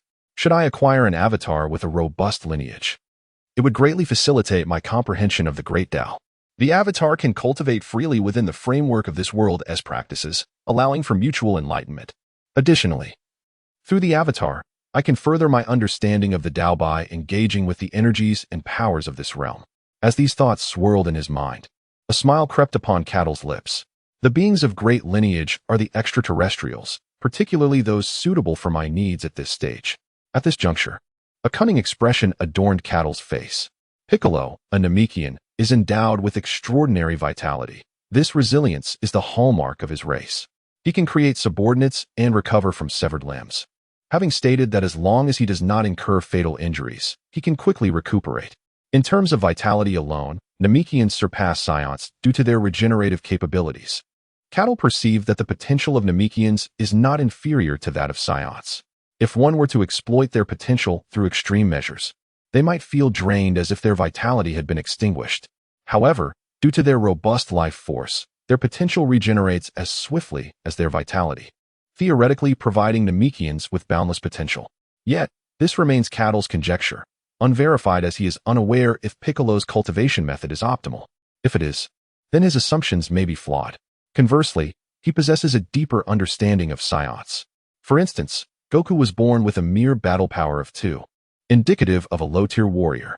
His ascent, apart from the martial spirit and guidance from esteemed mentors like Master Roshi, King Kai, and the Supreme Kai, is intrinsically linked to his Scion heritage. Thus, the nature of one's lineage is fundamentally significant. From one perspective, every Scion harbors the potential to become a Super Scion, and an unlimited potential at that. The crux lies in the willingness and ability to unlock it. Raditz, I await you on Earth, Cattle smirked wickedly, solidifying his intention to target Raditz for his avatar. It has been quite some time. It is time to return. Gatai harbors some concerns for Xiao Qiao being away. He worries whether she might act unusually, which could lead to complications. Upon returning to the village, Gatai and Xiao Qiao reunite after nearly 9 months apart. Although Gatai has grown considerably stronger, the villagers, with their simple hearts, are quite worried about him. Xiao Qiao, deeply attached to Gatai, feels a profound longing due to their extended separation. As the Grand Martial Arts tournament approaches, neither Gatai nor Xiao Qiao chooses to participate. In the past, Xiao Qiao had dedicated herself to becoming stronger following the incident with the Demon King Piccolo. However, with Piccolo defeated by Sun Wukong, she feels a sense of regret, as if she has lost her motivation to grow. Fortunately, as her skills have progressed, she has discovered the profound depths of martial arts, which has only intensified her love for the discipline. Nonetheless, her combat prowess has been advancing at a sluggish pace, and Gatai, wishing to preserve her passion for martial arts, has shared numerous insights about the universe with her, including the existence of the tyrant Frisia, although he refrains from detailing the extent of Frisia's power. Gatai aims to inspire her by highlighting that there exist many malevolent beings stronger than she. Xiao Qiao, in her innocence, has chosen to place unwavering faith in Gatai since she decided to believe in him, accepting his words without question, even if they seem fantastical to others. Gatai has conveyed to her that as one delves deeper into martial arts, the vastness of the discipline becomes increasingly apparent. He explains that when one feels powerful, there are undoubtedly stronger entities in the boundless universe. We exist within this cosmos, and the world does not revolve around us. Thus, we must continually strive to surpass ourselves. Gatai has chosen not to participate in the tournament to prevent any unforeseen consequences from the anomaly known as Cell. Although they will not compete, this does not hinder their ability to observe the matches. After all, Xiao Qiao has yet to fully master the ability to sense energy, and her martial arts realm is still insufficient, necessitating further exposure and experience. Catalyst instructed little Qiao to attend the world's foremost martial arts tournament alone, emphasizing that she must not intervene, regardless of the circumstances. He himself journeyed to Karen Tower, harboring a particular curiosity about Yakalobe. There were additional motives at play. Yakalobe's prolonged presence at Karen Tower imposed a significant drain on the precious Senza beans. Even if the Karen sage wished to conserve these resources, it would be unthinkable to deny Yakalobe sustenance, as allowing him to starve was out of the question. Furthermore, Yakalobe's appetite was insatiable, and his intentions were somewhat dubious. He would consume at will and even tamper with the Senza beans. This was in stark contrast to Sun Wukong, who only ate when he was genuinely famished. The consumption rate had escalated beyond the mere 1 bean every 10 days. Since 3 years prior, Catalyst had taken some beans, yet a substantial quantity remained. The current martial arts tournament had been 3 years in the making, coinciding with the 4-year-old Gohan during the Raditz saga. And nearly 5 years had passed since then, with an additional year since Vegeta and his companion's arrival. This accumulated to nearly a decade. If Yakilobe were to consume a Senzu bean daily, the supply would be utterly depleted, as the yield was insufficient to withstand such consumption, especially considering that the Karen sage himself required nourishment. While the notion of Yakilobe consuming a bean daily seemed exaggerated, one could not dismiss the possibility of his unique constitution. He was a veritable scourge upon the Senzu beans, capable of resorting to any means to satiate his hunger. His energy was formidable, surpassing even that of Sun Wukong by a slight margin, yet it felt vaguely familiar, though he could not place it at that moment. The Karen sage sensed a somewhat recognizable energy rapidly approaching. He scratched his face with his claws and licked them, then remarked, "It is certain that this energy is not malevolent." With that, the Karen sage felt considerably reassured. Although he possessed limited combat prowess, he could still sense energies, albeit with an incomplete understanding that hindered his ability to instruct others. "Hey, old man, you're talking nonsense. Sun Wukong received guidance from the deities in the celestial realm. Is there truly someone more formidable than him?" Yakilobe expressed his disbelief. The Karen sage, referred to as old man, felt a surge of irritation but quickly suppressed it. Casting a glance at Yakilobe, he swiftly averted his gaze, for Yakilobe's untidiness was striking. His beard had grown wild, and he wore the same tattered garments perpetually, resembling a beggar, a sight most unseemly. Fortunately, the Karen sage was kind-hearted and possessed a tranquil disposition, allowing him to endure such appearances. "Ah, it appears he has arrived flying," the Karen sage mused. Suddenly, he recalled whose energy this was. "He has come," the Karen sage said quietly, his eyes narrowing. Yakilobe rushed over, peering outside. Soon, a figure became distinct in the distance. It was Catalyst. What could he possibly want? Yakilobe pondered with curiosity. At that moment, as Cattle encountered Akilib, a playful smirk graced his lips, hinting at his intention to tease him. Without losing momentum, he soared towards Akilib. Upon noticing Cattle approaching with unwavering speed, Akilib too accelerated, and the distance between them diminished rapidly, bringing them face to face in the blink of an eye. Cattle zipped past him with a swift whoosh, creating a gust of wind that startled Akilib, causing him to tumble to the ground. "You rascal, that was undoubtedly intentional," he exclaimed, quickly rising to his feet, casting a fierce glare at Cattle. Cattle did not express any apologies but instead smiled and said, "Akairobe, it has been a long time." Observing Cattle's amiable demeanor, Akairobe ceased his complaints and folded his arms, choosing to ignore him. "Greetings, Master Karen," Cattle remarked, acknowledging the elder. At that moment, Master Karen slowly approached, scrutinizing Cattle and exclaiming in admiration, My, who would have thought that Cattle has grown this strong? With you alongside Sun Wukong. It seems that Piccolo can no longer wreak havoc."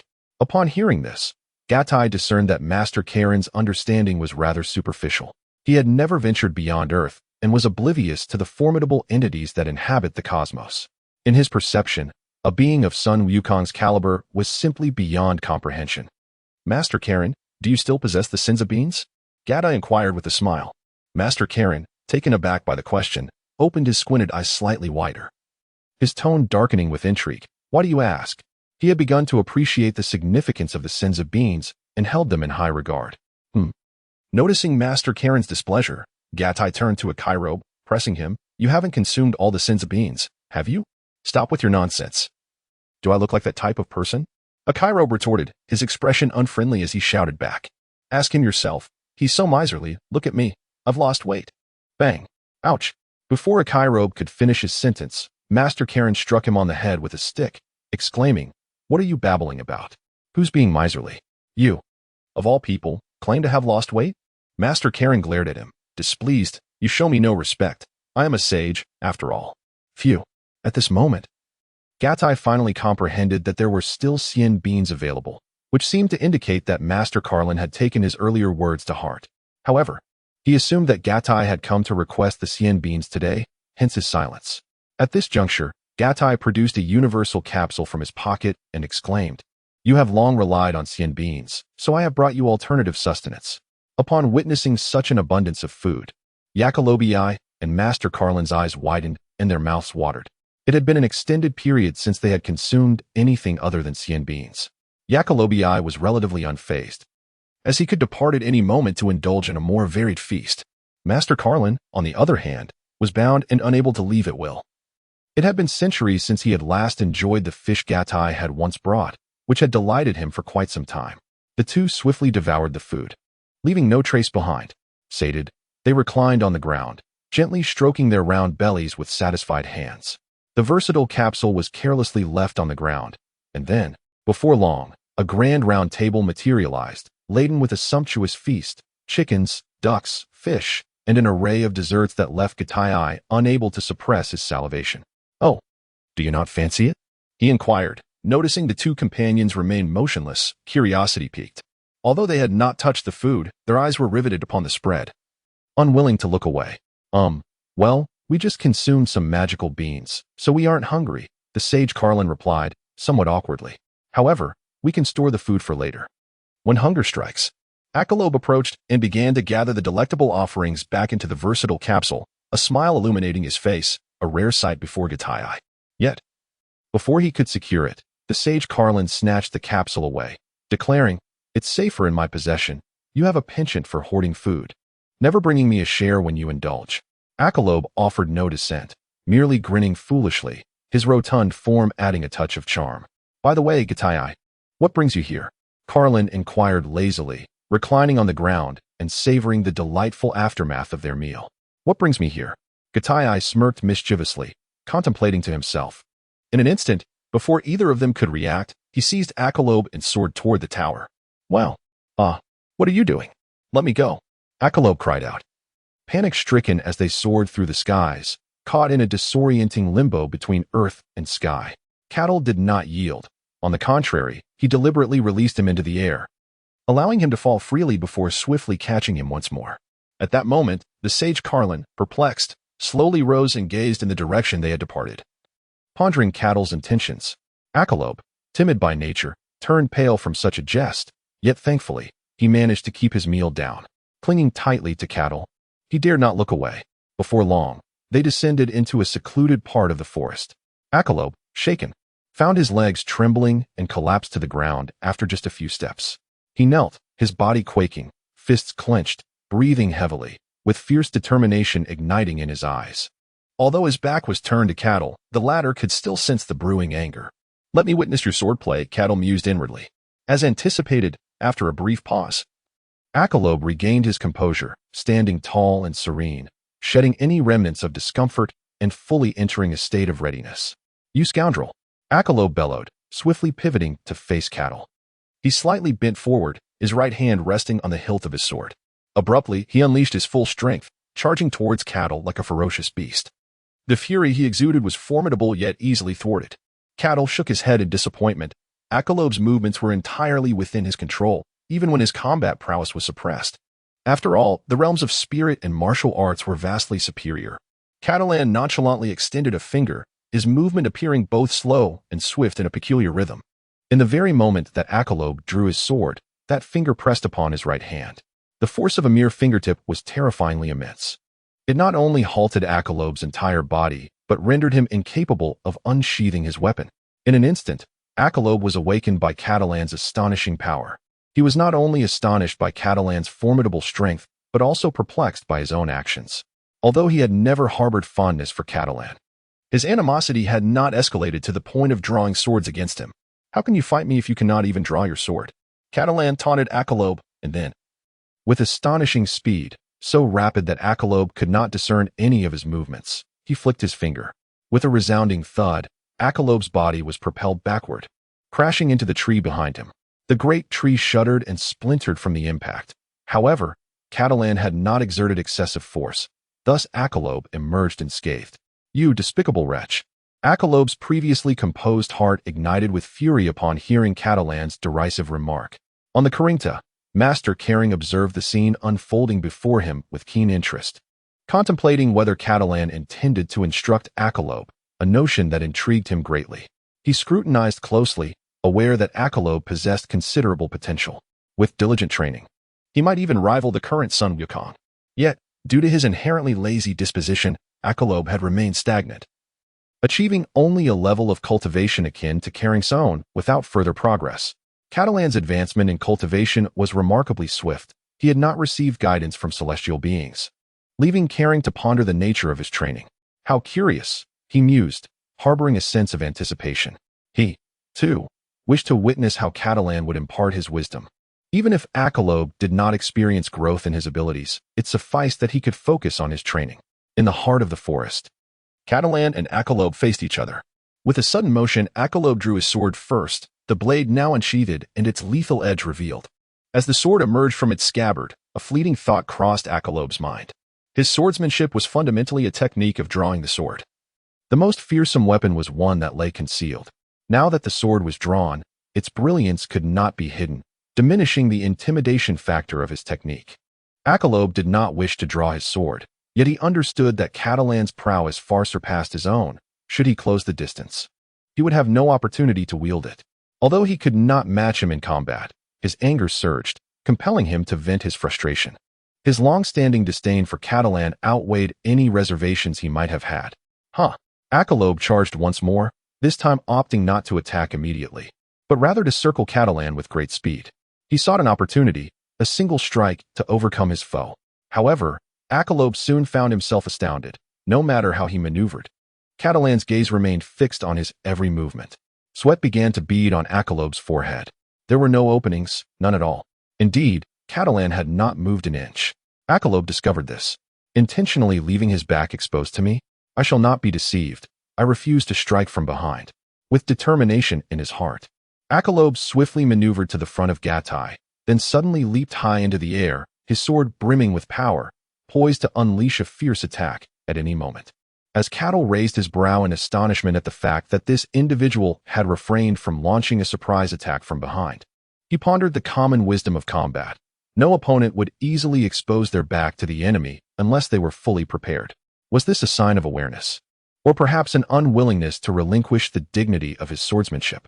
Suddenly, the sword in Akairobe's hand seemed to vanish into thin air, and a flash of sword light appeared above Cattle's head, as swift as lightning, leaving no time to grasp its presence before it disappeared.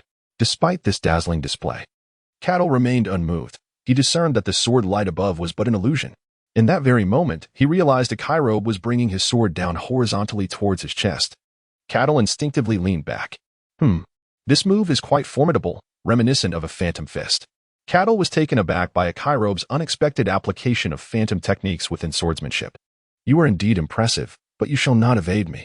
As Cattle leaned back to evade the horizontal slash, Akairobe quickly altered his attack, angling his sword slightly, and aimed a downward strike towards Cattle's abdomen. He knew that should his blade make contact with Cattle's midsection, victory would be his, and he would relish the opportunity to boast about it later. Just as Akairobe believed he had secured his victory, he was startled to find that his sword could not descend further. Upon closer inspection, he discovered that Cattle's retreat had unknowingly pressed against his elbow, exerting a force that threatened to push him away. This assault had failed. Akairobe promptly withdrew his sword, and the air around the blade thickened with sword energy. In that moment, the atmosphere grew dense, as if the world itself had come to a standstill. Waves of sword light flickered, enveloping Cattle as if he were to be sliced into fragments. As the multitude of sword lights erupted, the stagnant air was disturbed, forming a small whirlwind, within which the sword energies concealed themselves, making it nearly impossible to predict the next strike's origin. Now fully drawn, Akairobe's sword was poised for an attack that appeared fierce. However, Cattle remained acutely aware of the impending danger. Gathering energy with one hand, he braced himself against the blade with his flesh and blood. Each collision of sword and body unleashed gusts of wind that accompanied the sword light, slicing at Cattle's arm, but inflicting no real injury. You do not understand the sword, nor are you a true swordsman. A swordsman strikes where the sword points, shattering all that stands in the way. Even with a divine weapon in hand, it remains futile. Cattle's tone grew stern as he reprimanded Akairobe. With a gentle exclamation, Cattle pinched the sword blade between his fingers and executed a subtle twist, deftly applying his strength. Akairobe, feeling an unexpected surge of power from this slight maneuver, found himself unable to maintain his grip on the sword, and his body began to spin uncontrollably. Then, with a gentle press, Cattle pinned Akairobe to the ground. With a delicate motion of his fingertips, he cast Akairobe's sword aside. Is this your swordsmanship? Your way of the sword? Cattle glanced at him mockingly. You cannot even hold your sword properly. It is clear that while you possess a sword, your heart knows not its true essence.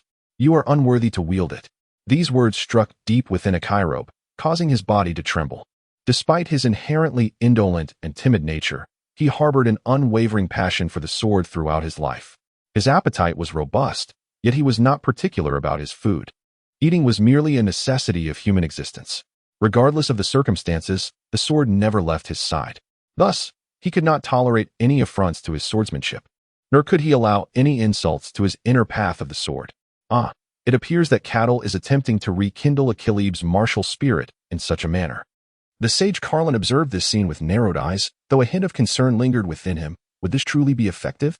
Achillebe, crouched on the ground, dug his 10 fingers into the earth. Silence, he suddenly exclaimed. With a subtle upward curve of his lips, Gadii remarked, "What is this? Have I spoken incorrectly? Look at you now, timid and apprehensive, lingering on Kalinta, solely focused on satisfying your hunger. Where lies your sword spirit? Where is your dignity in the way of the sword?" Shaking his head, Gadii continued, "Undeniably, your time on Kalinta has led to significant personal advancement. Yet, deep down, you are acutely aware that your swordsmanship and your path in the sword remain stagnant." Upon hearing Gadi's reproachful words, the immortal Kalin on Kalinta felt a stirring within. For long, I had guided others through the lens of martial arts and boxing, relying on the physical form and one's own realm as the standard. However, the way of the sword is distinct. It demands not only the enhancement of one's body and realm, but also a profound comprehension of the sword itself. Thus, the immortal Kalin finally discerned the reason behind Akilobe's lack of growth and cultivation. While boxing serves as the foundation of martial arts, the way of the sword, though encompassed within martial arts, is an exceptionally unique path, a singular journey of martial cultivation. Akilobe has reached a level of physical strength and realm comparable to mine. And coupled with his own understanding of the sword, I may not necessarily be his equal. Yet, I refrained from allowing him to enter the celestial realm for his training, having overlooked the aspect of the sword, which obscured my vision of his continued growth. This was the conclusion drawn by the immortal Kalin, who, having grasped the reason, felt a sense of helplessness, for he too lacked understanding of the way of the sword. Gadii is so invested. Could it be that he possesses a profound understanding of the way of the sword? The immortal Kalin speculated boldly. Catalyst spoke at length, wishing for Akil to confront the reality of his current predicament. Should he remain obstinate and unyielding, Catalyst would find himself powerless to alter his fate.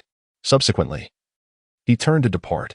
"Please, wait a moment," Akil suddenly interjected. Thus, Catalyst halted his steps and turned back to face him. At that moment, Akil had risen to his feet. His countenance no longer bore the marks of anger or despair, but was instead illuminated with newfound hope.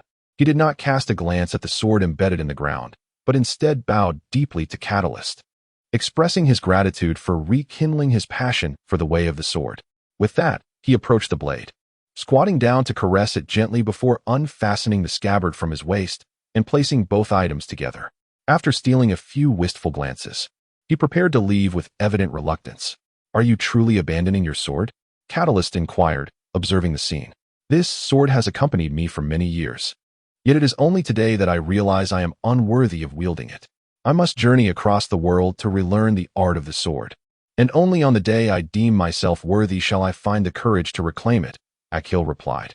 Gatai nodded appreciatively, for such awareness was indeed a rarity. Just as Akilobe had taken a few steps, Gatai spoke. "Do you know what a sword is?" Upon hearing this, Akilobe trembled, suddenly pondering the question. Indeed, what is a sword? This was a contemplation he had never entertained, nor had he ever posed such a query to himself. In that moment, he recalled Gatai's words during their earlier battle. Without hesitation, he turned around and dashed toward Gatai. When he was but a meter away, he knelt down, bowing his head, and implored, "Please, guide me in the way of the sword." A smile graced the face of Gatai, for this was precisely the effect he desired, and he could not help but marvel at the teachability of the youth. Subsequently, Gatai assisted Akilobe to his feet, and, while making his way toward the sword embedded in the ground, remarked, "As a swordsman, how can one so carelessly abandon their own blade? It has accompanied you through so much. To cast it aside in such a manner would surely cause it great sorrow." Cattle walked over, sheathing the sword before gently placing it into Akilebe's hands. He then remarked, "It possesses a soul of its own." Upon hearing this, Akilebe was profoundly moved. He sensed that each word spoken by Cattle carried remarkable significance. Instinctively, he gripped the sword tighter, as if it had truly become an integral part of his very existence. At that moment, Cattle picked up a branch from the ground and approached a grand tree. The sword is you, and you are the sword. All of nature can serve as a sword. With these words, Cattle captured Achilles' attention as they arrived before a tree that could be embraced by two. Gatai stood a meter away from the towering tree, slightly bending his body, positioning the branch like a sword at his left hip, adopting a stance as if he were about to draw his weapon.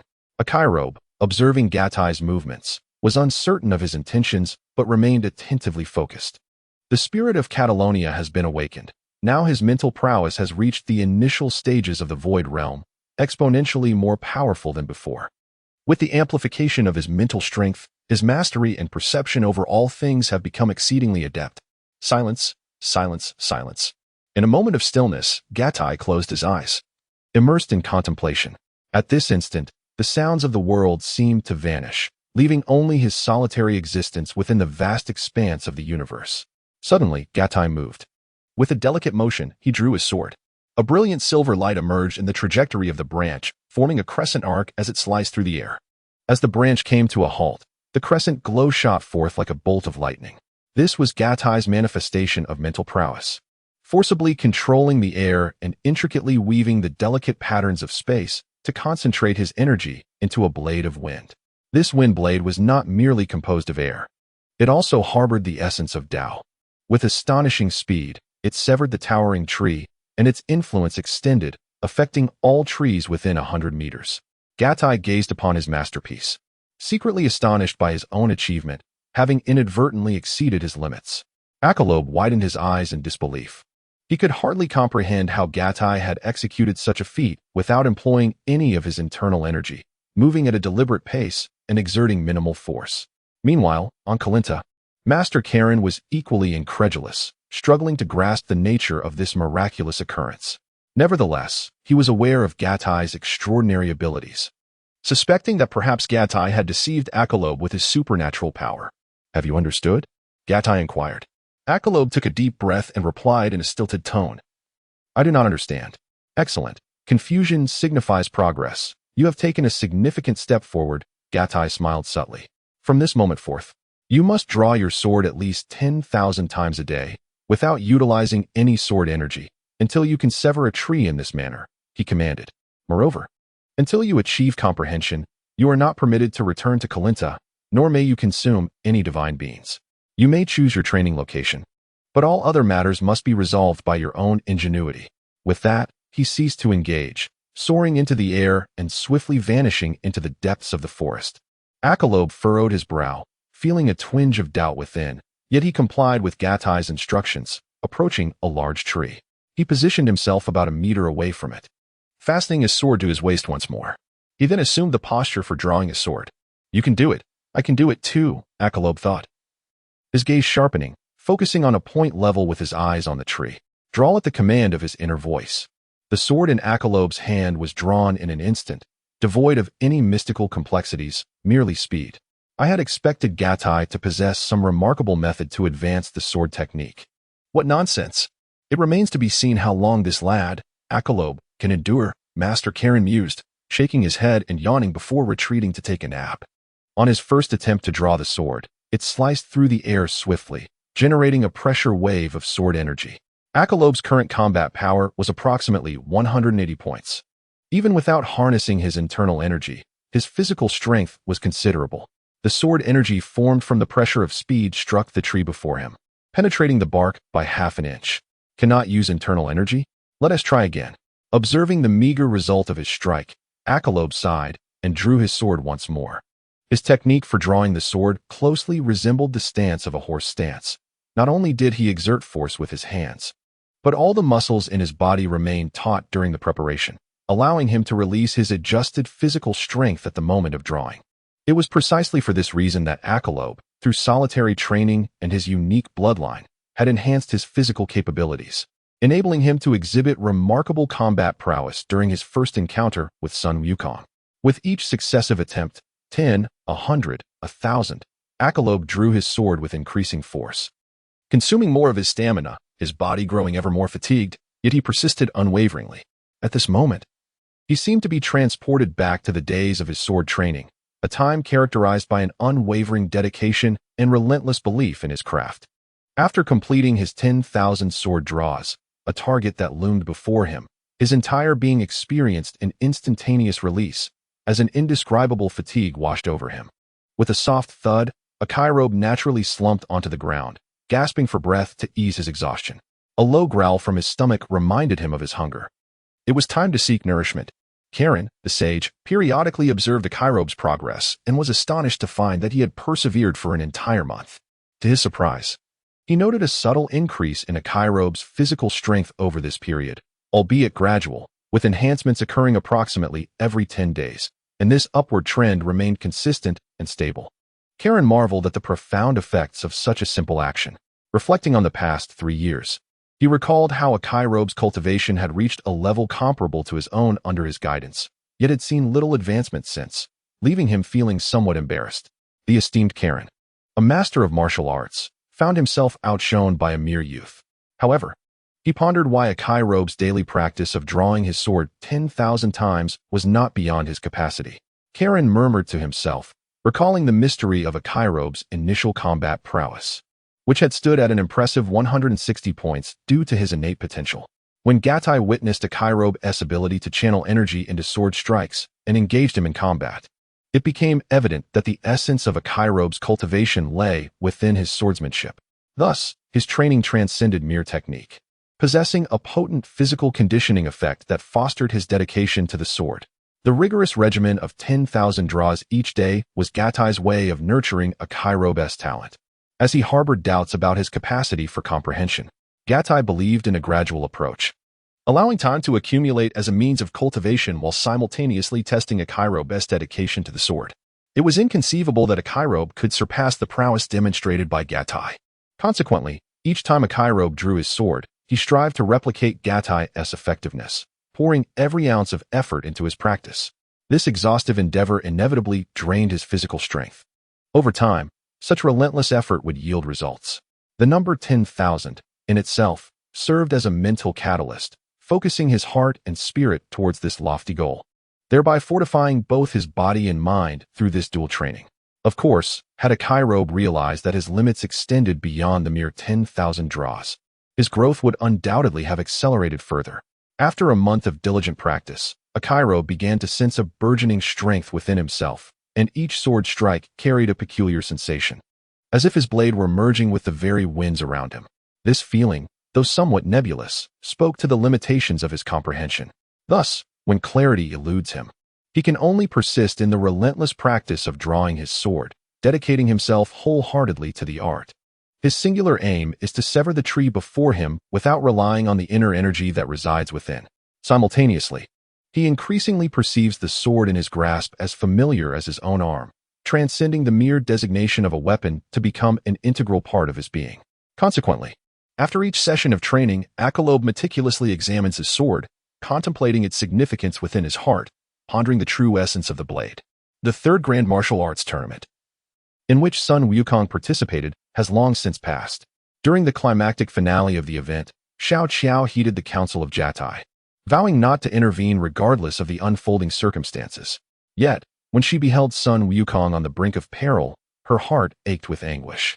Witnessing him grievously wounded and utterly powerless against Piccolo's onslaught, she could scarcely bear to watch, covering her eyes with her hands as tears of frustration streamed down her cheeks. After imparting guidance to Akairobe, Gatai promptly made his way to the venue of the martial arts tournament. Fortunately, he arrived just in time, after Sun Wukong emerged victorious. He swiftly administered a magical bean to him, thereby preserving his life. Similarly, Sun Wukong requested another bean from Gatai, which he administered to Piccolo. To others, Sun Wukong's actions appeared exceedingly foolish. In their perception, only Sun Wukong and Piccolo were the mightiest beings, with Piccolo deemed malevolent. The thought of Piccolo employing treachery to eliminate Sun Wukong would spell disaster for the Earth. However, Gatai understood that Sun Wukong's intentions were self-serving. He had yet to traverse the vast expanses of the universe and sought to secure a formidable rival for himself. Thus, the Grand Martial Arts Tournament concluded, culminating in Sun Wukong's marriage, and everyone resumed their paths of cultivation.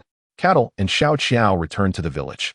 having deliberated on the prospect of relocating the villagers to the city. However, the villagers firmly declined this proposition. Only Xiao Qiao's parents resolved to move to the city to reside with cattle, and Xiao Qiao, finding solace in the thought of witnessing their daughter's joyful growth. Perhaps this was the most favorable outcome. Cattle chose not to impose further. Consequently, Xiao Qiao's parents settled in a nearby town, not far from the capital, enjoying a pastoral lifestyle while also having the leisure to venture into the city for recreation. As the bond between cattle and Xiao Qiao deepened, her parents were eager to foster their relationship, encouraging them to live independently to enhance their connection. They insisted that the couple relocate to the city. Life in the city starkly contrasted with that in the countryside, necessitating financial resources. Thus, leveraging his robust physique, Cattle immersed himself in the sea, retrieving an array of exquisite treasures for sale at modest prices. Although the origins of these rare items were ambiguous, their abundance allowed him to amass a considerable sum of money. Catalan, naturally, does not wish to depend solely on salvaging items from the sea for his livelihood. Besides acquiring a spacious residence suitable for his cultivation, he invested a portion of his wealth in a flourishing shop, employing someone to manage it with generous remuneration. He earns little for himself, content as long as his basic needs are met, thus dedicating the majority of his time to his spiritual pursuits. Currently, Catalan has ceased his martial arts training and has turned his attention to the study of mental impact techniques. He aspires to refine these techniques, aiming to achieve a method that does not result in the permanent depletion of mental energy, a preparation for his division plan. Soul attacks, though there are cultivation methods available, remain exceedingly challenging. Previous practitioners of the mystical arts could only employ mental pressure to subdue their opponents without the ability to kill. It was only upon discovering the essence of the soul that Catalan experienced the sensation of mental waves resonating with the soul. Believing this method could be employed to annihilate souls, he is confident that his current soul strength, along with his mental prowess, far surpasses that of Radit's god. In light of this significant disparity in power, there lies hope. Simultaneously, he dedicates time to exploring the feasibility of soul-severing techniques in this world, as well as guiding Xiao Qiao in comprehending the true essence of the 5 elements fist and the 12-shaped fist, thus elevating her martial arts realm. Xiao Qiao has been diligently focusing on the cultivation of qi. During the recent martial arts tournament, participants such as Sun Wukong, Piccolo, and Krillin exhibited remarkable breakthroughs in their cultivation, each surpassing Master Rashi and transcending the perceptions of ordinary earthlings, entering an extraordinary realm. This level is beyond the comprehension of common earth dwellers, as their mastery of qi has reached a notably refined stage. Although Xiao Qiao lacks higher-level combat experience, her advanced cultivation allows her to effortlessly perceive the movements of these individuals.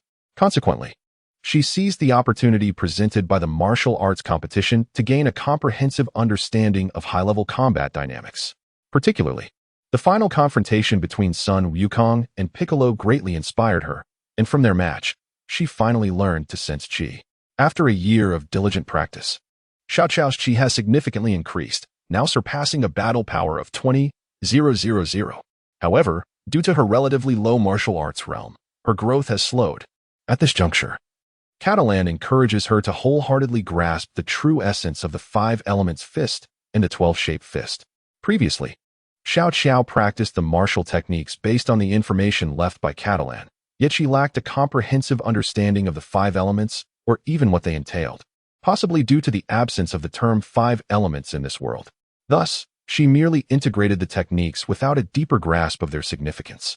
It is only now, through Catalan's guidance, that she comprehends the meaning of the 5 elements. At this moment, Xiao Qiao is practicing the 5 elements fist, her mind continually recalling Catalan's words. The 5 elements consist of metal, wood, water, fire, and earth, each nurturing and overcoming the other. Metal represents offense, impervious and unyielding. Earth is substantial, as solid as mountains and as stable as the ground, exuding a commanding presence that remains unshaken in the face of adversity. Water, ever-flowing, embodying both strength and tenderness. These elements reflect the characteristics of the 5-element fist. Although Xiao Qiao was initially unfamiliar with the concept, she attained clarity through the insights shared by Jatai. Gradually, she began to adapt her techniques in accordance with the attributes of the 5 elements: swift, substantial, fierce, resolute, and gentle. In time, Xiao Qiao mastered the essence of the 5-element fist, Upon completing a sequence, she finally grasped the profundity of this martial art. This marked her first substantial understanding of the five-element fist, greatly inspiring her approach to both offense and defense in combat. Akin to the emergence of a new path in martial arts, Xiao Qiao believed that with continued practice, even greater rewards awaited her. Taking a moment to relax her body, she turned to Jatai and expressed, "I understand now. The five-element fist interprets the natural world through principles, delivering its true meaning through the force of the fist. What are the five elements? They consist of metal, wood, water, fire, and earth, manifestations of the cosmic order, omnipresent. The ultimate truth lies in the fusion of these elements, transcending into the realm of space. By integrating oneself into this space, one's every action can resonate with the trajectory of Tao, thereby unleashing tremendous power." Catalan nodded in agreement with Xiao Qiao's assertion, yet chose to refrain from elaborating further. Xiao Qiao's remarks were not entirely comprehensive. Fearing that an excess of information might confuse her, he preferred a gradual approach, believing that she would eventually come to understand. Gatai rose to his feet, raising his arms to rest upon Xiao Qiao's shoulders, and smiled as he spoke. "Sister Qiao, my journey of cultivation has encountered some challenges, and I must venture forth in search of breakthroughs. Thus, I must be away for a while." "Oh," Xiao Qiao replied nonchalantly, though her tone bore a hint of melancholy. "Sister Qiao, will you not inquire as to where I am headed?" Gatai was taken aback by Xiao Qiao's reaction, yet he sensed her underlying discontent. Waving her hand dismissively, Xiao Qiao said, "Gatai, you need not concern yourself with my feelings. Ever since I embraced the path of martial arts, I have come to understand its vastness and what it means to be a practitioner. If I were to confine you, you would never find happiness." Her words deeply moved Gatai, prompting him to hold her hands tenderly, planting a gentle kiss upon them. "Sister Qiao, thank you. You are truly wonderful." With that, Gatai departed. Xiao Qiao felt her cheeks flush and her heart race, her mind swirling with the thought, He kissed me. He kissed me. I must tell my parents." No, how embarrassing. Subsequently, she succumbed to a whirlwind of daydreams. In a realm far from the city, Gatai soared through the skies, where he spotted a colossal wyvern. Without hesitation, he accelerated in pursuit. The wyvern quickly detected Gatai, perceiving him as its prey, and lunged towards him. Fortunately, this wyvern did not possess the gift of speech. Thus, it could only be regarded as a beast. Gatai discerned the predatory gleam in the creature's eyes and swiftly made his judgment. Cattle's emergence this time was to experiment with his soul attack. After a year of contemplation, he had discerned a method for unleashing a psychic shockwave. Yet practical application remained essential. Cattle did not consider himself a virtuous individual, nor did he perceive himself as malevolent. However, he could not bring himself to commit acts of indiscriminate murder. In this realm, numerous articulate humanoid races existed. Thus, Cattle refrained from harming these sentient beings. Yet the same could not be said for beasts. As the two entities stood a mere 10 meters apart, a sly smile crept across Cattle's face. "Want to devour me? You shall be sorely disappointed." With that thought, he unleashed his psychic energy, which surged forth in a silent, pulsating wave, penetrating the mind of the pterosaur directly. Simultaneously, Cattle sensed the presence of the creature's soul, a chilling glimmer in his eyes as he softly uttered a single word, "Strangle." Instantly, he felt the pterosaur's soul shatter like a fragile bubble. The clarity of this sensation was profound. The creature's soul possessed minimal strength, allowing him to extinguish it effortlessly without inflicting harm upon its cerebral domain. A smile graced Cattle's lips. With the pterosaur's consciousness extinguished, its body plummeted to the ground, crashing with a resounding thud and creating a deep crater upon impact. This was a non-sapient being, devoid of understanding regarding humanity. Cattle found himself in a quandary. Was he truly to seek out an unsuspecting human to murder for the sake of experimentation? Just as he grappled with this dilemma, an intriguing scene below caught his attention.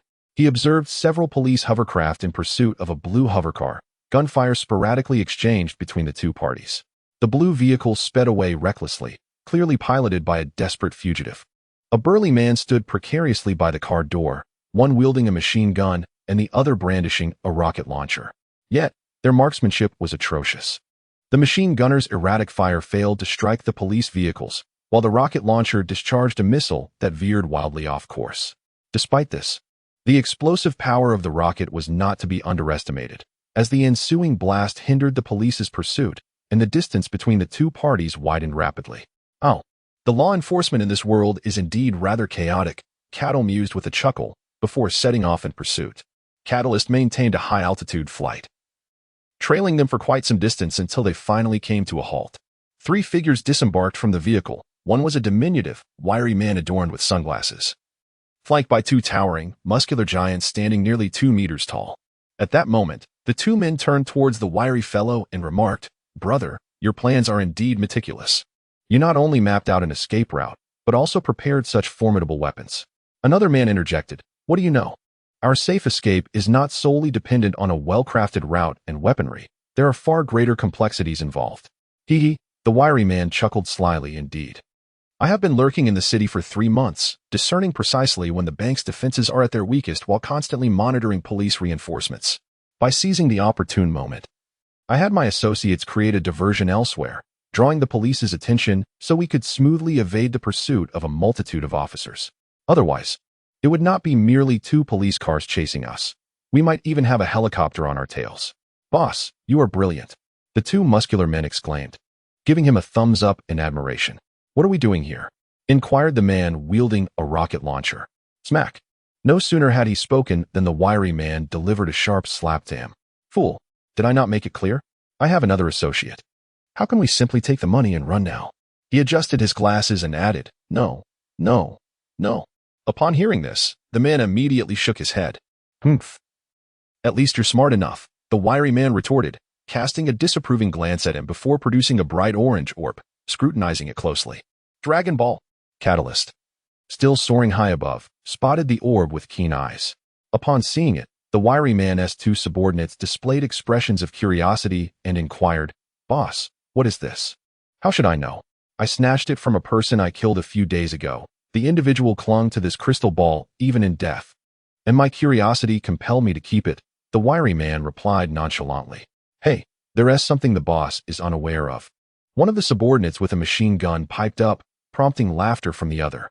"Do you wish to court death?" the wiry man admonished, causing his subordinates to fall silent immediately. Unexpectedly, encountering a Dragon Ball here was quite fortuitous. I have yet to experience one firsthand. It would be intriguing to seize it and discover the source of its extraordinary powers. Catalyst, too, felt a surge of curiosity about the Dragon Ball and its ability to grant seemingly impossible wishes. With that, he swiftly descended to the ground. The sudden appearance of Jatai left the 3 robbers utterly astonished, bewildered by his unexpected emergence. In an instant, they brandished their weapons towards him, demanding to know his identity and the manner of his arrival. At that moment, the lecherous man cast nervous glances around, displaying a countenance marked by fear. Meanwhile, his 2 accomplices, exhibiting a certain dullness, merely aimed their weapons at Jatai, a quality that, in this instance, paradoxically served to maintain their composure. Cattle did not utter a word. He merely gazed at them, displaying not a hint of fear despite the weapons pointed in his direction.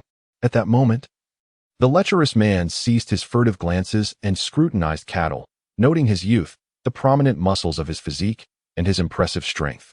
"You must have been summoned to apprehend us," the lecherous man mused, feeling composed with his subordinates and weapons at his disposal. Catalonia remained silent, and in this quietude, the lecherous man felt a chilling discomfort under Catalonia's gaze, stirring within him a sense of anger. He found Catalonia's scrutiny quite displeasing. "Boss, is this person a fool?" whispered one of his subordinates armed with a machine gun. Upon hearing this, the lecherous man lifted his head, realizing the truth. How could one not be frightened when threatened with heavy weaponry? They must indeed be a fool. Soon, a sinister expression crept across the lecherous man's face. "Regardless of whether you were summoned to apprehend us, encountering us spells misfortune for you." With a demeanor that suggested he had already secured the upper hand over Catalonia, he pointed with 2 fingers and softly commanded, "Take care of him." After uttering these words, the lecherous man stepped back, turned around, and produced a cigarette to light. He inhaled deeply, savoring the rich smoke, feeling a wave of relaxation wash over him after hastily escaping a bank heist. After a few breaths, the lecherous man noted a disconcerting silence. Hands on his hips, his tone laced with impatience, he did not turn around but inquired, "Is it done?" Silence enveloped the space, a grave stillness devoid of response, until the sound of a body collapsing reached his ears. At that moment, the lecherous man sensed something was amiss. Suddenly, he spun around, his eyes widening in shock. In that instant, he was met by a face. "Ah, Catalonia pressed his face close, startling the man. Then, surveying the scene, the lecherous man discovered that his two subordinates lay lifeless on the ground, terror etched across their faces, blood seeping from their eyes, ears, nose, and mouth. In that moment, it dawned upon him that the man before him was exceedingly sinister. "It is your turn now," Catalonia remarked with a smile, observing the lecherous man's growing fear as he retreated. Help? A ghost." The lecherous man, sensing Catalonia closing in, was soon drenched in cold sweat. His expression twisted with fear as he turned to flee. "Do you think you can escape?" Catalonia murmured, watching the figure retreat into the distance. His eyes glinted with disdain, and with a mere thought, he summoned his mental power, constructing an air barrier that ensnared the lecherous man. Without any warning, the man collided with the invisible barrier, blood gushing forth as dizziness overtook him. Before he could even begin to alleviate his pain and terror, he felt the grip of death upon his shoulder. Catalyst no longer wished to squander time with him. With a swift motion, he rendered the man unconscious, inhaling deeply to recalibrate his state of mind. Subsequently, his mental energy infiltrated the man's mind, swiftly extinguishing his soul. At that moment, Catalyst observed that the unconscious man only had blood dripping from his nose, with no other visible changes on his face. Previously, his soul had been in a relatively tranquil state. Could it be that the success rate only increases when one is devoid of consciousness? Catalyst pondered. Earlier, he had employed a soul attack method to eliminate the souls of the man's two underlings sequentially. However, he discovered that their souls were exceedingly vibrant and possessed a degree of self-resistance. Naturally, such resistance was futile in the face of Catalyst's formidable mental prowess. Nevertheless, this resulted in instability within their cerebral domains. At the moment of soul annihilation, their cerebral regions were correspondingly damaged, resulting in their bleeding from all orifices. After knocking out the lecherous man and subsequently extinguishing his soul, Catalyst found that the lecher's soul was in a more stable state compared to the previous two. Albeit his brain still suffered damage, causing his nose to bleed. The extent of cerebral damage was simply lesser. To fully possess a perfect doppelganger, it seemed that only a state of natural death might suffice, Catalyst surmised. However, he understood that Raditz could never die a natural death.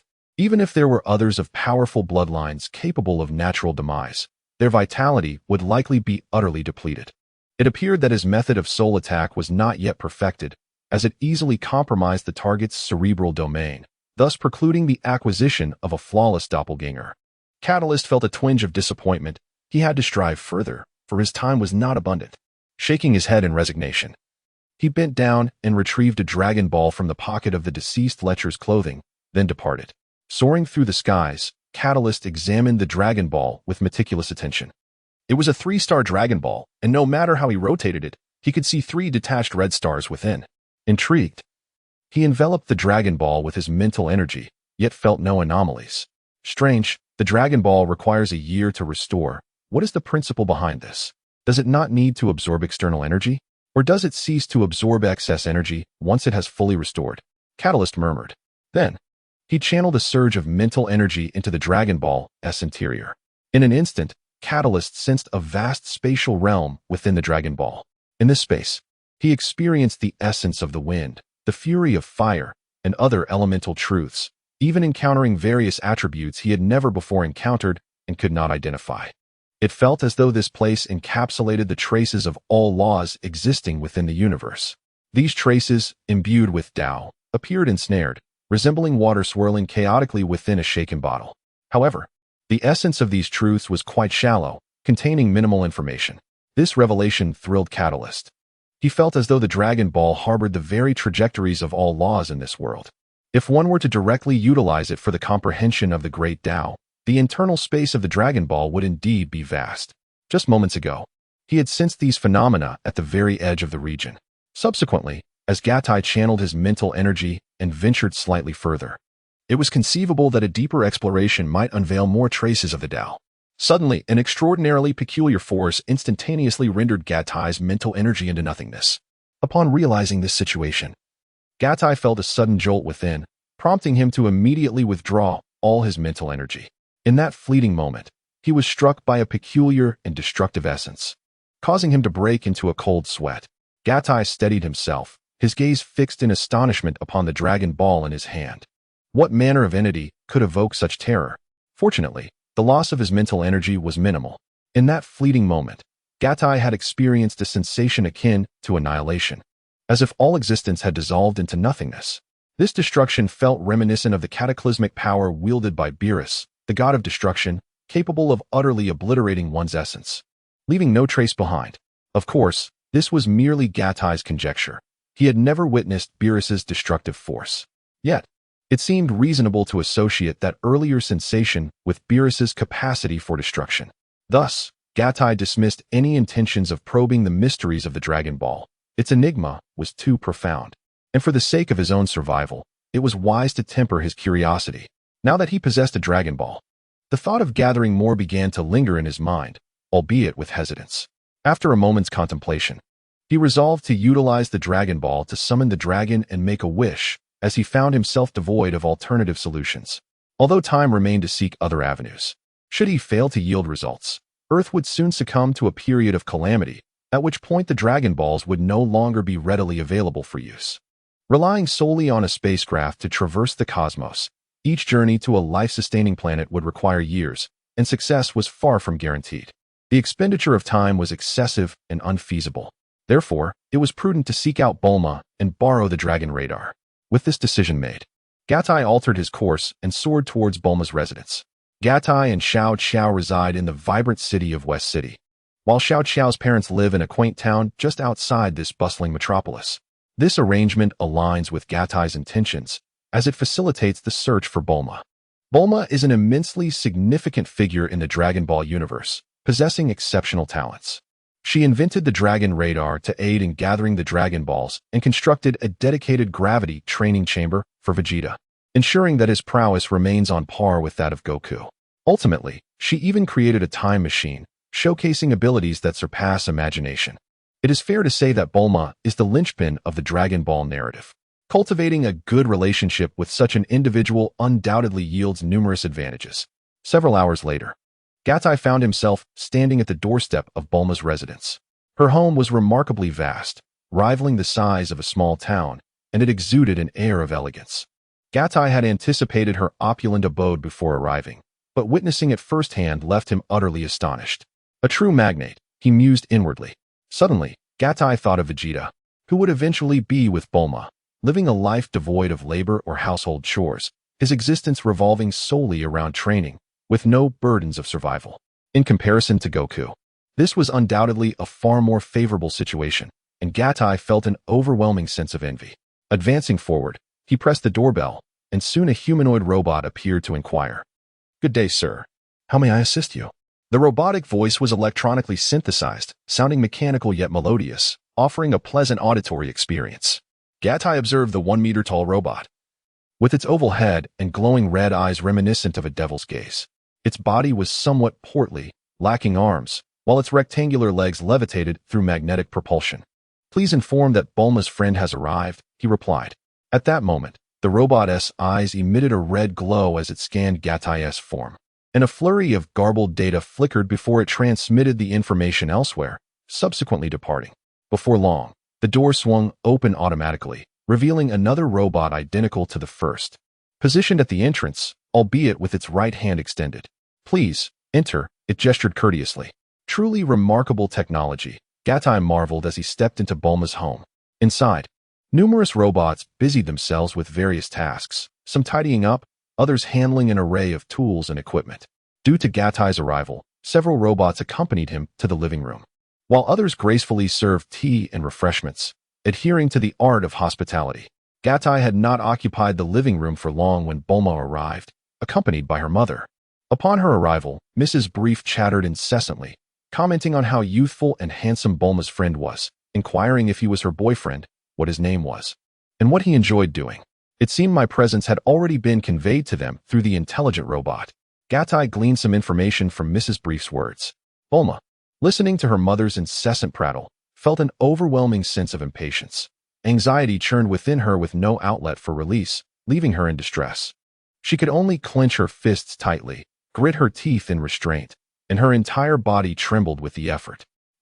Meeting the real person is indeed a delightful surprise. You are even more handsome than the images conveyed by the robot, Mrs. Brief remarked with a twinkle in her eye upon encountering Gatai. Meanwhile, Bulma could no longer contain herself. All right, Mom, enough of the chatter. I need to discuss matters with my friend. Please go attend to your own affairs, she exclaimed.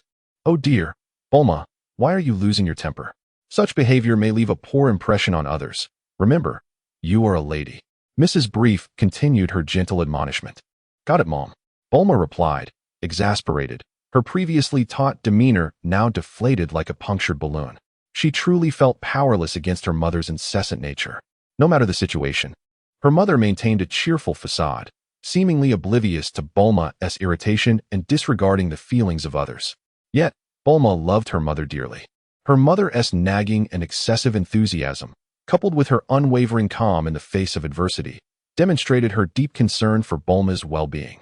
Each time Bulma felt anger towards her mother, she would eventually reflect on her mother's kind smile, which was always so serene. Mrs. Brief, undeterred by her daughter's lack of respect, simply lavished further compliments on Gatai before taking her leave. Subsequently, Gatai revealed his purpose for visiting, which left Bulma somewhat disappointed. Nevertheless, she presented him with a Dragon Ball radar, not as a loan, but as a gift. This radar was not something she had previously possessed. Rather, she had crafted it herself, having already constructed a small machine for the automated production of Dragon Ball radars. She was able to complete it in a short span of time. Moreover, she explained to Gatai that this gesture was a special courtesy, granted due to her previous assistance in saving Goku's life with a Senzu bean during the last World Martial Arts Tournament. Upon acquiring the Dragon Ball radar, Gatai did not linger for long and swiftly departed. At that moment, Bulma, filled with indignation, exclaimed, "These martial artists are truly selfish. They come only for their own gain, devoid of any sense of camaraderie." However, she could not help but acknowledge Gatai's striking handsomeness, which surpassed even Yamcha's by a slight margin. After her initial outburst, Bulma found herself swooning over Gatai.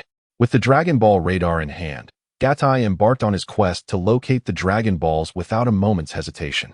Within 5 days, he had successfully gathered all the Dragon Balls, with the last one being the 4-star ball. It had been a year since Goku had failed to retrieve this particular Dragon Ball. This was uncharacteristic of him, as the 4-star ball was a treasured heirloom from his grandfather. Was it possible that he had been too preoccupied due to Chi-Chi's demands? Indeed, Chi-Chi was likely to give birth to Goten soon. Perhaps Goku would seek the 4-star ball as a gift for his newborn child. Gatai pondered to himself, after I utilize the Dragon Balls, it may take another year for Goku to reclaim the 4-star ball. Thus, I shall do him a favor and intercept it for him. On a desolate mountain peak, Gatai positioned the 7 Dragon Balls together. The orbs resonated with one another, emitting a continuous flicker of orange-yellow light, which appeared rather mysterious. At this moment, Gatai felt a surge of excitement within. It was his inaugural use of the Dragon Balls. He envisioned the dragon's majestic emergence, its colossal form casting a shadow over the earth, reminiscent of the legendary dragon of ancient Chinese lore. Gatai's heart fluttered with anticipation, unable to attain tranquility. Then, he called out to the shimmering Dragon Balls, "Come forth, dragon." As his incantation echoed, the 7 orbs erupted with brilliant light and a beam of orange-yellow radiance, as thick as an arm, shot skyward. The night sky became shrouded in darkness, lending an oppressive aura to the atmosphere. The ascending beam connected heaven and earth, swiftly fracturing into countless arcs of orange-yellow lightning, while the thickest column began to twist in a mesmerizing dance. Within moments, the orange-yellow beam transformed into a dragon-like form. Gradually, the luminous glow dissipated, revealing the magnificent figure of the dragon. The dragon was immense, larger than an entire city, exuding an aura of sacred inviolability, as if it were surveying all of creation with an air of authority. Its tail remained tethered to the 7 Dragon Balls, while its serpentine body extended endlessly. Curiously, its size remained constant, not increasing further. Once fully manifested, the dragon lowered its colossal head closer to Gatai, its eyes gleaming with an enchanting crimson hue, and its gaping maw directed toward him. At that moment, Gatai felt as though he were facing a primordial beast, his heart skipping a beat. He mused, if not for his knowledge of the dragon's purpose, surely every first-time witness would fear being devoured. Gatai gazed at the celestial dragon soaring through the sky, swallowing hard as a torrent of emotions surged within him. Speak, reveal your desire. Any wish you hold can be fulfilled, but only one. The dragon's mighty jaws parted slightly, uttering its words. At that moment, Gatai regained his composure, yet he hesitated to voice a wish. Instead, he tentatively inquired, "Oh, great dragon, are you aware of my origins?" This question weighed heavily on his mind. He yearned to uncover the truth behind his arrival in this realm and whether it harbored untold secrets. In his past life, he had perused contemporary web literature where protagonists often possessed extraordinary destinies, most of whom traversed worlds due to some unique artifact. However, Gatai was acutely aware that apart from studying the art of cultivation under his master, he possessed nothing of worth and had barely ventured into the cultivation realm before meeting his untimely demise. He truly could not fathom the reason behind his transmigration and looked at the dragon with eager anticipation. The dragon paused momentarily before continuing. "I know your origins. Do you wish to return?" Gatai's heart raced uncontrollably. The dragon was aware that he did not belong to this world. "If so, do you possess the means to send me back? Please, enlighten me, and then I shall determine my wish." His words were tentative. Should the dragon indeed have the power to transport him back, it would imply an extraordinary capability to transcend the boundaries of this world. Such a revelation would provide him insight into the extent of the dragon's might. Moreover, his final statement served as a precaution if the dragon could indeed return him. Merely posing the question could inadvertently grant him that very wish. Yet, at present, Gatai did not wish to go back. He believed there must be a reason for his presence in this realm, one that might better facilitate his understanding of the path to enlightenment. Even if he were to fail, he could always request the dragon to return him later. "Alas, that exceeds my capabilities," the dragon replied without hesitation. "Oh, I see," Gatai thought, gaining a clearer understanding of the dragon's powers. After pondering for a moment, Gatai inquired, "Dragon, do you know why I have come here?" At this point, Gatai directly expressed the question that had been troubling him. However, the dragon did not respond immediately. Instead, he contemplated for a while and replied, "You certainly have many questions. Speak your wish swiftly, for each inquiry you pose drains my power more rapidly. The longer I exist, the more my strength diminishes, which in turn diminishes my ability to grant wishes." I had no idea such a thing was possible. Gatai was taken aback by the dragon's response. He quickly began to contemplate the implications of this statement. Perhaps the dragon's omniscience was reliant on divine power to search for answers, Gatai mused. It seemed as though the dragon's demeanor towards him was markedly different from that towards others, almost as if he were deliberately avoiding something. Gatai found this peculiar. Nevertheless, the dragon's words reminded Gatai of an instance in Dragon Ball Super, where the dragon was summoned and granted two wishes, one to heal Gohan's daughter, Pan, and the other ultimately unfulfilled, as the dragon could not maintain its existence for long and eventually faded away. Reflecting on this, Gatai resolved to accept his circumstances. As long as he could grow stronger and comprehend the path to greatness, it would be the same in any realm. Dismissing all other thoughts, Gatai addressed the dragon. "Please grant me the ability to teleport instantly across the entirety of the universe." So this is your wish. However, I regret to inform you that I am unable to fulfill that desire, the dragon replied, his tone now softened and more gentle than before. Gatai also sensed the peculiarities of the divine dragon.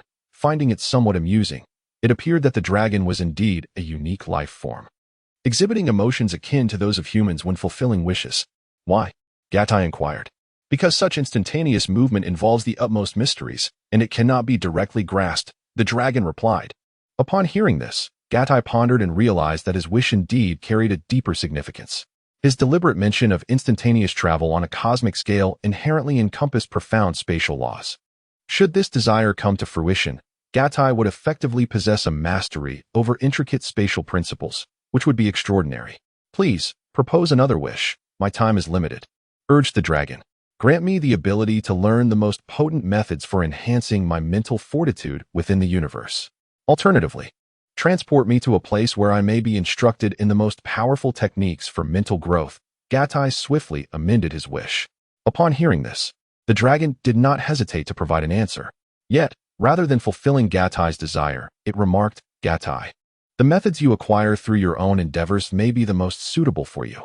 Please, suggest another wish." The dragon's response left Gatai astonished. This only reinforced his belief that his arrival in this world was orchestrated by someone, and judging by the dragon's tone, it seemed this wish could indeed be realized. However, It was unwilling to assist him, echoing similar sentiments to the fortune-telling elder. The only entity capable of commanding the dragon must be the dragon god Salama. Could it be that the dragon god Salama had brought him here? Gatai mused internally. Yet, this remained merely a conjecture, as he dared not assert it with certainty. This world was indeed wondrous. Despite his substantial understanding of it, many secrets eluded Gatai. Nevertheless, the dragon's insistence on proposing another wish indicated that there was certainly a possibility of achieving his desires to some extent. If his assumptions were correct, then the formidable force behind the dragon likely wished for him to undergo further trials, thus precluding any notion of a wish that would yield effortless success. Gatai furrowed his brow, contemplating deeply. After much deliberation, he inquired, "Dragon, could you grant me the ability to effortlessly traverse to another planet at will through instantaneous travel?" Catalan boldly took a gamble. His current combat prowess was not particularly high, rendering him incapable of sensing the presence of formidable beings beyond Earth. Even if he were to master the instantaneous movement of the Adratian aliens, he would still struggle to traverse the cosmos seamlessly. This is why he refrained from wishing to learn their technique. However, the prospect of exponentially enhancing his combat abilities was different. Yet, he harbored a fear that his overwhelmingly powerful mental energy might be assimilated, leading him to irrevocably descend into the path of martial arts. Left with no other choice, he entrusted this dilemma to the dragon, hoping for a solution. Ideally, he wished to learn a form of instantaneous movement akin to that of the East Kaishan. If that proved impossible, he would resort to acquiring the Adratian's method. Catalan had a premonition that the dragon was well aware of his current predicament, understanding his deepest desires and the wishes he would articulate, excluding any wishes aimed at achieving permanent solutions. Ultimately, he left it to the dragon's discretion, determined to acquire some form of instantaneous movement. Subsequently, Catalan fixed his gaze intently on the dragon, his breath becoming somewhat rapid, his chest rising and falling erratically. These were his final words. If this too failed, then his hopes of making a wish through the dragon would be dashed, and his path of cultivation would become exceedingly arduous. The dragon pondered for a few moments before speaking.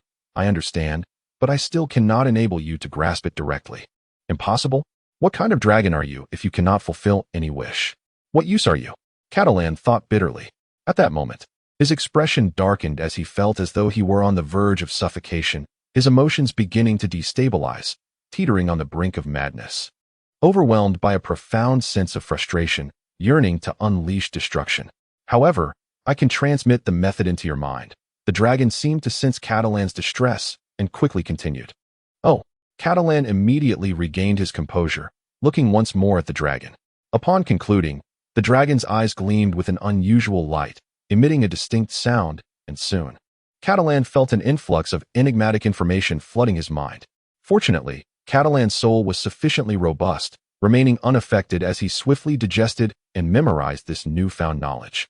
This comprised two pieces of information, one detailing the method of the Adratian's instantaneous movement, and the other offering a modification technique, enabling him to execute instantaneous movement without the need to sense energy.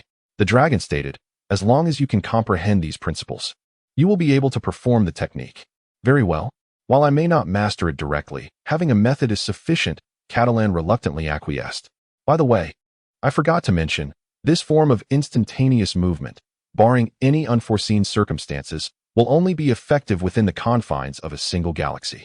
At that moment, the dragon's body transformed into a vibrant green light and vanished in an instant, while the 7 dragon balls soared into the sky, erupting in a final burst of brilliance. Upon hearing the final words of the dragon, Gatai felt a bead of frustration rise upon his forehead. "This damn dragon is toying with me." He gritted his teeth and exclaimed.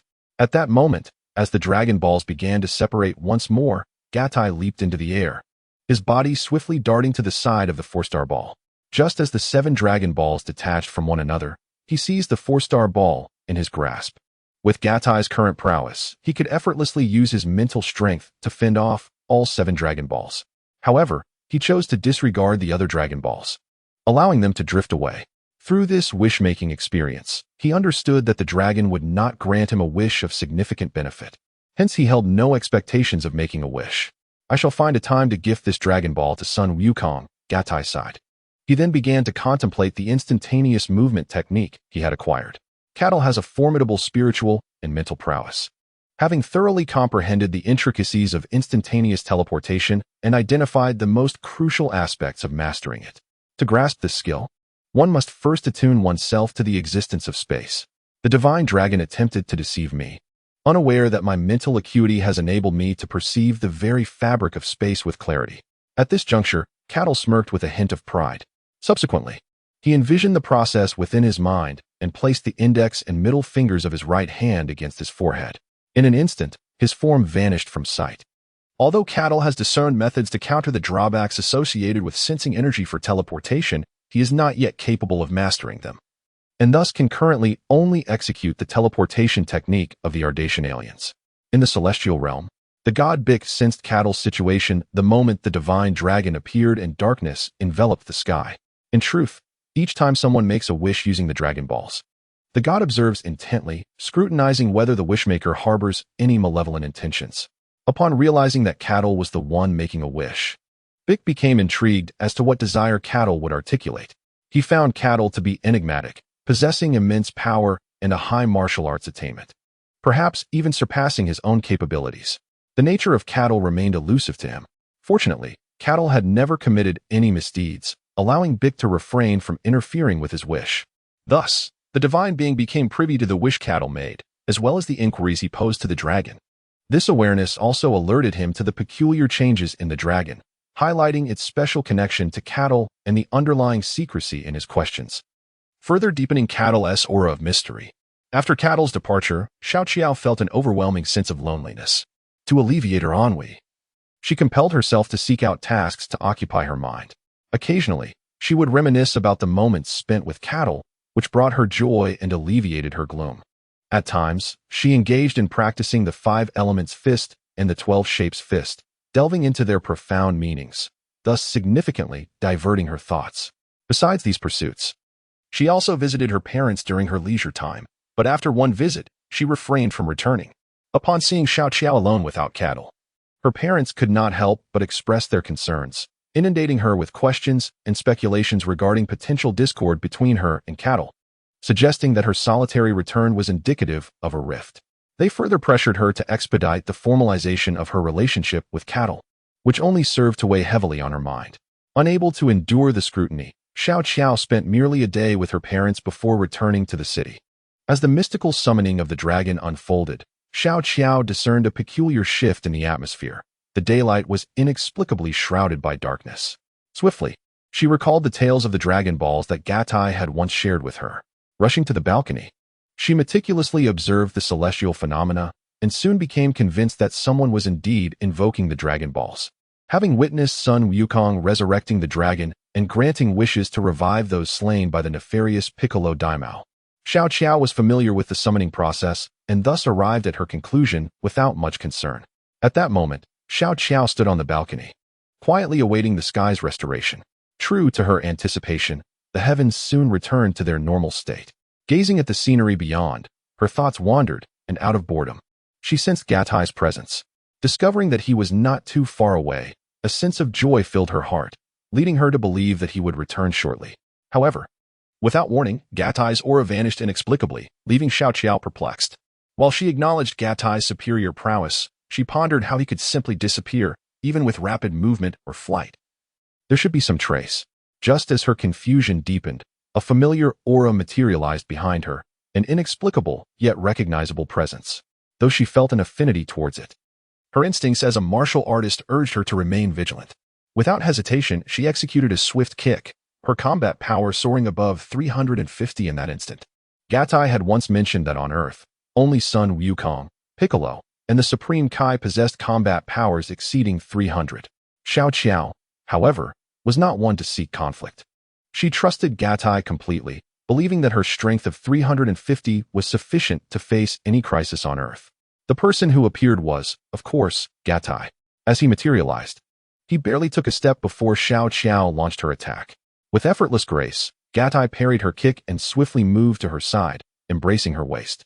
"Sister Xiao, it's me," Catalina whispered softly into Xiao's ear, simultaneously tightening her embrace, spinning her around to restrict her movements and prevent any further startled reactions. In an instant, their positions became rather awkward, Xiao Qiao found herself in a fallen state, while Catalina held her close, preventing her from hitting the ground, their faces nearly touching, almost brushing lips. "Ah, Catalina," Xiao Qiao exclaimed in a flustered panic. As she helped Xiao Qiao to her feet, Catalina feigned reproach, saying, "Sister Qiao, how could you strike at me?" "Humph," Xiao Qiao huffed, breaking free from Catalina's hold and retorting, "You're so wicked. Who told you to scare me, making me?" She trailed off, feeling a pang of guilt for her actions against Catalina. Although her reaction was provoked, she recognized that her response was indeed inappropriate, leaving her with an unsettling sense of remorse. Upon witnessing this, Jatai broke into a smile and playfully pinched Xiao Qiao's nose, exclaiming, "Silly girl, I was just teasing you." "Oh, you only know how to tease me. I shall ignore you then," Xiao Qiao pouted in a playful manner.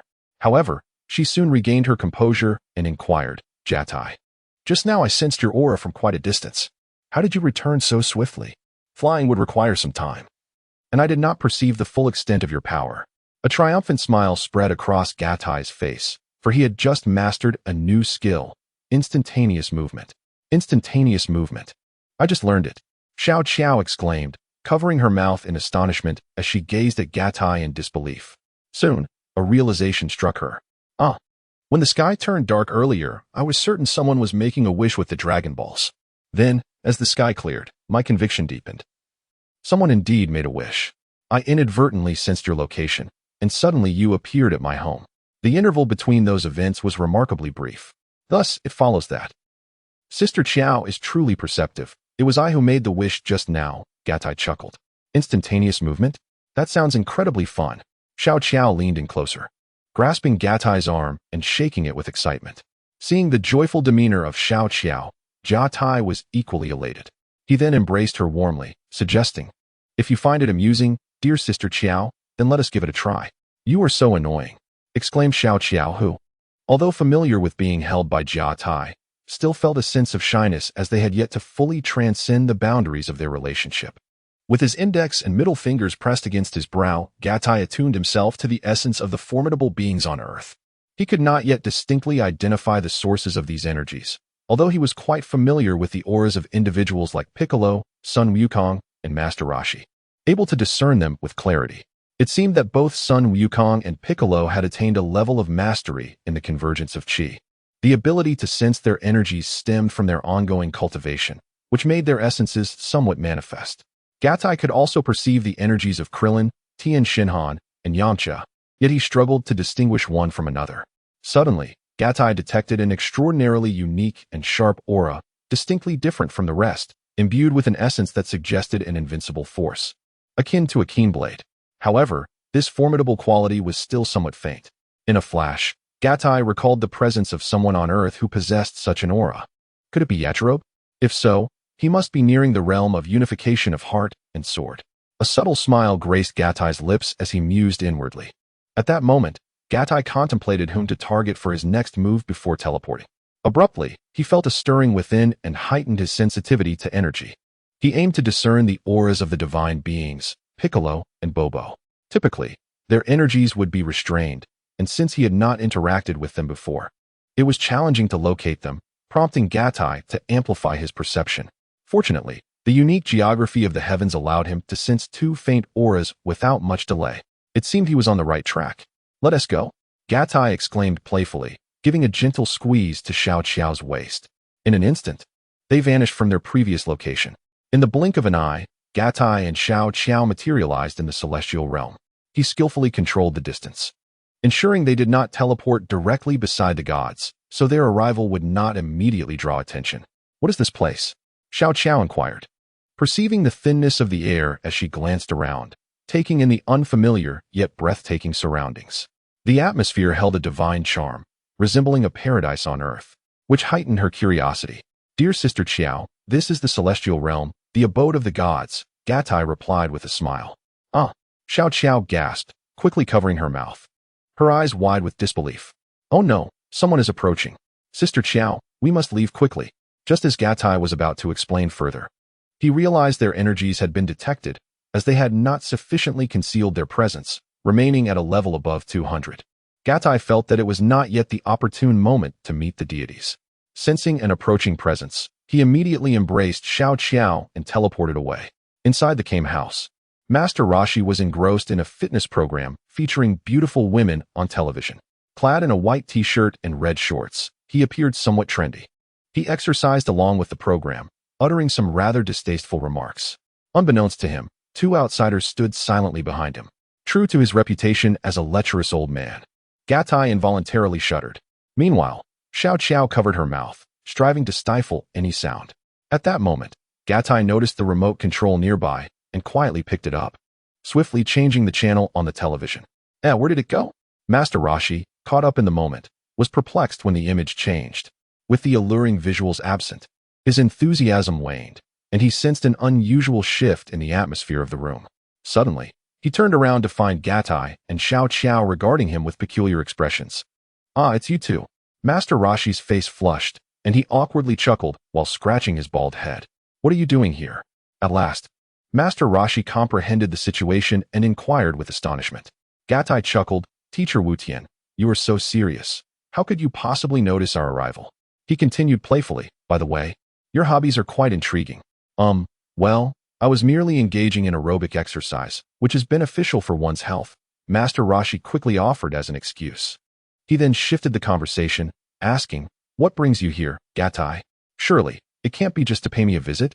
Hee, I specifically brought Sister Qiao along.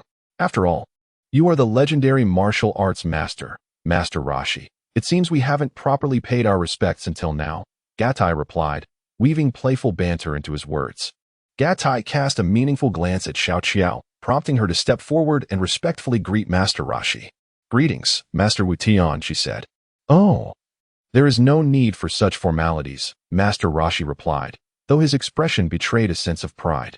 After all, both Sun Wukong and Krillin were his disciples, and Sun Wukong's achievements had far surpassed his own, having rescued the world itself. This underscored his exceptional teaching prowess in martial arts. Without his initial guidance, Sun Wukong would not have reached such heights, earning him even greater respect and admiration.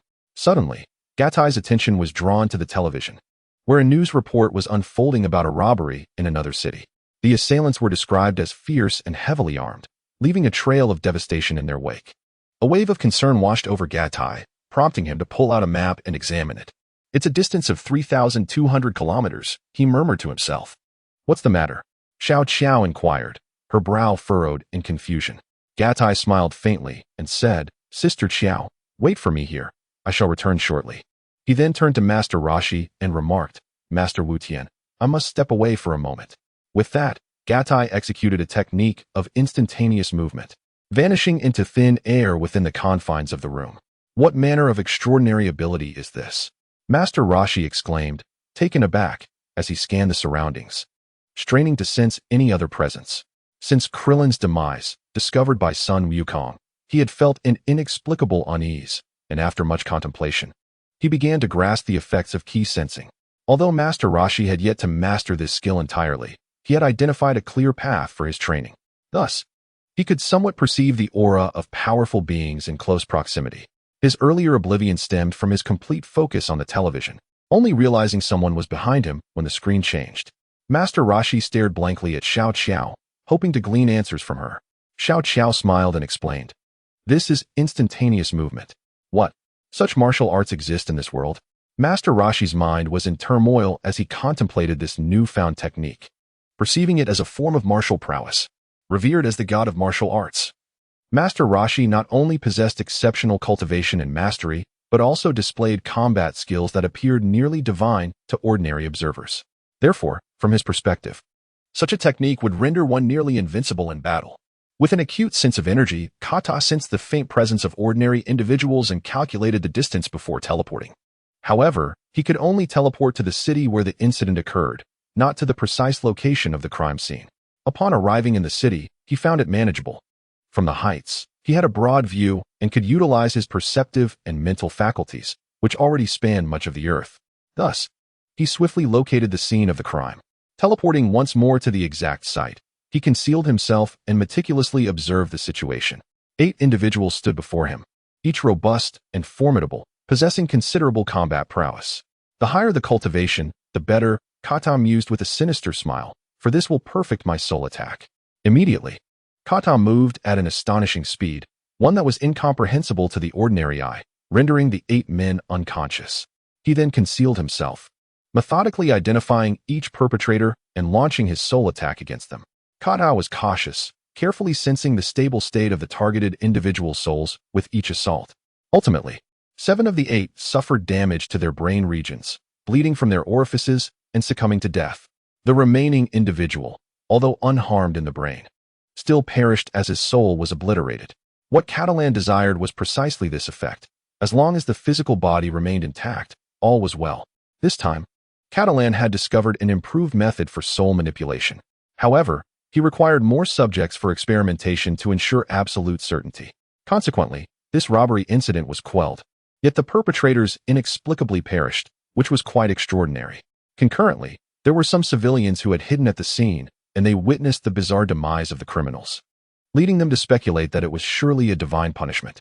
Nevertheless, the ordinary individuals present at the scene were but a minority, as the majority had fled far away to preserve their own lives. Thus, in the short term, this rumor did not gain widespread recognition among the populace. Such matters were of little concern to Catalan. With a mere thought, he teleported back to the Kame house, where he spent some time with Xiao Qiao before whisking her away to another location. Cattle found a remarkable method to balance his spiritual training and companionship with Xiao Qiao. Utilizing his ability to teleport, he whisked Xiao Qiao away on various journeys, all the while carrying a portable radio. Whenever a crime occurred, he would consult his map to teleport to the location, employing his soul attack to eliminate the perpetrator, thereby refining his technique. Afterward, he would instantaneously return, continuing to accompany Xiao Qiao in their leisurely explorations. As time passed, these occurrences became frequent, and rumors began to spread uncontrollably. Many places whispered of divine protection over the earth or spoke of a formidable hero relentlessly combating crime. Not a single criminal escaped, and to those with nefarious intentions, Cattle's presence became synonymous with a malevolent force. Consequently, the frequency of criminal activities on Earth diminished significantly. This situation, however, posed a considerable headache for law enforcement, who were left with no leads and could only scratch their heads in confusion. In stark contrast, the populace celebrated the enigmatic figure of Cattle. The simple desires of ordinary citizens were clear: to live lives of peace and joy. Unbeknownst to him, Gatai quietly acquired the dual titles of hero and demon among mortals.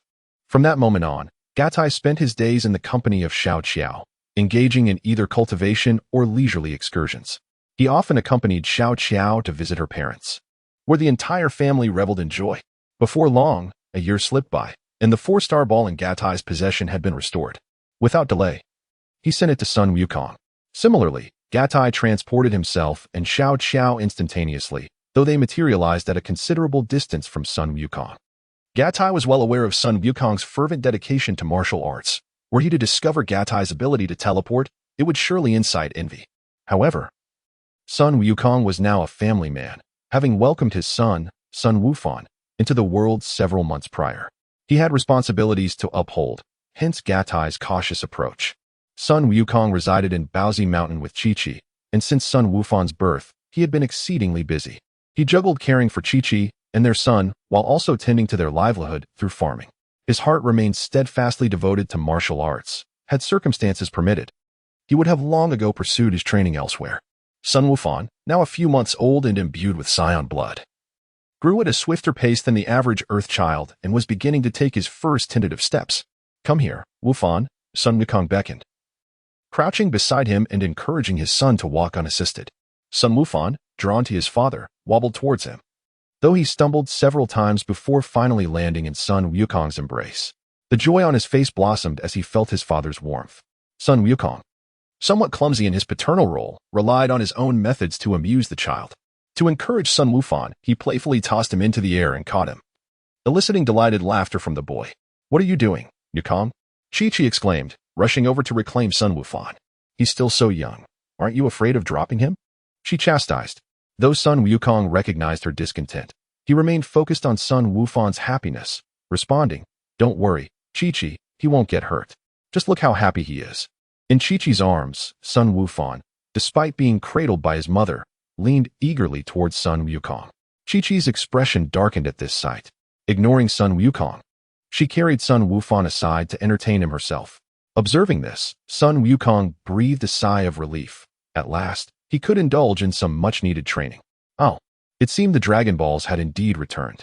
Perhaps he should retrieve the 4-star ball as a gift for Wufan, lest Chi-Chi accuse him of neglecting his family for the sake of cultivation. As Sun Wukong contemplated his training, thoughts of the Dragon Balls crossed his mind, prompting him to speak aloud. After uttering his musings, he began to search for the dragon radar that Bulma had gifted him.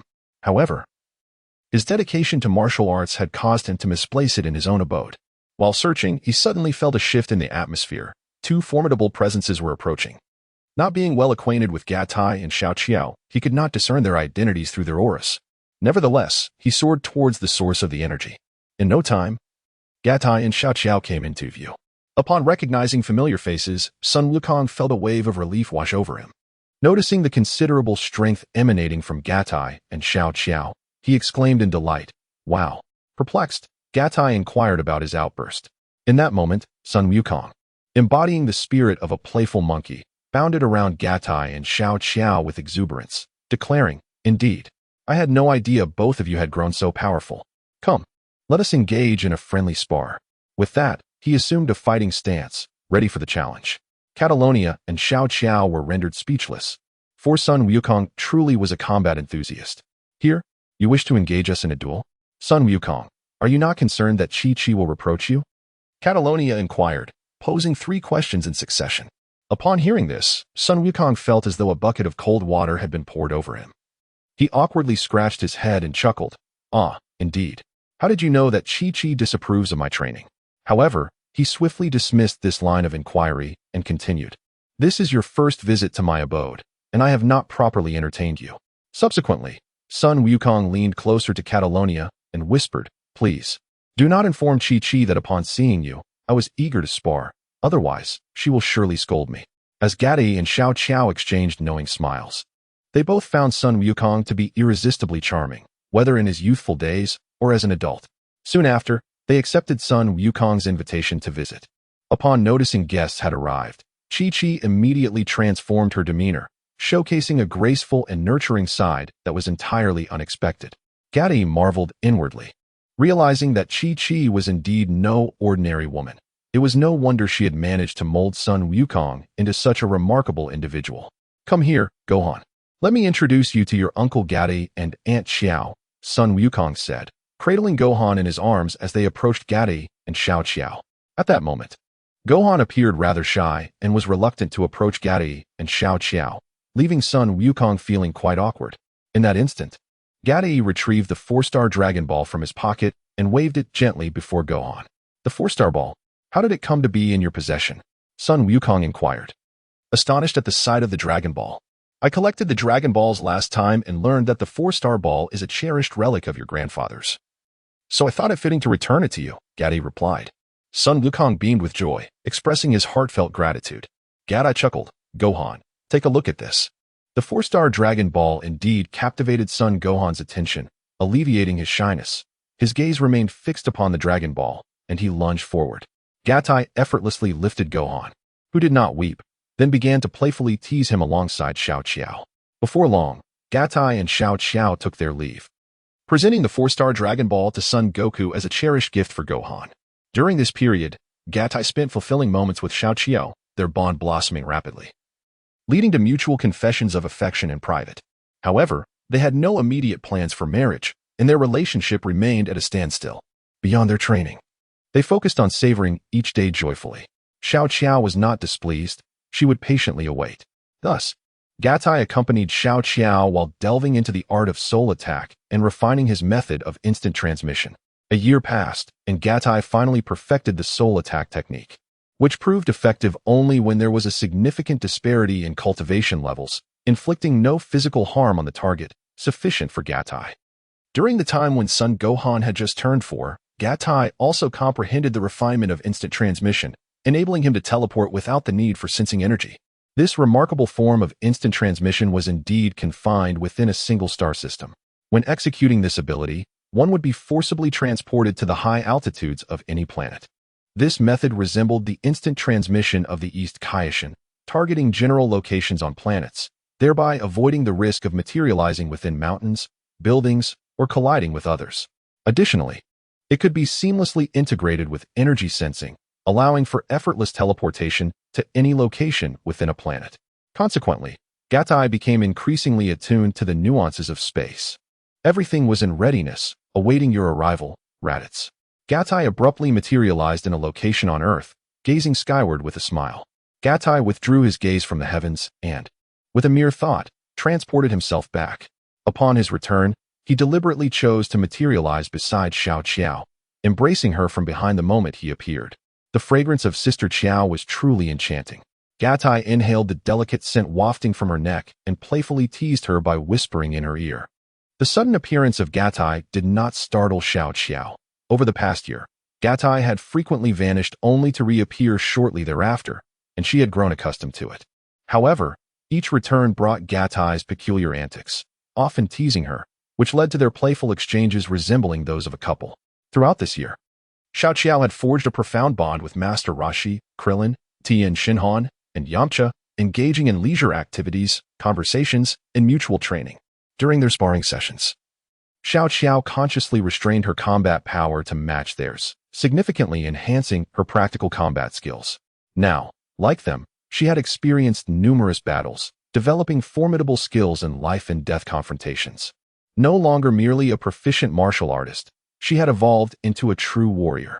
In their sparring, Xiao Qiao employed the 5-element fist and the 12-style fist, seeking to impose pressure upon herself to grasp the essence of these martial arts. Initially, Gatai had held a high regard for Xiao Qiao's comprehension of the 3-body technique.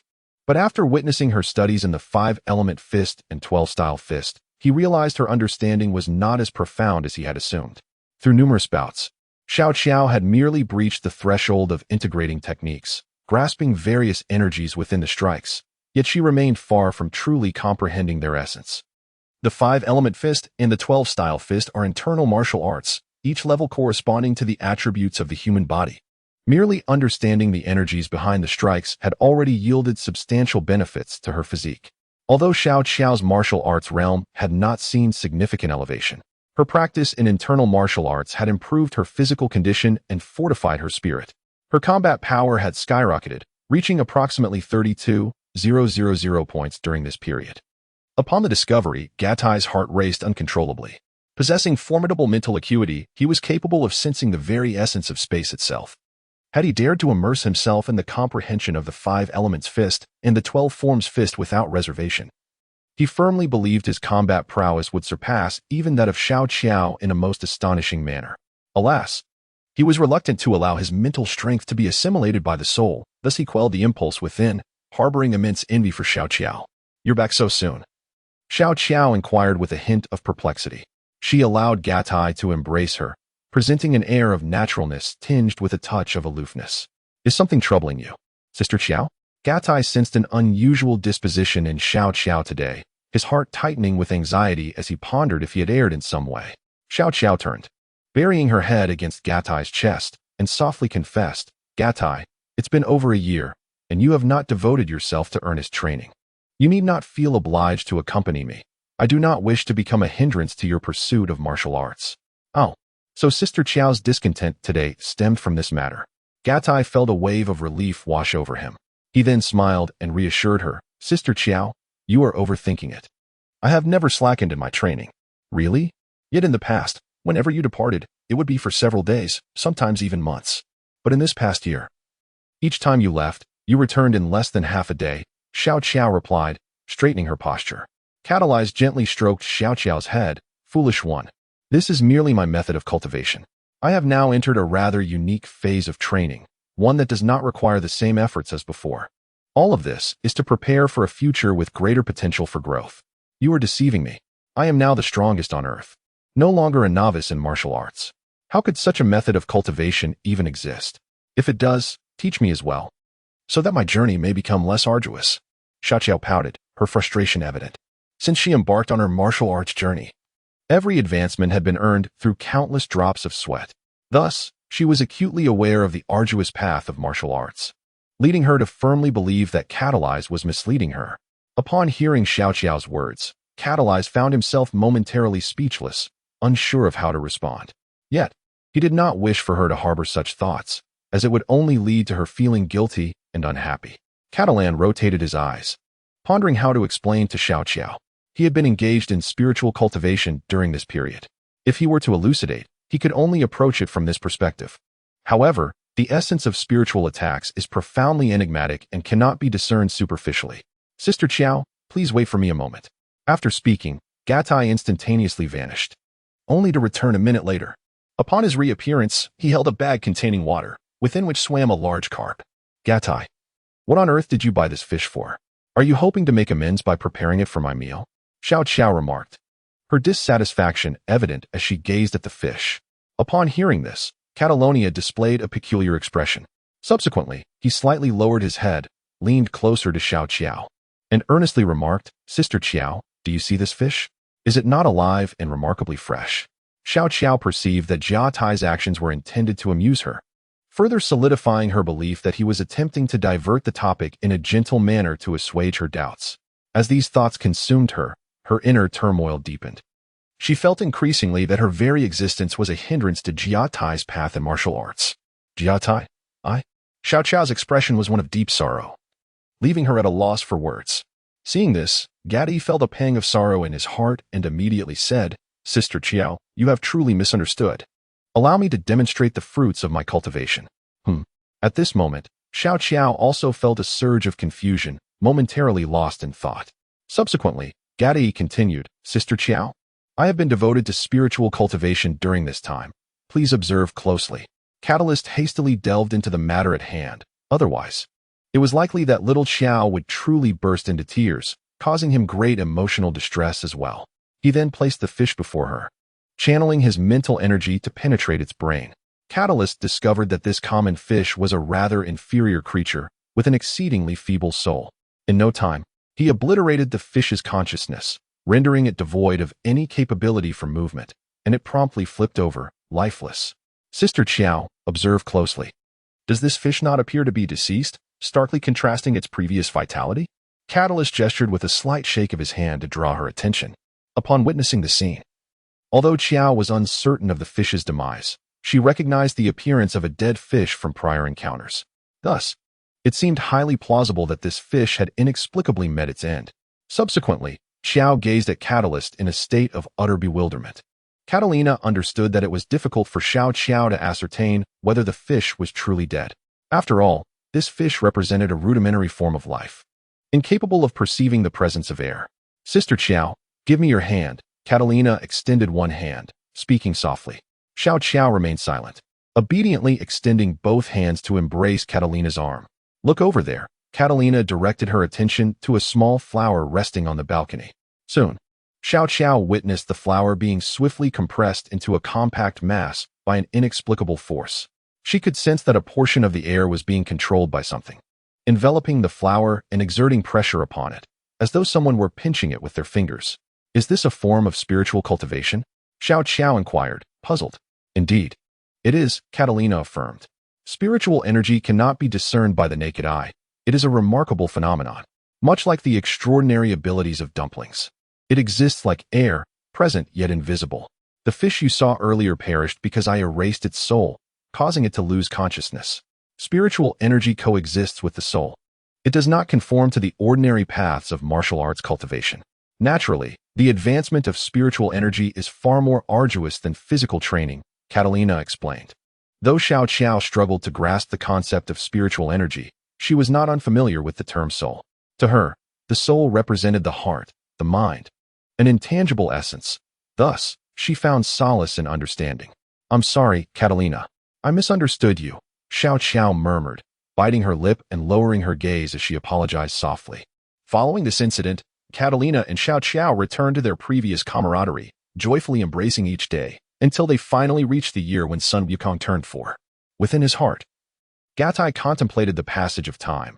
It was the period when Sun Wukong's son, Gohan, celebrated his 4th birthday, coinciding with the arrival of Raditz on Earth. 6 months hence. During the summer, Gatai had not sensed any growth in Master Roshi's energy.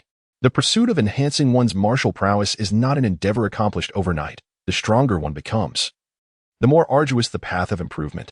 Additionally, as a human of Earth, Master Roshi possessed limited genetic potential, and prior to the advent of the gravity chamber for training. Augmenting his combat abilities proved to be quite challenging. This information allowed for a definitive assessment of Master Roshi's combat power. Initially, Gatai intended to wait for Radit's arrival to make a precise comparison of his own combat power. However, he was uncertain of the exact timing of Radit's descent upon Earth. Consequently, he would inevitably remain vigilant regarding Radit's energy levels upon his entry, leading to an equally prolonged anticipation.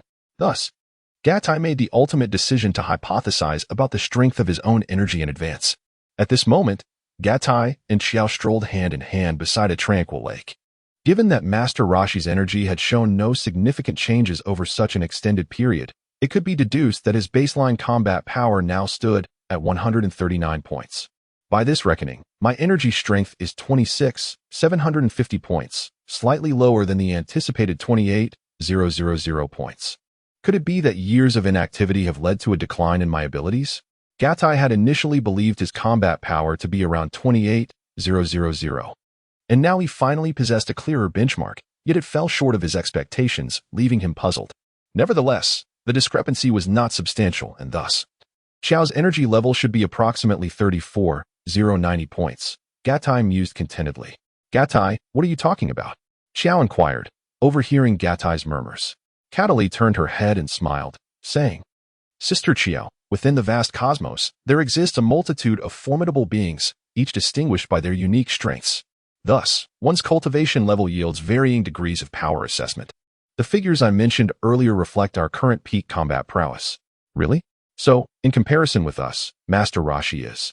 Xiao Qiao expressed her astonishment, momentarily pausing as she brought up Master Roshi's metrics. However, she halted mid-sentence, for the disparity was too staggering. Her own combat power value was purportedly over 200 times that of the god of martial arts, Master Wu Tian.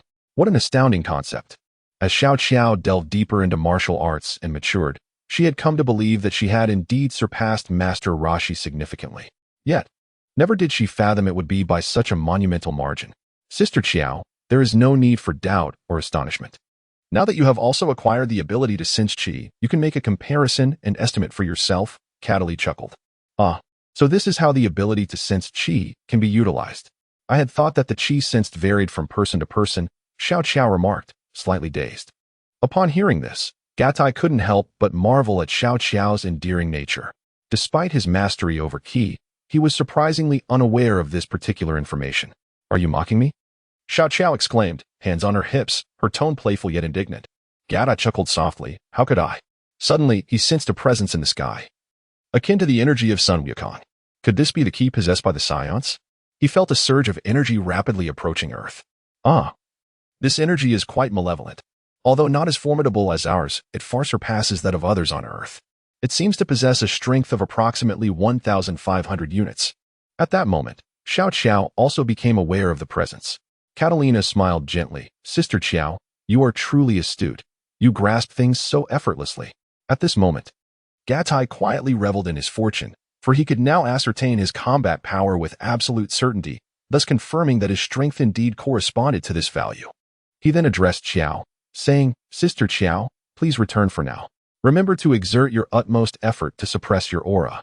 If you find it impossible to do so, then enter the isolation array I have set up. Gatai commanded. Why? Xiao Qiao inquired, puzzled. Cattle slightly softened his tone and said, That individual is the target I have awaited for several years. I cannot let him slip away. After all these years, a sudden jolt ran through Xiao Qiao upon hearing Cattle's words, imbued with a deeper significance, hinting at oppression ability. Long ago, she had sensed this but chose not to delve deeper. This time, she had no intention of pursuing the matter further, understanding that Cattle was poised to make a significant move. Consequently, she refrained from speaking more and obediently returned. For months, I have eagerly anticipated your arrival. The wait has been arduous. At this moment, Cattle felt no anger, but rather an exhilarating surge of enthusiasm. Before long, he sensed a pause in Radit's energy signature, indicating that he had landed. Let us proceed, Cattle remarked with a slight smile, and then, in an instant, he teleported, appearing several miles away from Raditz. His energy quickly retracted, rendering him imperceptible to any external detection. Since Cattle's soul strength and mental acuity had significantly enhanced, he had mastered the art of concealing his energy, allowing him to observe from a distance using his energy sense and mental prowess. Raditz emerged from his spacecraft, gradually levitating into the air. Clad in battle attire, with a scouter affixed to his left eye to measure combat power, he possessed long, flowing black hair and an austere expression. Gatai's prowess, both divine and corporeal, is undeniably formidable. Consequently, his vision has been remarkably enhanced, even from a considerable distance. He can discern Raditz. Upon seeing him, Gatai finds Raditz strikingly handsome, his cold visage exuding a unique charisma that he believes would undoubtedly attract women who admire such men. Raditz soon notices a farmer, who, at that moment, drops his cigarette in shock as the immense crater created by Raditz's spaceship lands nearby. Witnessing Raditz inexplicably levitating in the air ignites an even greater fear within the farmer. He has never encountered such an extraordinary being before. Without a second thought, he draws his gun and aims it at Raditz. Raditz presses a button on the detector affixed to his face, which reveals the farmer's combat power to be a mere 5 points. An ominous expression manifests on Raditz's features, radiating a chilling intent to kill. The farmer, infected by Raditz's malevolent aura, trembles uncontrollably, and his finger, no longer under his command, pulls the trigger. In the farmer's astonished gaze, Raditz effortlessly catches the bullet, and with a slight flick, he propels it back with even greater ferocity. Not only does it take the farmer's life, but it also pierces through the vehicle behind him. It is astonishing that such weakness exists in the universe, he scoffs. Raditz, unperturbed by the act of casual murder, expresses his disdain without a hint of discomfort. Gatai did not intervene. He merely observed with a calm demeanor. Upon witnessing Raditz pressing the detector on his face a few more times, he swiftly took flight. Gatai realized that Raditz had pinpointed Piccolo's location, mistaking Piccolo's power for that of Son Goku. "Ah, Piccolo, your fate is on the brink of transformation," Gatai murmured softly. Raditz soared through the skies at an impressive speed and soon encountered Piccolo, a confrontation that Gatai sensed acutely. Both warriors stood in defiance, each proud in their own right. Raditz, particularly arrogant due to his perceived superiority on a lesser planet. In a sudden fit of aggression, Piccolo began to gather energy, his arms swelling with power. In the next instant, he unleashed a ki blast towards Raditz, giving him no time to react. "Humph, a mere parlor trick. Is that all you are capable of?" Raditz jeered as the smoke from the explosion cleared, revealing his unscathed form. Without hesitation, he raised his right hand, intending to teach Piccolo a lesson, or perhaps to eliminate him outright. Before long, a ki blast of over 500 units of power coalesced in Raditz's hand. The ki blast, a true testament to energy strength, left Piccolo immobilized in fear, as he had never encountered such formidable power. Something feels amiss. Gatai sensed a shift in Raditz's demeanor. This is different from before. Could Raditz be contemplating Piccolo's demise? Gatai pondered, uncertainty nagging at him. Regardless, I must create a distraction, he thought. As the energy within him erupted to 500 units before being swiftly repressed once more. The actions of Gatai elicited a response from the Raditz detector, which ultimately did not register any attack from Piccolo. Instead, it soared into the sky, gazing towards the direction from whence it came. Gatai swiftly suppressed his energy, causing the detector on Raditz's face to cease its function. Raditz was perplexed, pondering why this energy had abruptly manifested and then vanished. As he contemplated this, the detector finally registered another response, albeit from a different direction. This way, he wondered, questioning whether the device had malfunctioned. Regardless, he decided to follow the signal, convinced it must be Kakarot. With that, Raditz disregarded Piccolo's departure. Meanwhile, Gatai was sweating profusely. Could it be that I have not traversed the familiar Dragon Ball universe, but rather an alternate parallel world? Gatai furrowed his brow in confusion. Yet, all events over the years had mirrored those of the original storyline. Gatai was bewildered. He then reflected, even if it were a parallel world, there should still be no instance of Raditz attacking Piccolo at this time. The worst-case scenario involved all Dragon Ball warriors being slain during the Android saga, except for Trunks. What could possibly be amiss? Gatai fell into a deep reverie, certain that had he not interrupted Raditz in that moment of frustration, Piccolo would undoubtedly have faced an assault, potentially leading to severe injury, if not death. In such a scenario, the prospect of Goku and Piccolo uniting would have been rendered impossible. Although circumstances may have shifted slightly, the ultimate trajectory remained unchanged. It was now imperative for him to exercise caution, lest all his years of effort be rendered futile. Gatai pondered, massaging his temples in bewilderment. Could it be that my good fortune has run dry? he muttered before continuing to attune himself to Raditz' movements.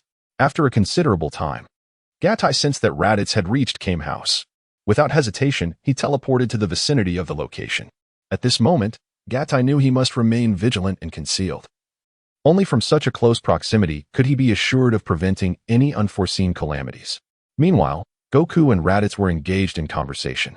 For the first time, Goku felt the weight of an overwhelming presence emanating from Raditz, instilling a flicker of fear within him. Raditz revealed Goku's true identity and their familial connection, shocking Master Roshi, Bulma, and Krillin. It became evident that despite Goku's training under the Divine Piccolo, his perspective remained limited.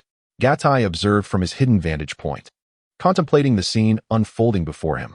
In Goku's eyes, he indeed saw himself as the strongest being on Earth. However, he remained oblivious to the fact that both Gatai and Xiao Qiao had mastered the art of concealing their own auras, thus not revealing anything beyond his own. Goku, with his innocent heart, did not perceive his strength as a reason to relax his martial training, an admirable quality. Yet, due to his narrow viewpoint, he found himself awestruck by Raditz's formidable aura. In his mind, Raditz's power had ascended to a level beyond comprehension, and Goku had always aspired to grow stronger, never fathoming that another could possess such immense strength. Had Goku realized earlier that the universe was vast, teeming with formidable beings capable of extinguishing his life with a mere finger, he would not have quailed in fear. Instead, he would have been spurred on to continuously enhance his own abilities, eager to engage with those masters of combat. Upon learning of his identity as a member of the strongest warrior race, the Saiyans, Goku found a semblance of calm. Over the years, his progress had been gradual. Though slow, he had indeed advanced. He believed he was on the brink of becoming the most powerful entity.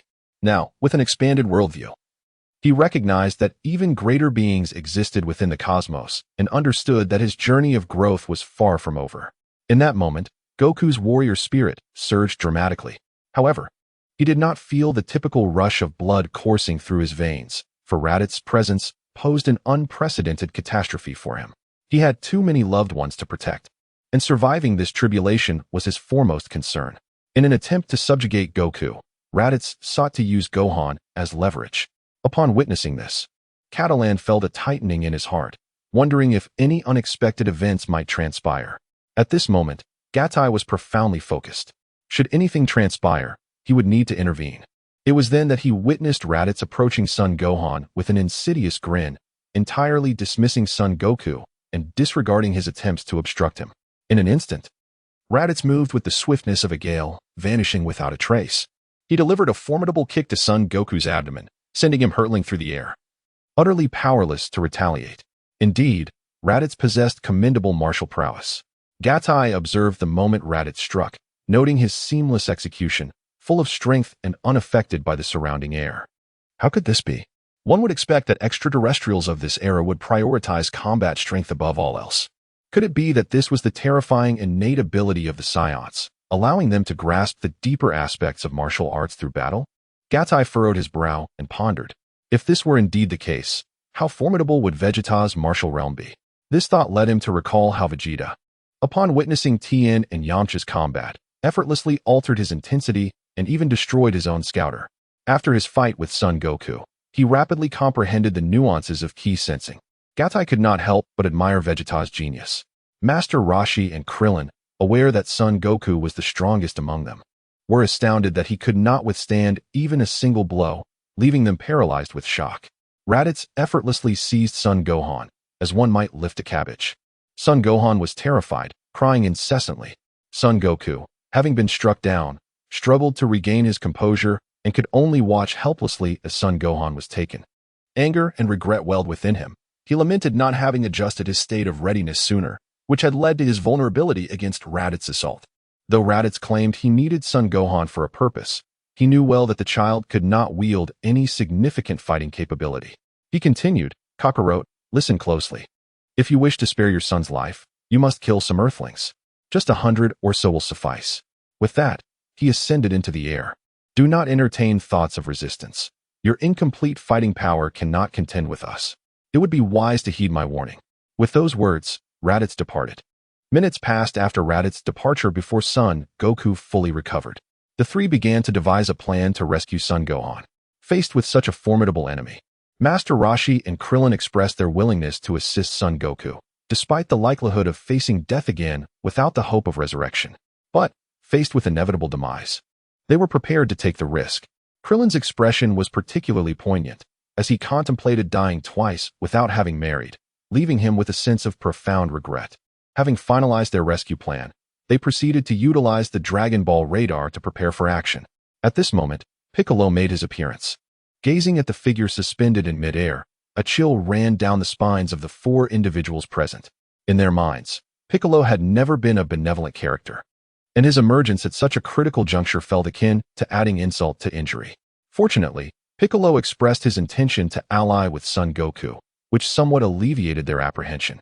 Indeed, nothing unexpected transpired, and it seemed that matters had returned to their original state. Observing the unfolding events, Gatai voiced his confusion. Thus, the tension within Gatai's heart began to ease slightly. Should the narrative diverge from its original course, he would find himself with plenty to attend to. Son Gohan was in a state of distress, crying incessantly, which infuriated Raditz. He glared fiercely at Gohan, his eyes brimming with contempt. Feeling that this was a disgrace to the Saiyan race, Raditz's scornful words held no sway over Gohan, who continued to wail. Nevertheless, Gohan still possessed some value, and in exasperation, Raditz confined him within the spaceship. This vessel was equipped with excellent soundproofing, finally granting Raditz some peace. As Gohan was shut away, a sense of panic enveloped him, and his emotions surged dramatically. With the fluctuation of Gohan's feelings, the Saiyan blood coursing through him began to simmer. Being still quite young and under Chi-Chi's strict guidance, he was entirely unaware that his battle power had surpassed 700. What is happening? How could that little brat possess such formidable strength? Raditz pondered, sensing the unexpected power. Yet, he dismissed it, quickly checking the device only to find that it was malfunctioning and unable to yield accurate readings. It appeared that the machine was faulty. Under normal circumstances, the detection device would automatically scan without manual intervention, but now it intermittently ceased functioning, leading Raditz to conclude that a mechanical failure was to blame. Meanwhile, Gatai sensed the approaching presence of Son Goku and Piccolo, their meeting imminent. A faint smile graced Gatai's lips before he instantaneously teleported away. Raditz soon detected two formidable power levels nearing him, yet he was reluctant to believe they belonged to Son Goku, assuming they were merely passers-by. As he turned, the detector on his face reacted once more, prompting him to swiftly glance skyward. To his astonishment, they had indeed arrived. How could this be? How had they discovered his location? This indicated that the detector was functioning properly, and that the little brat truly possessed over 700 in battle power. How could that possibly be? At that moment, Raditz's composure began to unravel. Son Goku and Piccolo descended, their cold gazes fixed upon Raditz, transforming the atmosphere into one of palpable tension. Raditz, upon witnessing their arrival, found himself with no time for contemplation. He directly inquired, "How did you know I was here?" Son Goku scoffed, "Resign yourself. I will not divulge that information." Unlike Goku, Piccolo had no intention of engaging in idle chatter with an adversary. He promptly removed his weighted clothing, ready to confront the foe with unyielding resolve. Piccolo reveled in this newfound state, twisting his neck and stretching his now relaxed body. Observing this, Sun Wukong was equally astonished. He had not anticipated that Piccolo would share his sentiments. Thus, Sun Wukong removed his gravity training suit, and their confidence in their collaboration soared. Their actions triggered a response from the Raditz detector, revealing a significant increase in their combat power, one at 416 and the other at 408. Ha ha ha. Despite the rise in their strength, Raditz dismissed them with a scoff, mocking, "Is this your reliance?" How utterly absurd. He had no intention of engaging in idle chatter with Sun Wukong and Piccolo. He recognized that persuading Sun Wukong to join him was futile, leaving only the option to eliminate them. In an instant, Raditz lunged forward, swiftly closing the distance between them. To their astonishment, he appeared behind them, delivering a powerful elbow strike that sent both Sun Wukong and Piccolo flying. A sense of foreboding struck Gatai.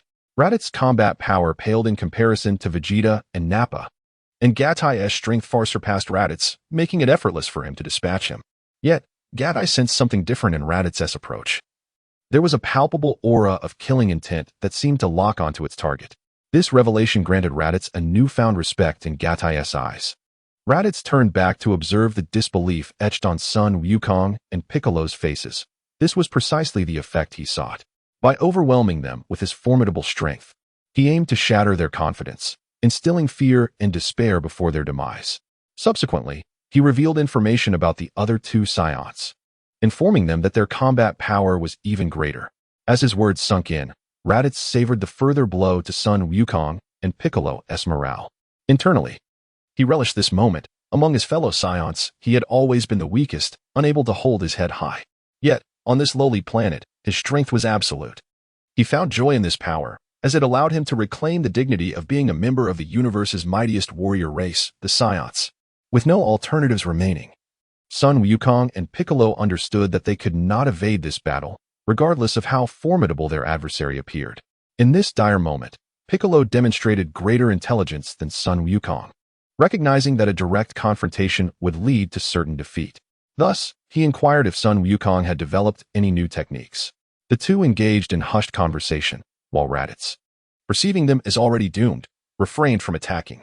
He was resolved to utilize the most brutal methods to eliminate them, regardless of their strategies. Soon, they devised a plan. Sun Wukong would distract Raditz, allowing Piccolo the time to gather energy for a decisive strike.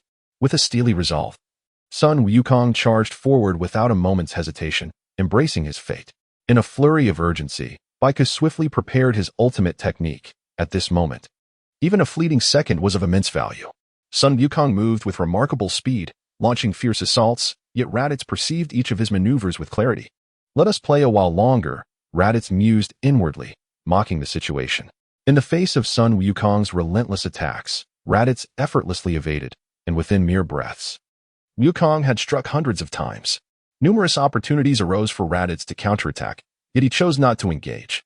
He aimed to further undermine Wukong's confidence, ensuring he fully comprehended the vast chasm that lay between them, and to instill in him a profound awareness of his own folly. As Sun Wukong clashed anew with Raditz, the concealed Gatai discerned certain subtleties about Raditz. Possessing an exalted cultivation, Gatai's divine prowess naturally heightened his sensitivity to energy. He detected that Raditz's aura oscillated between a state of fullness and explosion, akin to the manipulation of energy, albeit executed with greater finesse. Every part of Raditz's being was suffused with a vibrant energy, achieving an exquisite equilibrium that enhanced his overall combat capabilities.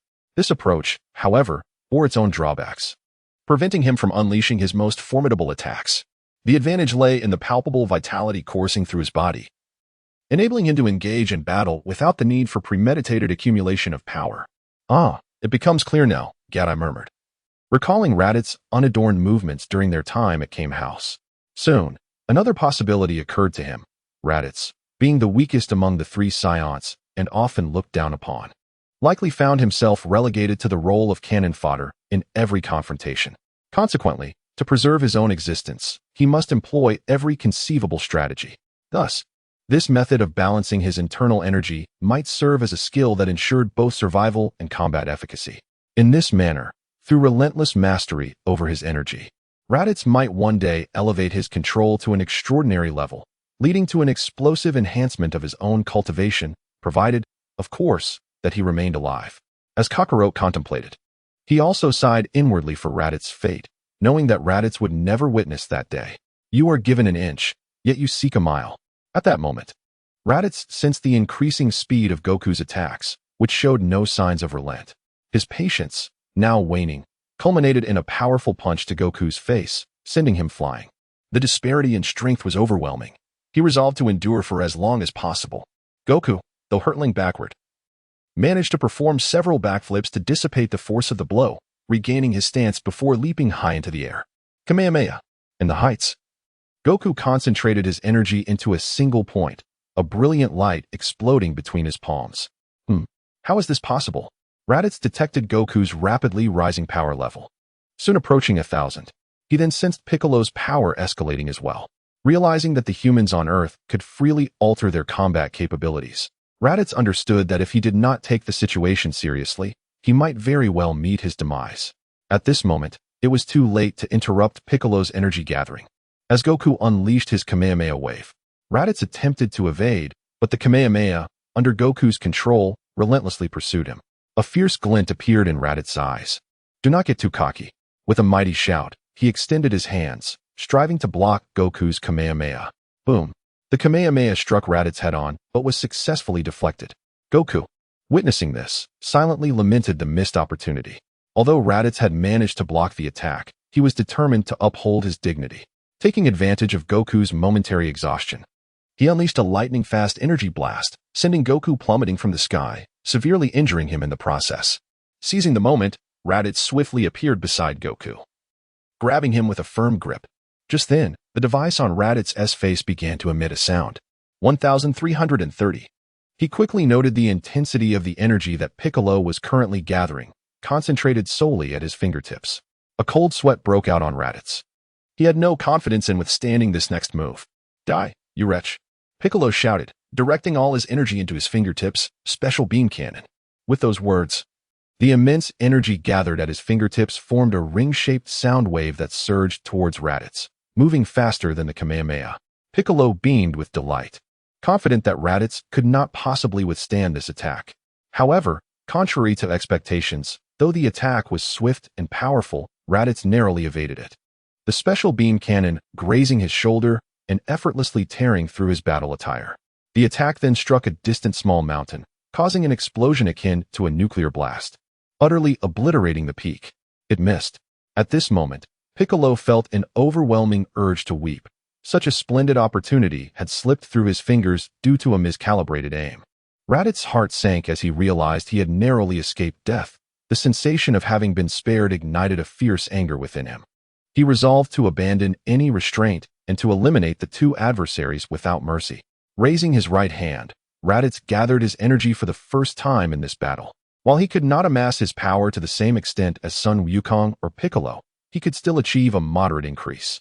His current combat power stood at 1500, with the potential to concentrate up to 1700 in a ki blast. Given that Sun Wukong and Piccolo's strength barely exceeded 400, there was no way they could withstand an onslaught of 1700. This is bad, thought Piccolo, his heart racing with fear. The disparity was too great. Escape was no longer an option. At that moment, Piccolo successfully drew Raditz's attention, channeling all the animosity toward himself, though this was not the outcome he had hoped for.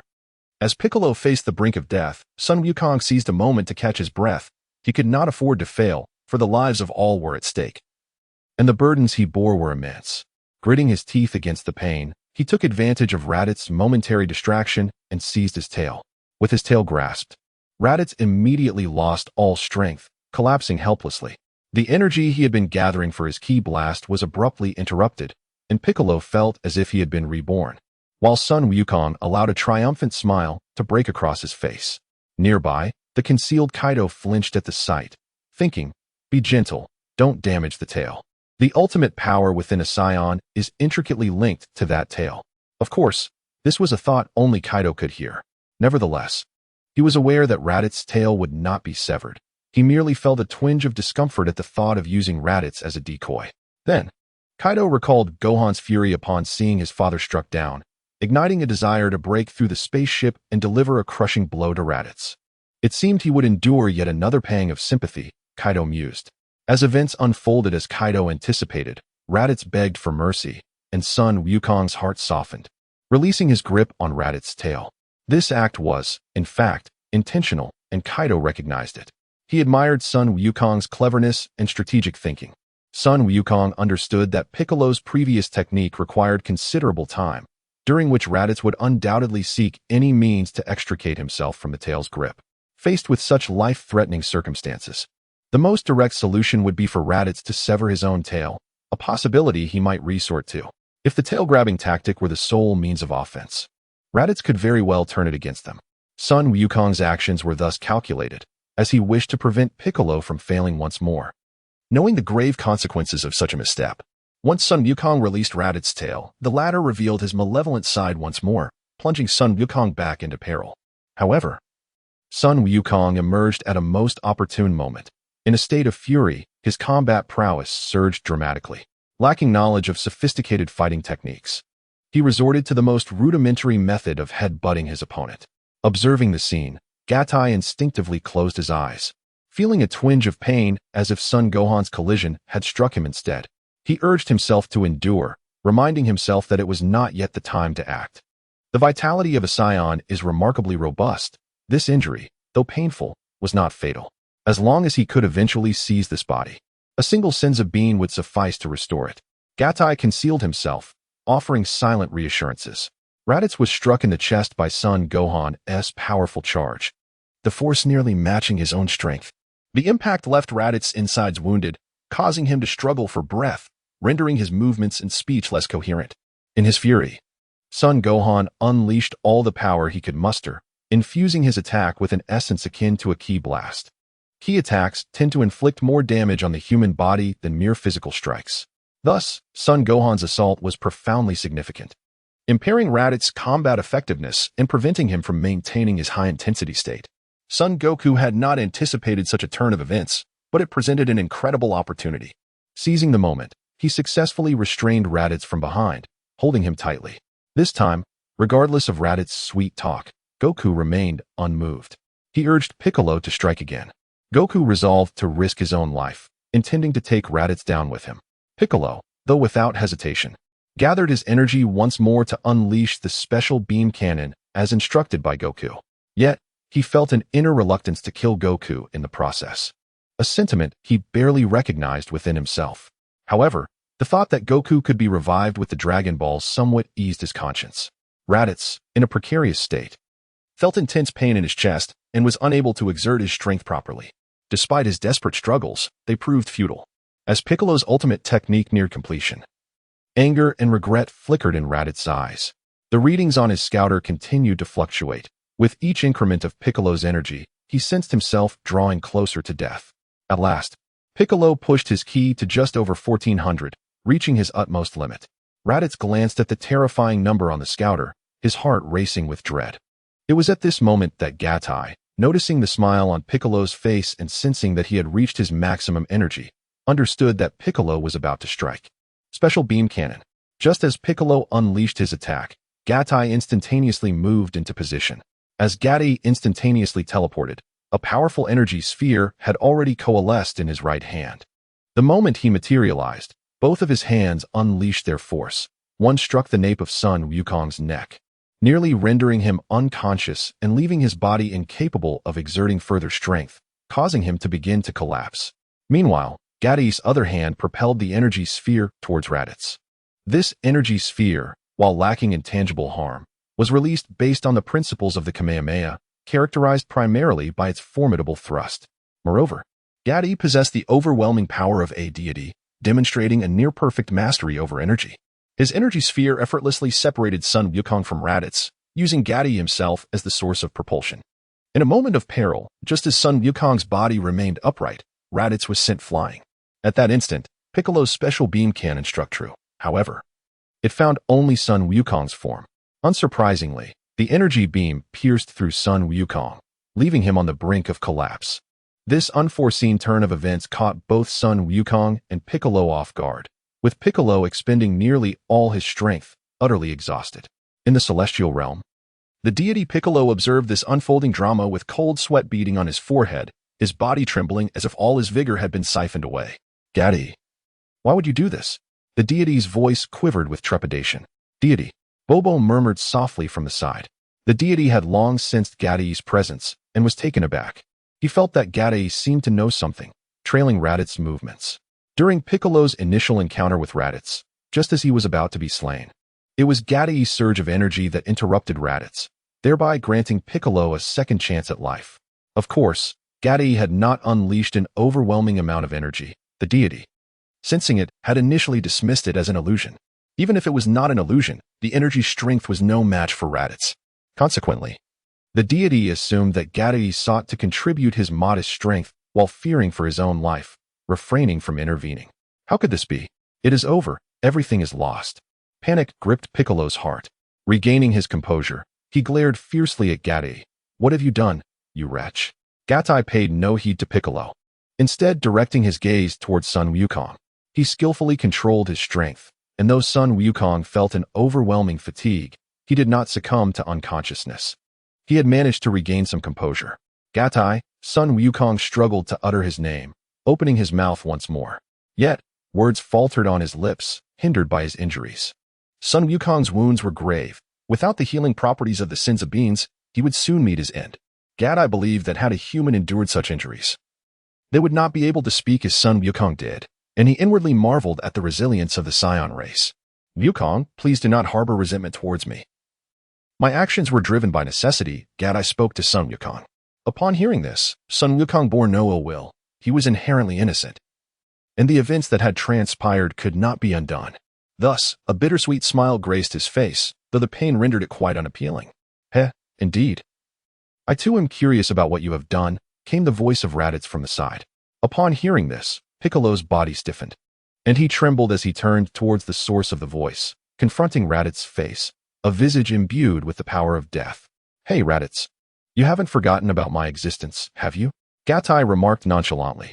Piccolo found Gatai's demeanor rather casual, not befitting the gravity of the situation. You, a mere earthling, dare to align yourself with a scion? Piccolo exclaimed, baring his sharp teeth. If he could, he would surely consume Gatai. Save your energy, Piccolo. You possess no combat capability now. Perhaps it would be wiser to contemplate your survival, Gatai taunted. Curse you, what do you mean by that? Piccolo retorted. Meanwhile, Raditz had regained some composure, though his battle power had diminished significantly to no more than 500 points. He kept his arms crossed, refraining from attacking, as he did not recognize Gatai, yet he owed his life to him. Despite this, he felt no gratitude and was eager to discern Gatai's intentions. Just moments ago, he had assessed Gatai's battle power, which, while perhaps not entirely accurate, registered at a mere 5 points. No matter how much Gatai might enhance his own strength, he remained incomparable. I have 3 matters to attend to, Gatai stated, feeling that prolonging the confrontation was futile. It would be more beneficial for the Dragon Ball warriors to expedite their training. With that, Gatai fixed his intense gaze upon Raditz. Raditz, perceiving Gatai's penetrating stare, felt an unsettling instinct within him. He had intended to launch a surprise attack, but found himself gripped by fear, apprehensive of unforeseen developments. He refrained from striking, merely wishing to lower their guard. However, under Gatai's scrutinizing gaze, he felt as though every move he contemplated was laid bare. Consequently, Raditz abandoned his plan for a sneak attack. At the same time, he grew increasingly skeptical of Gatai's purported battle power of 5 points. The inhabitants of this planet were indeed extraordinary, and now Raditz entertained thoughts of departing Earth. Gatai addressed Raditz, stating that the first thing he must convey is that there exists a force on Earth capable of granting wishes, even resurrecting the deceased, which implies that Sun Wukong could indeed return to life. You fool, do you comprehend the gravity of your words? Piccolo exclaimed, nearly driven to madness by Gatai's proclamation. Raditz's brow furrowed, as if he had stumbled upon a monumental secret. Yet, he refrained from inquiring further. Gatai's demeanor exuded an unusual aura, prompting him to exercise caution. Nonetheless, he remained perplexed, pondering Gatai's motives for assisting someone of his malevolent nature. Gata extended his right hand, palm facing toward Piccolo, signaling him to remain silent. As for the second matter, Gata continued, a slight smirk curling his lips, revealing a mischievous smile as he glanced at Raditz. The second matter is that I intend to kill you. After a brief pause, Gata articulated his intent. Both Piccolo and Raditz found this proclamation utterly astonishing. Piccolo believed that Gata must have lost his mind, convinced that Gata could never be a match for Raditz, and his words left him momentarily breathless with indignation. Raditz, on the other hand, chose silence, astonished that events had escalated to such a degree. He initially perceived Gata as a malevolent being, harboring impure intentions aimed at extracting something from him. However, upon hearing Gata's declaration of intent to kill, Raditz realized that any ulterior motives were now irrelevant. He understood well that he could not afford to spare any of them, and if Gata truly possessed the capability to slay him, escape would be impossible. At this juncture, there was no room for dialogue. The only outcome was either Gata's demise or his own. Without a trace of hesitation, Raditz charged toward Gata. Despite his current diminished strength, he remained significantly more formidable than Piccolo. From the outset, Piccolo had not moved an inch. He was focused on recuperating his energy as much as possible. Initially, Gata's appearance had complicated matters, stirring resentment within him. Yet Gata remained a human from Earth and had become an adversary to Raditz. Though Piccolo held little faith in Gata, he acknowledged him as a potential force to reckon with. Moreover, Raditz's power had waned considerably, and if he could find another opportunity to gather his energy, he could inflict significant damage upon Raditz. Even in death, Earth would still have the likes of Tien Shinhan to rely upon. Within Piccolo's perception, he sensed a somewhat familiar energy gradually approaching, which he surmised belonged to Goku's companion. He resolved to buy some time. If he couldn't kill Raditz, he could at least inflict further injury. Once reinforcements arrived, Raditz would likely be too drained to continue fighting, and this offered a glimmer of hope. At this moment, Piccolo was prepared to risk everything. Although the Dragon Balls would cease to exist upon his death, Earth would be spared. Damn it, I am the great demon King Piccolo. Why must I protect this planet? A sense of bitterness enveloped him, yet he could not fathom why he was willing to sacrifice his life for Earth's sake.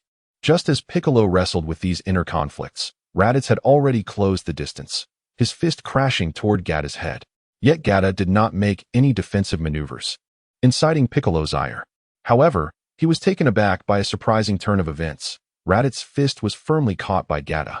Moreover, Piccolo sensed that Gatta's energy was now formidable. Though not as powerful as Raditz at his peak, Gatta was still significantly stronger than Raditz in his current state. How is this possible? Piccolo's eyes widened in disbelief. Raditz, too, was incredulous, but the reading on his scouter indicated a surprising intensity of 800. Stammering, Raditz uttered the astonishing revelation. With a sly smile at the corner of his mouth, Gattai exerted his strength, causing Raditz's fist to crack ominously. Raditz cried out in agony, his body involuntarily succumbing to the urge to kneel. With his other hand, Raditz swung a punch, but the pain rendered him powerless. Gattai, not affording Raditz a moment's respite, deftly deflected the punch and delivered a powerful chop, rendering him unconscious. Then, with a surge of mental energy, he penetrated Raditz's mind. The spirit of Gattai discerned that Raditz's martial will was exceedingly feeble, consequently limiting his self-defense capabilities. Despite possessing formidable combat strength, he lacked a resilient martial heart and did not truly comprehend the essence of martial arts. His will was even inferior to that of Sun Wukong and Piccolo. In this moment, Gattai's heart surged with excitement, as Raditz's condition magnified his chances of success, rendering the outcome a decisive one. Gattai's gaze sharpened, and with a mere thought, his mental energy exuded a powerful pressure that reverberated through the air. After an extensive period of analysis and experimentation, Gattai effortlessly shattered Raditz's soul consciousness without inflicting harm upon his cerebral domain. Success. Gattai's chest rose and fell as he exhaled deeply. Gattai crouched down, removing the detector from Raditz's face, turning it off, and tossing it aside. He then approached Sun Wukong, who was not yet fully deceased. His gaze fixated on Gattai and Raditz. Upon witnessing this, Gattai felt a jolt of realization. Sun Wukong must possess an extraordinary willpower to cling to life in such a state.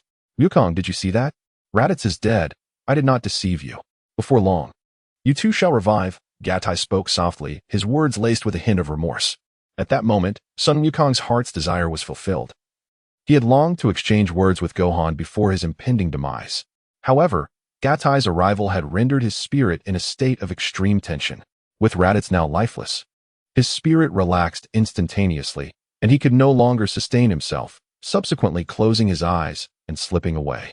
With Raditz's death, Gattai did not depart immediately, as he still had a third matter to address. Given that Raditz had just died, there would be no immediate repercussions for his body, allowing Gattai the luxury of time. He glanced at Piccolo, somewhat taken aback. Piccolo's gaze remained steadfast, not wavering in the wake of Raditz's demise, but rather filled with shock. What are you staring at? Do you not recognize me? Gattai jested. The moment he spoke, Gattai recalled that Piccolo truly did not know who he was. After all, he had only participated in the World Martial Arts Tournament once, and during the subsequent event, he had merely made a fleeting appearance to deliver senzu beans to Sun Wukong. Piccolo was now engulfed in inner conflict. He had always regarded Sun Wukong as his rival. However, he had never anticipated the existence of such a formidable being on Earth apart from Wukong. Moments ago, he had overheard Raditz's words. Gattai's power level was astonishingly 800. In contrast, Raditz had previously claimed that he and Sun Wukong possessed power levels exceeding 400.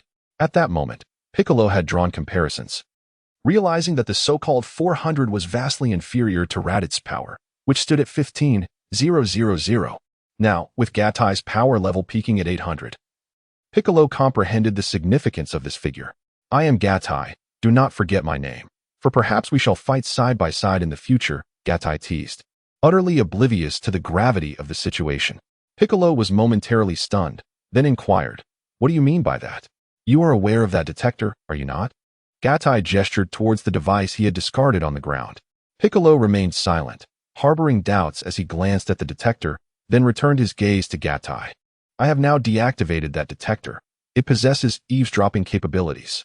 The statement I made about being able to resurrect Sun Wukong has already been heard by the other two scions, and I suspect they will find it quite intriguing. With an air of nonchalance, Gatai remarked, What? How could you possibly know that he has two companions? Piccolo refrained from continuing, sensing a disquieting shift in the atmosphere. He began to perceive Gatai as enigmatic. After all, he had not been present earlier. So how did he possess knowledge of the detector's listening capabilities? How was he aware of the existence of two more formidable scions? Previously, Raditz had mentioned that he had two stronger allies, and Gatai's assertion seemed to validate that the detector indeed had eavesdropping functions. However, Piccolo was perplexed as to why Gatai would divulge the crucial information regarding Goku's potential resurrection, an act that appeared utterly irrational, akin to selling out the Earth. Contemplating this, Piccolo clenched his remaining right hand into a fist, an urge to confront Gatai rising within him. Yet, unlike Goku, who often acted without forethought, Piccolo quickly realized that Raditz had perished on Earth. Even if Gatai had refrained from informing Raditz of Goku's ability to come back to life, enticing the other two scions, it was highly likely they would come to Earth seeking vengeance for their fallen comrade. In that case, Gatai's actions, killing Raditz and forewarning of the arrival of the other two scions, could be interpreted as benevolent, leading Piccolo to reconsider his initial assumptions. Hey, are you certain Raditz is dead? How did you bring about his demise? Piccolo inquired, puzzled by the circumstances surrounding Raditz's death, noting the absence of wounds and Gatai's lack of further aggression. Haha, guess. Gatai chuckled. I have accomplished the 3 tasks I mentioned. The rest is up to you. I must take my leave now. With that, Gatai disregarded both Piccolo and Gohan, retrieving Raditz's lifeless body before leaping into the crater formed by the collision of Raditz's spacecraft. Subsequently, Gatai, holding Raditz's corpse in one hand, initiated instant transmission with the other, vanishing from sight. As Gatai prepared to depart, Piccolo did not intervene, for he was in a weakened state and needed time to recuperate before taking his leave. When Katai's energy abruptly vanished, Piccolo sensed it, disregarding his own physical condition as he hurried to the edge of the great pit to peer down. To his astonishment, Katai had disappeared without a trace. How could this be? There was no lingering energy, as if he had vanished into thin air. Piccolo exclaimed in disbelief. In the celestial realm, the deity Piccolo observed the unfolding events with a sense of relief. He had already formulated a plan regarding the arrival of other scions. With a wave of his staff, a beam of light suddenly materialized, revealing the lifeless form of Son Goku before him. Katai's energy level was measured at 800 points, a strength double that of Son Goku, while Raditz boasted 1,500 points, and the other two scions were even more formidable. Should he summon Katai as well? The divine Piccolo pondered, caught in a moment of hesitation. Bobo, what is your opinion of Katai? The deity queried, feeling powerless. As a divine guardian, he ought to protect Earth diligently, yet his abilities felt insufficient, leaving him reliant on Son Goku and his companions, even to the extent of seeking Bobo's counsel for decision-making. Bobo was taken aback, hesitating to respond. Surprised by the divine being's inquiry, the deity had never sought his advice before, and now Bobo sensed the divine's mental state, unsure of how to proceed. Speak your mind. Perhaps your words hold truth, the deity urged, his tone lacking vigor. Bobo nodded and replied, Katai is neither a purely righteous warrior nor entirely evil. With those words, he fell silent, choosing not to elaborate further. Indeed, your thoughts align with mine. Given that Earth currently requires warriors, let us include him, the deity ultimately decided, allowing Katai to train alongside Son Goku under the guidance of the King Kai. Korin, the deity Piccolo communicated telepathically after making this decision. Korin had been closely monitoring events on Earth, and now he reflected on Katai's previous words, finally grasping why Katai had asserted that the Demon King Piccolo was not of Earth. Initially, Korin had not fully absorbed the weight of that statement, merely exercising some restraint in the use of the Senzu beans. After the confrontation between Demon King Piccolo and Son Goku at the World Martial Arts Tournament, where the Demon King had not been killed, he recognized the necessity for further moderation in the use of the Senzu beans. Now that extraterrestrial beings had emerged, Korin understood the critical importance of the Senzu beans for Earth. Suddenly, receiving the divine communication, Corinne snapped back to attention and inquired, Divine One, what is your command? Quickly inform Tien, Krillin, and Yamcha to come to the celestial realm. I wish to personally instruct them in preparation for the impending arrival of the other two scions in 1 year's time, the deity Piccolo instructed. Upon hearing this, Corinne replied, Might I ask, Divine One, should I go myself? Is Yajirobe not with you? Perhaps he could relay the message. The celestial deity furrowed his brow and spoke. However, my lord, Akalobe has not been with me. He has been practicing alone outside for quite some time. The sage Carlin replied candidly. I see. Very well. I shall send the divination matron on an errand. After all, it is necessary for her to convey the decree that Sun Wukong shall not be resurrected within the year. The celestial deity Bix stated with resignation. Subsequently, he began to engage in mental communication to reach out to Gatai. Upon returning home, Gatai meticulously set up the somewhat damaged spacecraft of Reitais, and then swiftly entered a room he had previously arranged, which housed a containment array. At that moment, Gatai sensed an interference with the array he had established. It emitted a persistent hum, and waves rippled through the formation like water. Catalyst was disturbed, his mood somewhat soured. Yet he remained oblivious to the fact that the deity, Beak, was presently drenched in perspiration. The isolation array he had established using ordinary foundational materials differed vastly from a true isolation array. A genuine isolation array not only possesses the capability to segregate a specific spatial region and conceal one's existence, but also exerts a formidable influence over the isolation of mental energies. Currently, the efficacy of the isolation array was significantly diminished. It merely offered soundproofing, failing to obscure one's form, appearing instead as a transparent soundproof device. Nevertheless, it still provided some degree of obstruction to mental forces, albeit this was primarily due to the deity Beak's relatively weak soul power, which rendered him incapable of penetrating the barrier. Who exactly is Catalyst to command such an impressive array? My mental perception has encountered such an overwhelming hindrance. The deity Beak was astounded, pondering who might be orchestrating this. Catalyst's expression darkened as he reluctantly exited the array. However, he understood that on Earth, only a deity possessed such capabilities. What is the matter, Catalyst? You're out so soon. Didn't you say this would take a considerable amount of time? Inquired Xiao Qiao upon seeing Catalyst. Catalina smiled gently. The deity is seeking me. The deity? Where could it be? Upon hearing this, Xiao Qiao glanced around, yet found nothing. In the serene abode of the deities, Gatai extended his finger towards the heavens, contemplating its celestial splendor. This was a unique ability bestowed upon the divine, enabling distant communication with mortals. Gatai elucidated, I wish for you to accompany Sun Wukong on a year-long journey of cultivation, as a precaution against the impending invasion of the Scions. The deity spoke directly and forthrightly. The king of the world? Gatai murmured softly to himself. You are indeed aware, echoed the astonished voice of the deity Piccolo within Gatai's mind. Catalyst was indeed taken aback. He had spoken so softly, yet was overheard, and the startled reaction was palpable. However, Catalyst was currently preoccupied. Although he yearned to visit the King of Worlds, such a venture was now out of the question. He then said, I apologize, divine being, but I am quite busy at the moment. Let Sun Wukong go in my stead. Moreover, do not disturb me without my permission. Catalyst stated bluntly. Having spoken, he re-entered the formation, while Xiao Qiao, adhering to his command, safeguarded him and forbade anyone from intruding. Divine being Piccolo found himself utterly perplexed. He had not anticipated that despite personally delivering the message, Catalyst would disregard his authority and outright refuse. His expression soured, revealing his discomfort and embarrassment. It is worth noting that he had allowed Tien and the others to ascend to the heavenly realm through intermediaries. Although these were indeed extraordinary times, entry to the celestial domain was not granted to just anyone. Alas, perhaps this was simply fate's design. Ultimately, divine being Piccolo began preparations to escort Sun Wukong to the underworld.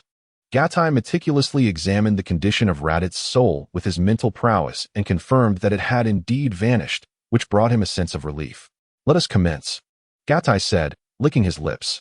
Gatai concentrated his mental and spiritual energies entirely upon his soul, rendering his body akin to an empty vessel in that moment. This was the prelude to the soul-severing technique, a method designed to spare the body from the unparalleled anguish emanating from the soul, thereby enhancing the likelihood of success.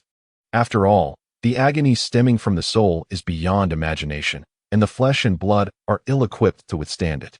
Gatai perceives the state of his soul, as if he is enveloped in an infinite expanse of profound silence, where there is no sound, no sunlight, no air.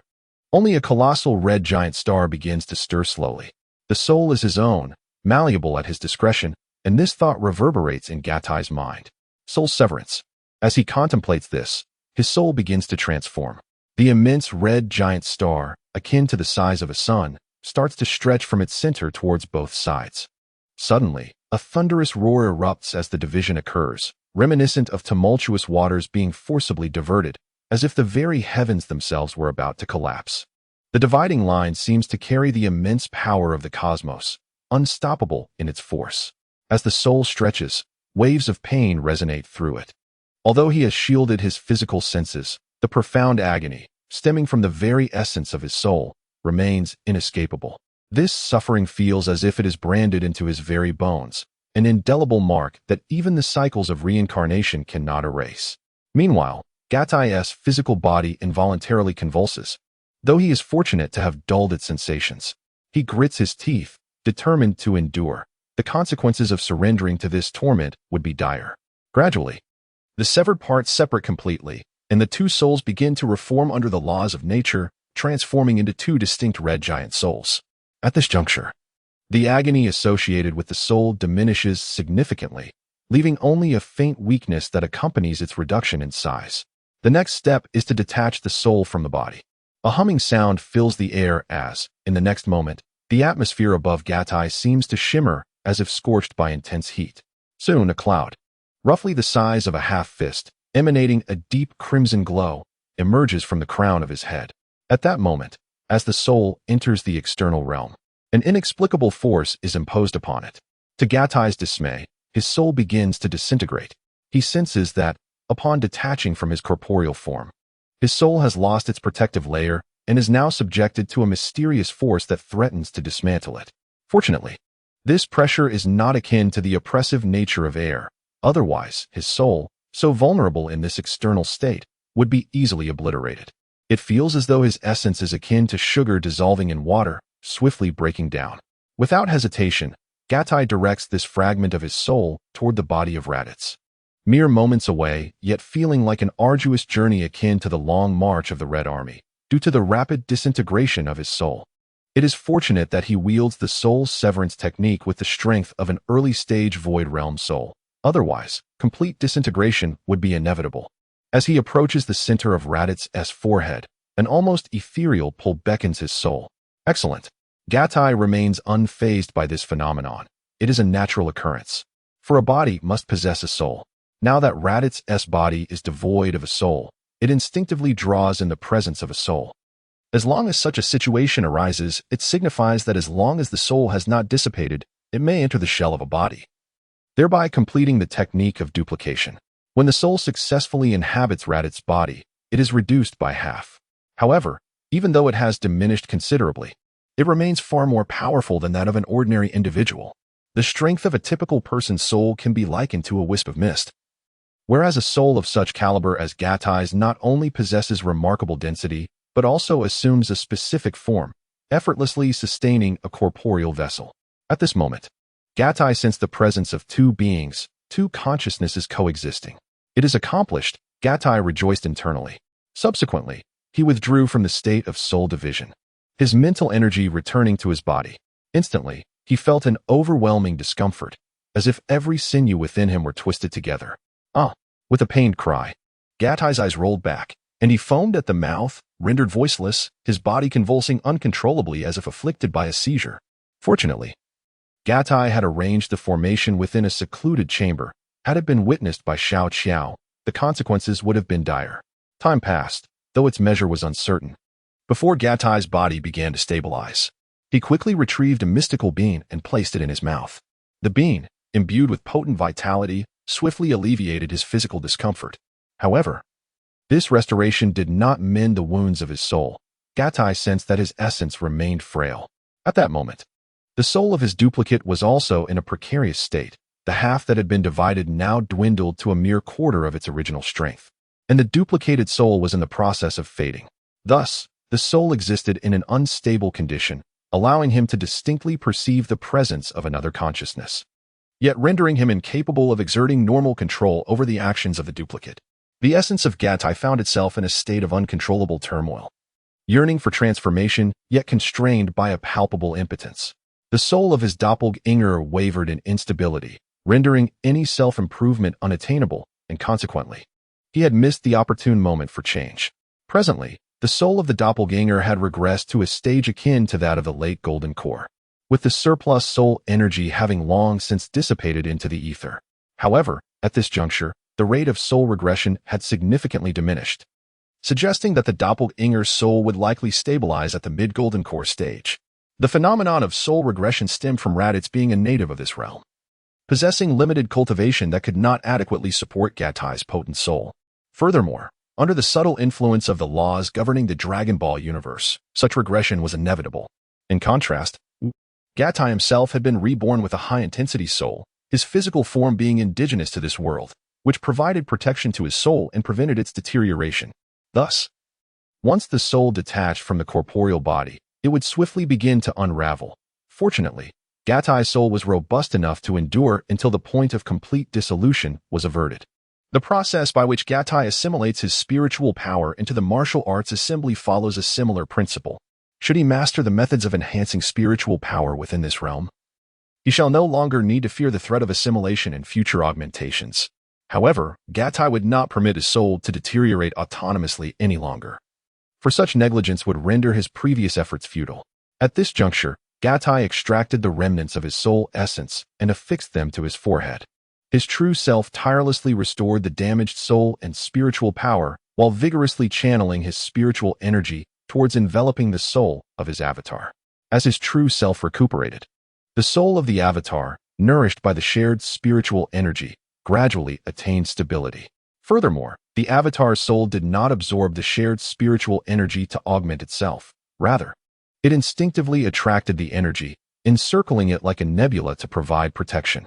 After a prolonged period, the avatar's soul achieved complete stabilization at the late golden core stage, and its spiritual power ascended to the requisite level of that phase. It was only after attaining this state that Gatai ceased the transmission of spiritual energy, allowing the avatar to exercise full control over its corporeal form. The true essence of Gatai continued to absorb soul energy, while the avatar rose without disturbing the essence, employing mental to meticulously experience this corporeal form. The soul and body are mismatched. The Gatai avatar furrowed its brow in astonishment and remarked, "The spirit of the doppelganger, possessing the ability to perceive, recognized that although the original soul of this body had dissipated, the physical form still bore the indelible imprint of its former owner. It seems that mastering this doppelganger perfectly will require a considerable investment of time." The doppelganger sighed in resignation. Subsequently, it employed its mental prowess to envelop the body entirely, allowing it to embrace and acclimatize to this new force of consciousness, thereby gradually erasing the remnants of the original spiritual imprint. Gaith and his doppelganger remained ensconced within the formation, not emerging for an extended duration. It was not until 4 months had elapsed that the doppelganger successfully eradicated the residual mental imprint left by Raditz, thereby achieving perfect mastery over this corporeal vessel. Throughout this interval, both Gaith's true self and his doppelganger subsisted solely on the divine beings for sustenance. Nevertheless, despite the passage of 4 months, Gaith's true self had yet to completely absorb the remaining fragments of soul essence and continued on this arduous path. However, during this phase of spiritual frailty, an urgent need for nourishment arose, resulting in a significantly accelerated absorption rate of the soul essence compared to before. It is estimated that within approximately another month, complete absorption will be realized. Unlike his true self, the doppelganger felt unencumbered in pursuing the path of martial arts, which had originally been Gaith's intention. What the true self could accomplish, the doppelganger could also achieve, and mastery would soon follow. The doppelganger stretched its body and subsequently began to acclimate to the martial knowledge comprehended by the true self. While Gatai finds solace in his seclusion, Xiao Qiao is left in a state of unease. Unlike Gatai, she lacks the luxury of magical beings to sustain her, and thus must not only safeguard Gatai, but also procure her own sustenance. The thought of leaving her post fills her with apprehension, as she fears the arrival of unwelcome visitors. Although the probability of such an occurrence is minimal, it cannot be dismissed. Gatai has emphasized the significance of this retreat, underscoring that it must proceed without a hitch. Having always been under Gatai's care, Xiao Qiao yearns for the opportunity to assist him, even if just once. This chance is one she has awaited for a considerable time, which is why she dedicates herself wholeheartedly to the task at hand. For 5 long months, Jia Qiao had been ensconced in solitude, her heart heavy with the weight of isolation. Though she possessed formidable strength on Earth, she remained but a mortal. And the passage of time had taken its toll, rendering her more haggard. Suddenly, her phone rang, cutting through the silence. As she retrieved the device, she was taken aback to find it was a call from her parents. Her contact list bore only 3 numbers, her parents and that of Gatai. Casting a cautious glance around her, she detected no signs of danger before finally answering, her vigilance unwavering. "Jia Qiao, where are you?" came her mother's familiar voice over the line. "Mother, I'm at home. What is the matter?" she inquired. "Why can't I see you? Your father and I have come to visit, and we've brought your favorite roasted chestnuts. Where on earth are you?" her mother pressed. Surprise washed over Jia Qiao as she realized her parents had come to the city. She had entrusted them with a spare key to the apartment, a gesture from Gatai, though her parents had never before visited. In that moment, she found herself at a loss for words, torn between the need to explain Gatai's seclusion and the discomfort of not greeting her parents. "Oh, I see, Gatai. Hurry over, or your favorite roasted chestnuts will be gone," her mother urged on the phone. "Gatai," Jia Qiao exclaimed, suddenly turning to face the door, which remained firmly locked. Teleportation, she recalled, a flash of inspiration igniting her thoughts. Her brow furrowed as a frown creased her face. That scoundrel, allowing her parents to wait outside while he remained inside. Frustrated, she stomped her foot before vanishing from sight, reappearing in the washroom to tidy herself up, unwilling to present a weary visage to her parents. Before long, she arrived at her usual dwelling, and to her surprise, Gatai was indeed there, engaged in lively conversation with her parents. Aware of the need to maintain decorum in front of them, she approached with a polite greeting while deliberately obstructing her parents' view. With a swift motion, she stepped down hard on Gatai's foot, twisting it for good measure. Gatai winced in pain, utterly unprepared for Xiao Qiao's sneak attack, and he involuntarily inhaled sharply. "What is the matter, Gatai?" Although his reaction went unnoticed by his parents, the sound he made drew attention. "It's nothing, really," Gatai replied. His face contorted as he struggled to suppress a cry, repeating himself insistently. At that moment, Xiao Qiao turned around, made a playful face at Gatai, and then plopped down beside him. Not content with just that, she stealthily launched another ambush from behind, pinching the flesh on Gatai's back with a mischievous twist. Catalan's body reacted immediately, yet he dared not reveal his discomfort. He wiped his face with his hand, attempting to mask the anguish etched upon it. Once Xiao Qiao's parents departed, she erupted with fervor, placing her hands on her hips and glaring fiercely at Catalan. Suddenly, a thought struck Cattle, and he embraced Xiao Qiao tightly. He then whispered softly into her ear, "Sister Qiao, you have endured much during this time and have grown weary. I apologize." The warm breath against Xiao Qiao's ear was ticklish yet delightful.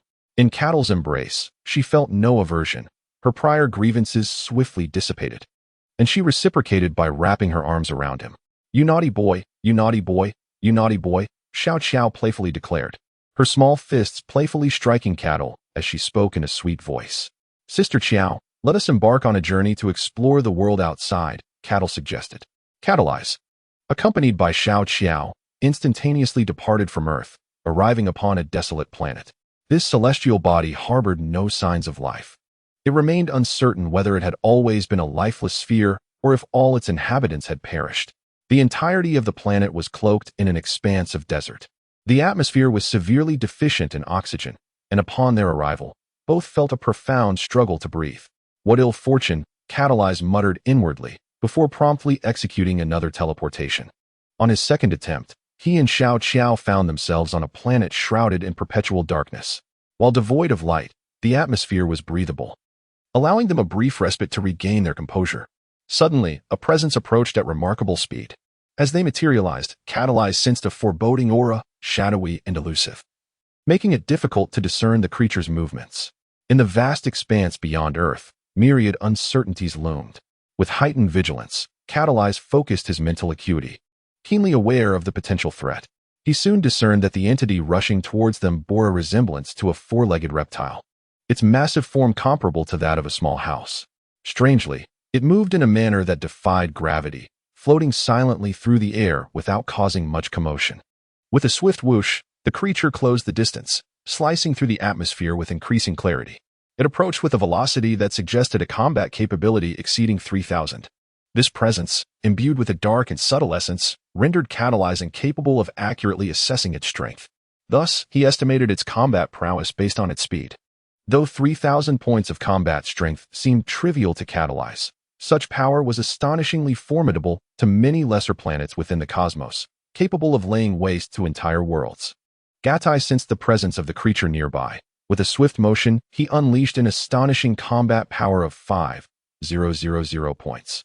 As he approached the monster with remarkable speed, he struck fiercely at its head with overwhelming force. Ugh! The creature let out a pained cry, and in an instant, its body was sent crashing to the ground. Its head embedded deep into the earth. After a few tremors, it lay still. Sister Qiao, can you perceive these monsters? Gatai inquired at that moment.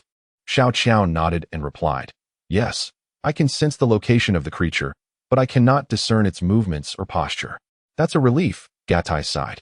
The aura emanating from this monster was somewhat akin to a black hole, obscure and profound. An idea struck him. He decided to have Xiao Qiao hone her sensitivity on this planet. Sister Qiao, would you like to engage in some thrilling and perilous games? Gatai asked with a smile. Throughout, Xiao Qiao had not let go of Gatai. It was simply because she could not see him, rendering her vision entirely futile. Sister Qiao, despite possessing great abilities, you haven't had the chance to fully exhibit them on Earth. Do you not feel somewhat stifled? Gatai chuckled. Indeed. Wait, did you say this is not Earth? Xiao Qiao responded, her astonishment evident.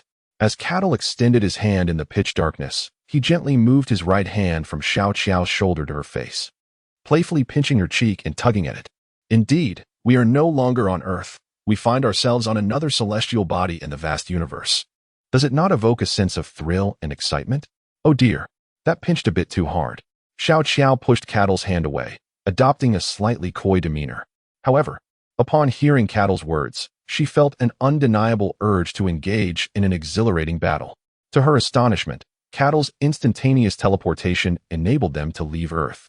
How about it? Sister Qiao, do you dare to engage in a spirited clash? Cattle provoked her slightly at that moment. Humph.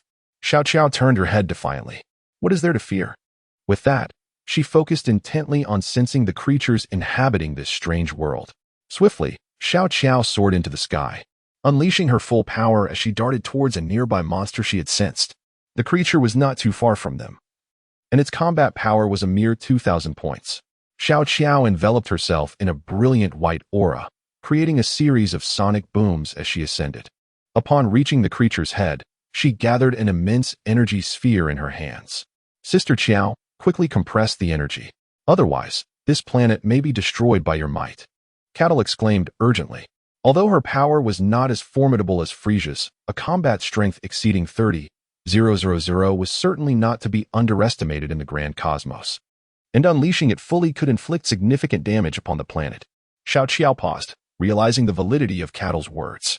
She then compressed the energy, ensuring the power of her energy sphere matched that of the creature. Nevertheless, the energy sphere still radiated a brilliant light, illuminating the area for several dozen meters. In that moment, Xiao Qiao caught a clearer glimpse of the creature. It was a stout, rotund being, its smooth body resembling that of a loach. Yet it possessed 4 short legs and a head reminiscent of a turtle. Strangely, with each breath, its body swelled slightly, allowing it to hover just under a meter above the ground, contributing to its remarkable speed. As the creature sensed the light, it emitted a mournful cry and twisted its body, transforming into something akin to a worm as it burrowed underground. The universe is indeed full of wonders, revealing such peculiar life forms. Cattle sensed all of this, astonished. Despite the creature having burrowed into the earth, Xiao Qiao was undeterred. She flung the energy sphere towards it. The creature had not buried itself too deeply, with a substantial portion of its tail still exposed. As the energy sphere approached, the intense radiance scorched its tail upon contact. Subsequently, the sphere crashed violently into the ground. Boom! It was as if a nuclear bomb had detonated, creating a massive crater in the earth. The creature had vanished without a trace, leaving not even a bone behind. It became evident that this being was averse to light. When illuminated to a certain intensity, it would naturally be incinerated. Cattle had a heightened sense of mental acuity and perception, surpassing that of Xiao Qiao, which allowed him to sense this clearly. Sister Qiao, we must refrain from using energy blasts. They fear light, and upon encountering it, they turn to ash. Cattle called out to Xiao Qiao. Oh, is that so? Xiao Qiao replied, puzzled. There's another one over there. Without hesitation, she detected yet another creature. Huh. Xiao Qiao understood that Cattle aimed to hone her skills. Thus he suppressed his combat strength during the encounter. This time, Xiao Qiao refrained from using energy blasts, relying solely on her vague perceptions before striking. Her fist connected with the creature's back, but it felt as though she had struck a mass of mud, her knuckles sinking deep without inflicting any damage. Sister Qiao, aim for its head, Cattle advised from the side. Catalyst had not anticipated that the majority of this creature's body possessed such extraordinary characteristics, rendering ordinary attacks ineffective. He had to admit that, at the beginning, his fortune had been remarkably favorable. When he encountered the first of these creatures, he struck its head directly, resulting in its swift demise. Ah, where's the head? Xiao Qiao exclaimed, momentarily taken aback, and hurriedly inquired. Upon hearing the sound, Gatai immediately discerned that Xiao Qiao was unable to accurately perceive the form of the creature. At that moment, Gatai sensed a sudden transformation in a certain part of the monster's body, culminating in the emergence of a sharp spike. Be careful, Gatai shouted. Although Xiao Qiao could not fully sense the creature's form or movements, her mastery of martial arts endowed her with heightened bodily awareness, and the creature's level was far inferior to hers. Thus, she sensed something hurtling toward her with astonishing speed, accompanied by a sharp sound that sliced through the air. Instinctively, Xiao Qiao leaped away, narrowly evading the attack. She felt a slight cut in her hair and furrowed her brow, realizing she had narrowly escaped death, which prompted her to abandon her underestimation of the situation. Where's its head? Xiao Qiao temporarily relinquished her offensive strategy, focusing intently on sensing the creature's form while evading its attacks, determined to locate its head. With Gatai's warning in mind, she understood that targeting any area other than the head would be futile, so she refrained from rushing into an attack. Xiao Qiao harnessed her energy to the maximum, her body taut with anticipation. Suddenly, the creature's front limbs elongated and thinned, resembling two tentacles. This unexpected method of attack piqued Gatai's interest even further. I shall name you the Dark Shapeshifter, he murmured to himself. The two tentacles began to move, deviating from conventional trajectories, launching attacks from both sides. Their remarkable length allowed them to strike with precision, and Xiao Qiao could only sense the disturbances in the air as they lunged, narrowly avoiding the onslaught. However, the tentacles were so long that they could attack in a convoluted manner, effectively limiting her movement within a confined space. Abruptly, the tentacles converged, becoming denser as they retracted. This isn't right, Xiao Qiao noted, feeling the lack of a powerful attack, yet sensing that her range of motion was being dominated by the Dark Shapeshifter. As the tentacles shrank significantly, she became acutely aware of the unsettling changes around her. She swiftly leapt into the air, attempting to escape the encirclement. But suddenly, the tentacles, akin to a released spring, contracted rapidly, ensnaring her midair. Xiao Jia, that creature intends to devour you. Gatai cried out. Damn it, this revolting creature has ensnared me. Xiao Qiao had previously encountered the Dark Shapeshifter, its flabby, pitch-black form not only unappealing but also repulsive. Now, bound and restrained, her innate desire for cleanliness surged forth, rendering her unable to accept her predicament. Irritated, she unleashed her energy, and in an instant, the tentacles that had ensnared her were engulfed by a radiant surge, turning to ashes, allowing her to escape unscathed. The Dark Shapeshifter, intimidated by her display of light, the very essence it feared, abruptly retreated, abandoning the fight. Xiao Qiao sensed that a significant presence was retreating from her, indicating that the Dark Shapeshifter had made its escape. This creature possessed a remarkable level of intelligence. What a pity, Xiao Qiao remarked with a hint of displeasure, choosing not to pursue it. Her primary objective was to comprehend martial arts and enhance her abilities. Thus, simply eliminating these beings would bear little fruit. It appeared she needed to exercise greater caution, as this creature was particularly averse to light, fleeing from it as a mouse would from a bright flame. I must refrain from acting impulsively, Xiao Qiao mused to herself. Don't worry, Sister Qiao. These creatures can't harm you, and we have ample time to take things slowly, Gaddy reassured her, appearing by her side. Xiao Qiao recognized Gaddy's words as both encouragement and comfort. Subsequently, a series of pivotal questions arose in her mind, prompting her to glance at Gaddy. Gaddy, you seem to have a clearer perception than I do. How do you manage that? She inquired, recalling how Gaddy had offered multiple reminders during their confrontation. Catalan possesses the ability to perceive two fundamental aspects. Firstly, his formidable mental prowess endows him with an exceptional insight. Secondly, closely tied to this mental strength, his acute awareness of spatial textures allows him to comprehend the essence of all things. This is the mastery associated with the divine, a pursuit that requires one to rely solely on oneself. No external assistance can aid in this endeavor. Only by grasping the true essence of the five elements fist can one achieve such a state, and perhaps even surpass my current capabilities, Catalan remarked with a smile. Xiao Qiao listened in astonishment, her understanding of the divine being rather limited, deeming it rather enigmatic. While it seemed she grasped the concept of what Catalan referred to as the divine, truly seizing it appeared to be a monumental challenge.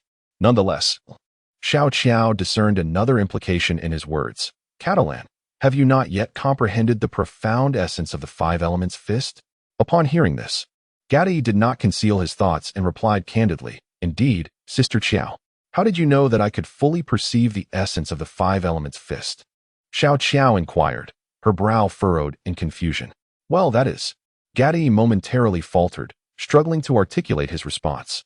After pondering for a moment, Catalan spoke, Sister Qiao, you have now mastered various strengths of the five elements fist, enabling you to unleash punches imbued with diverse nuances. However, have you ever contemplated why the term five elements is integral to this martial art? What does five elements signify? Xiao Qiao appeared puzzled. The five elements exist as a principle within the cosmos. This Tao is intangible and elusive, yet there are pathways through which one can comprehend it. The most rudimentary manifestation of the Tao of the five elements is represented by the characteristics of metal, wood, water, fire, and earth. This aspect is something you have already grasped, Sister Qiao. Listening intently, Xiao Qiao refrained from any mischief or interruptions. Within the human body, the five elements are also present. For instance, when you fall ill, a physician may diagnose you with an excess of heart fire, indicating that the heart corresponds to fire. Likewise, the liver represents wood. The spleen symbolizes earth, the lungs signify metal, and the kidneys denote water. Thus, the Tao of the five elements ascends to a more profound dimension, yet it also transforms into an intangible Tao. Gradually, Xiao Qiao became entranced by the discourse, unconsciously assuming the stance to practice the five elements fist. It seemed as if she had forgotten herself, oblivious to her actions, entirely moved by Catalan's words. The Tao of the five elements had penetrated her heart. Initially, her punches embodied the various strengths represented by metal, wood, water, fire, and earth, sometimes fierce, at other times as fluid as water, and continuously flowing. Upon completing her first set of the five elements fist, Xiao Qiao did not pause, but began a second round. This time, as she performed the movements, an energy surged within her. Catalan sensed that her unintentional energy was infused with the strength of the five elements. Unbeknownst to her, Xiao Qiao had seamlessly integrated the five elements with her energy, reminiscent of the legendary vigor found in internal martial arts. Indeed, such progress indicates that Sister Qiao has attained a remarkable mastery of the strengths of the five elements fist. With prolonged practice, the five elements fist has begun to autonomously permeate her bodily elements. Even without today's guidance, she would have reached this level in under 2 months. All of this had been meticulously orchestrated by Catalan, who understood Xiao Qiao as proficiency with the five elements fist, though she herself was unaware of its significance. Today was merely an attempt to see if she could fully comprehend it ahead of time, and she did not disappoint him. Once this comprehension is achieved, she will be able to explore the spatial dimensions of the five elements, Catalan remarked, smiling. However, he did not anticipate that this was not the end. Xiao Qiao had already performed the five elements fist 5 or 6 times, and the energy surrounding her began to exhibit a change in color corresponding to the attributes of the punches. Remarkable. It seems there is room for growth, Catalan observed, slightly astonished.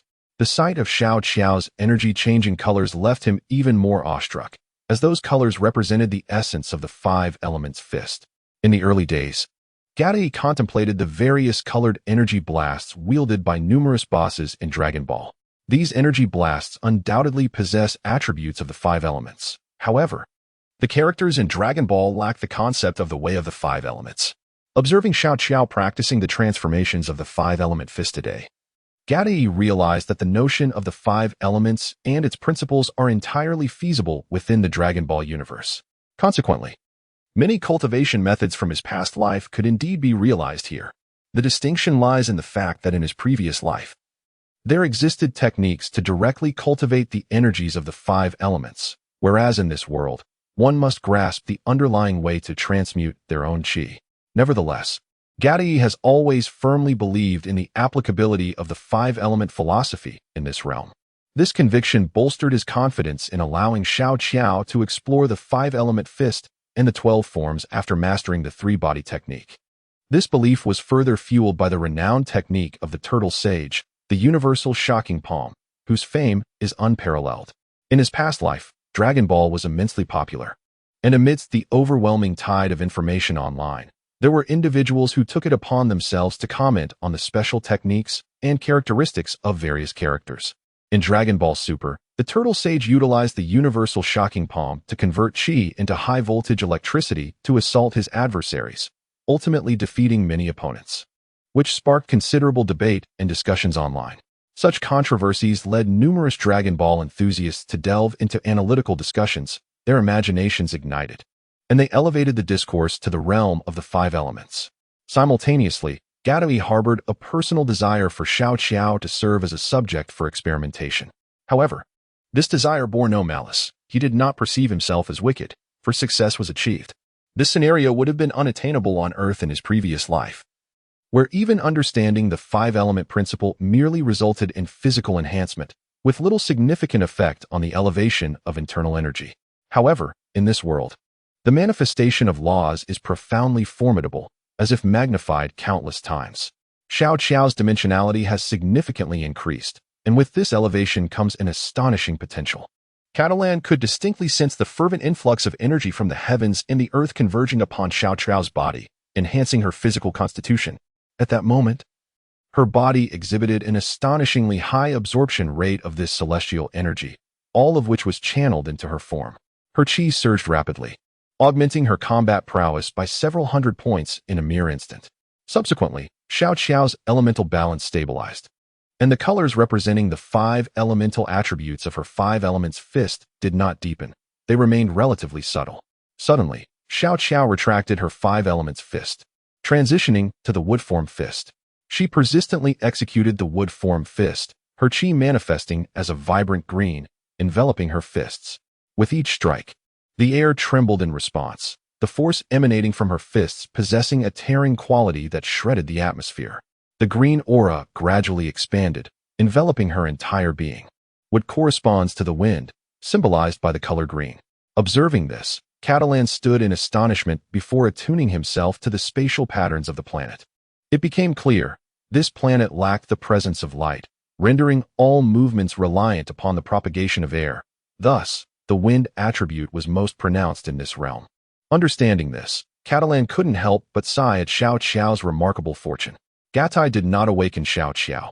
Instead, he soared through the air, the energy within him gradually coalescing as he raised his hands. Vigilantly, he stood guard, protecting Xiao Qiao from any disturbances. Should anything approach, Gatai was prepared to unleash a ki blast, ensuring comprehensive protection. After a considerable duration, Xiao Qiao finally came to a halt, and the ground around her was marred by countless fissures, each a testament to the wind-infused force of her wooden fist technique. The intricate web of cracks resembled an enormous spider's net, intricately intertwined. With a deep exhalation, a surge of inexplicable power radiated from her body, sweeping away the surrounding dust with an almost cleansing force. Upon opening her eyes, the first action Xiao Qiao took was to gaze upward towards Gatai in the sky. Ah, he has seen me. Though the light was scarce, Gatai could sense the weight of Xiao Qiao's gaze, a divine awareness, keenly perceptive. Gatai gradually lowered his body, standing steadily before Xiao Qiao, whose gaze followed his movement. Indeed, Sister Qiao was able to sense my presence, Gatai remarked with a slight smile. Sister Qiao, how do you feel? I feel quite mysterious, Xiao Qiao replied. It is difficult to articulate this sensation. It is as if my mind has become exceptionally clear, allowing me to effortlessly perceive the world around me. It seems as if I am in command of all things. Her eyes glimmered with astonishment. Sister Qiao, this is the effect of comprehending the Tao. The path of the 5 elements not only significantly enhances the strength of the body, but also refines the spirit, Gatai elucidated. Upon hearing this, Xiao Qiao immediately understood. Linking her arm with Gatai's, she said, so this is the Tao, the cultivation at the level of the spirit. It appears that my martial path has only just begun. This breakthrough illuminated many aspects for Xiao Qiao, as if she had opened a gateway to a vast void, behind which lay even more alluring treasures. It is wonderful that you have such thoughts, Sister Qiao, Gatai remarked. Xiao Qiao pouted. Who praises like you do? It almost sounds like you're trying to discourage me. Catalan did not retort, anxiously saying, Sister Qiao, please quickly assess the intensity of your current anger. After Cattle spoke, a look of tension appeared on his face. Xiao Qiao's energy was in a retracted state. Cattle could only perceive the intensity of the energy that was superficially evident, while the true strength remained known solely to Xiao Qiao herself. With closed eyes, Xiao Qiao carefully sensed her inner self, and soon her face displayed an expression of disbelief as she realized that her energy had surprisingly increased by over 8,000. Astonished, she reflected on how this remarkable surge occurred in such a short time, comparable to months of training during her previous explorations of her physical potential. However, she understood that the effects of this epiphany would not lead to significant growth in her mastery of the elemental path unless she comprehended the other elemental paths. Nevertheless, this was merely a superficial increase. This moment of enlightenment had elevated her physical dimension, and with dedicated practice in the future, her cultivation would soar. Xiao Qiao had heard from Cattle that the potential of one's bloodline is crucial, as it constrains the heights one can achieve.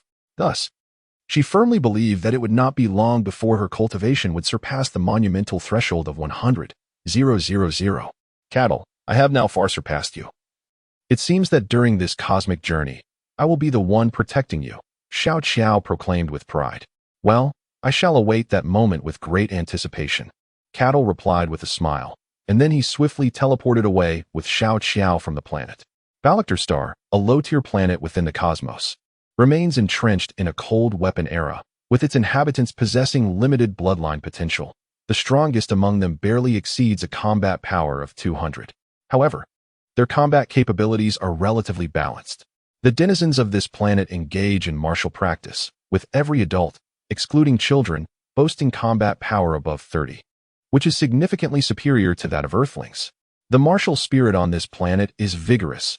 Even laborious tasks are regarded as forms of cultivation. They possess their own martial philosophies, albeit rudimentary when compared to those of Earth. Each individual aspires to become stronger, to be celebrated as a hero. If they were afforded better training conditions, such as gravitational training environments and well-structured martial philosophies, it is believed that, in the not-so-distant future, the inhabitants of this planet could all attain levels beyond 1,000. At that point, this planet would no longer be deemed low-tier.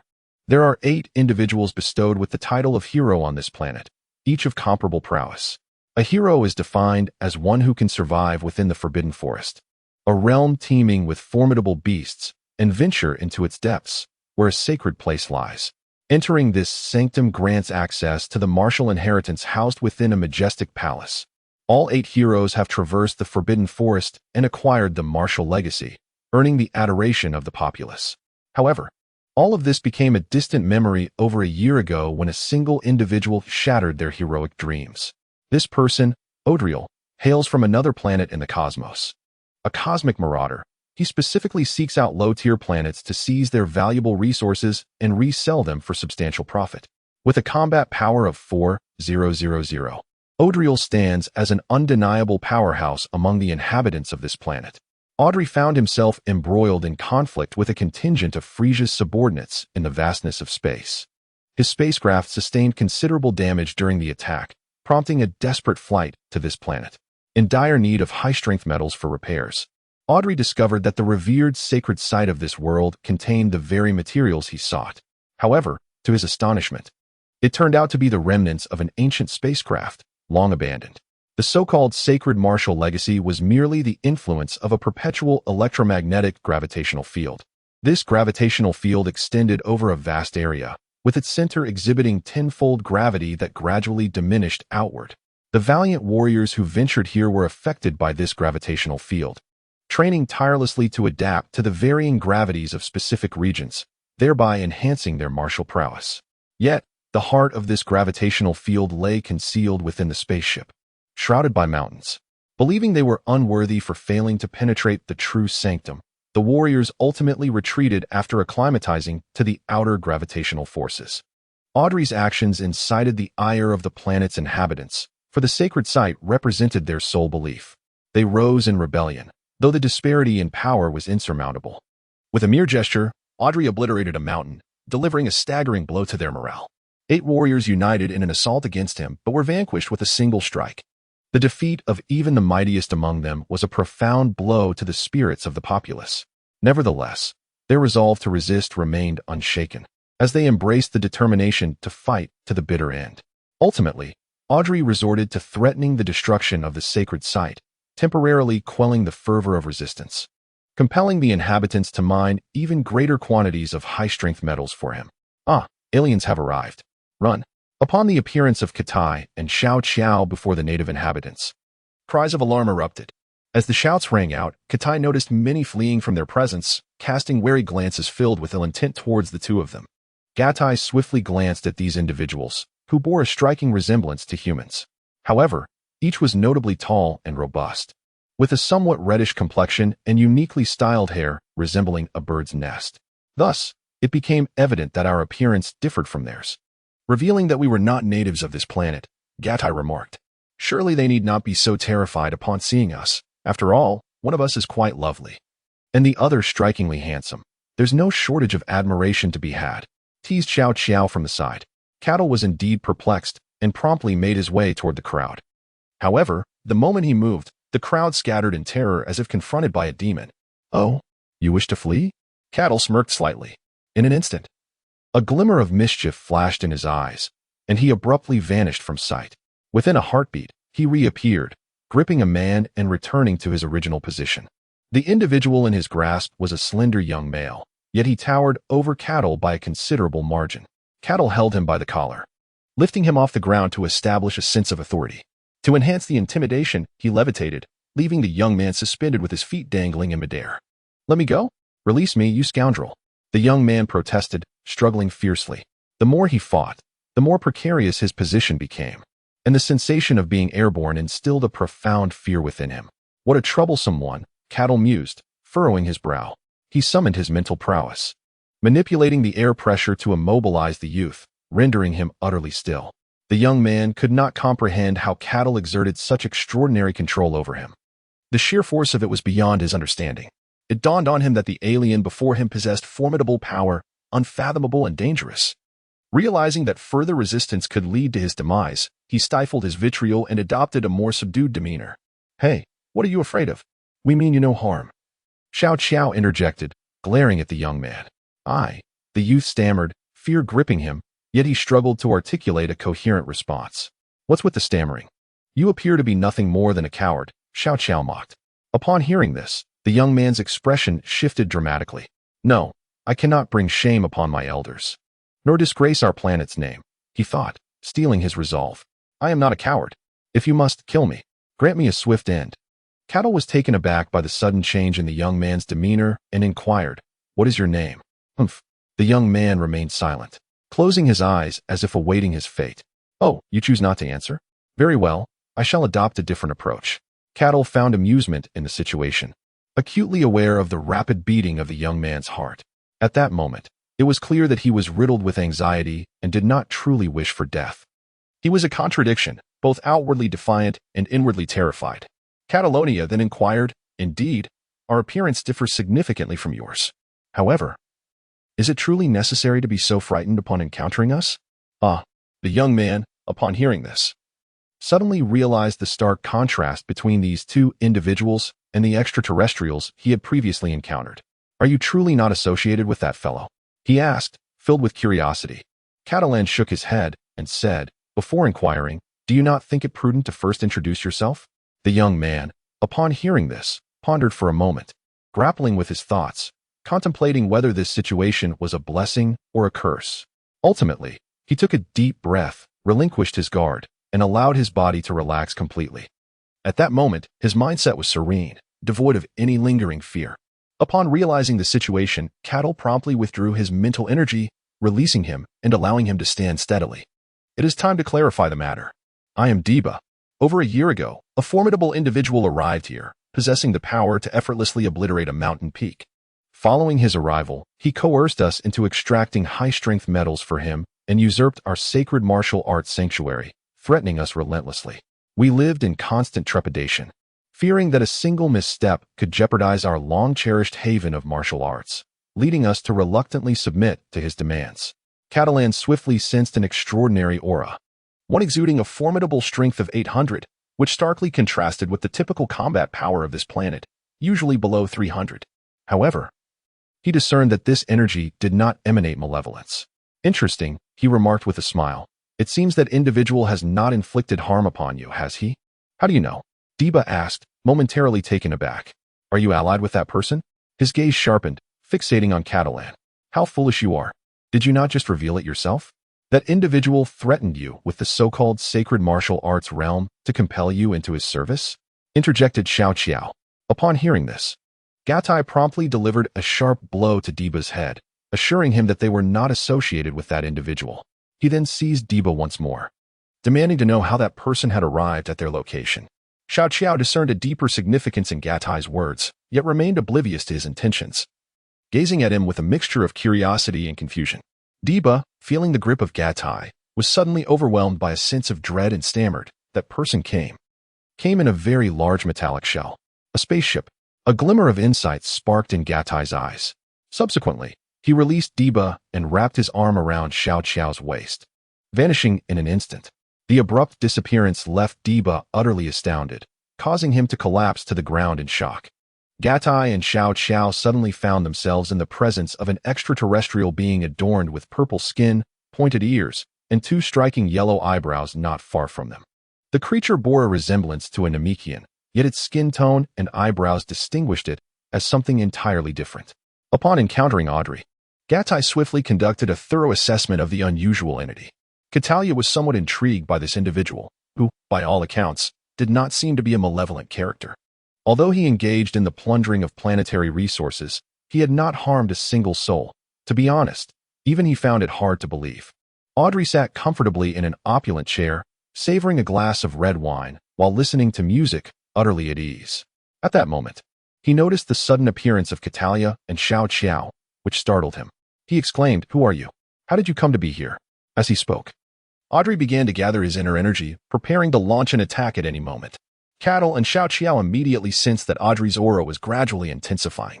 However, based on their perception, both could subtly discern that Audrey's energy would likely not exceed 5,000 at its peak. Naturally, Xiao Qiao regarded such combat prowess with disdain.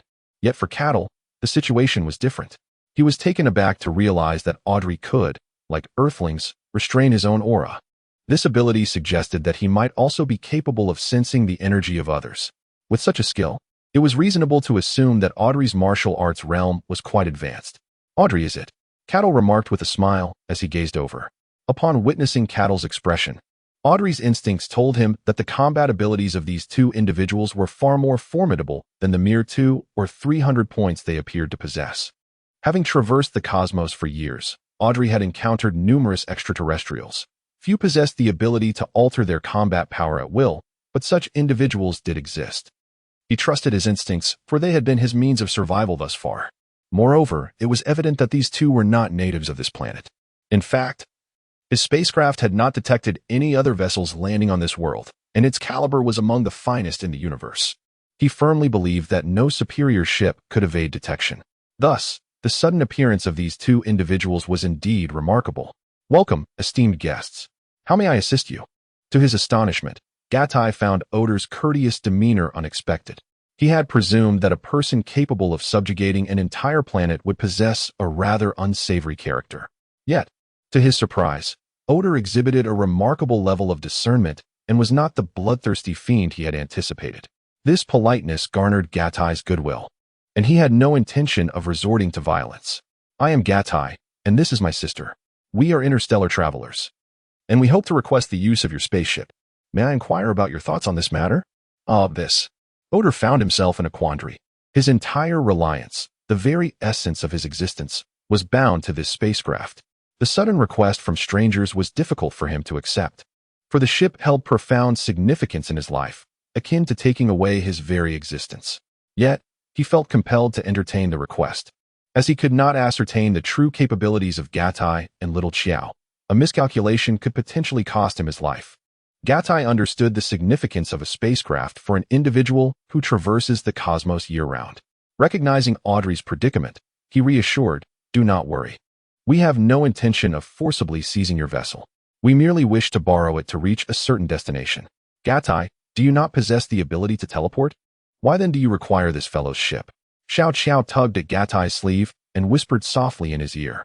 Catalton displayed an expression of embarrassment, as he found it difficult to admit that his teleportation abilities could not autonomously ascertain cosmic coordinates. Therefore, he cast a reassuring glance at Little Chiao, urging her to remain calm. "Oh, I see. That is acceptable. However, the spacecraft is currently quite severely damaged and cannot traverse the cosmos safely. We must wait for a period of time." Although Audrey agreed, his demeanor reflected a dissonance between his words and thoughts, revealing his skepticism regarding the intentions of Catalton and Little Chiao. Catalonia had long been aware of Audrey's enslavement of an entire planet's populace to extract high-intensity metals. It was only then that they comprehended Audrey's necessity for these metals to repair the spacecraft. The question arose, what measures must be taken, and how long would it require to restore the vessel? Subsequently, Audrey revealed a piece of glistening black ore from behind, placing it before them. This ore showcased a fist-sized, bare, smooth black metal from which arcs of light would traverse every few seconds, a truly wondrous sight.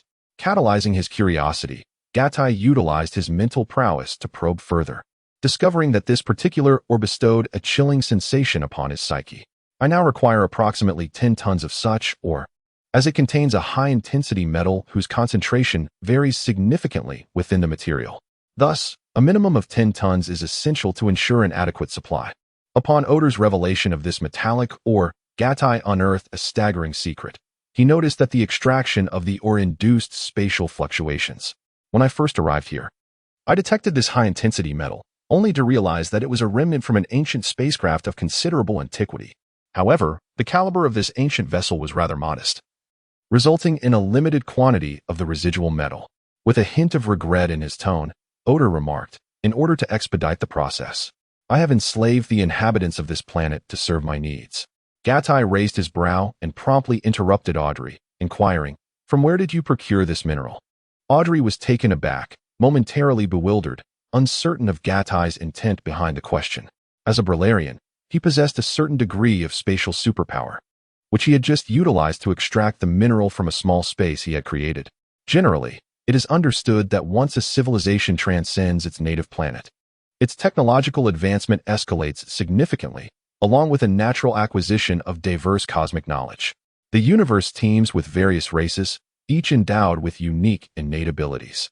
Thus, when witnessing another race employing a capability beyond one's comprehension, it is invariably a manifestation of that race's distinct talents. Moreover, even if a native planet's technology is not advanced, the vastness of the cosmos harbors numerous formidable entities, some of whom can effortlessly achieve interstellar travel. This exposure invariably enriches one's experience with extraterrestrial beings. Gatai's inquiry, however, perplexed Audrey, leading him to suspect that Gatai was unaware of the existence of special abilities among most races. Consequently, Gatai's claim of being a cosmic traveler seemed to be a fabrication.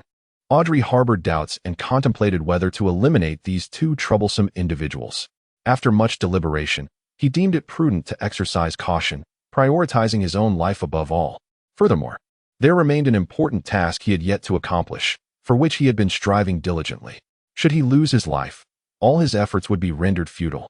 Subsequently, Audrey candidly revealed the origin of his unique ability. Upon hearing this, Gatai was filled with elation. He had longed to witness the special powers of various races throughout the cosmos, as they represented a shortcut to his enlightenment. How astonishing that there exists someone in the universe with such capabilities. This would certainly facilitate the transportation of items, he mused. While a look of envy adorned little Xiao's face, Gatai smiled knowingly at Audrey, and with that smile, Audrey finally grasped Gatai's intentions. Well, if you wish to learn this, it might prove somewhat challenging, Audrey remarked, pursing his lips. Hee, how can you be so certain that we are incapable of mastering it? Gatai chuckled softly. Audrey's expression turned troubled. This ability is a gift I was born with, something I have instinctively controlled throughout my life. Thus, I am at a loss as to how to convey it to you. It seems your pursuit may indeed be quite arduous. Gatai rubbed his chin thoughtfully with his right thumb and fingers, contemplating the issue at hand. After a moment's reflection, he resolved to give it a try and said, How about this? Take a moment to ponder whether you could attempt to break this ability down into several steps when utilizing it. Then, as you proceed, articulate your sensations simultaneously. But how am I supposed to articulate that? To me, it feels like a simple innate talent that I can accomplish effortlessly. I don't really know. Gatai's words left Audrey somewhat bewildered. Why can't you grasp this? Consider it. When we eat, we need food. We must use our hands to grasp it. Then open our mouths, place it inside, chew, and swallow. Anyone can eat, yet if we think about it closely, we can indeed dissect the process, can't we? Gatai remarked. Cattle's remarks left Audrey utterly astounded. He had never anticipated encountering someone so peculiar. After all, it was merely a matter of eating. Yet, there was a certain logic to Cattle's complex explanation. I shall give it a try, Audrey declared, striving to deconstruct his abilities in accordance with the examples of consumption provided by Cattle. It was his first endeavor of this sort, and he felt rather odd, his expression reflecting his unease. Subsequently, Audrey embarked on his attempt, and before he could fully comprehend the process, he had executed all the actions in their entirety. As Cattle and Xiao Xiao observed the bewildered demeanor of Audrey, they realized that he had once again failed to adapt. Akin to Zhu Beiji consuming the ginseng fruit in one gulp without savoring its flavor. They couldn't help but stifle their laughter. Once more, Audrey declared, this time assuming a determined stance, his face flushed. It appeared he was attempting to regulate the speed at which he harnessed his abilities. Prepared this time, Audrey activated his superpower and instantly sensed a distinct shift in the atmosphere. Spatial texture, he uttered, standing still without making any further movements. Was this the prelude to his spatial abilities? Cattle pondered upon hearing Audrey's words. After a brief pause of 2 seconds, Audrey spoke again, lock onto a designated area. As he spoke, his right hand, fingers splayed, extended behind him. It seemed his hand was not merely reaching back. Rather, it appeared something lay beyond. Like a key inserted into a lock, opening a door. With Audrey's actions, Cattle meticulously sensed the environment. His fingers delved into the focal region. The texture shattered. Space underwent a metamorphosis, and he was enveloped by an alternate realm. Upon concluding his words, a commotion stirred in the space behind Audrey. Subsequently, a mineral materialized in his grasp. Holding the mineral, Audrey turned to Cattle and Xiao Xiao and whispered, Have you grasped it? Xiao Xiao, initially perplexed, quickly transformed her confusion into indignation. She had felt nothing throughout the process, only hearing Audrey's enigmatic ramblings. Are you mocking me? She retorted, her internal energy surging abruptly to over 10,000. What overwhelming energy, Audrey thought, drenched in sweat. His suspicions were indeed confirmed. These two individuals were extraordinary. Yet, as he sensed Xiao Xiao's energy continuing to escalate, a profound dread enveloped him. Was he to perish here today? Audrey felt a sense of injustice. He had simply demonstrated his unique abilities and could not accept such a fate. Jie Xiao, what are you doing? Cattle interjected. Upon hearing this, Xiao Xiao immediately tempered her energy and, with a playful grin, replied, I was just teasing him. I sensed an intriguing spatial fluctuation, yet I am entirely unable to comprehend it. Phew. Audrey wiped the sweat from his brow, exhaling deeply while patting his chest, striving to quell his fear. This is due to your insufficient realm of understanding. However, it is commendable that you can perceive the differences, Cattle remarked with a smile. Insufficient realm. Audrey felt as though he had been struck hard on the forehead, his worldview utterly shaken. The fear instilled by Xiao Xiao's energy was immense. Yet if such intensity was deemed lacking, how formidable must Cattle be? Audrey has also mastered the art of temperance and possesses the ability to sense energy. Thus, he has a profound understanding of martial arts. While a high realm does not necessarily equate to formidable combat prowess, it is undeniable that those who attain a higher realm will not fall short in their fighting capabilities. It's easy to say, but have you learned it? Xiao Qiao remarked defiantly, her arms crossed. Haha. Catalina smiled gently. Well, of course, I have learned. Really? Xiao Qiao exclaimed in delight. What? You've mastered it so quickly? Audrey incredulously remarked. Gatai cast a glance at the two individuals, and soon all three fell silent, their breaths held in anticipation. Gatai then commenced his endeavor. Moments ago, he had sensed with utmost clarity that the miniature space he was about to create was not overly complex, nor did it involve intricate martial arts principles. It relied solely on his mastery over spatial textures. With a robust soul and formidable mental strength, Gatai brimmed with confidence. Subsequently, under the watchful gaze of the two, he extended a hand, fingers splayed, reaching forward into the unknown. As Gatai extended his hand forward, a linear trajectory seemed to tremble the fabric of space itself. The spatial texture within a foot's radius of his palm was disturbed, each infinitesimal advance of his hand causing the surrounding spatial patterns to stretch and contract around it. In an instant, fleeting yet profound, a moment so brief that neither Qiao nor Audrey could perceive it, Gatai's hand transcended the connection of spatial textures, as if piercing through layers of space to another dimension entirely. This moment was ephemeral, visible only to Gatai, who beheld his hand becoming ethereal, resembling a shadow devoid of substance. At that very moment, Audrey raised his brow, acutely sensing an unusual shift in Gatai's hand, though unable to witness it. This peculiar movement was familiar to him.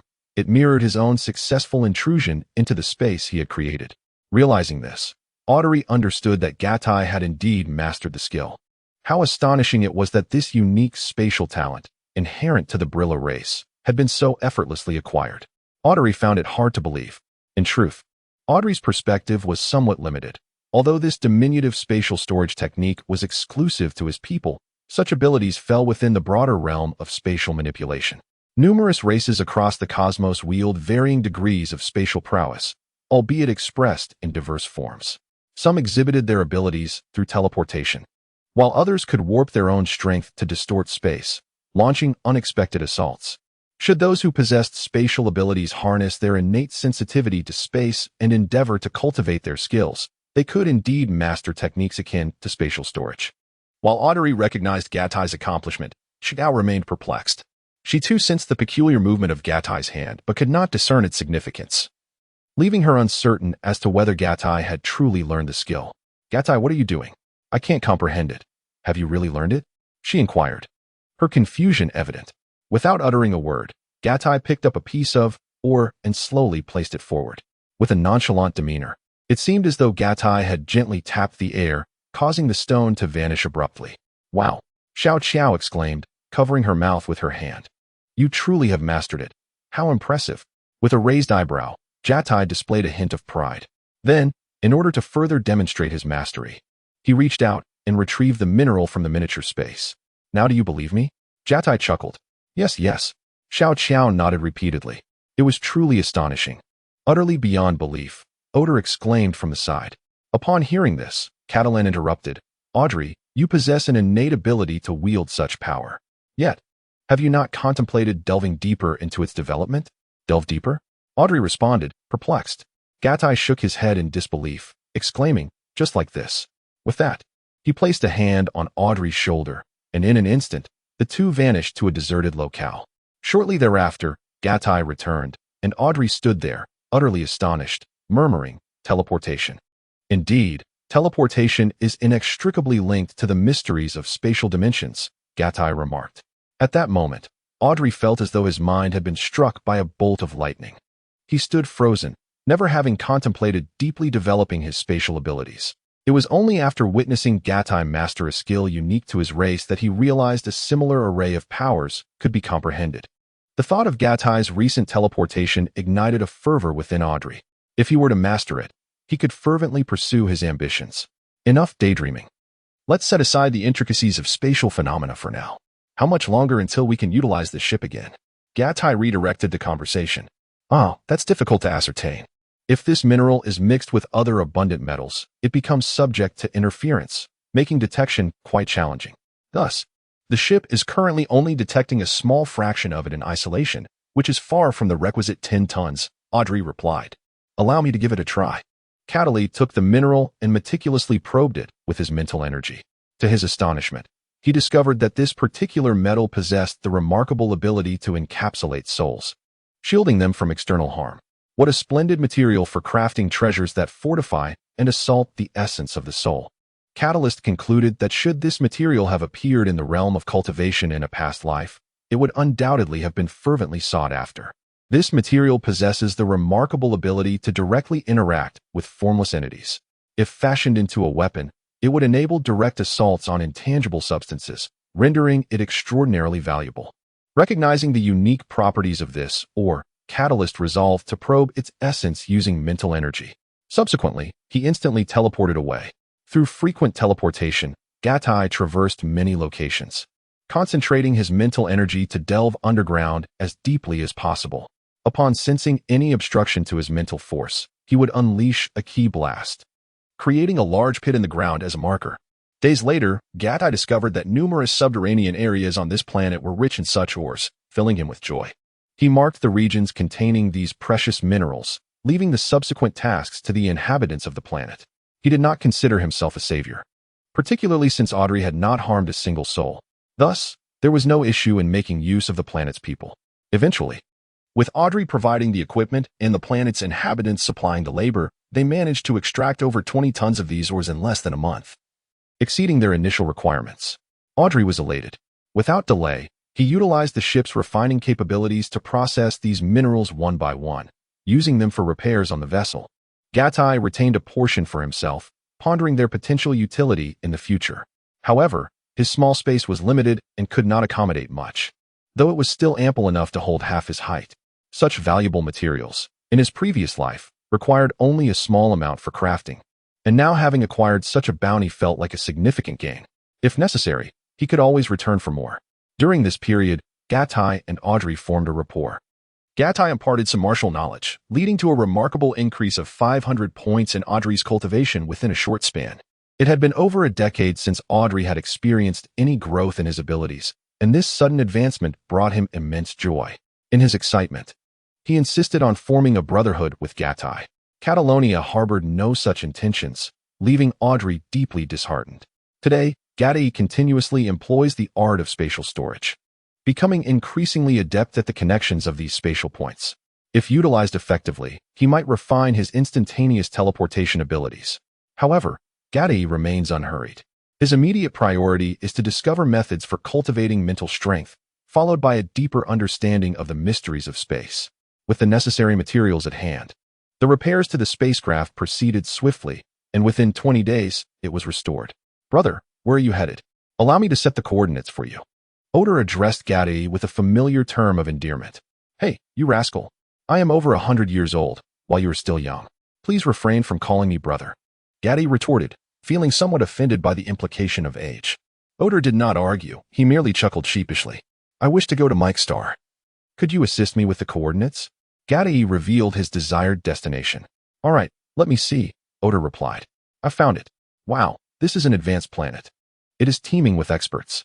Are you truly intending to venture there? Oder inquired. Upon hearing Audrey's incessant calling of him big brother, Gatai found himself at a loss for words, his eyes wide and unblinking. Noticing Gatai's expression, Audrey let out a dry chuckle and turned away, reveling in his own amusement. Meanwhile, Xiao Qiao sat nearby, indulging in the delectable dishes prepared by Audrey, entirely unfazed by the unfolding scene. Both were taken aback by Audrey's culinary skills, astonished to discover that he possessed such remarkable talent. Once everything is set, the usual time frame is approximately 20 days. However, my spaceship is of superior quality, allowing us to shorten the journey to 12 days, Audrey remarked. 12 days? That is acceptable, not overly lengthy, Gatai thought to himself, fully aware of the situation. Cattle, Xiao Qiao, and Audley were aboard a spaceship, traversing the vast expanse of the cosmos. Having spent some time together, Audley recognized that Cattle and Xiao Qiao were not malevolent beings. The mere fact that he had managed to repair the spaceship without falling victim to violence or theft was testament to their integrity. Audley's vessel was grand and opulent, offering an array of amenities for its occupants. In addition to dining and entertainment options, It featured spaces for cultivation and a gravity training chamber. The gravity training room aboard Audley's ship could simulate conditions of up to 500 times that of Earth's gravity, recently having experienced a breakthrough. Xiao Qiao's physical dimensions and potential had significantly increased. Heeding Cattle's counsel, she entered the gravity training chamber to further her development. The gravitational formation devised by Gatai on Earth possesses a maximum intensity of only 20 times. This does not imply that Gatai is incapable of creating formations of a higher magnitude. Rather, at that time, Xiao Qiao's bloodline potential was nearly exhausted, and her martial arts realm was quite modest. Consequently, elevating the level of the gravitational formation would yield minimal results. Thus, Gatai refrained from employing a high-magnitude gravitational formation to propel Xiao Qiao's cultivation to extraordinary heights. Xiao Qiao's advancement in cultivation does not mirror that of Clin and his companions, who achieved their prowess through tenfold or hundredfold efforts, nor did she receive guidance from a super martial artist like the king of the realm. Instead, she relied on the inner family's three-body technique as a shortcut. This absence of breaking through limits hindered her growth, and her martial arts realm consequently restricted her progress. Therefore, it is entirely reasonable that her cultivation plateaued at over 30,000. After all, Xiao Qiao, being a female, is ill-suited for the intense and frenzied training typical of a high-intensity regimen, which could be somewhat brutal for a girl. Hence, Gatai deliberately tailored a martial path for her that traverses the dimension of life, aiming to enhance her life essence and potentially elevate her to the realm of true divinity. In this light, sheer combat strength becomes less paramount, akin to the stature of the Northern Realm King, or even on par with that of the King of the realm itself. Now, circumstances have changed. Xiao Qiao is prepared to engage in rigorous training, which will significantly amplify her cultivation. She has also begun to grasp the principles of the five elements path, and her understanding of the divine has crystallized. Gatai is confident that Xiao Qiao can adeptly manage her own power. Moreover, the essence of the inner family fist lies in the mastery of the body, and with increased dedication to its practice, achieving perfect control over her own strength will become quite attainable. Inside the spacecraft, high-tech imaging equipment vividly displays the cosmic expanse, creating a sensation as though one is immersed in the starry universe. Sitting within the spacecraft, it feels as if one truly inhabits the celestial firmament, an experience both wondrous and enchanting. Catalan glanced at Audrey, who was engrossed in researching information. He found it peculiar that Audrey had not taken a break for 8 consecutive days. In comparison to the vastness of the universe, Audrey's prowess was undeniably formidable, and enduring such a lengthy period without rest seemed inconsequential. Yet, strangely, Audrey appeared to be in search of something, often letting out sighs of discontent. "Audrey, what occupies your thoughts? Why the furrowed brow?" Catalan inquired out of curiosity. Audrey seemed oblivious to his presence, remaining absorbed in his work. Truly engrossed, Catalan muttered, and subsequently approached him directly. Audrey remained unaware of Catalan's approach, fully immersed in his tasks. Eventually, Catalan placed a hand on his shoulder, pulling him from his whirlwind of thoughts. Notably, Audrey swiftly closed the electronic information he was reviewing, a gesture that piqued Catalan's curiosity further. As if he were concealing something illicit. "What are you up to? You've been at it for several days. Do share with me," Catalan urged. It's nothing," Audrey replied with a sheepish grin. "You cannot deceive me. I have seen it all," Catalan asserted. "Ah, you've seen it?" "Aye." Audrey's eyes reflected a hint of panic. "I called for you, yet you did not hear me. That is how I came to see what you were doing," Catalan remarked nonchalantly. In truth, Catalan had not truly glimpsed anything. He merely found Audrey's behavior odd and decided to play along. "Brother." "Ah, do not address me as such.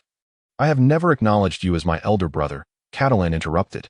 Upon hearing this, Audrey was filled with disappointment, and his spirit seemed to wane. "We have known each other for a while now. From this moment onward, we shall be good friends, shall we not?" Observing Audrey's state, Gatai spoke with compassion. "Friends?" Audrey mused silently to himself, feeling the warmth of companionship return. In that moment, he recalled his former friends.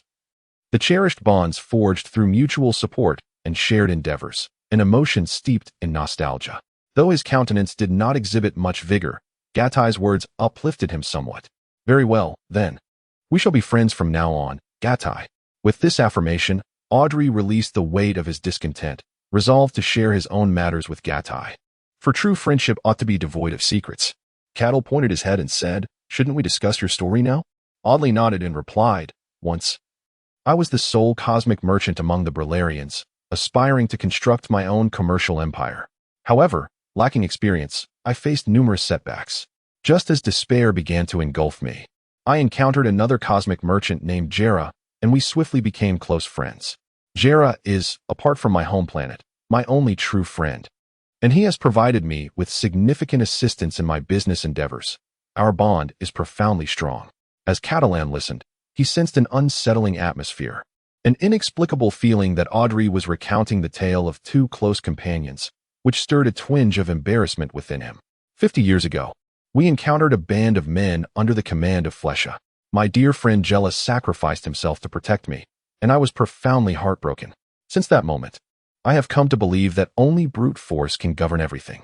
At this juncture, a fierce intent to kill surged within Audrey, his eyes tinged with a hint of crimson. Upon hearing this, Catalonia did not interrupt, realizing that the situation was not as dire as he had initially presumed.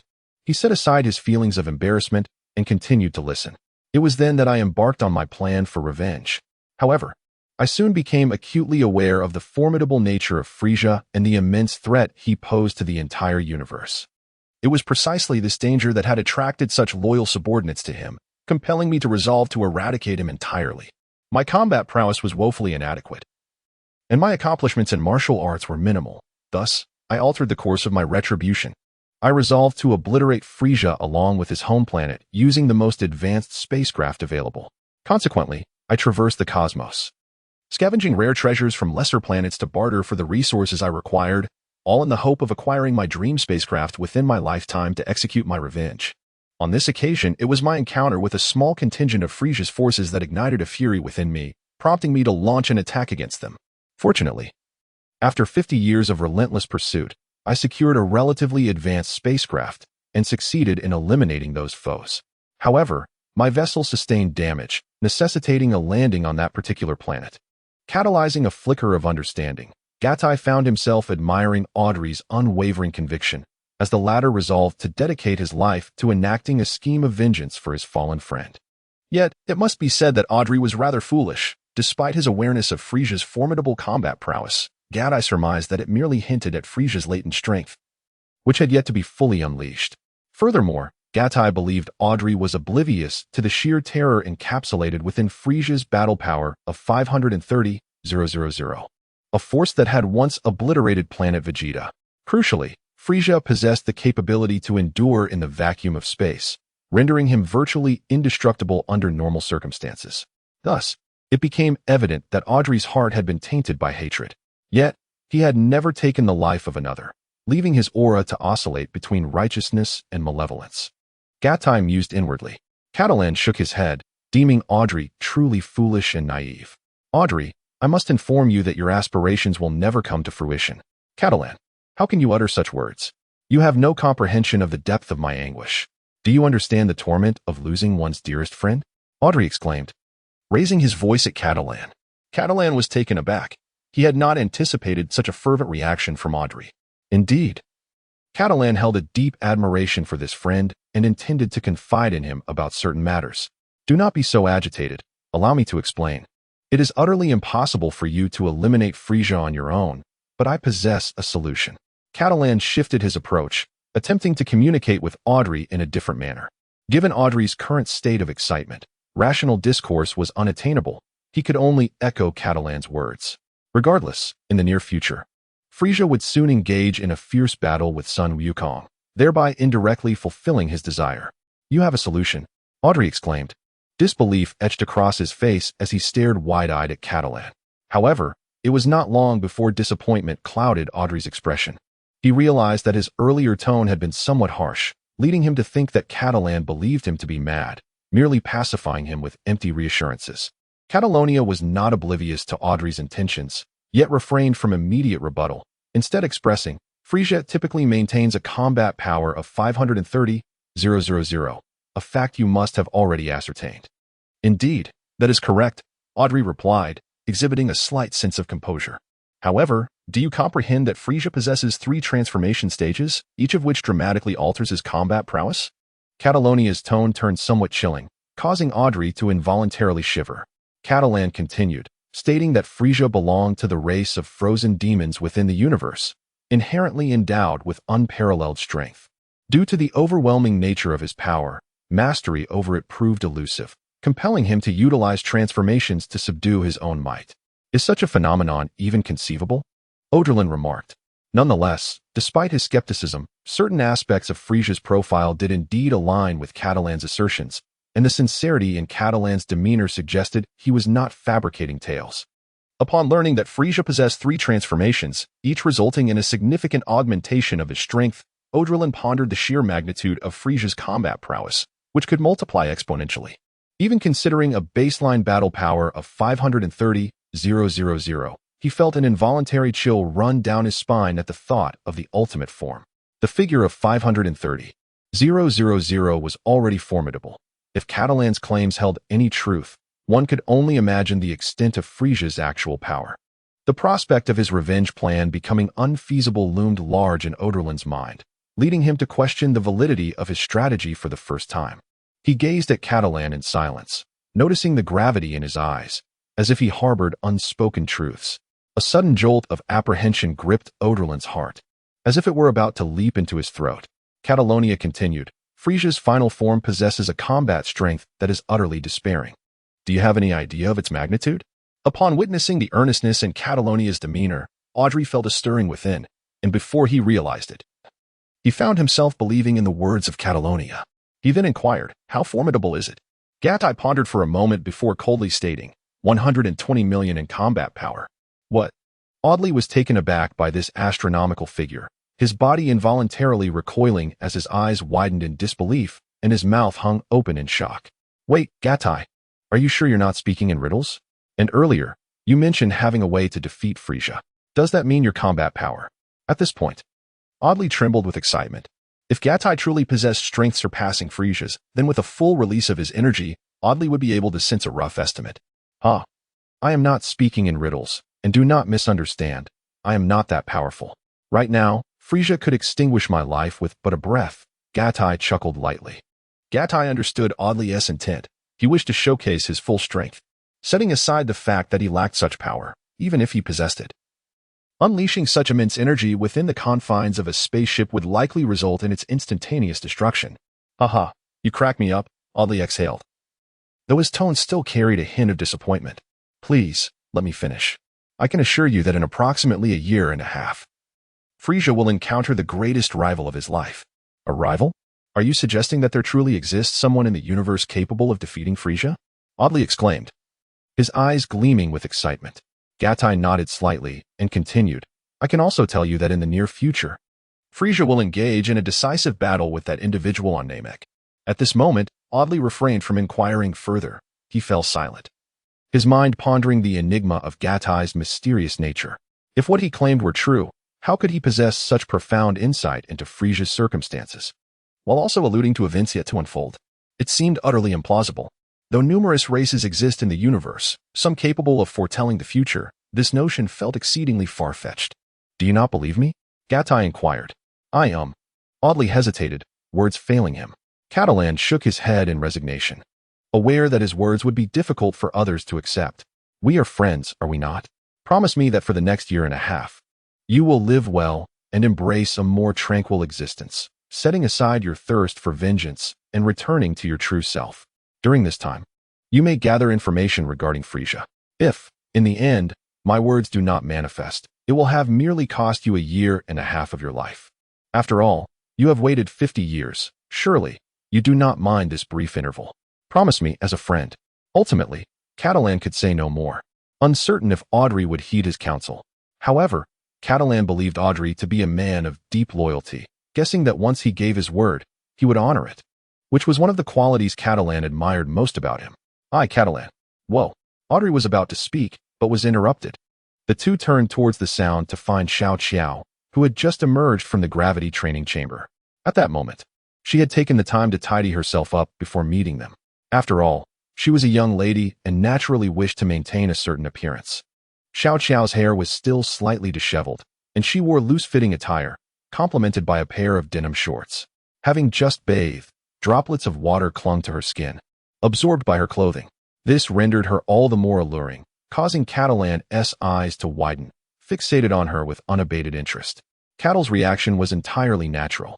However, Audrey's response was rather subdued. Perhaps it stemmed from differing aesthetic perspectives. Audrey's gaze was sincere, akin to how one might regard a cherished friend. And he cast a glance at Cattle, his eyes reflecting a hint of envy. "Hey, is this how you react upon seeing a beautiful woman?" Little Joe approached, casting a disapproving look at Cattle before turning to Audrey with a question. "Ah, what is it?" Audrey replied, appearing somewhat bewildered. At this moment, Catalan's eyes shifted as curiosity compelled him, and he thought to himself, could it be that Audrey's deceased friend was a woman? Indeed, Gara does resemble a feminine name. Catalan found himself momentarily lost in thought. Xiao Qiao's gaze returned to Catalan, and noticing his distraction, she felt a sense of pride. If only Xiao Qiao knew that Catalan's reverie stemmed from thoughts that wandered too far, she might have felt anger instead. Alas, she remained oblivious. Just as Xiao Qiao basked in her moment of satisfaction, Catalan regained his focus and attentively sensed Xiao Qiao's aura. To his surprise, she possessed only 15 points of combat power. Catalan marveled at this revelation. Logically speaking, Xiao Qiao's realm was not particularly high, and her divine essence had not reached a stage of profound refinement, which should have precluded such a subtle aura. Could it be that she had achieved a breakthrough? Catalan pondered. Spending 12 days aboard the spacecraft proved rather tedious. Yet when the splendid sight of Mexstar unfolded before their eyes, the trio felt a twinge of excitement. Life on solid ground was undeniably more delightful. Although Audrey had long drifted through the cosmos, it was not by choice. He endured this hardship for the sake of his vengeance plan. "Audrey, my homeland is a planet called Earth, and it is quite splendid," Catalan remarked to him. "Catalan, do you wish to part ways with me?" Audrey, not lacking in intelligence, swiftly grasped the implication of Catalan's words. Gatai nodded. "Although we share a friendship, our aspirations diverge. My journey to Namek is primarily to enhance my martial prowess, and this expedition is not my ultimate destination. Sister Qiao and I shall continue to explore the cosmos, pursuing higher realms of martial arts and perpetually transcending our own limits. Let us part ways here," Gatai said. Upon hearing Gatai's sudden declaration, Audrey felt a jolt within, as if something precious had been lost, leaving him with an unsettling sensation. Although Audrey felt a twinge of reluctance, he understood that Gatai spoke the truth. Quickly regaining his composure, he remarked, "It is my privilege to have known you. True friends must support one another, and thus, I extend my heartfelt blessings to you both." With that, Audrey embraced Gatai warmly. When it came to facing Xiao Qiao, the two exchanged a subtle smile, after which Xiao Qiao graciously extended her hand to shake Audrey's. Catalina smiled gently and continued, "My hometown is truly delightful. You must visit when you have the chance. Perhaps I shall return there soon. Moreover, remember my words. You must have faith in me." The tone of Gatai was exceedingly warm, and Audley once again experienced that sense of camaraderie that exists between friends. Unconsciously, he found himself placing greater trust in Gatai's words. Gatai perceived the earnest gaze of Audrey, realizing that he had garnered more of his trust. Gatai truly regarded Audrey as a friend and hoped that he would live for himself, which brought him a sense of inner contentment. The trio exchanged no further words. Gatai embraced Xiao Qiao, and in an instant, they vanished from the spacecraft. A heartbeat later, Gatai and Xiao Qiao materialized upon the surface of Namek. This time, Gatai's teleportation was predominantly guided by his mental prowess, allowing him to arrive precisely at his intended location. Gatai exerted all his efforts to sense the energy of the Namekians. However, regrettably, the vast expanse of Namek rendered it impossible for him to perceive the essence of its inhabitants. The range of one's energy perception is intrinsically linked to one's own cultivation level, and Gatai's proficiency was rather limited. Consequently, he was unable to detect the life force emanating from the entirety of Namek. Faced with this predicament, Gatai deduced that he currently found himself in an uninhabited region of the planet. Gatai presented the Dragon Ball radar bestowed upon him, which possessed a detection range slightly broader than his own key sense.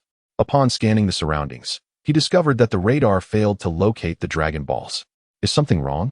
Gatai remarked, perplexed by the outcome. "That can't be right. I've only used this radar once." After a moment's contemplation, Gatai continued.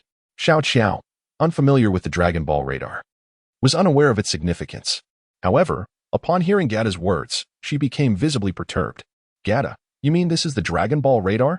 Xiao Qiao inquired, her eyes fixed on him with curiosity. Gatai nodded and explained, "The Dragon Balls of our planet were crafted by the Namekians, and our Earth's deities are, in fact, the Namekians." "Ah, so there exists another set of Dragon Balls on Namek," exclaimed Xiao Qiao in astonishment. "Sister Qiao is indeed clever. She guessed it immediately," Gatai praised her. Xiao Qiao had assumed that the Dragon Balls were a unique treasure of Earth and was taken aback by their origins. Without questioning Gatai's words, she inquired, "Why hasn't the Dragon Ball radar reacted?" "Well, I believe it is because we are currently situated in a desolate area of Namek. This planet is over 10 times larger than Earth, and the radar was designed based on Earth's parameters. Let us search," Gatai replied. He then led Xiao Qiao, using his mental prowess, to instantaneously teleport in a specific direction. Gatai teleported continuously in one direction 4 times, feeling as though he had traversed nearly 2 Earths in distance. Fortunately, the Dragon Ball radar finally responded, albeit detecting only one Dragon Ball's location. Gatai remained composed and teleported once more, positioning himself slightly farther from this Dragon Ball. This time, the radar provided a new response, indicating the presence of 3 Dragon Balls. It seemed he was on the right track. This direction pointed towards the gathering of Namekians. However, he pondered whether any of these 3 Dragon Balls were located near the Grand Elder. Catalan felt a mixture of anticipation and distress. Despite the widespread belief that the Namekians were a benevolent, united, and peace-loving race, he was acutely aware of their exclusivity. Possessing numerous extraordinary abilities, their most formidable power lay in their capacity to fuse, resulting in unparalleled combat strength. Once fused, Catalan's current prowess would be rendered insignificant. Apart from the Grand Elder, other Namekians typically regarded outsiders with disdain. Should a conflict arise, the situation could become quite precarious, which was Catalan's greatest concern. Although all Namekians adhered to the Grand Elder's commands, the adage "a general's orders do not apply" when he is away rang true. Catalan feared encountering a combative Namekian before reaching the Grand Elder. Nezaru was the most archetypal and powerful of the combat-type Namekians, boasting a combat power of 42,000. As the Grand Elder's loyal bodyguard, he harbored his own convictions. In the original narrative, despite the Grand Elder's prophecy that a warrior from Earth would save their planet, Nezaru's demeanor towards Earthlings remained unfriendly, nearly escalating into violence had the Grand Elder not intervened. Thus, Catalan yearned to approach the Grand Elder swiftly. If he could gain proximity to the Grand Elder, he believed Nezaru would be less likely to act rashly, opening a channel for negotiation. At that moment, Catalan and Little Qiao noticed figures approaching them. The Namekians possessed remarkably unique abilities. Despite the low energy they had projected, these figures could still sense their presence. "This is troublesome," Catalan lamented. But wait, the intensity of this energy. He soon discerned that 3 presences were rapidly closing in on them. 2 of these energies measured at 15,000 and 20,000, while the third reached an impressive 30,000. A combat power of 30,000 was already considerable among combat-type Namekians, although it did not quite reach the threshold of 40,000. It was unusual for someone of such strength to detect both him and Little Qiao. Could it be that the Grand Elder's prophecy regarding my arrival has enabled them to sense my location? Catalan speculated. All Namekians regarded the Grand Elder as their progenitor, underscoring the extraordinary nature of his abilities. It was indeed plausible that he could sense their presence through unique means. However, one question lingered in Catalan's mind. He had been traveling by instant transmission. Thus, even if they could sense him, it would not be timely enough for them to appear so quickly. Moreover, an energy level around 30,000 was quite high for a Namekian, typically found only among those in close proximity to the Grand Elder. Hence, there was but one possibility. The Dragon Ball radar had detected a Dragon Ball located near the Grand Elder, indicating that Catalan was indeed quite close to him. Gatai sensed a presence and discovered a significant number of Namekians in this location. However, he could only detect 2 clusters of these beings. It appeared that each Namekian tribe was quite distant from one another.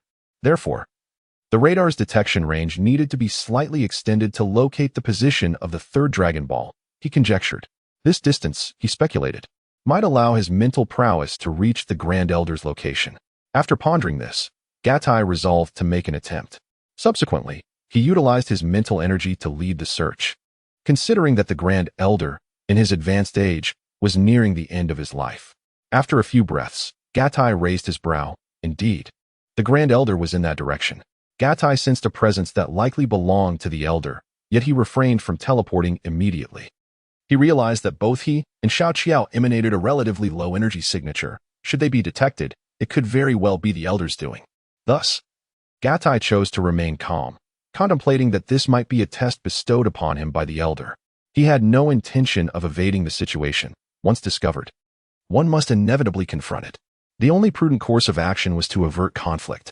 Xiao Qiao remained closely by his side, unaware of the myriad abilities possessed by the Namekians, as the energy she sensed did not surpass her own. Consequently, she felt no apprehension, particularly since Gatai possessed the ability to teleport. Even if they were besieged, Gatai would not find himself in peril. Shortly thereafter, 3 young Namekians descended near Gatai and Xiao Qiao. Gatai discerned that they were all combat-oriented Namekians. Notably absent among them was Nail, whose resemblance to Piccolo was unmistakable. Outsiders. You are not welcome here. Please leave at once, barked the leader of the Namekians at Gatai and Xiao Qiao. Catalan had some understanding of the Namekians, knowing that they tended to be somewhat insular. However, their loud and rude behavior was quite unbecoming, causing Catalan to furrow his brows in concern. It was rumored that the Namekians were a kind and hospitable people, united and wise. How could this be their way of welcoming guests? Catalan scoffed. Certainly, the Namekians are not as such.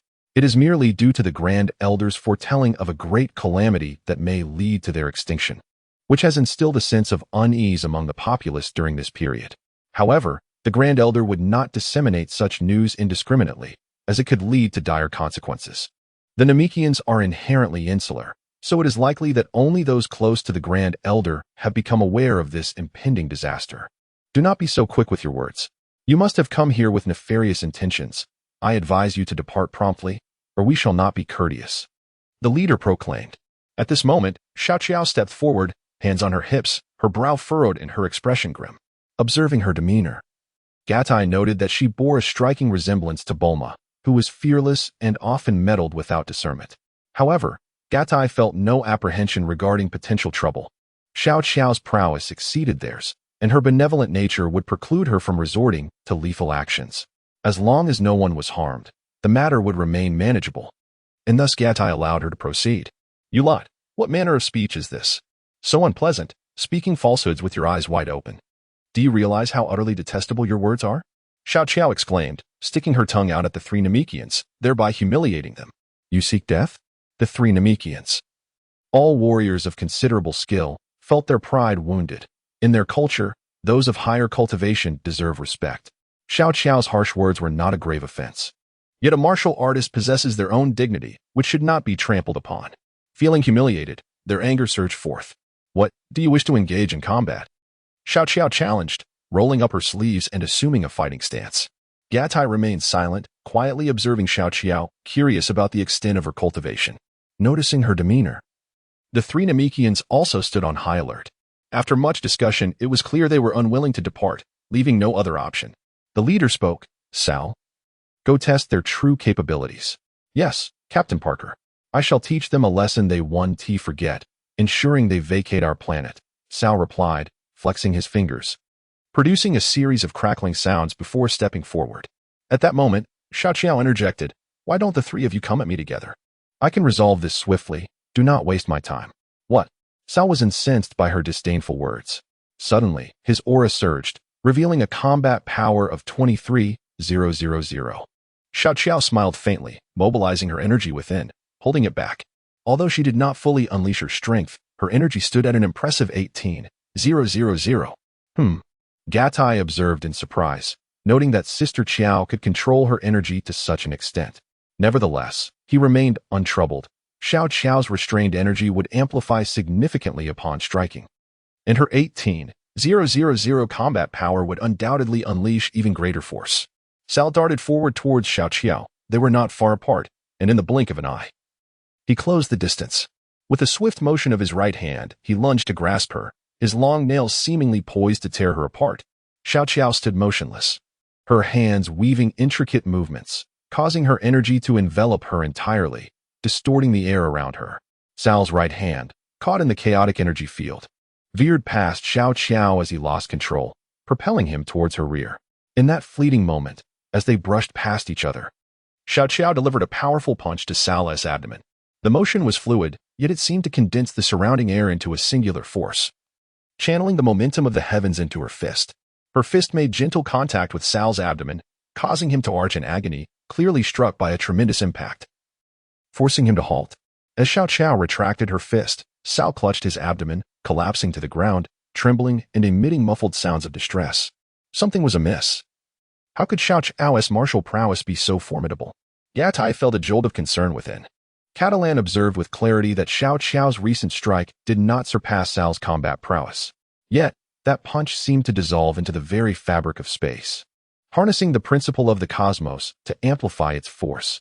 This is the essence of martial arts, to wield one unit of strength and manifest tenfold, or even more, a testament to the advantages bestowed by mastery in the martial realm. Xiao Qiao elegantly stepped forward, brushing her hair behind her ear, utterly unconcerned about Sal regaining his composure to launch a surprise attack. I have already stated, all of you may come at once. I shall handle it in one go. Her tone dripped with arrogance as she cast a disdainful glance at the two other Namekians. How is she capable of this? Parker pondered, bewildered. He could not fathom it. Xiao Qiao's combat ability did not exceed that of Sal. Yet, Sal proved entirely inadequate as an opponent, collapsing under a single blow. At that moment, Parker perceived both Catalan and Xiao Qiao as exceptionally formidable. They were outsiders, and recent prophecies from the Elder foretold a looming extinction crisis for Namek. Thus, he instinctively regarded them as malevolent invaders intent on annihilating their homeland. Zaguga, let us confront them together, Parker resolutely declared, his mind fixated on protecting his homeland, determined to vanquish the perceived aggressors. Indeed, the challenge becomes truly engaging when you unite your efforts, Xiao Qiao remarked with a smile. However, her expression soon shifted to one of grave seriousness. Upon witnessing the scene, Gatai was engulfed in a sea of confusion, uncertain of what exactly was transpiring in Xiao Qiao's mind. It was perplexing that neither Parker nor Zachuga could contend with her, yet their expressions were laden with gravity. Xiao Qiao's behavior today was decidedly peculiar, deviating from her usual demeanor, leading Gatai to ponder whether Xiao Qiao had undergone some transformation, perhaps influenced by the newfound martial prowess that had altered her state of mind. At that moment, Xiao Qiao was already entangled in combat with Parker and Zachuga. Their confrontations were characterized by close-quarter assaults, devoid of any energy projectiles. Xiao Qiao found herself at a disadvantage, with no opportunity to counterattack. The onslaught from Parker and Zachuga was relentless, and Xiao Qiao struggled to fend off their advances, steadily retreating under their fierce assault. Why does Sister Qiao not unleash her full potential? Gatai sensed that Xiao Qiao's energy remained steadfast around 18,000 points. Even more astonishing was the fact that, despite this intensity, Xiao Qiao managed to narrowly evade their strikes without sustaining any hits, albeit with some visible distress. Such a scenario, when evaluated solely based on combat strength, seemed utterly implausible. Gatai discerned that Xiao Qiao was employing the 5 elements fist technique during the skirmish. However, the energy she exhibited lacked the distinct elemental hues associated with it, suggesting she had only recently grasped the fundamentals of the 5 elements fist. A closer examination revealed that her energy, while rooted in the 5 elements fist, emanated like sound waves, perpetually radiating outward and influencing the surrounding area within several meters. Whenever Parker and Zachuga launched their attacks, they were inexplicably hindered by an unseen force that slightly impeded their speed. Through her mastery of the surrounding space, Xiao Qiao was adept at sensing the direction of their assaults. As the three engaged in fierce combat, their forms became increasingly indistinct, with only the powerful clashes of their energies resonating through the air, creating ripples of disturbance. At this juncture, Xiao Qiao's combat strength paled in comparison to theirs. As she defended against their strikes, her muscles vibrated at an accelerated pace, the tremors so subtle that they eluded detection. With each defensive maneuver, her strength coalesced, accompanied by a tremor effect that enhanced her resilience. Whenever Parker and Zachuga made contact with her, their faces involuntarily twitched in response. Power flows within, Gatai murmured. Pondering the trials Xiao Qiao must have endured in the gravity chamber. Just then, Sao, who had previously been vanquished by Xiao Qiao, regained his composure, rising to his feet and glaring menacingly at Gatai. What, are you dissatisfied? Shall we engage in a match? Gatai smirked disdainfully. You arrogant fool. Do not revel in your triumph. I was merely careless before. This time, I shall make you pay, Sal bellowed furiously. Indeed. Sal had been overly lax in their prior encounter. Despite unleashing nearly all of his power, his strikes were riddled with vulnerabilities. However, he failed to recognize that his defeat stemmed not merely from carelessness, but from being overshadowed by Xiao Qiao's superior martial prowess. Truly obstinate. Then I shall ensure your failure once more, Gatai retorted. As Gatti spoke, his form flickered like a gentle breeze, swiftly positioning himself before Sal. Your movements are far too sluggish. I have already perceived your intentions. Sal's heart swelled with mirth as he prepared to strike Gatti's face with a swift motion. A triumphant smile adorning his countenance, envisioning the moment Gatti would be sent sprawling to the ground by his slap. Indeed, Cattle did not exert much effort earlier. And with a combat prowess reaching 23,000, Sal effortlessly discerned Cattle's movements. At the very moment Sal launched his counterattack, Cattle smirked disdainfully, clenching his fist with one hand. Suddenly, it seemed as though his fist transcended the constraints of space, striking once more at the spot where Sal had previously been attacked by Xiao Qiao. Albeit from half a meter away, Sal's body was sent flying, embedding itself into a distant mountainside, forming a large character. However, Cattle was quite measured in his strike, refraining from using excessive force. With a sigh, Cattle raised his fist to his lips and blew gently upon it, as if to cleanse his hand of the dirt that had touched Sal. Arrogant individuals often meet with unfortunate fates, Cattle remarked with a chuckle. On the other side, as the skirmish prolonged, Cattle observed that Xiao Qiao's energy was gradually diminishing, plummeting to a combat strength of 15,000 within mere breaths.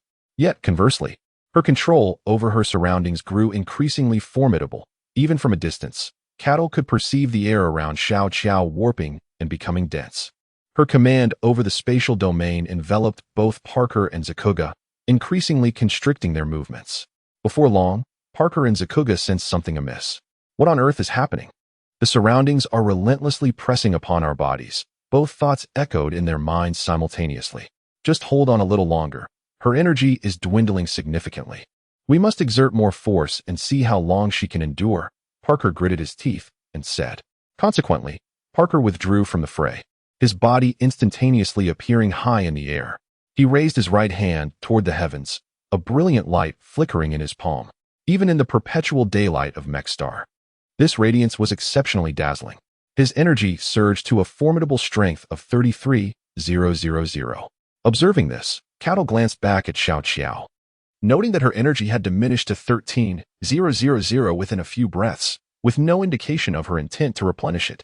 As Parker elevated his energy to 34,000, the rate of his energy accumulation noticeably slowed.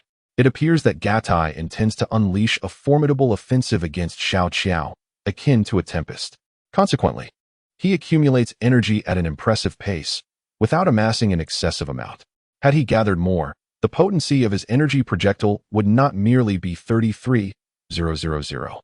It could potentially surpass 38,000 or even reach 40,000. A sense of foreboding briefly envelopes him, and in an instant, Gadai's energy swells rapidly, soon escalating to an intensity of 20,000.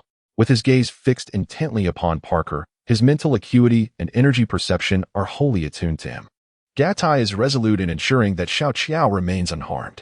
Although his energy intensity may fall short of Parker's, his ability to teleport allows him to strike unexpectedly, potentially shattering Parker's defenses. Moreover, with the application of his layered power technique, he could, at the moment of attack, deliver a lethal blow to Parker. Naturally, Gatai would never resort to the drastic measure of eliminating the Namekians. Instead, he planned to utilize instantaneous movement to intercept Parker's energy blast. This maneuver would not only save little Qiao, but also serve to intimidate the two Namekians. As Parker's energy blast ceased to intensify, Gatai's eyes narrowed. Realizing he was about to act, Gatai stopped. At that moment, little Qiao shouted loudly. Hearing her voice, Gatai abandoned his intention to strike. Parker, glancing at Gatai, then noticed Gatai's aura had expanded, indicating he was ready to engage.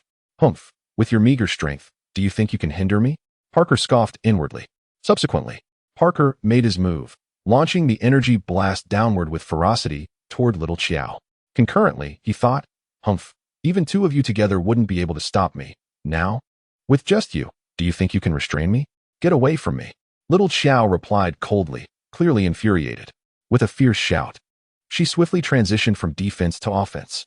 Zagu seemed to be mired in a quagmire, his movements greatly hindered, and in the next instant, Little Chow seized his arm and flung him away. Simultaneously, Little Chow's energy surged dramatically, her aura instantly escalating to a formidable strength of 53,000. Such overwhelming power emanated from her being after merely a few days of training. Gatai gasped in astonishment. Little Chow's form was enveloped in a white aura, causing the ground beneath her to buckle under its force. However, in the blink of an eye, this immense aura retreated, the white flames dissipating, and her energy diminished considerably, now at a mere 9,000. Despite the significant drop in combat power, Little Chow was encased within a spherical white energy shield, within which arcs resembling electric currents danced wildly, yet they never touched her body. It worked, Little Chow exclaimed with delight upon seeing the protective shield enveloping her. Parker's energy blast descended like a meteor from the stars, intent on obliterating her.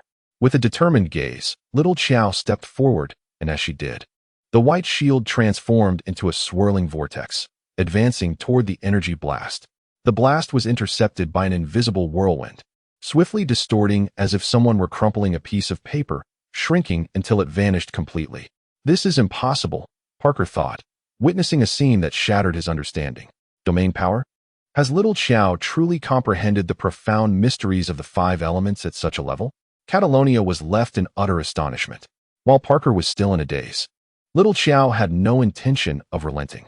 She abruptly vanished from her original position, only to reappear above Parker.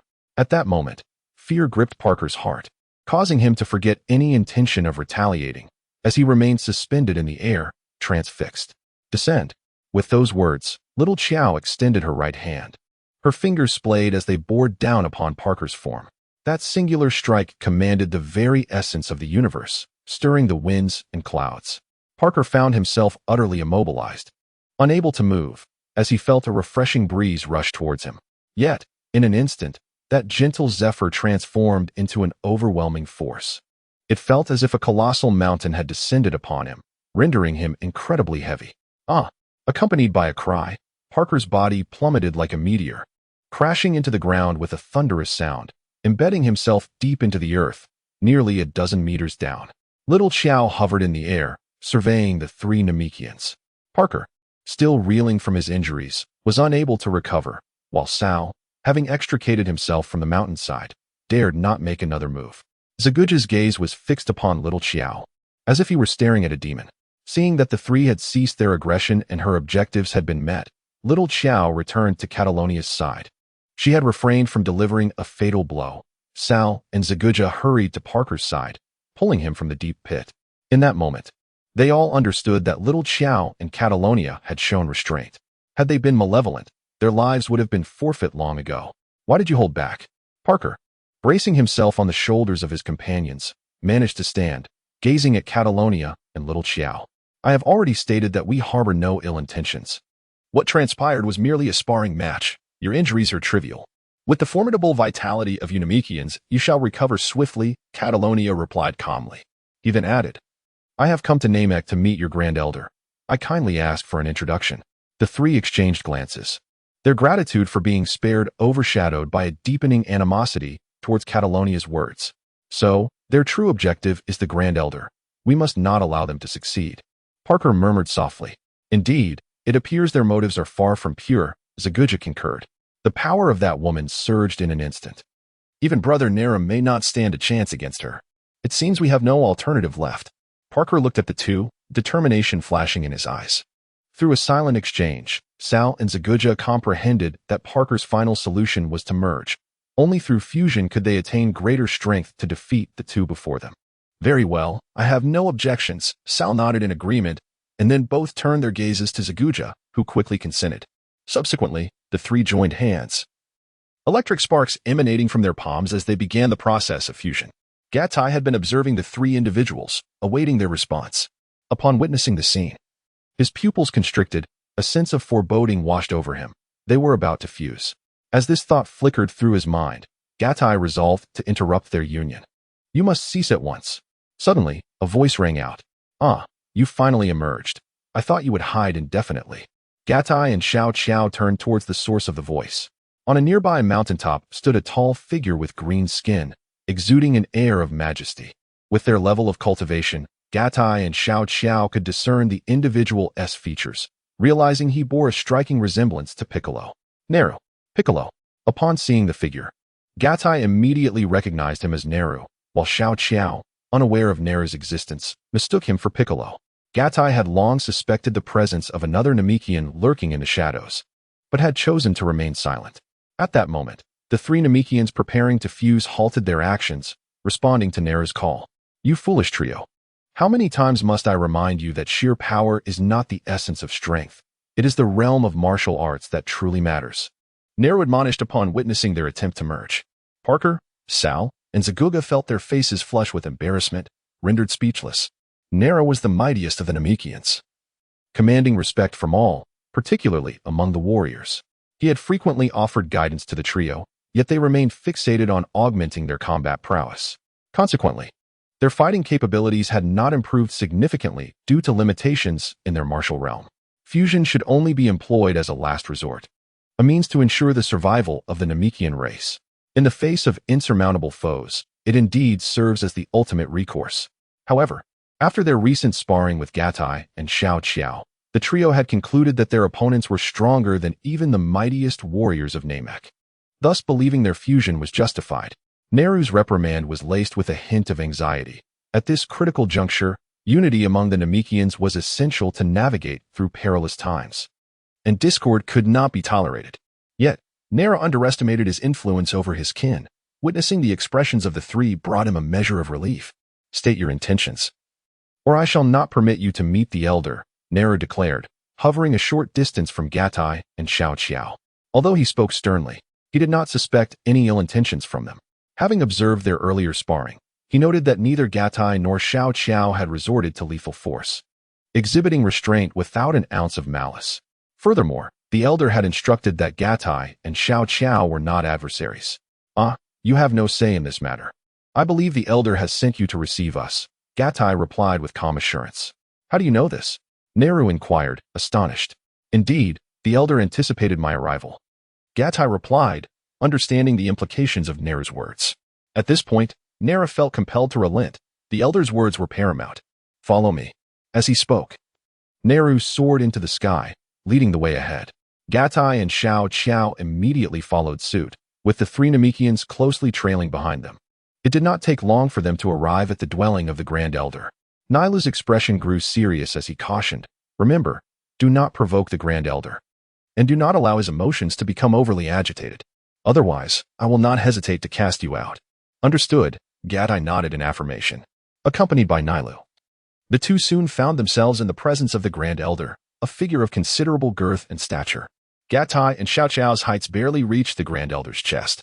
To the aesthetic sensibilities of Earthlings, the Grand Elder's appearance could be deemed frightening, causing Xiao Qiao to nearly gasp in shock. With over a year remaining until the battle between Sun Wukong and Frisia, the Grand Elder's condition was not so dire as to suggest imminent demise. However, he was still unable to move freely. Slowly, the Grand Elder opened his eyes and gazed at Gatai. After a moment, a spark ignited in his eyes. Indeed, a most intriguing personality, utterly inscrutable. Young man, what is your name? The Grand Elder inquired. Gatai raised his head and replied, Esteemed Elder, I am Gatai. He then gestured towards the young woman beside him, saying, This is my sister, Qiao. The Elder inquired slowly, as if each word required an immense effort. Do you understand why I summoned you? I do not, Gatai responded candidly. The Elder continued, I possess the ability to foresee the future, and prior to your arrival on this planet, my visions were invariably consistent. However, upon your arrival, my predictions have become somewhat obscured. Upon hearing this, Cattle was filled with confusion. He could not comprehend the relevance of the Elder's prophecy to himself. Moreover, he had no intention of intervening in the impending disaster on Namek. You need not be perplexed. This does not imply that my foresight of the future has altered. Rather, it suggests that your existence has introduced numerous variables into the equation. Should you inadvertently intervene, it could lead to rather unfavorable outcomes, the Elder remarked. Upon hearing this, Gatai felt a flicker of understanding within. The reason the Elder wished to meet him was due to the unpredictability of Gatai's fate.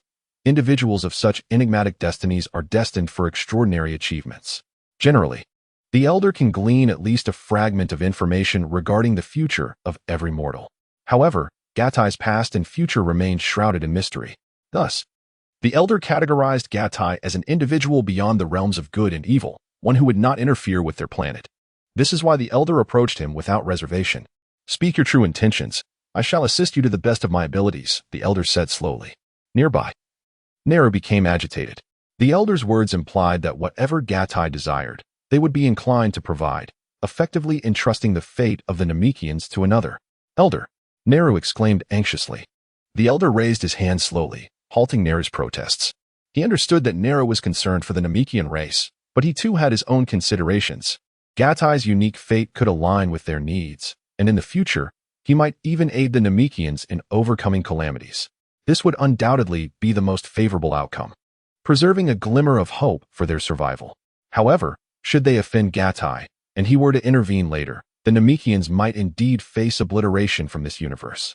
Catalonia felt a profound sense of joy, unexpectedly finding that the Grand Elder had agreed to assist him. He had initially prepared a few arguments, but now he found himself spared from much trouble. Cattle quietly smiled, unperturbed, and sincerely gazed at the Grand Elder. "May I borrow your Dragon Balls to make a wish?" "Absolutely not," Nailu interjected, showing no surprise at Cattle's knowledge of their possession of the 7 Dragon Balls. He spoke without granting the Grand Elder an opportunity to respond. "It seems you harbor impure intentions. Namek does not welcome your kind. You are to leave at once." For the Namekians, the Dragon Balls were a double-edged sword. If wielded wisely, they could benefit the universe, yet in the hands of malevolent individuals, they could unleash unimaginable calamities. The stakes were too high to disregard, prompting Nailu's decisive expulsion. At that moment, an eerie silence enveloped the scene, with each individual only able to hear the sound of their own breath. Cattle awaited the Grand Elder's response, while little Chow quietly clutched Cattle's hand, standing still. The Grand Elder remained silent, and Nailu positioned himself between the Grand Elder and Cattle, glaring fiercely at Cattle. "How did you come to know we possess the 7 Dragon Balls?" After a considerable pause, the Grand Elder finally spoke. With the Grand Elder's words, Nailu, who held deep respect for him, stepped aside. Upon hearing these words, Catalan instinctively understood that the Grand Elder's initial reaction was not one of refusal. Thus, it was certain that he would lend the Dragon Balls for his use. This inquiry might merely serve to elicit a reason from him, allowing the Grand Elder to present a justification to Neru. After all, Neru's status was extraordinary, preventing the Grand Elder from issuing outright commands. "Cataldo, on our Earth, there exists the 7 Dragon Balls, and also a Namekian." The Grand Elder and Nail felt a jolt in their hearts. Such a revelation had truly eluded their expectations. "Humph, you are utterly incapable of deceit," Nail scoffed from the side, clearly expressing his disbelief. Nail was convinced that Cataldo was fabricating tales. The Namekian race had endured a catastrophic calamity, nearly leading to their extinction. The few survivors now reside on this planet. It is inconceivable that Namekians could exist elsewhere. "On Earth, our deity is indeed a Namekian, and the 7 Dragon Balls are his creation," Cataldo explained, fully aware of their skepticism. He then recounted the tale of how Piccolo, after becoming the deity, birthed an evil counterpart that nearly obliterated Earth, as well as the fierce battle between Son Goku and Piccolo and Radit's arrival on Earth that ultimately led to Piccolo's redemption. In a discourse delivered by Katai, he alluded to the science mentioned in the prophecies of the Grand Elder. Thus, it is evident that the Grand Elder has placed considerable faith in Katai's words. With a remarkably lengthy lifespan, the Grand Elder is well acquainted with the calamity that befell Namek due to climatic upheavals, possessing knowledge that surpasses even that of Nail. It is highly probable that during that cataclysm, Namekians sought refuge on Earth. Nevertheless, he expressed a desire to delve into his memories. Katai did not hesitate to acquiesce to this request, instructing the Grand Elder to explore the memories of Little Qiao, while also urging him to unlock Little Qiao's potential. Through the exploration of Little Qiao's memories, the Grand Elder gained insights into Piccolo's origins, dispelling any lingering doubts. The Grand Elder then placed his hand gently atop Little Qiao's head, channeling his extraordinary abilities to facilitate the release of her latent potential. Little Qiao's energy surged rapidly. 58,000, 64,000. In a brief span, her power escalated to an impressive intensity of 81,500. Breathing heavily, the Grand Elder withdrew his hand and remarked, "I can only assist you in unlocking less than half of your potential. The rest lies in your own hands."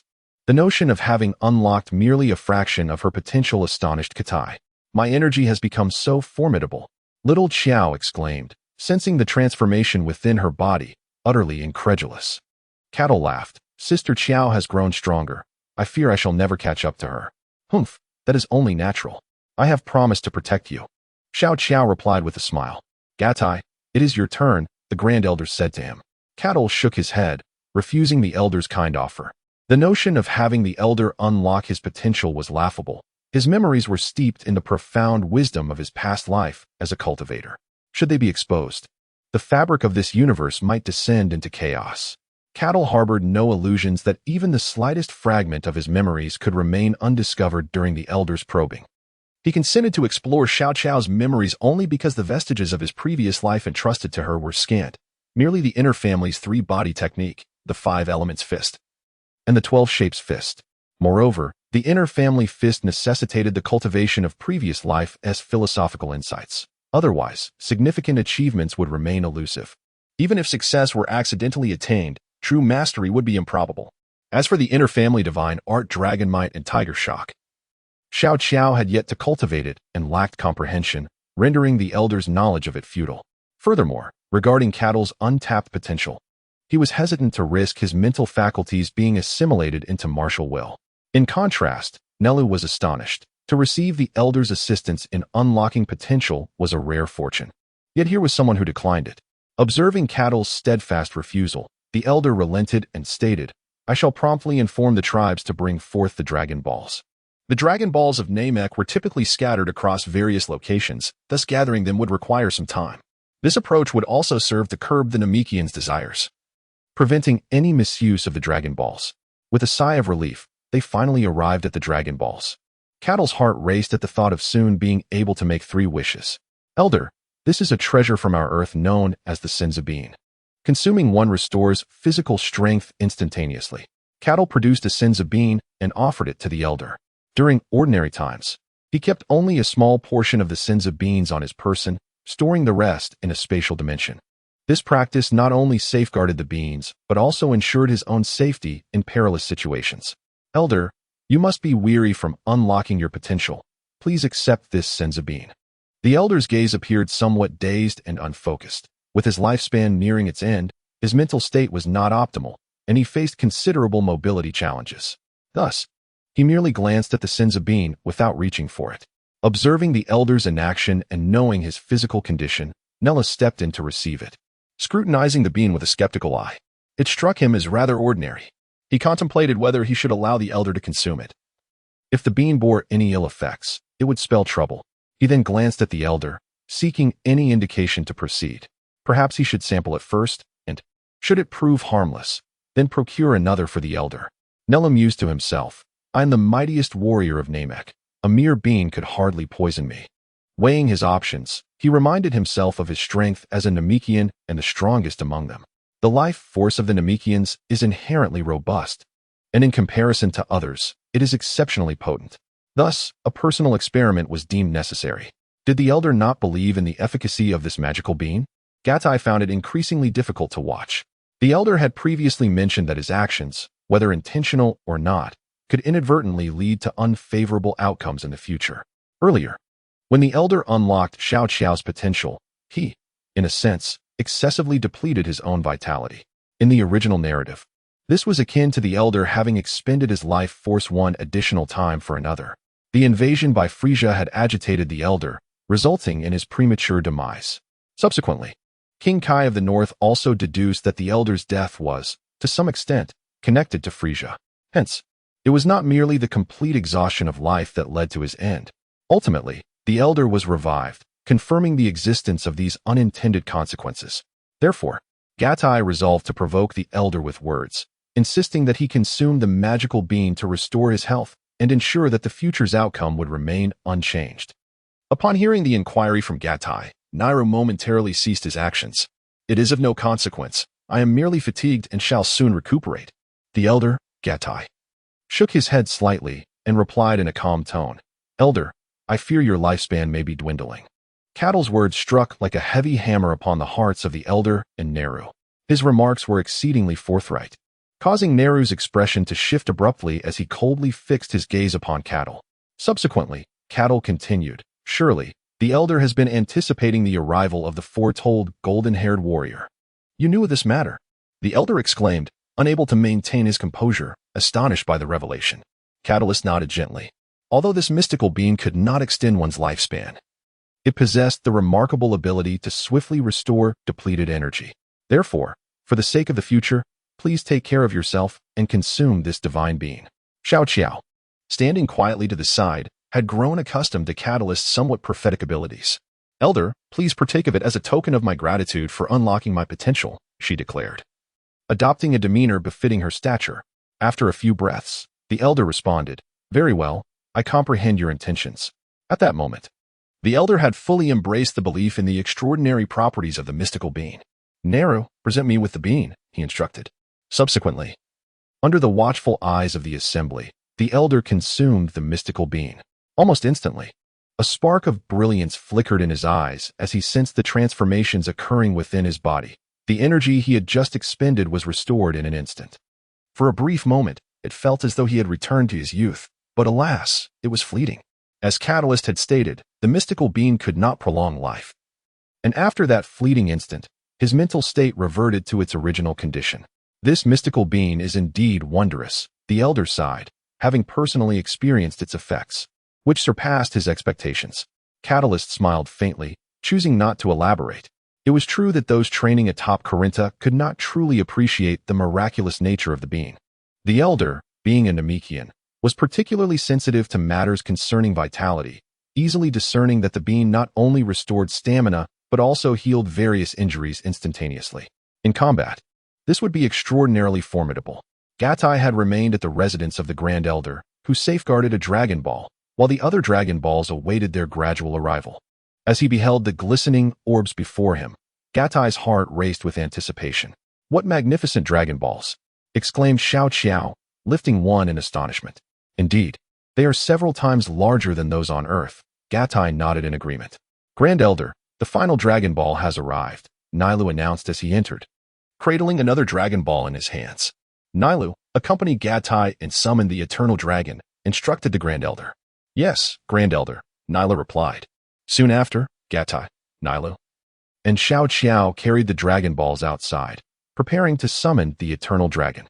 "These Dragon Balls from Namek are so large. I wonder if the Eternal Dragon will differ from the one on Earth. Might it be fearsome?" Xiao Qiao inquired. Upon hearing this, Gatai chuckled softly and explained, "Fear not.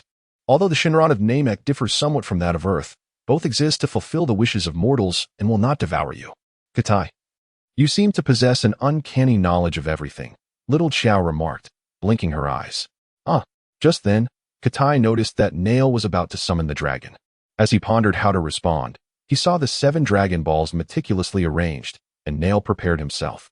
Subsequently, Nail recited the incantation in Namekian to summon the dragon. "Wait, what is Nail saying? I can't understand." Little Qiao furrowed her brow, expressing her confusion.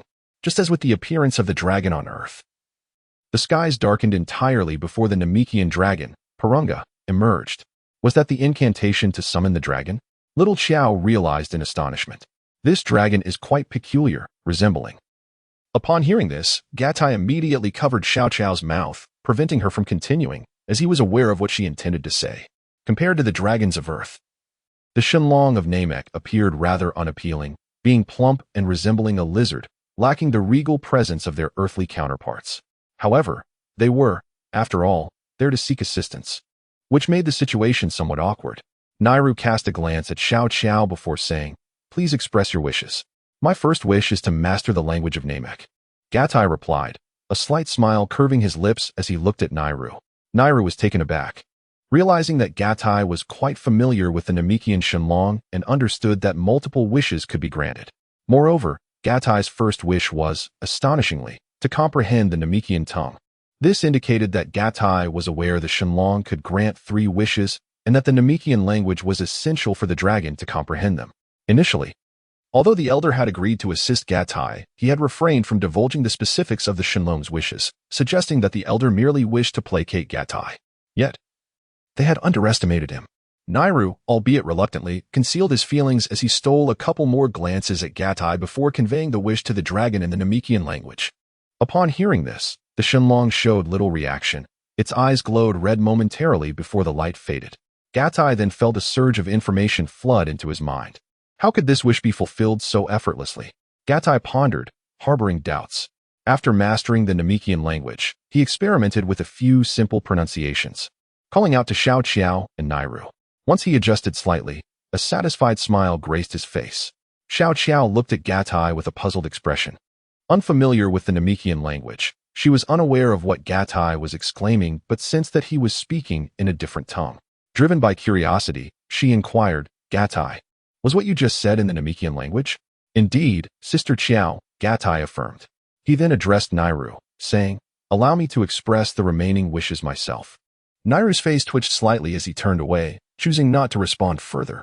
Gatai smiled faintly without offering any explanation, redirecting his gaze towards the divine dragon. The dragon balls from planet Namek are somewhat larger than those of Earth, possessing a greater reservoir of energy, thus allowing the fulfillment of 3 wishes, which in turn extends their longevity. Moreover, they do not hasten the wishmaker to make their request. However, this dragon does not exhibit the same agility as its earthly counterpart. Its eyes remain fixed unwaveringly in the direction it faces. Should someone wish behind its back, it might not even turn to acknowledge the request. The dragon of wishes will not concern itself with such matters. The more mechanized it becomes, the better it will serve in fulfilling one's desires. My second wish is to grant me the ability to determine coordinates at will while utilizing instantaneous transportation within the bounds of my capabilities. With great anticipation, I gaze at the dragon, for the realization of this wish would be of immense assistance to me. Gatai also contemplated requesting the dragon to enhance his teleportation abilities. However, he realized that comprehending the Tao of space would significantly aid in refining his skill, and that the fruits of his own labor would be far more beneficial. This desire was quite straightforward. Without hesitation, the dragon granted Gatai a satisfactory response. Upon hearing the dragon's words, Gatai felt a wave of relief wash over him. This aspiration was immensely powerful for him. He could access numerous locations throughout the universe, and as long as he possessed the coordinates, he could instantaneously arrive within the range of his teleportation, no longer relying on sheer luck as he had in the past. Although Cattle felt that this wish did not directly grant him profound knowledge, he nevertheless considered it somewhat extraordinary. He never anticipated that such a desire could be fulfilled so effortlessly. He quickly stifled his excitement and composed himself to articulate his third wish. Instantaneous travel? It was no wonder that he had not noticed their companions or the spaceship. Upon hearing the phrase instantaneous travel, Nehru began to piece together some information. As Cattle contemplated his final wish, he pondered whether he should request the dragon to transport him directly to the place where he could learn the methods of mental cultivation. Observing Cattle's hesitation, Nehru felt a twinge of irritation. He was eager for Cattle to hastily conclude his wishes, as it would alleviate his own discomfort. Of course, denying Cattle the time to think and encouraging him to hastily formulate a wish might prove to be an effective strategy. With this thought in mind, Nehru urged, "Please make your wish quickly. I have matters to attend to." Nehru's insistence stirred a sense of discontent within Cattle. Yet, perhaps it was precisely this pressure that led Cattle to realize that he would inevitably acquire the techniques for mental cultivation in due time. What mattered most was utilizing those elusive treasures for his wishes. "Dragon, grant me mastery over the divine tongue." Once Cattle had finished speaking, Nehru and the others gazed at him in astonishment. This wish was rather peculiar. Both of them were bewildered as to why Cattle would make such a request. As a Namekian, Nehru adhered to the beliefs of the Grand Elder and was entirely in the dark regarding deities. Similarly, Xiao Qiao's understanding of divinities was limited to the earthly gods she was familiar with. However, an instinctual awareness told her that this wish was undoubtedly profound and far beyond her comprehension. She secretly tucked away her doubts, planning to inquire at a more opportune moment. "You have all had your wishes granted, so farewell," echoed the voice of the dragon in their ears, followed by the dragon's form dissipating as the 7 Dragon Balls soared back towards various directions on Namek. Simultaneously, the sky cleared and returned to its former state. Humph.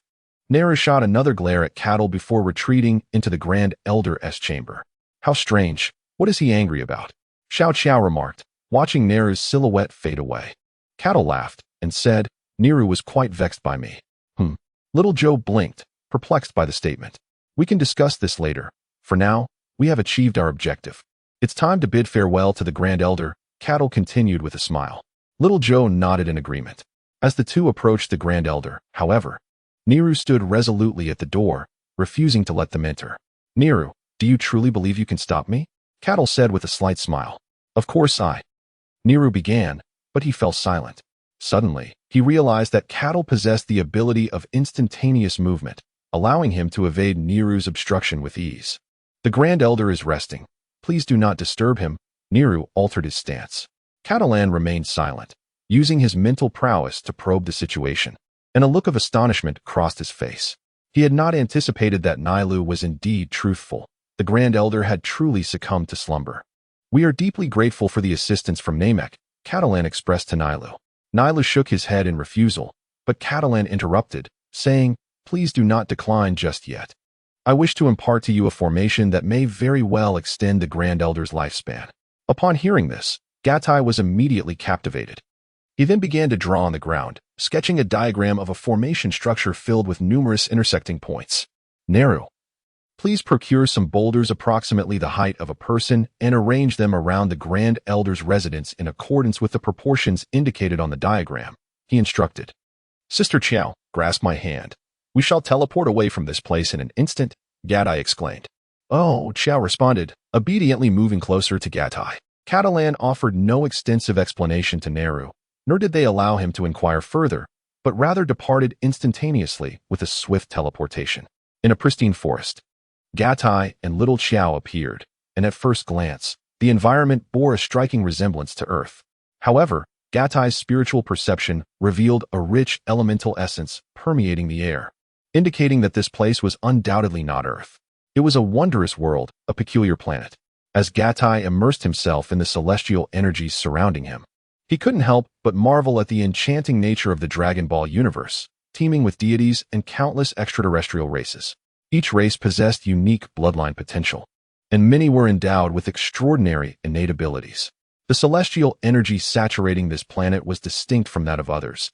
It had been transformed anew, akin to sunlight, displaying a spectrum of vibrant colors upon closer inspection. The spirit of Katai was immensely powerful, enabling him to perceive an unusual phenomenon, after which he ascended into the sky. Following the direction of the anomaly, he beheld a towering edifice in the distance. This structure bore a resemblance to the Corinta model on Earth, yet it radiated a sanctity far surpassing that of Corinta, exuding an aura of antiquity that inspired reverence. The tower was of such great height that its pinnacle was obscured from view, adorned with countless gemstones that emitted a kaleidoscope of light. An array? Katai used internally. The tower appeared to function as a conduit for the transformation of celestial energy, and under the influence of his mental faculties, he could distinctly sense that the myriad colors represented various attributes. Driven by curiosity, Katai extended his mental reach further, soon discovering additional sources emanating similar vibrations. In that moment, a bold hypothesis formed in his mind. He fervently mobilized his mental energy, which swiftly enveloped a considerable expanse of the earth. Simultaneously, Katai's perception revealed that within this vast region, there were no fewer than dozens of similar sources. The sheer magnitude of such celestial energy transformation devices covering the entire planet was astonishing. How grand! Katai exclaimed in awe. Ah, Katai! Exclaimed Xiao Qiao in wonder. Upon hearing this, Gatai also noticed that there was something unusual about Xiao Qiao's voice. He immediately teleported to her side, ready to inquire, but was left utterly astonished. Before him lay a wondrous sight. Xiao Qiao's body was enveloped in a radiant aura of 5 colors, emanating spontaneously. The elemental energies surrounding her intensified, requiring no effort on her part to cultivate the 5 elements fist. Gatai, I sense a stirring within my very being. I can feel the pervasive force of the 5 elements around me, constantly influencing my body. Xiao Qiao spoke, her voice laced with apprehension. Catali furrowed his brow, utterly bewildered by the unfolding situation. Sister Qiao, quickly practice the 5 elements fist and give it a try, he exclaimed. Oh, Xiao Qiao responded, striking a pose for the 5 elements fist. The energies of the 5 elements within her stabilized, coalescing into a singular force. Subsequently, She commenced her practice of the five elements fist, and in an instant, her entire form was enveloped in a radiant golden aura. With each punch, a sharp, uncontrollable energy surged forth, devastating the trees in its path for several meters. Every strike unleashed a wave of golden energy.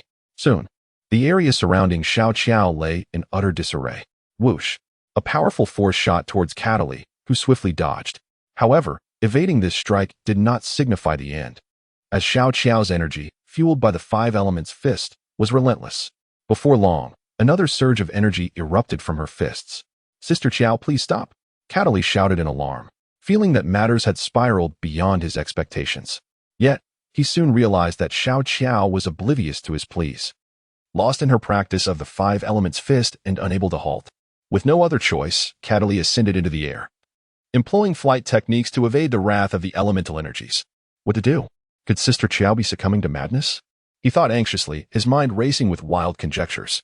The golden energy of the five elements fist soon culminated, and Xiao Qiao transitioned to the earth element fist. Grounded like a mountain, she emanated a colossal presence despite her petite stature, instilling awe with her earthy glow.